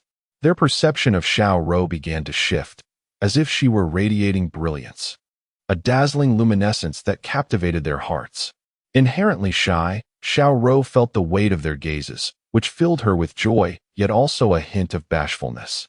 Can you give this to me? Xiaodan implored, her eyes wide with yearning. Okay. Xiaoro then gifted her piece titled The Greatest Virtue is Like Water to Xiaodan, who accepted it with utmost care, as if it were a treasured possession. Other children looked on with envy. Xiaoro, could you write something for me? They clamored, and soon, she found herself surrounded. However, Yu stood guard nearby, resolutely recalling the task entrusted to her by Yi Qing. When girls approached Xiaoro, she allowed them. When boys did, she firmly denied them. Chapter 58. An enriching weekend approaches. Xiao Rou observed the eager expressions of her friends and quickly set to work. Not far away, Schumann watched the scene unfold, her lips twitching in disbelief. Oh no, my prized disciple may be slipping away. Schumann's once tranquil heart was now in turmoil. Hey, what's happening over there? Why are all the children gathered? It appears they are pleading for her to write something. Is that little girl the one Schumann just taught? Is her writing truly that impressive? Did Schumann not just say that there were not many gifted individuals? As they conversed, Schumann felt a tinge of guilt. Oh, I wasn't paying much attention to this child earlier. Let us go and take a look. Professor Xia discerned something from Schumann's expression and led the group in that direction. Upon arrival, they observed Xiao Rou at work. What a fluidity and grace in her strokes. Such sharpness in her penmanship. It was unexpected. This frail little girl wielded a pen with remarkable strength. Moreover, the phrase she penned, "The highest good is like water," already encapsulated a profound essence. Was this truly a lack of talent? The group turned their gazes towards Schumann, who, feeling a bit embarrassed, lowered his head, prompting them to understand. You have discovered a rare talent and are deliberately keeping it under wraps to later take her as your pupil, they mused. Their perception would have remained obscured were it not for the children's enthusiastic cries. After gaining some insight, the professors were astonished. A genius. This was genuine talent. I believe we should pay a visit to this child's father, one suggested. Indeed, a child with such potential deserves to be discussed with his father for proper development. Another agreed. Yes, it requires the guidance of a renowned figure. They all chimed in. Subsequently, they approached the kindergarten teacher for Yi Qing's contact information. Esteemed professors, we cannot casually share parents' information. Allow me to contact the child's parents first and gauge their response, the teacher replied. All right, please do convey our intentions, they urged. Shortly thereafter, the teacher made the call. Upon connection, she explained the situation and the professor's wish to visit. Yi Qing had just returned from the yard and was seated on the sofa, feeding Xiao Tuan Yuan. They wish to come over? That's acceptable. I will provide you with an address. Yi Qing shared the address. Within the kindergarten. Once the esteemed figures learned the outcome, they did not rush to set off, but completed their teaching duties first. At that moment, several children had already received works from Xiao Rou. After bidding farewell to the esteemed guests, the children resumed their play. Soon after, the No. 3 villa welcomed a number of visitors. Yi Qing greeted them outside. Following mutual introductions, she invited everyone inside. As for the compliments regarding Xiao Rou's talent, Yi Qing was well aware, for Xiao Rou had inherited extraordinary calligraphy skills. The system's endowment was no mere jest. We heard from Xiao Rou that she is under your guidance, and the child possesses remarkable talent. I believe we should seek the counsel of a renowned expert, Professor Xia remarked as he entered the room with the others. However, the moment he stepped into the hall, his voice abruptly ceased. His footsteps halted abruptly, and his eyes were drawn to a calligraphy piece hanging nearby, boldly inscribed with the words, "The highest good is like water." However, the strength and artistry of this piece far surpassed that of the works penned by Xiao Rou. Merely casting a glance at it brings a profound sense of tranquility to one's heart. Professor Xia's lips quivered slightly. Such an artistic essence was beyond his reach. Not only him, but everyone present found themselves equally incapable of such expression. As the others noticed Professor Xia's sudden pause, they exchanged puzzled glances and followed his gaze, only to be struck with astonishment. A moment later, their expressions towards Yi Qing began to shift. Schumann's eyes sparkled with excitement. Yi Qing, feeling the weight of their gazes, felt a jolt in her heart. What do those looks mean? So it seems that rather than seeking to take my daughter as a disciple, they now wish to take me under their wing? Yi Qing's assumptions were indeed correct. Such eminent figures harbored these thoughts, yet upon glancing back at the calligraphy, they sighed in resignation. Yi Qing's caliber was far beyond their own. The notion of accepting disciples was merely fanciful. In fact, even the idea of taking Xiao Rou as a disciple was dismissed. With a father of such exceptional skill, any instruction from others would be superfluous. Consequently, they ceased any further discussions regarding discipleship. Schumann turned to Yi Qing, inquiring if she would be interested in joining the Provincial Calligraphy Association. This is indeed an excellent suggestion. The others regarded Schumann, recognizing her sharp intellect. As they elaborated, the Calligraphy Association differed from other organizations, resembling more of a club with elevated standards. The members possessed high calligraphy skills and held significant social status, making it a nexus of connections. Very well. Yiqing nodded, seizing the opportunity presented to him. Excellent. I shall ask the association's secretary to send you the membership form once I return. It's quite straightforward to fill out. Xia Yuan also addressed Yiqing, stating that they would take their leave for now, encouraging him to visit often with Xiao Rou and Yu Yu, as the two children were simply adorable. Certainly. After a moment of hesitation, Schumann sighed, contemplating asking Yiqing for a piece of calligraphy, but ultimately deciding against it, feeling it might be too embarrassing. Perhaps she could seek a piece in the future. Once they bid farewell, in the afternoon, Yiqing engaged in conversation with Bai Jishi, having also ordered some fruit tea. After confirming the details, he sent a message to Bai Jishi. Yiqing, your husband has acquired another title. I am now a member of the Provincial Calligraphy Association. Future child bride. What? Yiqing recounted the events, and Bai Jishi found herself both amused and exasperated. The title seemed somewhat absurd. Nevertheless, it was a natural progression given Yiqing's exceptional abilities. Bai Jishi replied with several expressions of admiration, her eyes sparkling with joy. Yiqing, I just ordered some fruit tea. The delivery should arrive shortly, so remember to collect it. Future child bride, I will go during the break. Yiqing, have Uncle and Annie set off yet? In the future, the child remarked that she had not yet retrieved Jeline from school, but planned to do so shortly before heading over. She intended to bring them to school and then return home together.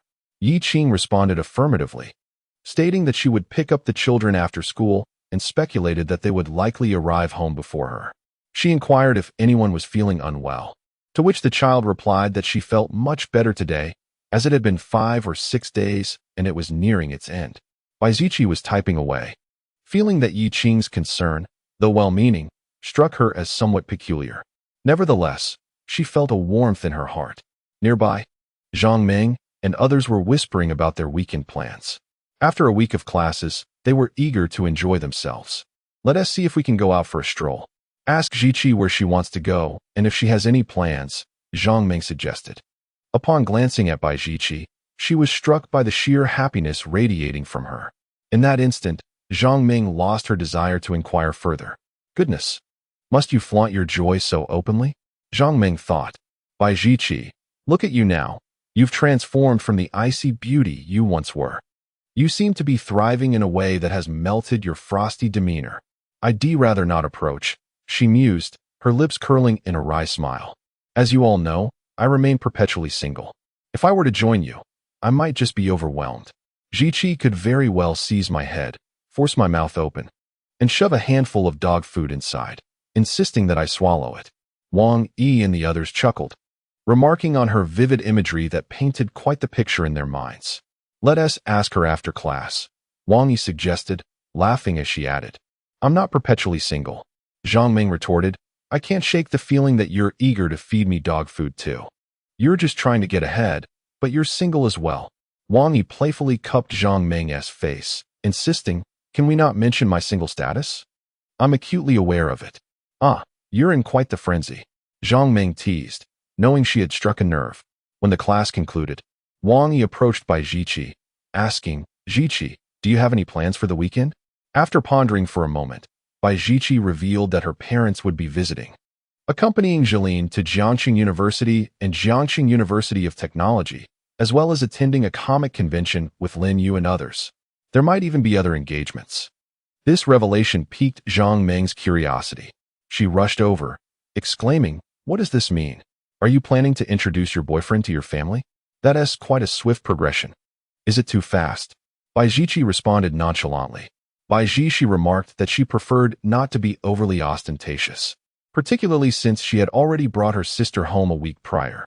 Wow, that's impressive, Zhang Ming exclaimed, engrossed in the gossip, seemingly unconcerned about matters of relationship status. My sister is here too. Isn't she in her second year of high school now?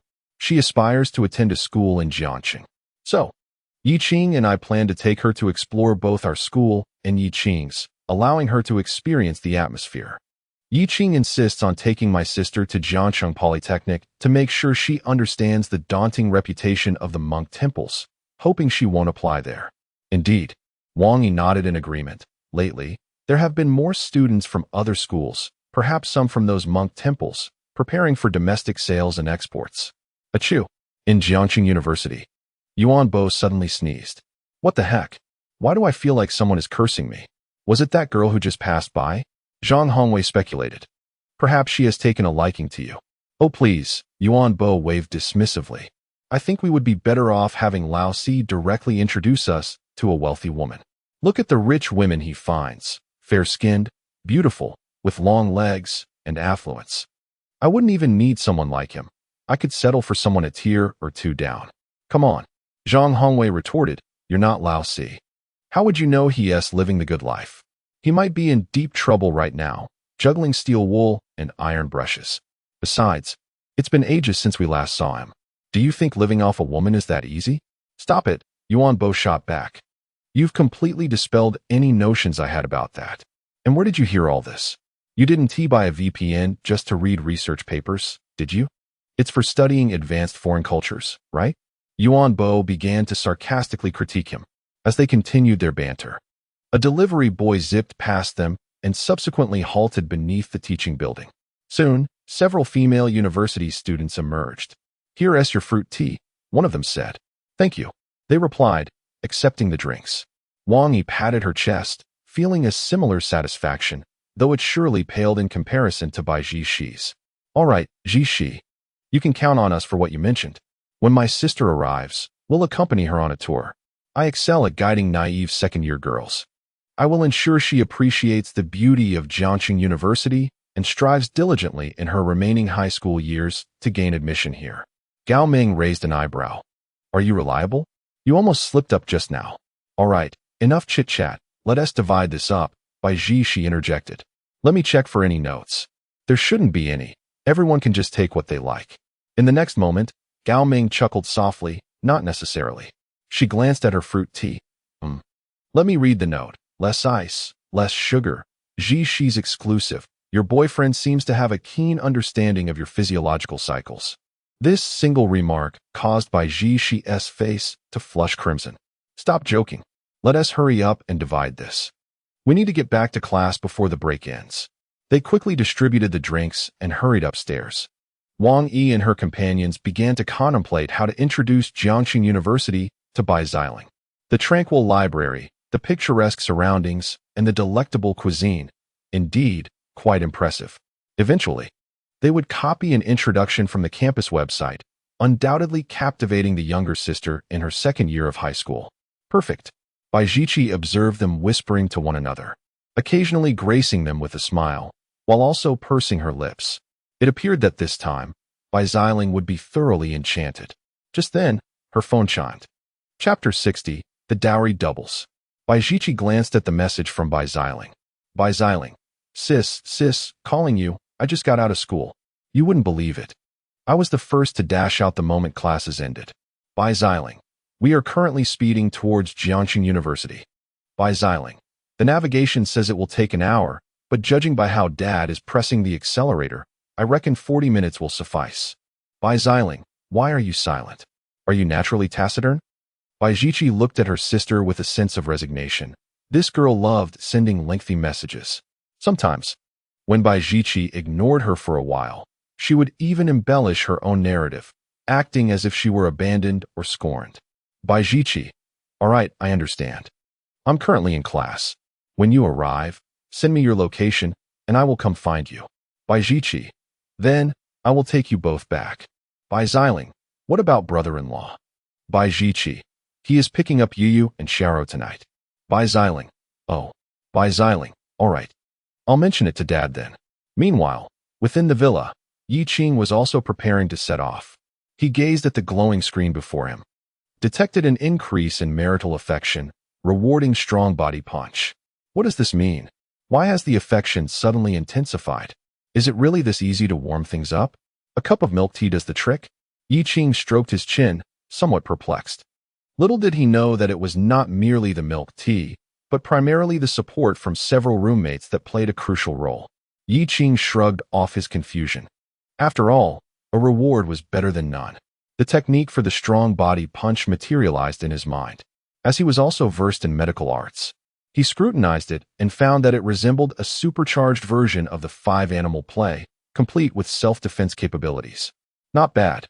It could certainly be beneficial for the two girls or the uncles and aunts to learn. With those thoughts, Yi Qing set off. In 40 minutes, Bai Xiling disembarked from the vehicle and gazed at the nearby Jiangxing University. Numerous university students surrounded her, likely heading out for leisure after Friday evening classes. Oh, how wonderful university life seemed, Bai Xiling mused. Not to mention, at least after graduating from high school, there would be no more homework. Homework was truly a nuisance. Thankfully, the days of enduring this tediousness would conclude in just one more year. Wang Ning approached and noticed Bai Xiling lost in thought as she gazed at Jiangxing University. Dear, strive hard. There is but a year left. If not now, then when? Take a page from your elder sister's book and aim for a prestigious university. Bai Xiling replied. Mom, you're getting old. Study diligently with my sister? Should I bring you a child from the future along with a boyfriend tomorrow? The mere thought pierced her heart. According to Yu Yu and Xiaoro, she was likely to remain single well into her 30s. Damn that boyfriend. Where on earth is he? As she spoke, her anger flared, startling Wang Ning beside her. This girl seemed to get upset at the slightest provocation. Wang Ning began to reflect. Xiling was already doing well. Perhaps her earlier words had been ill-chosen. She quickly amended her tone. Do not feel too much pressure. Even getting into a 211 university is perfectly fine. Bai Xiling was taken aback by the sudden change in her mother's demeanor. I'll message my sister, she said, and proceeded to edit a few messages for Bai Zhiqi, sending them off. Bai Xingtian had just exited the vehicle when he heard his daughter's words. No need to send it. We are in no hurry. Your sister should have just finished school. We can wait a bit. I've already sent it, Bai Xiling replied, shaking her phone. She then turned to her father. Aren't you anxious? How come we arrived in 40 minutes when the navigation says it's a 1-hour drive? Bai Xingtian exclaimed, Huh? Is that a Maserati? Bai Xiling's gaze fell upon the luxurious car in the distance. Such vehicles were a rarity in their hometown. Jiangxing was indeed a big city, and she was astonished to see such an exquisite automobile upon arrival. Wang Ning and Bai Xingtian's attention was also drawn to it. After all, it was unmistakably a Maserati, a striking vehicle that stood out remarkably. As they observed, the Maserati granted passage to pedestrians at the crosswalk before proceeding a short distance, signaling a left turn, and patiently waiting until there were no vehicles behind before changing lanes. It then parked by the roadside, activating its hazard lights to indicate a temporary stop. My goodness, the people of Jiangxing are remarkably courteous and refined, Wang Ning remarked. In our hometown, someone driving that car would practically bulldoze their way through, switching lanes without signaling, let alone yielding to pedestrians. Don't equate our place with impoverished and inhospitable terrain, Wang Ning chided Bai Xiling. Bai Zhiqi shrank back slightly. However, the driver does exhibit good manners. Bai Xingtian nodded in agreement. Perhaps he is a novice. Before them, the Maserati's door swung open, and a graceful figure emerged, waving at them. In an instant, they were all rendered speechless, their eyes widening in disbelief. What is this? Bai Zhiqi exclaimed, rushing toward them. Approaching quickly, she asked, How long have you been waiting? I just got out of class. Observing their stunned expressions, she tilted her head in confusion. Wait, elder sister, how did you end up driving this car? This must cost around 2 million, right? Oh, sister, have you become a wealthy woman? May I take a ride with you? Bai Xiling exclaimed, her words flowing like a stream. It was your brother-in-law who encouraged me to drive. My skills were quite lacking before, and he even accompanied me late at night to practice, Bai Zhiqi explained, inadvertently offering an explanation to their parents. She recalled her first outing with Yi Qing, almost colliding with a dog and mistakenly using the wipers instead of the turn signal. Now, having grown accustomed to driving, such blunders were a thing of the past. Wang Ning glanced at Bai Xingtian as if seeking his opinion. Bai Xingtian shrugged, unsure of how to respond. Logically, It was unwise to let her drive such an expensive car. However, given that Yi Qing and his daughter were destined to be married, and with a child on the way, it seemed unlikely that their daughter had instigated this. She was not that kind of person. I think we should prepare the dowry and gifts for our daughter soon, Bai Xingtian suggested quietly, pondering the utility of holding on to them. Indeed, that makes sense. Wang Ning nodded in agreement. Chapter 61. Your two daughters will traverse time, and you speak of science to me? Hey, Mom and Dad, what are you whispering about over there? Bai Jilin inquired, noticing the secretive demeanor of her parents. Bai Xingtian and Wang Ning immediately waved their hands, feigning nonchalance. I was just discussing some household matters with your mother, nothing of significance. All right, Mom and Dad, let me take you to Yi Qing's house. Wait, sister, I want to ride in your car. I want to experience a luxury vehicle. Very well, Bai Jiqi replied, amused by her quirky younger sister. Bai Xingtian observed his daughters from behind, once preoccupied with thoughts of the sorrow he would feel when marrying off his daughters. Yet, now he felt surprisingly at ease. After all, his daughters had not yet formally wed, and already he had two precious granddaughters. It was a seamless transition that offered him considerable comfort. He considered himself fortunate. At that moment, Bai Xingtian's thoughts drifted to Yi Qing. Shaking his head, he mused that Yi Qing might not be as fortunate as he was. When it came time for her to marry off their daughter, the pain could very well be akin to a gut-wrenching experience. What are you doing? What expression is that on your face? Wang Ning asked, having noticed her husband's complex demeanor as the daughters boarded the car. A mix of pity and relief etched upon his features. Nothing, nothing. Let us go. Soon we will see Yu and Xiaoro, Bai Xingtian replied as he entered the car, trailing behind Bai Jiqi's vehicle. Gradually, he sighed, reflecting on Bai Ziqi's driving skills, which still needed improvement. Fortunately, she was aware of her limitations and drove cautiously. The quality of the car also ensured that other drivers yielded to her. Otherwise, he would have felt uneasy. Who doesn't he drive like that at first? It gets better once you become familiar, Wang Ning added. In the front car, wow, it appears so sophisticated, spacious and comfortable. The brother-in-law is truly generous to buy such an exquisite car for you.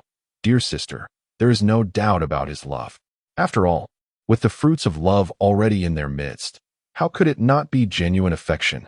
Bai Jiling remarked, repeatedly emphasizing true love and the essence of their bond, causing Bai Jiqi to blush. This fellow has certainly become increasingly eloquent. After a while, Bai Jiling fell silent, gazing at the scenery of Jiangqing. Indeed, I have a fondness for the vistas here. Tomorrow, I will accompany you and your brother-in-law to explore a few schools, allowing you to immerse yourself in the experience. Thank you, dear sister, and thank you to my brother-in-law, Bai Jiling expressed gratefully. Your brother-in-law cannot hear you now. He has gone to fetch your two nieces. Wait until this evening to speak with him directly. That works, Bai Jiling nodded. As the vehicle continued its journey, the surrounding traffic diminished and the elevation increased. My goodness, the scenery is simply breathtaking, nestled beside mountains and rivers, with a view of the river ahead and lush greenery behind. This place surely possesses excellent feng shui. You understand feng shui? Of course. Do you think I read Ghost Blows Out the Light for nothing? That's all fiction. One must believe in science. Bai Jiqi casually remarked. Bai Jiling turned her head, gazing at her sister. Sister, now you speak of believing in science? You stand before me with two future nieces, urging me to acknowledge this as scientific? All right. Aside from that which lacks scientific basis, everything else is quite rational. Not scientific at all, Bai Jiling pouted, questioning why, despite sharing the same womb, her brother-in-law is so exceptional, handsome, wealthy, and able to father two adorable little girls, while she, at over 30, is still single, referred to as an old maid by those same little girls. This is not scientific. All right, let us refrain from discussing matters of science. Continue to ponder your feng shui. Bai Jiqi surrendered. Now that's more like it. Bai Jiling turned her attention back to the scenery outside, wearing a victorious expression. However, she was uncertain about the nature of her victory. Nevertheless, she felt content within.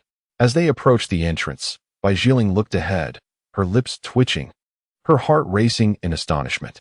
Is this truly the residence of my brother-in-law? situated within this villa district? Indeed, it is a grand and luxurious villa. You shall see for yourself shortly, Bai Jiqi disclosed without reservation. Bai Jiling leaned back in her seat, casting an envious glance at her sister. What incredible fortune to have such a husband in the future. She found herself at a loss for words. Only envy remained. Upon reaching the entrance, Bai Jiqi alighted from the car and spoke with the security personnel, who recognized her and swiftly granted passage for both vehicles. They traversed a designated vehicle pathway, arriving at Villa Number 3, where they came to a stop. Exiting the car, Bai Jiqi gestured, "This is Yi Qing's residence." This remark caught the attention of Bai Xingtian and Wang Ning, who had just disembarked. The two stood frozen, gazing at Villa Number 3 in awe. Such a grand estate. However, what lingered in the minds of the two was not the bloodsucking of the television drama, but rather Bai Xingtian gazing at his wife and saying, "My dear, I feel we ought to elevate the standards of Jiqi's dowry and bridal gifts." "I share the same sentiment. This would certainly bolster our daughter's confidence," she replied. "But to what extent shall we increase it? After all, there is another girl involved. When that girl marries, we must provide her with an equally substantial dowry and bridal gifts. We cannot show favoritism between the two." Indeed, Bai Xingtian pondered, but then a thought struck him. Oh, did the two young ladies not mention that Ji Ling seems to be nearing 30 without a boyfriend? With 13 or 14 years remaining until she reaches that age, we can accumulate a generous sum for her during this time. Let's enhance Jiqi's dowry accordingly. Wang Ning, realizing the implications, nodded vigorously. "Right. How could I have overlooked that detail? Your intellect is truly sharp." As they conversed, a portion of the funds initially reserved for Bai Jiling's dowry was discreetly allocated to Bai Jiqi. Noticing her parents casting furtive glances her way, Bai Jiling's internal alarm bells began to ring. Something was amiss. It certainly boded ill. With such a palpable air of secrecy, they must be plotting something. "What are you up to? What whispers are being exchanged?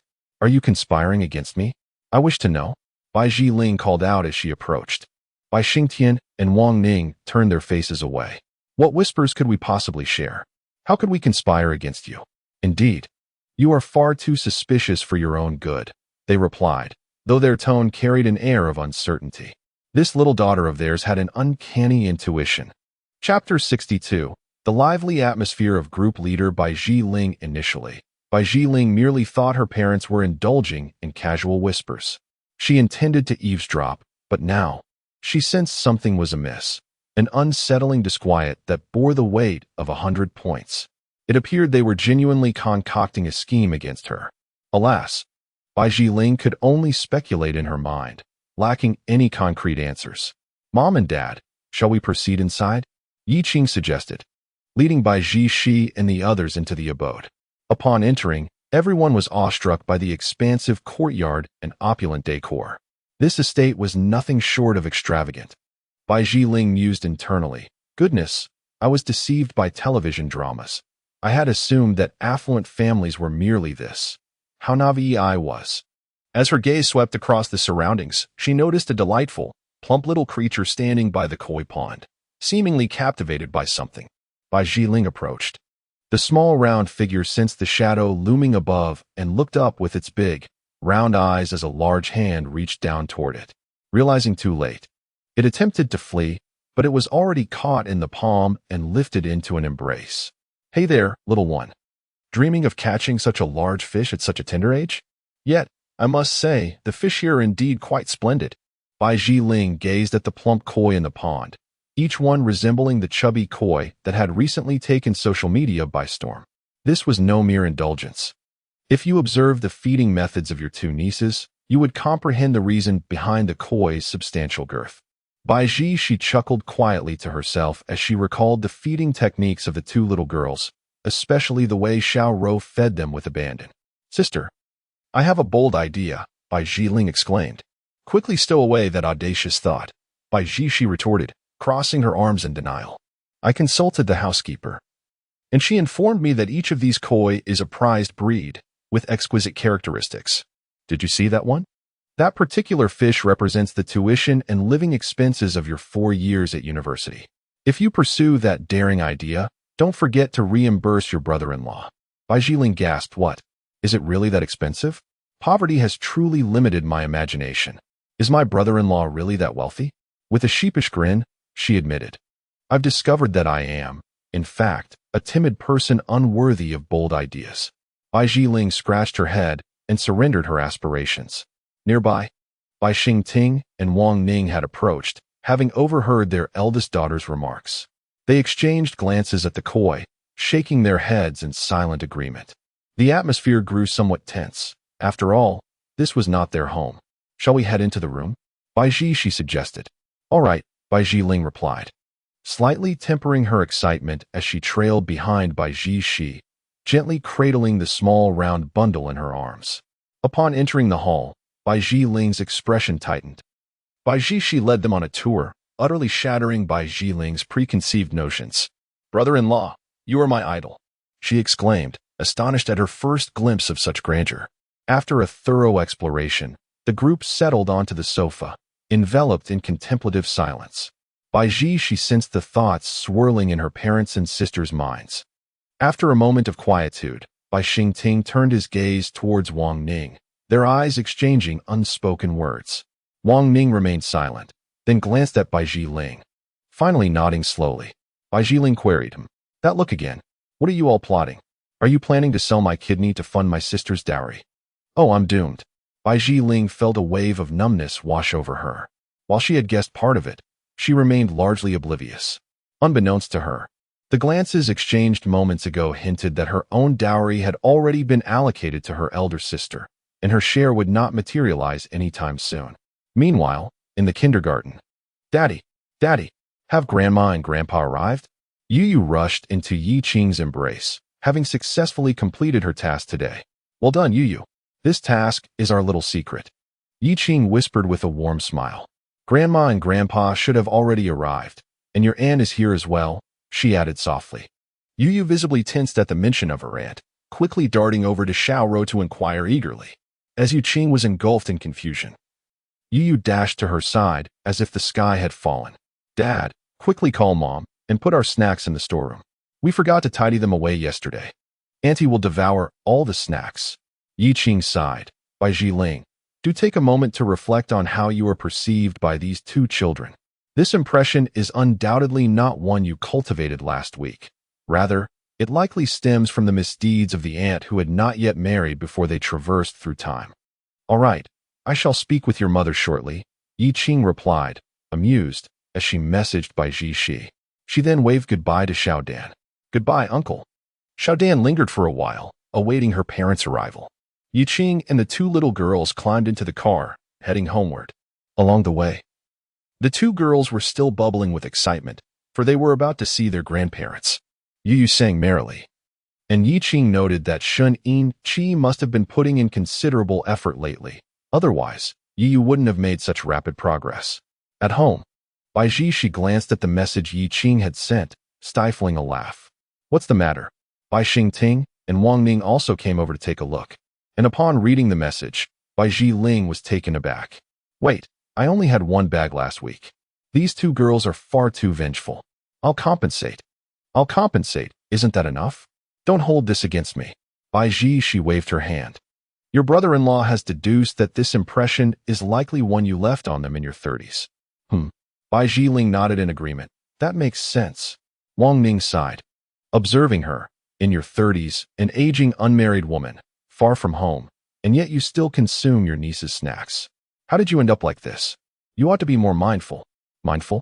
What do you mean? Wang Ning's gaze began to search the vicinity for a feather duster. Thinking this girl needed a bit of discipline. With just a look, Bai Jiling understood. Mom, calm down. I was merely trying to lighten the mood. Chapter 63. Why aren't you smiling? Is it in your nature not to smile? Bai Jiling sensed that her mother was genuinely about to take action and immediately raised her hands in surrender, presenting a pleading expression. Wang Ning, looking at her, felt a sense of helplessness. How would her youngest daughter become like this? Bai Jiling furrowed her brow and then turned to Bai Ji, suddenly enlightened. Mom, I've had an epiphany. I finally understand why I remained single in my 30s. Her statement drew the attention of everyone present, their faces etched with confusion. What could she possibly know? They were gradually accustomed to their youngest daughter's peculiar style. Go on, enlighten us, Wang Ning responded, her expression skeptical, not believing that her daughter could articulate any reasonable rationale. Bai Jiling gestured as she began her analysis. Consider this. My prolonged singlehood in my 30s is entirely due to my elder sister. A single remark reached Bai Jiqi's ears, leaving her momentarily stunned. It felt as though she had been caught in the crossfire. How could she possibly be blamed for this? Look, her sister has secured such an exceptional husband. And since she and her sister are cut from the same cloth, it stands to reason that she would seek someone of comparable caliber. Yet, her brother-in-law is not only outstanding, handsome and affluent, but also caring, and he has blessed her sister with 2 adorable daughters. This inadvertently elevated her standards and aesthetics, leading to increasingly lofty expectations. Consequently, after much deliberation, she found herself in this predicament. Am I not justified in my analysis? After delivering such a comprehensive argument, several individuals fell silent. Bai Xingtian observed Bai Jiling, stroking his chin, pondering that his youngest daughter's words held a semblance of truth. Indeed, it was as she said. Wang Ning also fell into contemplation. Only Bai Jiqi glanced at Bai Jiling's chest, then lowered her head. Internally, she mused that this was not right. Could Jiling not see her own toes? How could one not notice such an even surface? Were they not said to be identical? Could this really be the case? Bai Jiqi felt perplexed, and Bai Jiling caught her gaze, instantly igniting a spark of frustration. What are you looking at? Is there something wrong? Surely. Some individuals develop at a slower pace. Do you not comprehend the concept of late bloomers? Bai Jiling raged internally, yet a twinge of insecurity crept in. It appeared she had indeed reached a late developmental stage. Was she truly so different from her sister? Surely there are those who appreciate my particular charm. This notion, however, wasn't entirely unfounded. Bai Xingtian remarked, and Wang Ning nodded in agreement. Wait. Bai Ziqi felt overwhelmed, as if a heavy burden had been placed squarely upon her shoulders. I have done nothing wrong. Hey, Mom. You should encourage my sister to pay more attention and find me some good-looking boys akin to my brother-in-law. That would be ideal. Ideally, someone as handsome as him. Wealth is secondary, as I am a visual person. What does that mean? Wang Ning inquired. Bai Jiqi waved her hand dismissively. Mom, don't mind her. She has no idea what she is thinking. However, do not let me lead you astray. The reality is that this girl is still in her 2nd year of high school, yet she harbors all these peculiar thoughts. Shouldn't we correct her course and bring her back to reality? After all, academics should be the priority at this stage, Bai Shiqi stated. A knowing smile gracing her lips. Bai Jiling exclaimed, Rebels. There are rebels seeking to undermine me. Exactly. Wang Ning clapped her hands, moving towards Bai Jiling. Bai Jiling immediately fled, casting a resentful glance at Bai Jiqi, silently pleading, Hurry and fetch Yu or Xiaoro to rescue me from this predicament. Bai Jiqi watched from the sidelines, a satisfied smile on her face, having deftly averted a crisis. Nevertheless, she acknowledged the need to consider Jiling's feelings. Yet, that was a matter for her college years, a couple of years away. Meanwhile, chaos reigned within the household. Outside, Yi Qing returned with 2 little ones. Upon hearing the sound of the car door closing, Wang Ning paused, and Bai Xingtian rose to glance outside. They beheld the 2 little girls alight from the vehicle, scampering eagerly towards the house. Yi Qing is back. Let us go down, Bai Jiqi suggested, turning around only to find, Dad and Mom have already gone down. Bai Jiling wiped a bead of sweat from her brow, realizing that Yu and Xiaoro were indeed effective in their charm. Inside, the 2 little girls immediately began to search for Wang Ning and Bai Xingtian. Grandma and Grandpa, hey, we're here. Yu and Xiaoro spotted their targets and dashed towards them. Leaping into their embrace, their faces radiant with joy, Wang Ning and Bai Xingtian mirrored their happiness, with Bai Xingtian lifting Xiaoro into her arms. Come, let us see what Grandma and Grandpa have brought for you, she said, leading the children towards another room laden with snacks and toys, predominantly dolls. As they were mindful that excessive treats were not suitable for children. Well, thank you, Grandma and Grandpa. There are even gifts from Auntie. Bai Jiling approached. gently caressing Yu Yu's little face. Are you teasing the little pig? Baijichi remarked with a hint of exasperation, though Yu Yu seemed delighted. After a brief bout of playful antics, the two little girls began to select their dolls, as if deliberating which would be favored for cuddling that night. Meanwhile, Yuqing prepared fruits and dried snacks for everyone. Noticing Jalene's slight awkwardness, she remarked, "Uncle and Auntie seem to feel the same way. This is our home, and if we ever find ourselves overwhelmed, we would appreciate your assistance with the children." Yuqing then turned to Jalene. "You, dear child, do not appear to be one who holds back. Why do you seem so reserved here at your sister and brother-in-law's house?" "Not at all. Brother-in-law, what are you saying? There is nothing to feel reserved about at my sister and brother-in-law's house. I can help take care of the children in the future." "Ah, that is quite commendable," Yuqing responded, her thoughts stirred. "If you manage to enroll in a university in Jiangcheng, you could stay here overnight, and by then, Yu Yu and Xiaoro will be nearing elementary school age. It's perfect, being a college student tutoring elementary students at night." She clapped her hands, recalling the myriad images online of devoted parents aiding their children with homework. Listening intently, Baijichi's mouth fell agape, her eyes shimmering with admiration. "Darling, you are simply brilliant." Yet, Baijalene remained tight-lipped, a smile eluding her. Yuqing observed her demeanor and queried, "What troubles you?" "This is such a wonderful opportunity, a chance to guide these adorable little ones. Why do you not smile? Are you simply not one to laugh?" Chapter 64. Baijalene, I do not wish to become a dahua. The awkwardness for Baijalene in the villa had dissipated.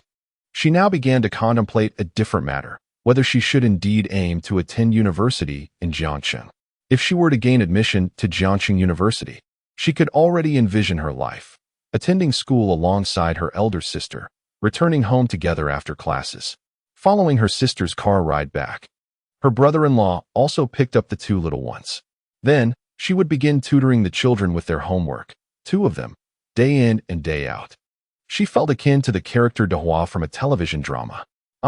She glanced at Wang Ning, her eyes radiating determination.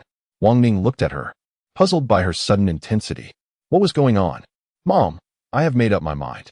With more than a year left in high school, I will strive and toil to gain admission to Tsinghua or Peking University." Such ambition. Bai Xingtian immediately chimed in. Yet, Yuqing and Baijishi fell silent, as they could already foresee the weight of Yuqing's brief jest on Baijalene. The brother-in-law was mistaken. He should not have likened her to Dahua. Yuqing thought to herself. After a while, Yuqing approached, saying, "Jiling, we shall set off tomorrow morning. Whether you wish to visit other provinces or stay in Jiangcheng, I will show you the distinctions between polytechnic and comprehensive universities, which will serve as a reference for your future choices in university and major. As for what was said earlier, I was merely jesting. I believe tutoring these two children will not pose any challenges. They are quite intelligent." Yuqing mused that perhaps the two children would inherit a hint of his remarkable memory. Was tutoring even necessary? "All right, you may go explore tomorrow. We will take care of the children." Wang Ning nodded in agreement. Meanwhile, the two little girls approached, wobbling with their large stuffed toys, often blocked from view, forcing them to move slowly. "Grandma, Grandpa, we want to sleep with these toys tonight." "All right, come sit beside Grandma and Grandpa." "Grandpa, would you like some tea?" Yo-Yo and Xiaoro inquired, recalling their grandfather teaching them how to brew tea and other little tricks during their last visit. They were eager to try it out. Bai Xingtian glanced at the time and decided, "Never mind, we won't have tea tonight." "Oh, okay." The two girls expressed their disappointment at not showcasing their newfound skills. "How about you brew a pot for Grandpa tomorrow?" "All right." "Yes." Instantly, their eyes sparkled with excitement. With the lively presence of the two little girls, Bai Xingtian and Wang Ning felt more at ease. "You two should take Grandma and Grandpa around the house," Baijishi suggested. The girls nodded eagerly, pulling the older couple along. Yuqing observed with a sense of ease, saying, "Baijalene, tomorrow we will first visit Jiangcheng Polytechnic University, then take a stroll around Jiangcheng University, and finally dine at Jiangcheng University." This plan was devised after discussions with Baijishi. After all, the food at Jiangcheng University was quite good, and every positive experience counts. "All right, thank you, sister and brother-in-law. We are all family, no need for thanks. Yi Qing waved his hand dismissively. Meanwhile, Yo-Yo and Xiaoro arrived at the music room.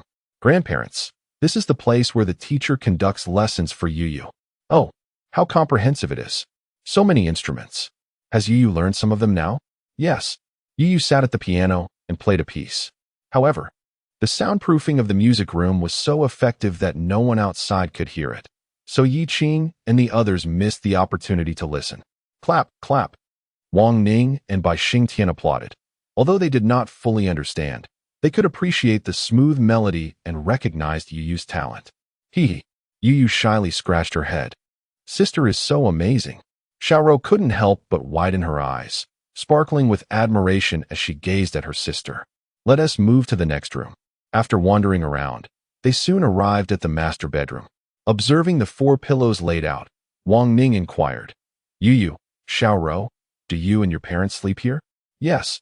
Yu nodded and pointed, indicating that she and Xiaoro slept over there, while their parents were here. This is Mommy's cuddle bear. However, at night, Mommy always forsakes the cuddle bear and instead hugs Daddy. Mommy bullies Daddy. Yu and Xiaoro complained. Wang Ning was taken aback, realizing that his daughter had already reached this level of intimacy with Yi Qing. How credible were the words she had spoken last week? Could they be trusted? Without Yi Qing, Wang Ning observed their close bond, fearing that things had already progressed smoothly. Well, they already have children. The future is determined. As a mother, there is little she can control.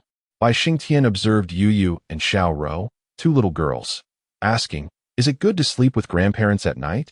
Yes. Grandpa will tell us stories at night. We want to hear stories. Good. Today, I will recount tales from the 3 kingdoms. Picking up where we left off. Bai Xingtian thought and said. Wang Ning reminded from the side, when telling the children stories, stick to historical accounts. Some unofficial histories are too wild. Don't mislead the kids. I know. Bai Xingtian nodded. Shall we set off with our pillows? Yes. The 2 girls quickly slipped off their shoes and climbed onto the bed, grabbing their pillows and bringing them down to a guest room. They had heard their parents' arrangements from the previous day. This guest room was prepared for the grandparents. Bai Xingtian and Wang Ning looked at the spacious guest room and furrowed their brows. It was rather large. It felt quite empty. Even speaking echoed slightly. Fortunately, with so many of us sleeping in this room, otherwise it would feel too vast and lacking in warmth. Indeed, let's not comment further. We are simply unaccustomed to it. As the saying goes, a golden nest or a silver nest is not as good as one's own doghouse. During their conversation, Yu and Xiaoro had already climbed onto the bed, arranging their pillows and toys neatly, even smoothing out the wrinkles on their grandparents' pillowcases. Chapter 65. No wonder the elder sister is being pampered so well. On the other side, Bai Zhiling found herself alone, without the company of the 2 little girls. While 2 mischievous souls nearby were playfully displaying their affection, she sat engrossed in the television, which was an absolute delight in her brother-in-law's home, so impressively large. She mused to herself that once she attained wealth, she would acquire a television of such grand proportions. Just then, her elder sister approached her. Come, let me show you your room. Oh, Bai Zhiling replied, rising to follow Bai Zhi into a guest room. Upon entering, she gasped. Is this room truly this spacious? The bathroom was also impressively large, complete with a bathtub.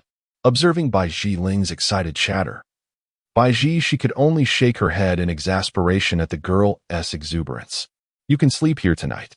I made the bed with fresh linens yesterday along with your brother-in-law. You can enjoy a nice bath and then rest. Bai Zhiling nodded eagerly. This was precisely what she desired. A little later, while the 2 little girls were busy washing up, Wang Ning summoned Bai Zhi into another room. Mom, what is going on? Why did you call me over so mysteriously? Bai Zhi she inquired, puzzled. The 2 little girls will be sleeping with us tonight, Wang Ning revealed. I had planned to have the girls with me, but that means I'll be sleeping in the same room as you and Yi Qing. Bai Zhi she intended to conceal her arrangement with Yi Qing, yet before she could finish, her mother interrupted her with an unyielding expression. Wang Ning seemed to be aware of everything and had already come to terms with the situation, no longer concerned about where Bai Zhi she would sleep. After all, whether early or late, they would inevitably share a bed. Otherwise, How would those two little girls have come into existence? The discussion with Bai Ji was for another matter entirely. Noting her mother's indifference to her words, Bai Ji felt a flush of embarrassment. Realizing her mother must know about her and Yi Qing's sleeping arrangements, likely revealed by the little girls.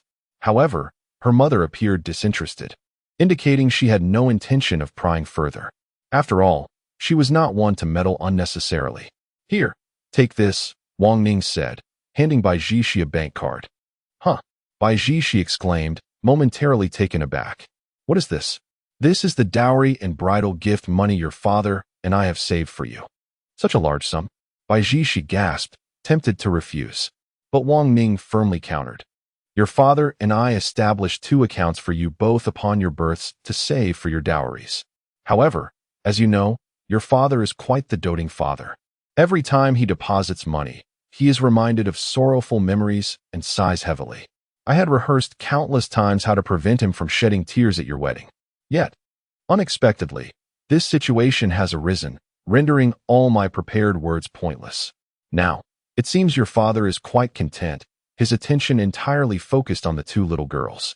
This is quite agreeable.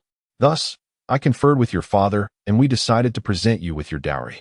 You have indeed established your own household, after all. You may use this money to purchase some items for Yi Qing, as well as for Yu and Xiaoro, alleviating some burdens at home. This will also serve as a source of confidence for yourself. As Wang Ning spoke, she affectionately stroked Bai Ji's head, reminiscent of a heartfelt conversation between a mother and daughter on the eve of a wedding. In just a few short sentences, tears welled up in Bai Ji's eyes. Mother, she exclaimed, oh dear, you are all grown up and still crying? Do you think you are Yu and Xiaoro? Wang Ning chuckled, humph. I am also a university student. Wang Ning scratched her head, feeling a bit embarrassed. I immersed myself too deeply in my thoughts. Since having Yu and Xiaoro, I often forget that you are still in university, and I imagine you are already in your 30s. Mother, Bai Ji playfully chided. Haha, all right. Come here for a hug. Wang Ning embraced Bai Ji. Just then, Bai Xingting emerged from the restroom with the 2 little ones, freshly washed and ready. Upon seeing Bai Ji and Wang Ning in an embrace, the children gazed on with curiosity, their big eyes blinking in wonder before they scampered over. Mommy, Grandma, what are you playing at? Yu wants a hug too. Xiaoro wants one as well. They reluctantly separated to accommodate the children. All right, we need to accompany the children to bed now, Wang Ning announced, subtly implying it was time for Bai Ji to depart. Those old folks have forgotten about their daughter now that they have granddaughters. Bai Ji thought as she observed her mother's expression of remorse. Wang Ning, feeling helpless, sighed at her daughter's theatrics. Oh dear, let us be off. Wang Ning waved her hand, and after Bai Ji left, she lifted the 2 little ones into bed. Shall we sleep now? Yes. Grandpa will tell a story. Very well, you 2 must lie down obediently. Soon, Grandpa will share a tale. But then it will be time for sleep. Tomorrow morning, Grandpa will take you out for a run, understood? Bai Xingting had been planning this for several days. Back at home, he was surrounded by familiar faces, making it difficult to take Yu and Xiaoro for a run. But here, as strangers to everyone, it was entirely feasible. Good.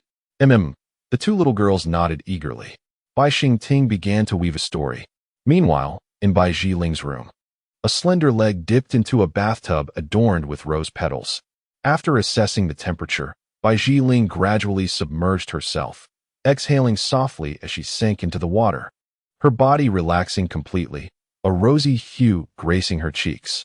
She lay quietly, enveloped by the warm embrace of the water, allowing her mind to empty, erasing the fatigue accumulated from a week of classes. This feels utterly delightful. My sister is living quite the luxurious life, her complexion glowing from the care of her brother-in-law. What bliss! In the next moment, however, Bai Jiling recalled her brother-in-law's earlier remarks about her being a dahua. Surely he was joking? She mused, her lips twitching, though his demeanor did not seem to suggest levity. As the water began to cool, Bai Ji emerged from her room, now clad in her sleepwear. Reclining on the bed, I savored the softness and comfort of the mattress, closing my eyes in tranquility. However, after a brief interlude, I opened them once more. Goodness, I felt utterly lost, akin to a wild boar unable to digest fine grains. To my astonishment, this spacious bedroom seemed overwhelmingly vast, devoid of the sense of enclosure and security that I craved, rendering me unable to sleep. Oh, Baijeline, what am I to say about you? Should I perhaps seek out my elder sister for companionship in slumber? Chapter 66. You claimed you didn't share a bed with your brother-in-law last night.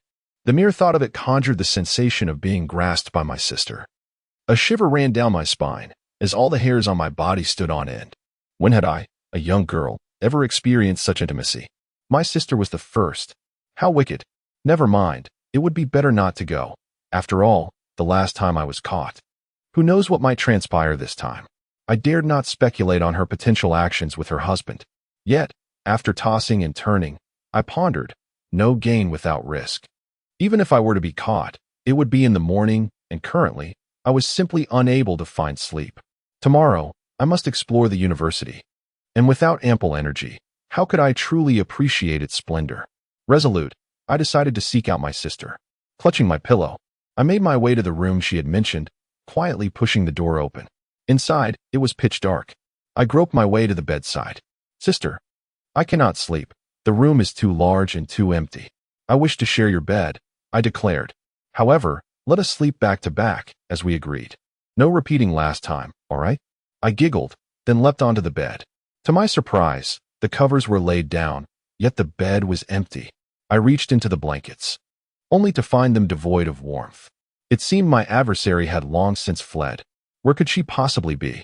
I was beside myself with frustration, knowing without a doubt that my sister had gone to sleep with her husband. That rascal. She deceived me. Wasn't she supposed to be in this room? Fuming, I had no choice but to tidy Baijiqi's blankets slightly, pretending she was still there. I resigned myself to an uneasy slumber. Meanwhile, in another room, Yi Qing and Baijiqi engaged in intimate conversation. Nestled in Yi Qing's embrace, Baijiqi traced circles on his chest. Yi Qing, my mother just called me over and handed me a bank card, saying it was my dowry, she whispered, revealing the amount contained within.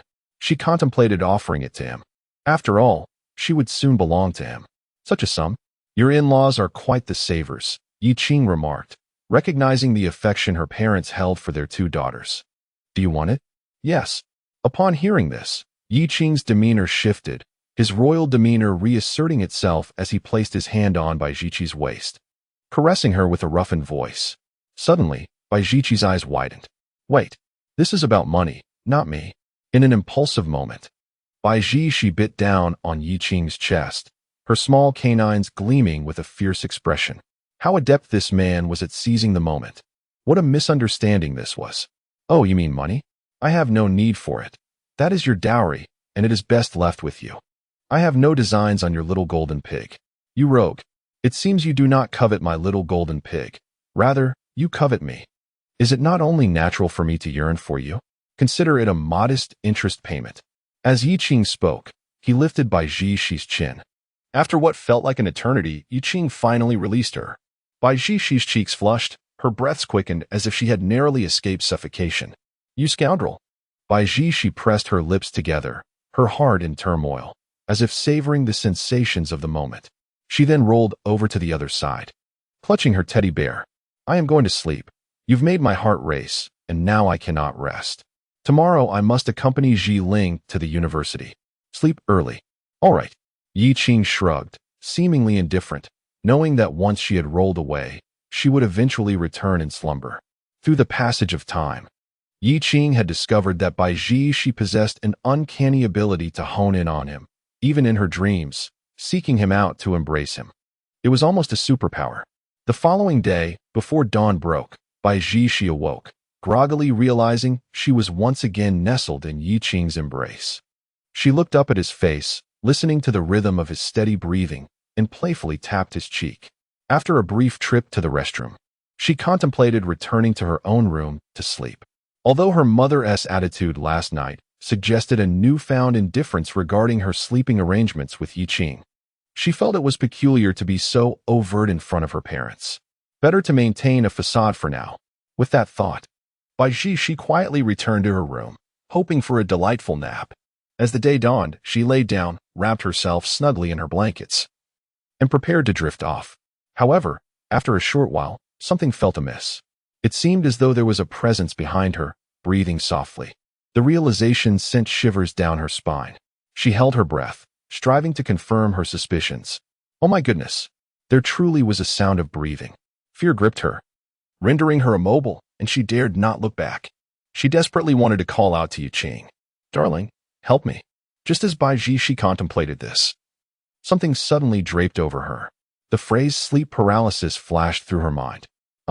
The sound of a groundhog echoed, and after letting out a scream, Bai Jishi unleashed a flurry of punches toward the source behind her, akin to a torrential downpour.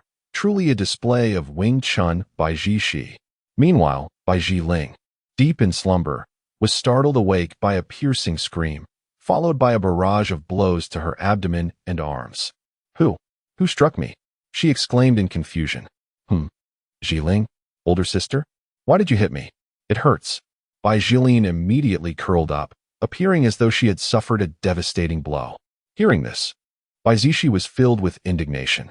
Why was this girl, instead of sleeping in her own room, causing such a commotion here, nearly scaring her soul away? I haven't even blamed you yet. What were you doing on my bed? I thought I was being haunted. You nearly scared me to death. I didn't sleep here because my room is too spacious and I couldn't fall asleep. I intended to sleep with you. But who knew you went to sleep with your brother-in-law instead? So I just lay down, Bai Jiling explained. Hey, speak properly. Who is sleeping with your brother-in-law at night? I'll accuse you of slander. Bai Jishi retorted immediately. Does your brother-in-law know about your antics? Bai Jiling continued to rub her aching body, feeling the pain. Why is it always me who gets hurt? I've come to realize that sleeping with my older sister brings misfortune. Fine, I'll give you a rub to make amends. Bai Jishi sighed and began to help. However, after a while, Bai Jiling exclaimed, Stop! What kind of technique is this? It makes me feel all tingly all over. Who did you learn this from? Chapter 67. The two little ones go for a morning run. Bai Jiling called out in surprise. Her sister's method was rather peculiar, as if she had targeted some odd acupressure points. With every touch, Bai Jiling felt an unusual sensation. I don't want you to touch me anymore. She quickly waved her hands and started to rub the areas that had been struck. Forget it, Bai Jishi said, pouting as she turned away, feeling unappreciated for her good intentions. Bai Jiling, observing her sister's demeanor, let out a soft hum of grievance. She then lay down, as it was still early and the dawn had yet to break, perfect for a bit more sleep. Yet, moments later, she felt someone embrace her from behind. Hey! Just as Bai Jiling was about to speak, a hand covered her mouth. You are being too domineering, she exclaimed. Who did you learn this from? After some playful banter, the two eventually fell asleep again. An hour later, Bai Xingtian naturally awoke. He rose, having slept well, and turned to see the two little ones lying on the other side. They had kicked off the blankets at some point and were now clad in pajamas, clutching their little flying horses, curled up like two tiny gas canisters. They truly resembled Bai Jishi and Bai Jiling in their childhood. Bai Xingtian gazed at the two little ones, his mind drifting back to the past. Back then, those two girls had also lain in bed, hugging their toys, resembling two little gas canisters. He approached and gently stroked Yu and Xiao's heads. Xiao, it's time to wake up. Let us go for a run with Grandpa. Ugh, Yu and Xiao stirred, a bit dazed, making soft sounds as they rubbed their eyes. This scene melted Bai Xingtian's heart. They were simply too adorable. The two little girls slowly sat up, gradually becoming more awake. Grandfather, are we ready to set off? Yu leapt from the bed, brimming with vitality. However, her voice remained soft, mindful of grandmother's still slumbering. Xiao also descended from her bed. Let us sneak out quietly, no noise. Bai Xingtian interjected with a playful remark. After gathering their essentials and refreshing themselves, the trio donned their athletic attire. Bai Xingtian fashioned high ponytails for the two girls. Let us go outside. Upon reaching the courtyard, Bai Xingtian led the girls through their warm-up routine. Now, 3 circles to the left, 3 to the right, twist your neck, and wiggle your hips. He guided them through the exercises. All right, we're ready. Let us begin. Once satisfied with their warm-up, Bai Xingtian began to jog, with the two girls trailing behind him in unison.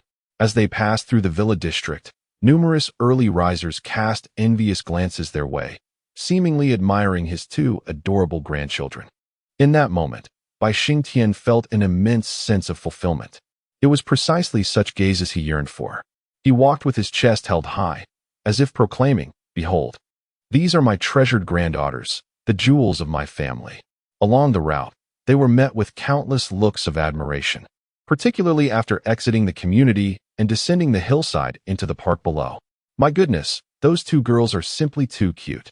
Rising so early to run together? My child is still asleep at this hour," many elderly onlookers remarked.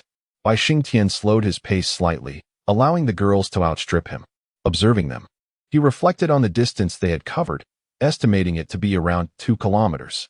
He had urged them multiple times to take a break. Yet they insisted they were fine. Their exuberance was remarkable. "Their physical endurance is quite extraordinary," Bai Xingtian mused, stroking his chin in contemplation. Is it truly possible for children to possess such vitality? He recalled that Jishi had showcased commendable athletic prowess during her school's sports meet, earning accolades in long-distance running. As for Yi Qing, her sculpted physique was etched vividly in his memory. She could easily attract a following as a fitness influencer. Was this a case of superior genetics at play? Watching the girls run with their ponytails bouncing, he considered that such stamina over a long distance was not solely a matter of physical capability. Their determination was equally commendable. "Ah, my granddaughters are indeed remarkable." He smiled to himself. "Yu, Xiao, let us pause for a moment. We've run enough for today. Let's south rest in the park and stretch a bit before we head back." Upon hearing Bai Xingtian's words, the two girls halted. "Okay, grandfather," they chimed in unison. Bai Xingtian approached, retrieving the tissues he had prepared to wipe the sweat from their foreheads, all while maintaining a warm smile. "Yu and Xiao, you did splendidly, covering such a distance." "Huh, grandfather, what's different about you today?" With a tilted head and a look of confusion, Yu remarked, "We ran farther than today before." Xiao echoed her sentiment. Bai Xingtian's lips twitched. He nearly revealed the truth. Suddenly, an epiphany struck him. It dawned on him that he had a hand in this. Indeed, the two young girls had mentioned that prior to their journey, he had taken them on daily runs. Ah, he mused, he ought to take credit for this later. Upon entering the park, Bai Xingtian took hold of the two girls, ensuring they remained within his line of sight. Should they sustain any injuries, it would be akin to a death sentence for him. A number of elderly folks gathered around, gazing at the two girls with expressions of envy. "What charming children," they exclaimed. "It's commendable they rise so early to jog together. Such determination." The girls, flattered by the compliments from their elders, shyly scratched their heads and tugged at Bai Xingtian's pants. "Why are you so bashful when the grandpas and grandmas are praising you?" He affectionately ruffled their hair. Meanwhile, within the villa, Wang Ning awoke and glanced around, noticing her husband and the two girls were absent. It appeared they had gone out for their run. "Oh, that old Bai is quite eager," she murmured. After a week of anticipation, it seemed his wish had finally been fulfilled. After washing up, she made her way to the kitchen, where she found Yi Qing preparing a meal. "What's this? My future son-in-law can cook?" she mused, impressed by his culinary prowess. How remarkably skilled. Wang Ning felt a surge of satisfaction as a mother-in-law observing her son-in-law. Chapter 68. Wait for my second growth spurt. I'll outshine my sister. Yi Qing. "Let me take over," Wang Ning announced as she entered the kitchen. Yi Qing turned, waving his hand dismissively. "No need, Auntie. I'm almost done. Just waiting for Uncle Bai and the two girls to return. If I start now, it will be cold by the time they arrive." Wang Ning nodded in agreement. "All right then, I shall sample your cooking this morning." Yi Qing then stepped out, glanced at the time, and headed to Bai Jishi's room, intending to see what she was up to. However, upon entering, he discovered that his future sister-in-law, Bai Jiling, was also present, cradled in the arms of his future wife, appearing quite content as if she were a teddy bear. The bond between the sisters seemed remarkably strong. Yi Qing quietly retreated, closing the door behind him and knocking gently. "Huh." Bai Jishi and Bai Jiling were stirred awake by the sound. They peered outside, realizing it was already daylight. Bai Jishi stretched and gently patted Bai Jiling, teasingly saying, "It's indeed more comfortable to sleep while cuddling you. Let us do it again tonight." "I refuse. I cannot possibly sleep with you again." You always bully me. I'll sleep alone. Bai Jiling firmly rejected the suggestion, prompting a barely perceptible smile to grace Bai Jishi's face. What she desired was precisely this effect. Otherwise, her clandestine visit to Yi Qing would inevitably be discovered once more. Here she comes. Bai Jiling approached and opened the door, initially believing it to be her mother knocking. Upon opening, she found her brother-in-law instead. You're up quite early. Your brother-in-law has already prepared the breakfast ingredients. I've been awake for quite some time, Wang Ning remarked as he joined in. Does this mean we'll be able to savor the breakfast made by my brother-in-law today? Bai Jiling said, harboring a faint glimmer of hope, though her expectations remained tempered. After all, one cannot excel in every aspect, can they? There must be some flaw, right? Bai Jiling mused that if the meal were unpalatable, she would simply eat less this morning, as she had plans to visit Jiangxing University of Technology and Jiangxing University, where she could sample the campus cuisine, a delightful prospect indeed. Bai Jishi emerged after tying her hair into a ponytail. I feel you should be eagerly anticipating this. What do you mean, sister? Bai Jiling queried. Is my brother-in-law's cooking truly delectable? Of course. And what else with that expression of disbelief? Bai Jishi, noticing her sister's skepticism, playfully pinched her face. Indeed, your skin is brimming with collagen. All right, you too. Hurry and freshen up. Your father should be back soon with the two little girls. Oh, there's no rush when they return. They'll undoubtedly be drenched in sweat and will need to bathe. Bai Jiling waved her hand dismissively, only to soon feel the weight of a piercing gaze upon her, a sensation of bloodline pressure washing over her. Understood. I shall wash up immediately, Bai Jiling responded, her body stiffening as she hurriedly took Bai Jishi to freshen up. We're back. A short while later, Bai Xingting returned with the two little girls, their faces alight with delight. This morning, Bai Xingting not only exercised but also indulged his vanity to great satisfaction. Why are your clothes so wet? Quickly change. Grandma has already prepared the bathwater for you. Go wash up and don't catch a cold, Wang Ning exclaimed, swiftly getting to work. Shortly thereafter, she placed the two little girls into the bathtub. She emerged and turned to Bai Xingting.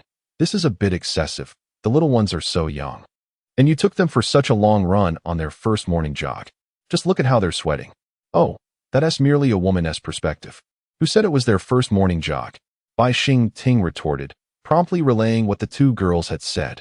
Wang Ning and the others were left agape. They had completely overlooked that detail. The two little girls had remarked that today's run felt a bit short, which only illustrated their vibrant energy and robust physical condition, something Bai Xingting proudly took credit for. Very well, you are the best, Wang Ning responded, tidying his clothes. I've brought you a change of clothes as well. You should go shower too. Breakfast will be ready soon. Yi Qing is preparing it for us. All right. Yi Qing entered the kitchen. Soon after, everyone had changed and gathered at the dining table. The two little girls were still brimming with energy, clutching their bowls in eager anticipation of the meal. Here it comes, Yi Qing announced as she opened the door, presenting the breakfast she had prepared. Bai Ziqi also assisted in tidying up. Noticing Wang Ning preparing to take action, she intervened. Mom, we can manage just fine. The breakfast consisted of fried dough sticks, stir-fried vegetables, and fried eggs. Although simple, the aroma wafted enticingly once placed on the dining table. Wow, this is truly delightful. Brother-in-law, your culinary skills are impressive, Bai Jiling remarked, gazing at the breakfast as if it radiated brilliance. She could hardly contain her excitement. Come on, everyone, let us indulge. Yi Qing chimed in cheerfully as she emerged. They all began to enjoy the meal. After a while, satisfied expressions adorned their faces. This is exquisite, absolutely delicious. After finishing the meal, Bai Jiling patted her slightly protruding belly, realizing it contradicted her earlier thoughts. She had hoped that if her brother-in-law's cooking was subpar, she could save room for the university dining options. However, fate did not favor her, as the food was far too delectable. Unintentionally, she had overindulged. She resolved to take a walk in the morning to aid digestion. Otherwise, she might struggle with lunch. All right, I'll take Jolene to change and apply some makeup. Otherwise, she looks too youthful, obviously a high school student, which would be quite peculiar in a university setting, Bai Ziqi remarked, gesturing toward Bai Jilin. What is wrong with being youthful? It's not illegal to stroll around the university. Bai Jilin protested, hands on her hips, though her resistance was futile. She was eventually pulled into the room by Bai Jiqi. After a short while, they emerged. Bai Jilin had changed into a pair of jeans, showcasing her long, slender legs. Much like Bai Jiqi's, a light makeup application had diminished her youthful appearance considerably. As for Bai Jiqi, she exuded the essence of a pure, charming university student, appearing notably more mature than Bai Jilin. Her confident demeanor was a stark contrast to her sister's. Observing where her brother-in-law's gaze lingered, Bai Jilin felt a twinge of annoyance. Men are all the same. Humph. Just wait until I'm mature. I'll outshine my sister in an instant. Chapter 69. Such humiliation. Yi Qing cast a glance at Bai Jilin before shifting her attention elsewhere. Bai Jilin exclaimed, "This is such humiliation, utterly insulting." Yi Qing looked at them, already envisioning the envious gazes he would attract while strolling around Jiangcheng University of Technology with these two stunning beauties. The mere thought was exhilarating. Little Tuan Yuan. Let us go play. Meanwhile, the two young girls had already begun to engage with little Tuan Yuan. It must be said, that little cat had transformed remarkably. Growing day by day, little Tuan Yuan had become significantly larger compared to when she first arrived, though still adorably round. It wouldn't be long before little Tuan Yuan matured into a full-grown tabby cat. However, given that the two girls had nurtured her since she was a kitten, their bond would likely remain unchanged. Look, even little Tuan Yuan is exhausted, rolling around now. Come here. Dad will teach you a set of exercises to strengthen your bodies and help with digestion as well. Let us begin. Listening to Yi Qing, Yu Yu hurriedly ran over with Xiaoro, and then suddenly leaped onto Yi Qing's thigh. Looking up at him, she asked, "Daddy, how do we throw a punch? Is it like this?" With that, she swung her fist. "Stand straight," Yi Qing commanded, and the two little girls obediently complied. Bai Xingtian and Wang Ning, observing from the sidelines, showed a keen interest. "Let us go learn a bit too. Yi Qing possesses some medical knowledge," Bai Jiqi remarked. Recalling the delightful sensation from the massage Yi Qing had given her earlier. That feeling had been simply exquisite. Bai Jilin, overhearing, was taken aback. "What? My brother-in-law knows medicine? Incredible. Could it be that my sister's massage techniques were learned from him? No wonder she made me feel so wonderfully tingly. Just thinking about it stirs my emotions." She mumbled to herself. What did you say?" Nothing. Let us hurry and learn." "Look, Mom and Dad are already ready," she replied hastily. As they approached, Yi Qing began to instruct them. After a few movements, Bai Jiqi and the others felt a refreshing sensation throughout their bodies. The two little girls mimicked the actions. "You've learned this body-strengthening technique, which also serves as a means of self-defense. If anyone ever has ill intentions toward you, you can use this technique against them," Yi Qing taught. "Now, give me a fierce expression that can intimidate others." "Huh," Yu Yu shouted, putting on a serious face. Not bad." Yi Qing then turned to Xiaoro, who looked puzzled and glanced at her sister. "Huh." After a moment, Xiaoro's face transformed into one of innocent distress, eliciting sympathetic smiles from Bai Xingtian and the others. It seemed that Xiaoro was incapable of producing a fierce expression. What do we do if she shows that expression while fighting? It clearly signals to wrongdoers that she is an easy target. Yi Qing urged. "Be fiercer." "Huh." Shiro tried again. But her efforts only resulted in a more pitiful expression than before. Even as she attempted to look fierce, she pouted her lips, adding to her adorableness. Yi Qing, Bai Jiqi, and the others couldn't help but laugh at the sight. This will only endear her to the villains. Yi Qing sighed, patting Xiaoro's head. "Don't worry. Daddy will protect you. If any bad people come near, I will chase them away." "Thank you, Daddy. I can protect Xiaoro too," Yu Yu declared, waving her tiny fist. "I'll use what Daddy taught to scare away the bad guys." Excellent. After a thorough lesson, Bai Xingtian and the others felt much more invigorated. Bai Xingtian stretched his body, noting, "This technique is quite good. I'll practice it later when I have some free time tonight." "All right, let us sit for a while. It is still rather early, and there will likely be few people at the university. Let us wait until around 9 or 10 before we head over. Once we arrive, I shall call my roommate. and we can stroll around together, Yi Qing remarked, as she and Bai Zhi settled onto the sofa and turned on the television. Bai Zhiling reached for some snacks, but, after a moment's contemplation, sighed and quietly set them aside. After watching television for a spell, they noticed the house had grown eerily silent. The two little ones had seemingly vanished. Where could they be? Surely, they were up to some mischief. Meanwhile, in the storage room, Yu and Xiao Rou were holding a teapot as they opened the door to the cupboard. Dad seems to have left the tea leaves here. Likely in this compartment, Yu observed. Ah, here's a large bag, albeit with a label boldly stating Northeast Muir. She extracted a piece, examined it, and gestured towards the teapot. These tea leaves are quite large, Yu mused. Do we need to break them apart, sister? Xiao Rou suggested. Yes, Yu affirmed with a nod. The two little girls proceeded to carefully break the leaves into small black fragments, filling the teapot to the brim. Grandpa said we could add a touch of rock sugar. Xiao Rou piped up. I'll go fetch it. She scampered off while Yu returned the items to their original place. Where have you two been? What are you up to? Come out now. Yi Qing's voice echoed from outside. We're coming, Dad. Moments later, the two girls joyfully dashed out, cradling the small teapot. Grandpa, Yu and I are here to brew tea for you. I'll pour the hot water, Bai Zhiling said, concerned that the little ones might scald themselves. She took the teapot, lifted the lid, and peered inside. These tea leaves seem rather peculiar. Why are they in such small pieces? Oh, right. Dad mentioned that this kind of tea is likely made from tinder buds, a premium quality indeed. Truly, my brother-in-law has exquisite taste. He only drinks the finest tea. After pouring in the water and covering the pot, Bai Zhi let it steep for a while before filling a cup for her father, then another for Yi Qing, and so on. I won't drink any, Wang Ning declared, waving her hand. Neither will I, echoed the others. You all can't appreciate this. It's clearly exceptional tea. If you want tea, enjoy it. I shall indulge. Bai Zhi, she exclaimed as she poured herself a cup. Look, my tea is much darker than yours. I shall savor it thoroughly. Bai Zhiling gazed at the brew with anticipation.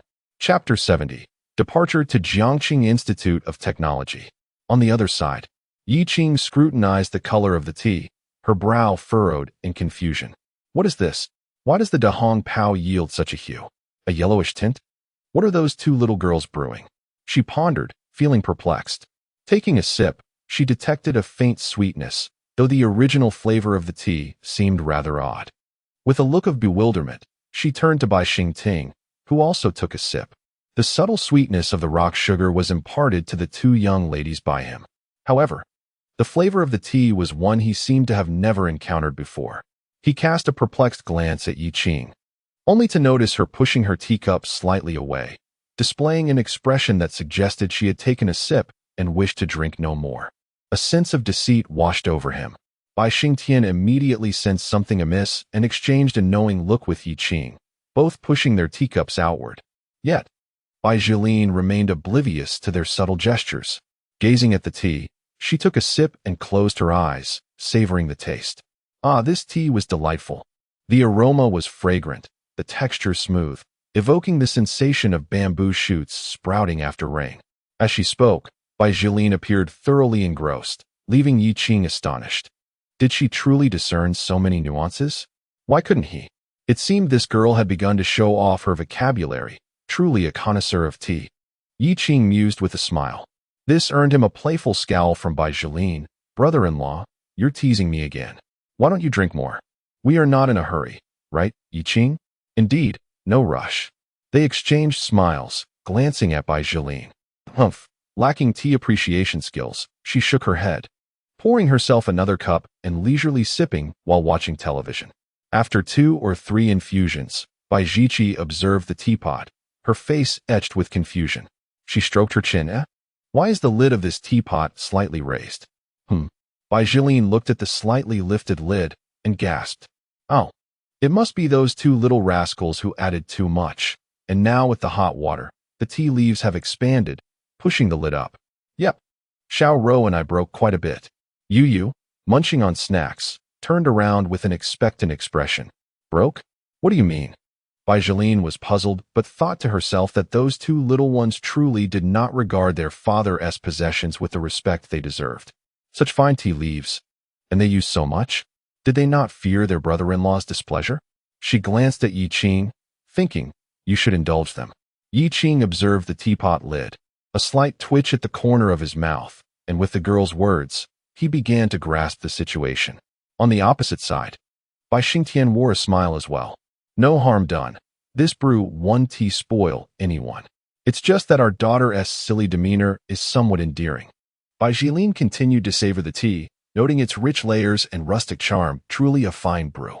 Suddenly, Yi Qing couldn't contain himself and burst into laughter. Sister, look at brother-in-law. He is laughing at me. Apologies, I usually don't laugh unless I can't help it. Across from him, Bai Xingtian also bore a smile. Unable to suppress his amusement, Bai Shiqi nudged Yu Qing playfully. How mischievous of you. Jilin merely wishes to impress the two little ones. Yet you both let Yu and Xiao Ro's tea sit untouched after a mere sip. As they spoke, a voice of confusion arose nearby. Bai Jilin gazed at the teapot lid. Why is this lid so elevated? It's lifted so high. She pressed down slightly, and the lid rebounded once more. After several attempts, Bai Jilin exclaimed, what kind of tea leaves have such elasticity? Observing her antics, Yi Qing and Bai Xingtian erupted into laughter. Something was amiss. Absolutely amiss. In an instant, Bai Jilin understood. She lifted the lid of the pot, peered inside, extracted the contents, and took a bite. Wood ear? Is this wood ear? Nonsense. This is ancient tree tea. Yi Qing interjected. These are esteemed guests. Would we serve you wood ear tea? Ridiculous. Look at this. It is indeed wood ear. No wonder you two only took a sip and stopped drinking. You had already discerned it, and didn't tea inform me. You let me, Bai Jilin, foolishly savoring tea. Oh. Upon discovering the truth, Bai Jilin immediately rolled on the sofa. You all are bullying me. This isn't us. It's the fault of your two nieces. You should speak to them. Yi Qing chuckled. Bai Jilin swiftly scrambled up, gazing at the two little ones, her mouth still agape. Nearby, a sound emerged. She looked up to see her mother, fiercely protective, glaring at her. Alas, I cannot confront these two little girls. It seemed she was destined to suffer in silence. Forget it. I won't engage with you, Bai Jilin fumed, retreating to a corner. Bai Jiqi, witnessing her sister being wronged, cast a helpless glance at Yi Qing. You are too cruel. At first, we had no idea what it was, so we didn't tea drink. It was Jilin who described it as layered and rich with a rustic essence. Don't say any more. Bai Jilin's face flushed crimson. Hastily waving her hands, she was on the verge of tears from her own foolishness. After some commotion, Yi Qing prepared a new tea. Come on, let us set off. Yi Qing announced, rising, but noticed Bai Jilin still nestled there. He gestured to Bai Jiqi. Jilin, let's go. Humph. Sighing, he remarked, look at the time. Those athletic boys on the playground must be out by now. If we delay, they will return home as noon approaches. Yi Qing glanced at the clock, talking to himself. Bai Jilin perked up at the mention of the school's milk tea shop. Our school's milk tea is also delightful. There is a special flavor available daily in limited quantities, and it will sell out soon. Yi Qing continued, lost in his thoughts. Gradually, Bai Jilin began to inch her way out from the corner of the sofa. Bai Xingtian exchanged glances with Wang Ning, subtly indicating, as if to say, this guy has too many tricks, no wonder Jiqi is so enamored. After a moment, Bai Jilin exclaimed, let us go, brother-in-law. Hurry, she exclaimed, striding forward in her fitted jeans. Bai Jiqi looked at Yi Qing, silently giving him a thumbs up. Yi Qing regarded the two little girls. You will spend time with your grandparents today. Be good, understood? All right. MHM. Yu and Xiao nodded in response. Thus, their parents and aunt set off. Goodbye. The two young girls waved their hands, showing little attachment. Yi Qing remarked, well, it seems that with grandparents around, parents have lost their allure. Haven't they? Chapter 71. The terror of the monastery. After the trio exited, they climbed into Yi Qing's Rolls-Royce. Bai Jilin settled in the back, marveling at the spacious interior. Secretly astonished. After all, her brother-in-law's vehicle was significantly more luxurious than her sister's. This was a genuine Rolls-Royce, worth millions. She glanced around, her face alight with excitement. reveling in the ample room to stretch her legs and the generous space that would allow for playful antics without feeling cramped. As Yi Qing drove, he said, Jiling, take a moment to observe the surroundings of Jiacheng. There are many beautiful sights to behold. However, our destination today lies elsewhere, so we shall not visit those places just yet. Yi Qing continued to introduce Bai Jiling to various landmarks, considering her to be the younger sister of Bai Shi, thus his own sister-in-law. Nodding in acknowledgement, Bai Jiling realized how knowledgeable her brother-in-law truly was, as he shared fascinating historical tidbits about numerous buildings. Before long, they arrived at Jiangxing University of Science and Technology. Yi Qing parked the car in the lot and urged, let us descend. I will take you to experience the ferocity of the monastery. Bai Shi, standing nearby, couldn't help but feel exasperated at such a description of her own school. Indeed, she felt fortunate that she had found him after transferring from the monastery to Jiangxing University, which ultimately led to the birth of their two daughters. With a cheerful smile, Yi Qing added, from a distance, a voice called out, all right, stop flaunting your affection. Are we leaving or not? Bai Jiling was beginning to feel overwhelmed. These two were incessantly displaying their affection, and she was nearly fed up. Hadn't it been agreed that today was meant for her? Here comes the impatient one. Yi Qing chuckled, pulling out his phone. Let me call my roommates and invite them out. After several attempts, no one answered. Yi Qing exclaimed, damn, have these guys been up all night? Not a single one is picking up their phones. They must be dead to the world. Jiling, did you see that? These nefarious university students are still in bed at this hour. How lazy. Bai Jiling listened, thinking, nefarious university students. How fortunate they are. Everyone claims that university life is delightful. Indeed, it lives up to its reputation, especially compared to my early mornings at 6. When I reach my senior year, I fear I shall have to rise by 5, which is hardly better than enduring hardships. Nevertheless, she resolved to persevere. Brightness awaited her on the horizon. Forget it. If they are still asleep, let us wander around, Yi Qing said, leading the two of them through the campus gates. Here is the artificial lake. And over there is a small grove. This is the main teaching building, and in the distance lies the playground. As he walked, Yi Qing continued to provide insights to the two young ladies. Bai Jiling surveyed her surroundings, and to her astonishment, it truly resembled a temple of monks. As she gazed around, she could scarcely spot a single female presence, only a sea of males. Is the gender ratio in this technical university always so absurd? No wonder her brother-in-law sought to pursue her elder sister at Jiangxing University. Before long, Bai Jiling felt numerous gazes fixated upon her.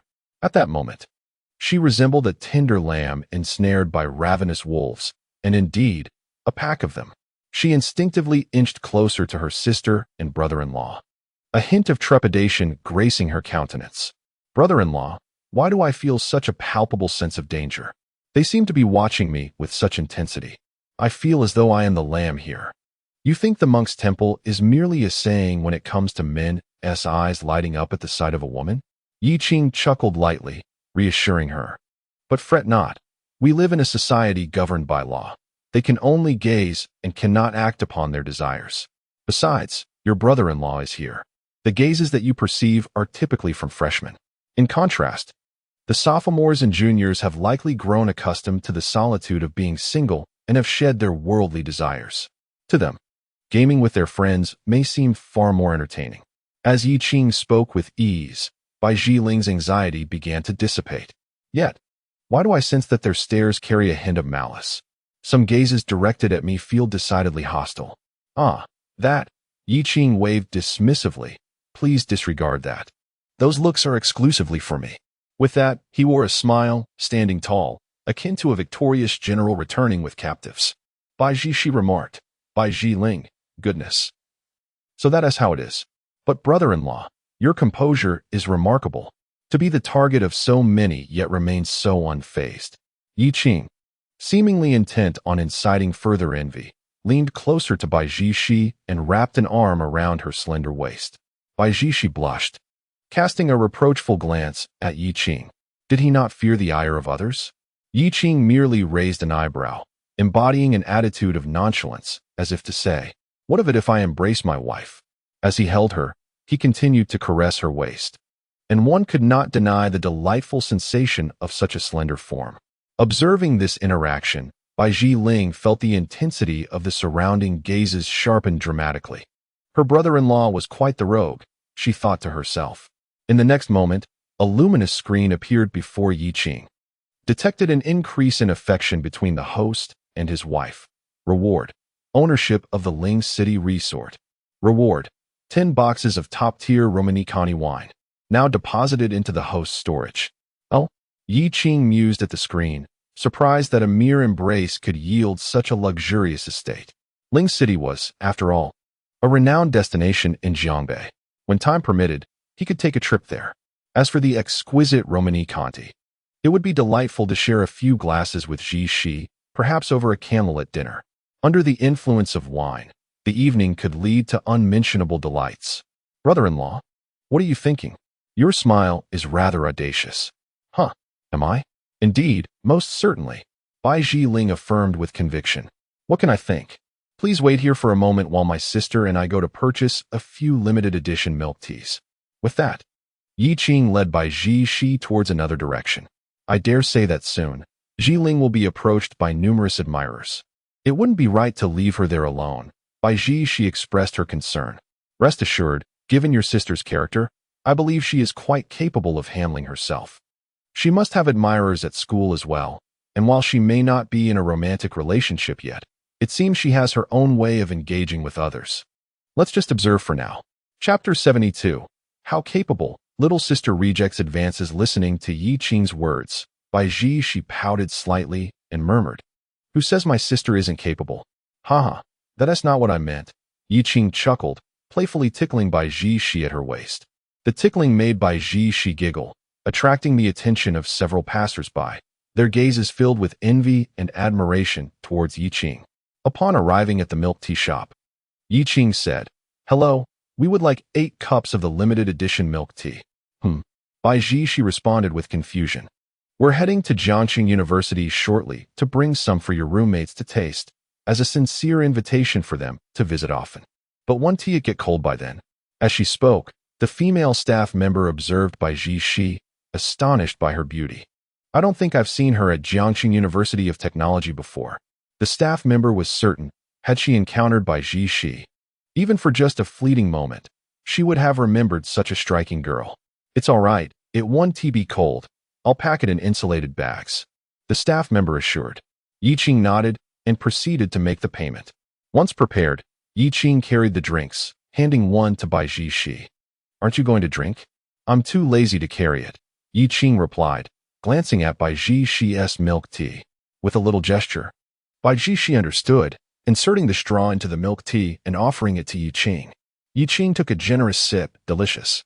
Bai she then took it back, sipping delicately. After just one sip, her eyes sparkled with delight. "This is so good, truly worthy of being a limited edition milk tea."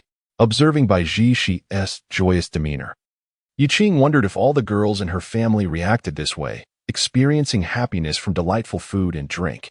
"Let us go check on my sister and see if she's being overwhelmed," Yiqing said. Her curiosity piqued as she led Bai she towards where Bai Ling was situated. "Look, Ling is being approached," Bai she exclaimed, prompting Yiqing to nod, unfazed. It would indeed be strange if Bai Ling were not approached. At that moment, a boy approached Bai Ling. "Hello. Are you waiting for someone here? Can we add each other on WeChat?" "I'm sorry, I only add family on WeChat, and it's not appropriate for us to connect on our first meeting," Bai Ling replied, waving her hand. The boy, not wanting to press further, sighed and walked away, disappointment evident on his face. With the first person having taken the initiative, those who followed felt less apprehensive about approaching her. Gradually, more individuals began to approach Bai Ling for conversation. Bai Ling, in turn, started to adopt a more carefree demeanor. "You seem like a decent person, but my mother disallows me from causing trouble for others. No way, I am like a wild stallion, and it appears you lack the vast plains to tether me." In the distance, Yiqing remarked, "Our sister is impressive. I knew Ling must have her own methods, although I am unaware of what she said. I can sense that this fellow is accustomed to rejection. Just look at how effortlessly he dismisses others, without a hint of hesitation. As she spoke, Yi Qing took another sip of her milk tea, standing there with an air of amusement. Oh, the dynamics have shifted. She has adopted a more aloof demeanor. It seems the boys may hesitate to approach her now. Observing Bai Ling cross her arms and distance herself from others, Yi Qing realized that the day's entertainment had likely come to an end. Had I known, I should have placed a recording device near Bai Ling. It might have yielded even more amusement.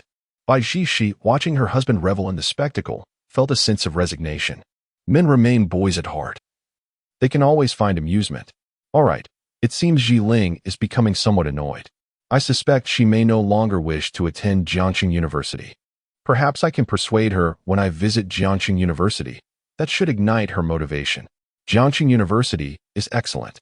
Once we move there, Yu and Xiao Ro will look after her, and we can enjoy more time together as a couple. We ought to travel and explore a bit, right? As Yi Qing spoke, Bai Ji she felt a flush of warmth on her cheeks.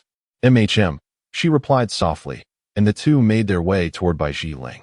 Upon seeing her sister and brother-in-law approaching, Bai Ling appeared as though she had spotted a savior. Sister, brother-in-law, you took far too long to get milk tea. I was about to be driven mad by these people. If you hadn't returned soon, I would have come looking for you, Bai Ling exclaimed, her excitement palpable as she vented her frustrations. Earlier, we observed your performance from a distance. We watched for quite a while, Yi Qing stated candidly. This was your brother-in-law's idea. He wanted to see how you would handle it, Bai Ling replied. Brother-in-law, you're so mischievous. I truly didn't realize you could be this devious. How did you manage to win my sister's affection? Don't all girls adore the bad boy archetype?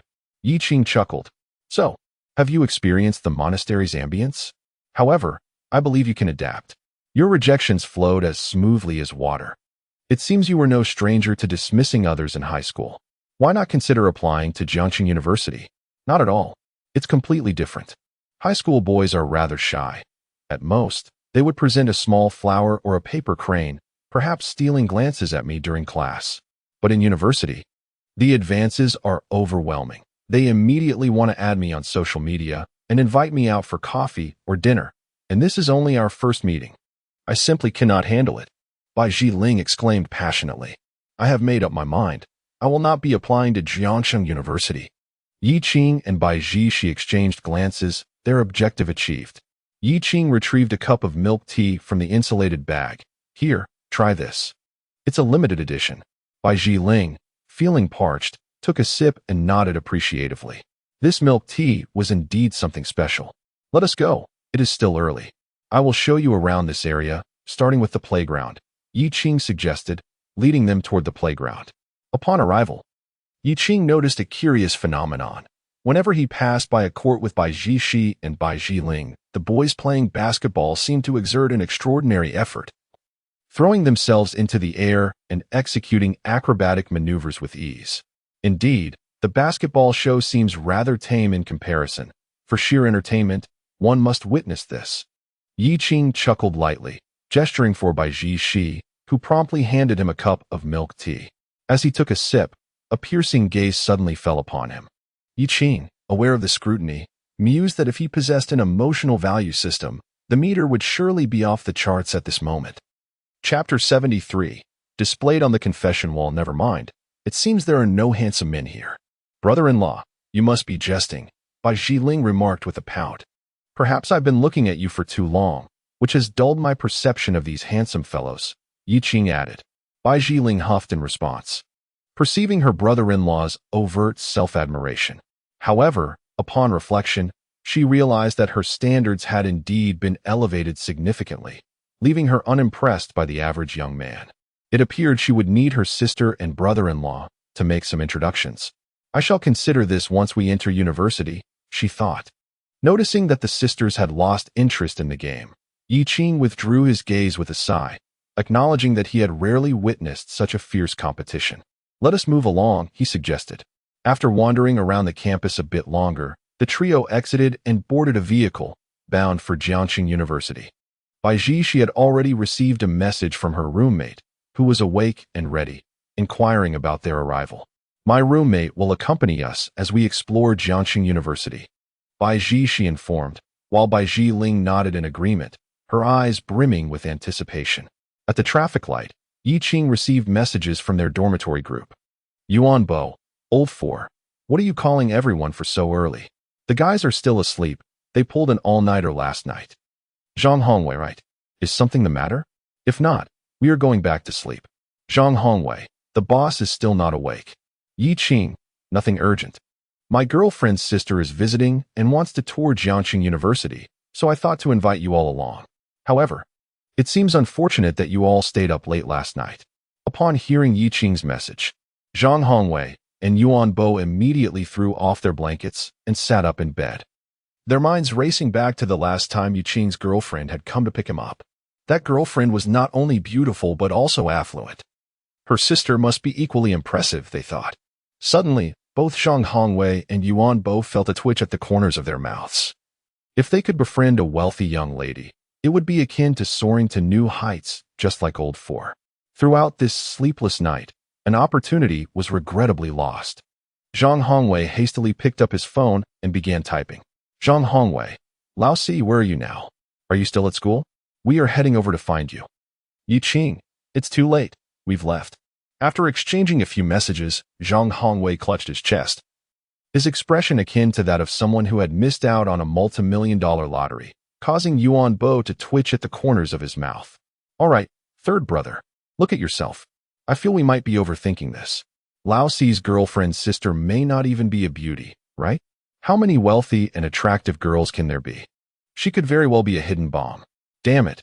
Even if she is, I wouldn't mind, as long as she's a rich woman, Zhang Hongwei replied. Yuan Bo retorted. You're beyond saving. I can see you nearing the edge of a breakdown. Yuan Bo then lay down and covered himself with a blanket. Zhang Hongwei found some solace in Yuan Bo's words. Indeed, how many beautiful girls could there possibly be? He lay down, but felt no inclination to sleep. Instead, scrolling through his phone. However, after a while, he noticed a photo on the campus confession wall where someone was inquiring about a girl's class and details. Huh. Zhang Hongwei opened it. What the? So stunning? Wait, this beauty looks somewhat familiar. She resembles Lao Si's girlfriend. In the next picture, Zhang Hongwei's eyes widened in disbelief as he recognized Yi Qing and Bai Jishi prominently displayed in the frame. Zhang Hongwei wriggled on his bed. A picture of regret. What on earth are you doing, second brother? Exercising so early in the morning? Yuan Bo scolded, the creaking sounds of his movements grating on his ears. Listening to this, Zhang Hongwei silently sent a few photos to Yuan Bo. Moments later, Yuan Bo shot up. Astonished by the photos, his expression transcending mere regret. This game is really affecting my ability to find a girlfriend. In the car, Bai Jishi noticed that Yi Qing was messaging as they waited at a red light, so she leaned closer. Yi Qing, what's up? Yi Qing handed her phone to Bai Jishi, inviting her to read the chat history. Bai Jiling peered in from behind. My roommates are now filled with regret. Furthermore, you two have already made it onto the school's confession wall, and several boys are inquiring about you. Of course, including mine. What? Bai Jishi furrowed her brows. Are there people competing with me for a husband? Upon uttering those words, Bai Jishi froze, realizing she had mentioned husband with her sister present. Turning around, she encountered a face wearing an amused smile peeking out. It's fine. You don't need to worry about me. I didn't hear anything. Just pretend I'm not here. With such a glaring presence, how can you expect us to ignore you? Bai Jishi shot her a glance. Bai Jiling then quickly shifted the topic. So, what does this mean, brother-in-law? Why do they want your information? Is there a girl interested in you? There was a boy inquiring about my information, likely curious to see which scoundrel could possibly have such a beautiful girlfriend. Of course, it cannot be ruled out that he wished to obtain your contact details through me. Oh, I see. Bai Jishi said, feeling a slight sense of relief. The next moment, Yi Qing's hand brushed against her face and then pinched it. What's this? Is my usual sense of security insufficient for you? What did your sigh of relief mean? Are you afraid someone might steal me away? No, not at all. Bai Jishi's face was pinched, causing her to speak in a slightly muffled tone. In the back seat, Bai Jishi leaned against the seat back, exclaiming, There's still a single dog in the car. Could you be a little more considerate of the feelings of single dogs? Please show some kindness. The vehicle continued on its path. Upon arriving near Jiangqing University, Yiqing found a parking lot, and they set off with their milk tea. Before reaching Jiangqing University, Bai Jiling asked, "Sister, could you take a photo of me?" Bai Ji complied and took a picture at the school gate. Subsequently, she began to contact her roommates to inform them of their location. They stood at the school gate for a while, and Bai Jiling nodded. Jiangqing University was indeed different, with a more balanced male-to-female ratio compared to comprehensive schools, which made the atmosphere appear much better. Chapter 74. Bai Jiling's Overthinking Yiqing. "Would you like to take a photo too?" Bai Ji inquired. Yiqing shook her head, saying, "I'll pass." "All right then." After Bai Ji finished taking the photo, they proceeded into the campus. "Hey, why do I feel like there are more students at Jiangqing University compared to Jiangqing University of Science and Technology? Could it be that the students here don't stay up late?" Bai Jiling wondered. "Oh, come on, don't be ridiculous. Who said students at Jiangqing University don't stay up late? Just look at the time.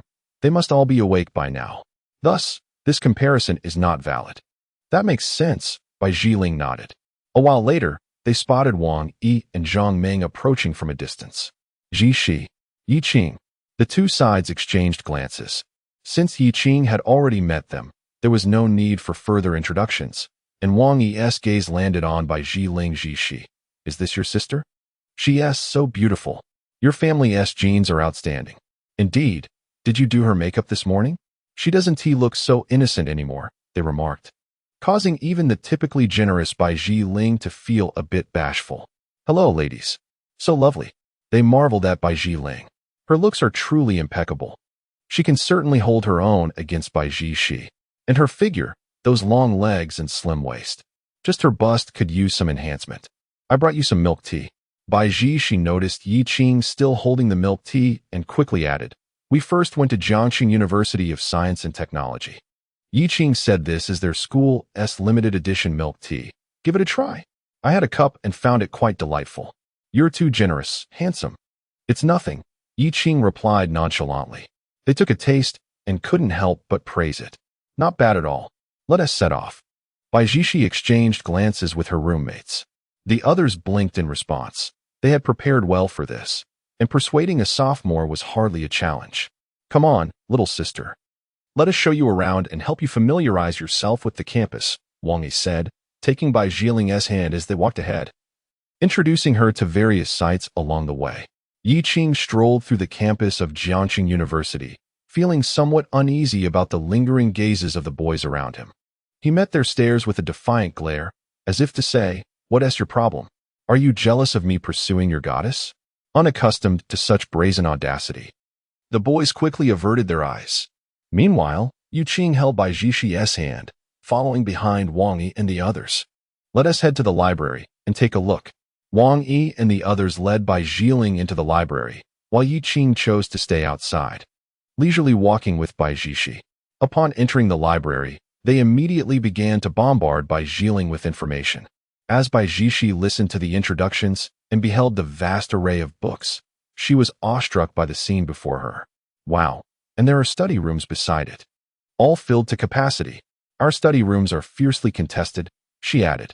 "Oh," Bai Jiling observed, her face reflecting envy. Then, she pondered, "Wait, this isn't right. I'm in college now. Shouldn't I be enjoying life? After 3 years of hard work, shouldn't I be allowed to indulge? Why is there a rush for study rooms? Is this what college students do?" She suddenly realized the competitive nature of Jiangqing University. I need to think this through." Bai Jiling resolved to consider whether her presence in such a prestigious university would lead her to become overly competitive and, as a result, miss out on finding that elusive boyfriend. "It's not impossible," she mused. Nearby, Wang Yi and Zhang Meng observed her with curiosity. "What's wrong, Jiling?" they inquired. "Oh, it's nothing," she replied. "Anyway, we don't have much time to explore the library today. It's almost noon. Let us head downstairs to the cafeteria. There's plenty of delicious food to try." They guided Bai Jiling down. "Hey, you're back. How was the tour? Was it good?" Yiqing asked upon seeing them, but he noticed a conflicted expression on Bai Jiling's face. Why does she look different from when she went up? He thought, deciding not to dwell on it. Once they arrived at the cafeteria, Bai Jiling gazed at the myriad of food options before her, feeling torn. Should she really consider attending Jiangxing University? Almost in a fit of frustration, she nearly slapped herself, exclaiming, "What the heck? Bai Jiling, you're being ridiculous. You're even contemplating this when your scores aren't high enough to get into Jiangxing University. It's like when I was a child, dreaming of getting into Tsinghua or Peking University. What nonsense. First, let us eat." Meanwhile, at home, Wang Ning and Bai Xingtian had just returned home with two little ones in tow, their hands laden with an array of fresh ingredients. It must be said, the cost of living here is indeed rather steep. One glance at this neighborhood makes that abundantly clear. Come now, let us prepare a delightful meal for you two. Thank you, Grandma. Yo-Yo, clutching a bright red apple and munching away, looked up in response to Wang Ning's words before returning to her snack. Grandpa, can we plant the apple seeds? Well, that should be possible. We can extract the seeds from this apple and hopefully they will sprout, Bai Xingtian replied. Though uncertainty lingered in his voice, as he spent most of his days in an office, having only helped his parents with farming chores during his childhood. Shall we try it when we get home? Asked Xiaoro, nodding in agreement. Upon their return, while Wang Ning busied herself in the kitchen, the two little girls, following Bai Xingtian's suggestion, extracted the seeds from the apple. Bai Xingtian wrapped them in a damp cloth, adhering to the sprouting instructions found online. In a few days, they should sprout. Let us venture outside and find a suitable spot in the yard to plant them, he suggested. As they stepped into the yard, Bai Xingtian surveyed the area, sighing slightly. What a lovely lawn we have.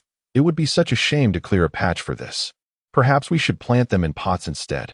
Just then, as Bai Xingtian was leading the two little girls back inside, Wang Ning had completed the meal. Come, dinner is ready.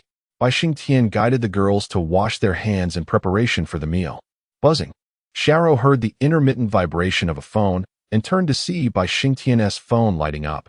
Grandpa, it seems you have a message. Bai Xingtian responded, glancing at his phone. It was a message from his youngest daughter, filled with numerous photos. What is it? Wang Ning asked. Noticing Bai Xingtian's engrossed expression as she set the dishes on the table, momentarily concerned something might be amiss. It's photos from Jilin, taken at her university. Bai Xingtian explained, handing the phone to Wang Ning. Just as she began to look, two chubby little heads peeked over her shoulder. All right, let us all look together. Hee. Thank you, Grandma, Yo-Yo exclaimed, planting a kiss on Wang Ning's cheek before snuggling up next to her along with Xiaoro, both eagerly gazing at the pictures of Bai Jilin at Jiangxing University. Wow, Annie is so beautiful. The scenery here is wonderful. But Mom and Dad have never taken us here. As the two little ones examined the images, Yo-Yo excitedly swiped through the photos, her face alight with longing. Yo-Yo, Xiaoro, one day you will also attend university and have the chance to study in such a beautiful campus. By the time you go, it will likely be even more splendid than it is now. Really?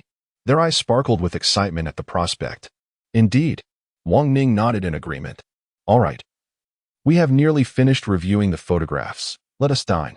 After all, you've been bustling about all morning and must be quite famished.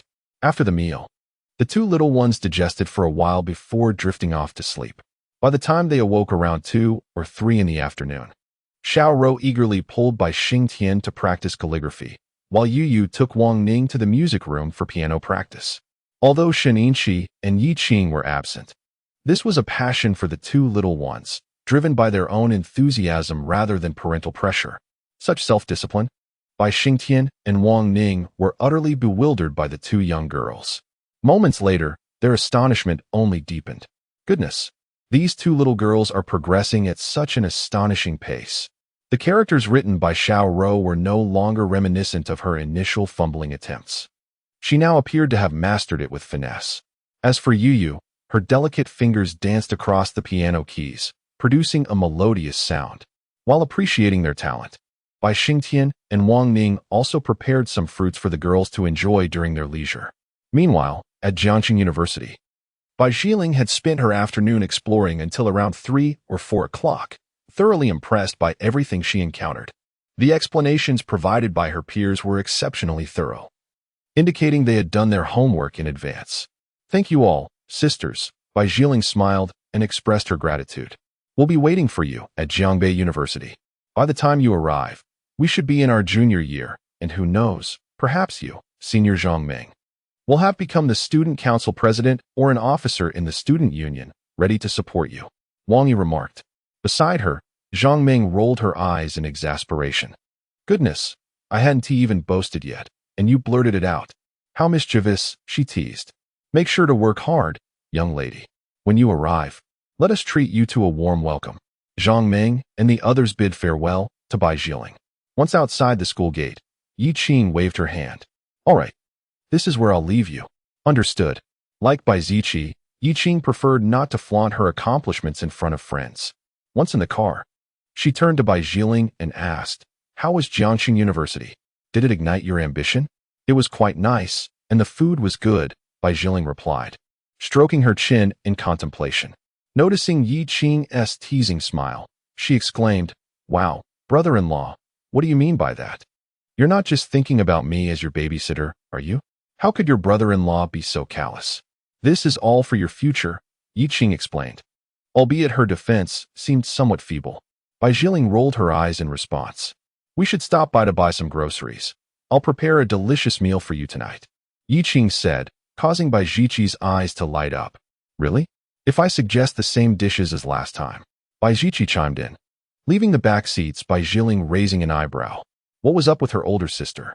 She was not usually a foodie. How had she transformed into this? Can brother-in-law's cooking be that delightful? She mused skeptically. Hours later, gazing at a table laden with an array of delectable dishes, Bai Jiling's eyes widened in astonishment, nearly unable to comprehend the sight before her. She felt a wave of numbness envelop her. Breakfast had been manageable, given its simplicity. However, the current situation was bewildering. This lavish feast had been prepared solely by her brother-in-law. No wonder her elder sister bore such an expression of anticipation. It seemed she had already savored the delights of his culinary skills. Good heavens, this was a revelation. My standards have been raised yet again. And that elusive boyfriend I have yet to find at 30 years of age must surely aspire to match my brother-in-law's prowess. Beside her, Bai Xingtian and Wang Ning were equally taken aback, exchanging glances before stealing another look at their elder daughter, whose face radiated expectation. Surely, their daughter must have saved the galaxy in a past life to be blessed with such a husband. My word. Never mind, let's indulge in the feast. Come, let us begin. I must taste this. Oh, brother-in-law, you are truly remarkable. Ah, look, I told you my inability to find a partner is not my fault. It is solely due to my sister and brother-in-law who have elevated my expectations. How will I ever find someone now? Bai Jiling relished her meal, unable to contain her exuberance as she voiced her frustrations. Wang Ning, listening to her youngest daughter's words, recognized the truth in them yet felt it unwise to concur at that moment. She well understood her daughter's temperament. Any agreement would only encourage her to escalate her complaints further. Let us not speak of this now. You and your sister are different. What truly matters is finding someone who suits you. But do not rush. You can discuss it later. Bai Jiling retorted, In what way am I different from my sister? What sets us apart? We are both equally beautiful. Our personalities are quite similar. And our figures are not that dissimilar either. Suddenly, the thought struck her, breaking her resolve. Tomorrow, I shall commence my papaya milk regimen. I hope to catch the last train of development. Chapter 76, Bai Jiling. Wait, can we also spot celebrities here at brother-in-law's? After the meal, Bai Jiling volunteered to wash the dishes. Shortly thereafter, the doorbell rang. Peering outside, she spotted a man and a woman. The man appeared as sturdy as a tower. Bai Jiling frowned. Were they friends of her brother-in-law? Yi Qing opened the door, and Lin Han and Lin Yu entered. Yi Gu. Who are these guests? Lin Han was just about to mention the upcoming comic convention when he noticed Bai Xingtian and Wang Ning amusing the children, causing a moment of confusion. These are my father-in-law and mother-in-law. Oh, hello, uncle, auntie. Upon learning this, Lin Han quickly greeted them, and Lin Yu followed suit. Lin Han regarded the couple with admiration. Goodness, the first time I met Yi Gu and his wife, I remarked on how well they maintained their youth. Even with children, they still appear to be in their late teens. Seeing you both today, it is evident that this youthful radiance is hereditary. You both look remarkably young. 50 years old. You seem to be in your 40s at most. Truly astonishing. Listening to Lin Han's words, Wang Ning and his companion couldn't help but twitch their lips, pondering how to respond. Indeed, they were just over 40 years of age. After all, these two young ones had not traversed through time. However, they could not express this truth openly and could only nod silently. Truly impressive, indeed. Faced with Lin Han's commendation, the two felt a twinge of guilt. Brother Lin Han, sister Lin Yu, Yu and Xiaoro, upon seeing the two, hurried over to greet them. Have you two little girls been well-behaved lately? Yes, very well-behaved. Good, good. Do you like the outfits I picked out for you? Lin Han squatted down, affectionately ruffling the girls' hair. We like them. But why do those outfits have the crispy horns on our heads? Crispy horns? Lin Han pondered for a moment, realizing that it was not crispy horns but Anya's headpiece. It's quite adorable, he clarified. Have you already worn them? Yes, yes. Dad even took photos. Let me show you. Yi Qing produced her phone and handed it to Lin Han and Lin Yu. Upon a single glance, the two were left dumbfounded. Goodness, this family bears an uncanny resemblance. Tomorrow's event is bound to create a stir. How can you all look so alike? The two little ones are undeniably cute, but you too. How can you be such spitting images? Lin Yu remarked. Just then, Bai Ling, having finished washing the dishes, briskly stepped out. Let me see the photos. Huh, who is this? Lin Han stared at Bai Ling, momentarily taken aback. How could there be yet another beauty? She resembles my sister-in-law quite closely, he mused. After introductions, it indeed confirmed Lin Han's suspicions. Bai Ling leaned in to view the photos, her mouth agape. Do I have an outfit too? I want to join in on the fun. That would depend on you, Brother Lin Han. To see if you can think of a suitable character. Brother Lin Han, is there a role that suits me? Lin Han regarded Bai Ling, admiring her striking features and long legs. However, he was at a loss. After racking his brain, he suggested, how about you be the railgun girl? Have you seen it? As he spoke, Lin Han pulled up a photo. He couldn't help but feel grateful for his extensive anime knowledge, as it provided inspiration for character ideas. If you like this character, I can have someone whip up the costume for you tonight. Bai Ling, upon seeing the character, grasped the situation almost instantly. No, Brother Lin Han, there's no need to go to such lengths. Maybe next time, definitely next time. She shook her head. All right then. Lin Han then discussed the itinerary for the following day with Yi Qing and Bai Shi. There was nothing particularly demanding to prepare, merely a day of enjoyment. Understood. They responded. Bai Xingting and her companion, overhearing the conversation, remained somewhat bewildered. However, they chose not to dismiss it outright. After all, young people should embrace new experiences. Although they did not fully comprehend, they respected it. Let us sit for a while. There's no rush to head back. Yi Qing spoke as the two settled down to watch television. Her gaze fell upon the two little girls cradled in their grandparents' arms, and melodies and thoughts began to swirl in her mind. However, the noise around her was overwhelming. You continue watching television. I shall visit the music room for a while. I might be gone for some time. Daddy, where are you going? I can't tell you right now. Yi Qing teased. Yo-Yo pouted. Daddy is so stingy. Haha. Just watch TV, little one. Yi Qing affectionately ruffled Yo-Yo's hair and made her way to the music room. Upon entering, Yi Qing began to compose music, inspired by the thoughts dancing in her mind. After a while, she found herself immersed in a wondrous state, writing scores and playing segments on the piano to test her revisions. This process repeated itself, and time slipped away unnoticed. Outside, Shaninshi arrived at the villa. I haven't heard from Director Yi all day. He said I could take yesterday off, but he hasn't mentioned anything about today. He isn't answering his phone. I suppose I should drop by. I miss those two little rascals. Shaninshi wore a gentle smile, holding a small bag of cookies, and rang the doorbell. Ding dong. The occupants inside heard the sound. Bai Jiqi went to open the door. Inchi, you're here. This is a little something for the two girls. I haven't received any news from Director Yi today, so I came over. Where is he? I called, but he didn't answer. As Shaninshi entered, Bai Jiqi explained. He went to the music room alone earlier. I'm not sure what he is up to, but perhaps he needs a quiet place for something focused. I see. Shaninshi nodded, understanding. Come, let me introduce you. Bai Jiqi led Shaninshi to where everyone was gathered. Just as she was about to speak, she noticed the expressions of the people across from her had frozen, especially her younger sister, who seemed utterly entranced by Shinichi. "Hey, what is going on?" Baijichi asked, puzzled. Baijilin looked at Shinichi and inquired, "Are you Shinichi?" "Yes, I am." "Is it really you?" Baijilin leaped with excitement. She adored Shinichi's music, and her friends shared the same enthusiasm, often discussing plans to attend one of Shinichi's concerts during summer vacation. Yet, she never expected to encounter her idol at her brother-in-law's home. Oh my goodness. Chapter 77.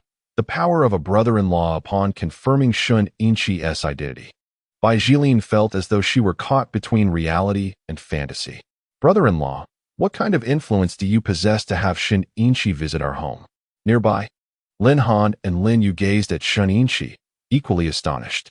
Although they had encountered several celebrities, they had not anticipated Shunichi's connection to Yi Qing. Lin Han had also keenly picked up on certain details, such as Shunichi addressing Yi Qing as Brother Yi and Director Yi. Did that imply that Brother Yi was the chairman? What company did he chair? As Shunichi spoke of Director Yi, her expression and tone conveyed a sense of respect, implying that Yi Qing's company might indeed have some connection to the company where Shunichi is employed. Of course, it could also be attributed to the financial support from Brother Yi.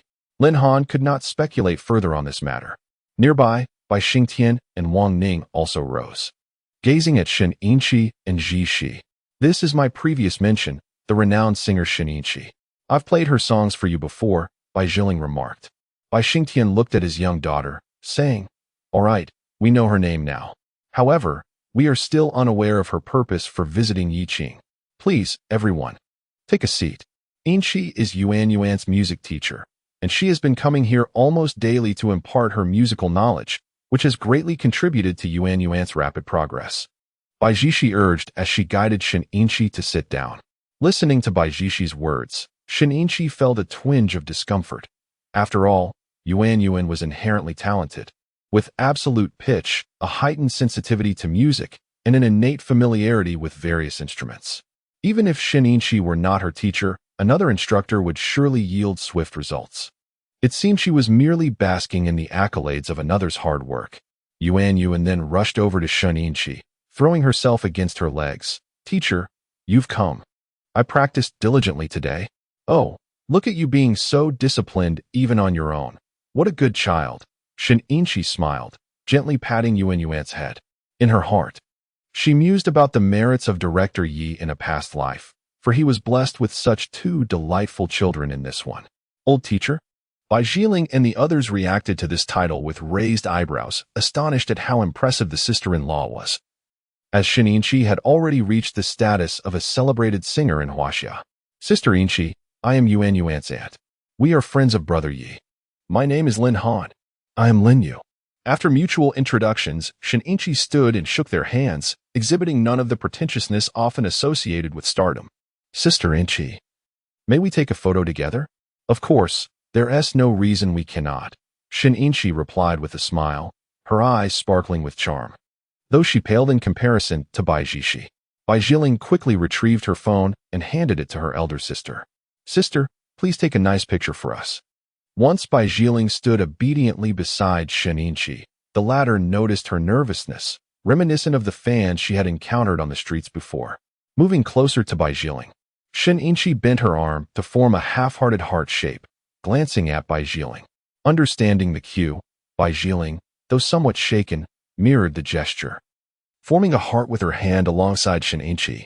With the sound of the camera shutter clicking repeatedly, Bai Zhiling finally remarked, "All right, we've taken quite a few. This should suffice." She looked at Shunichi, wishing for an autograph or something similar, but she had forgotten to bring her poster today.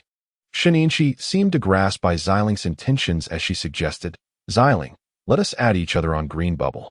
If there are any merchandise later on, I shall send them to you." "Really?"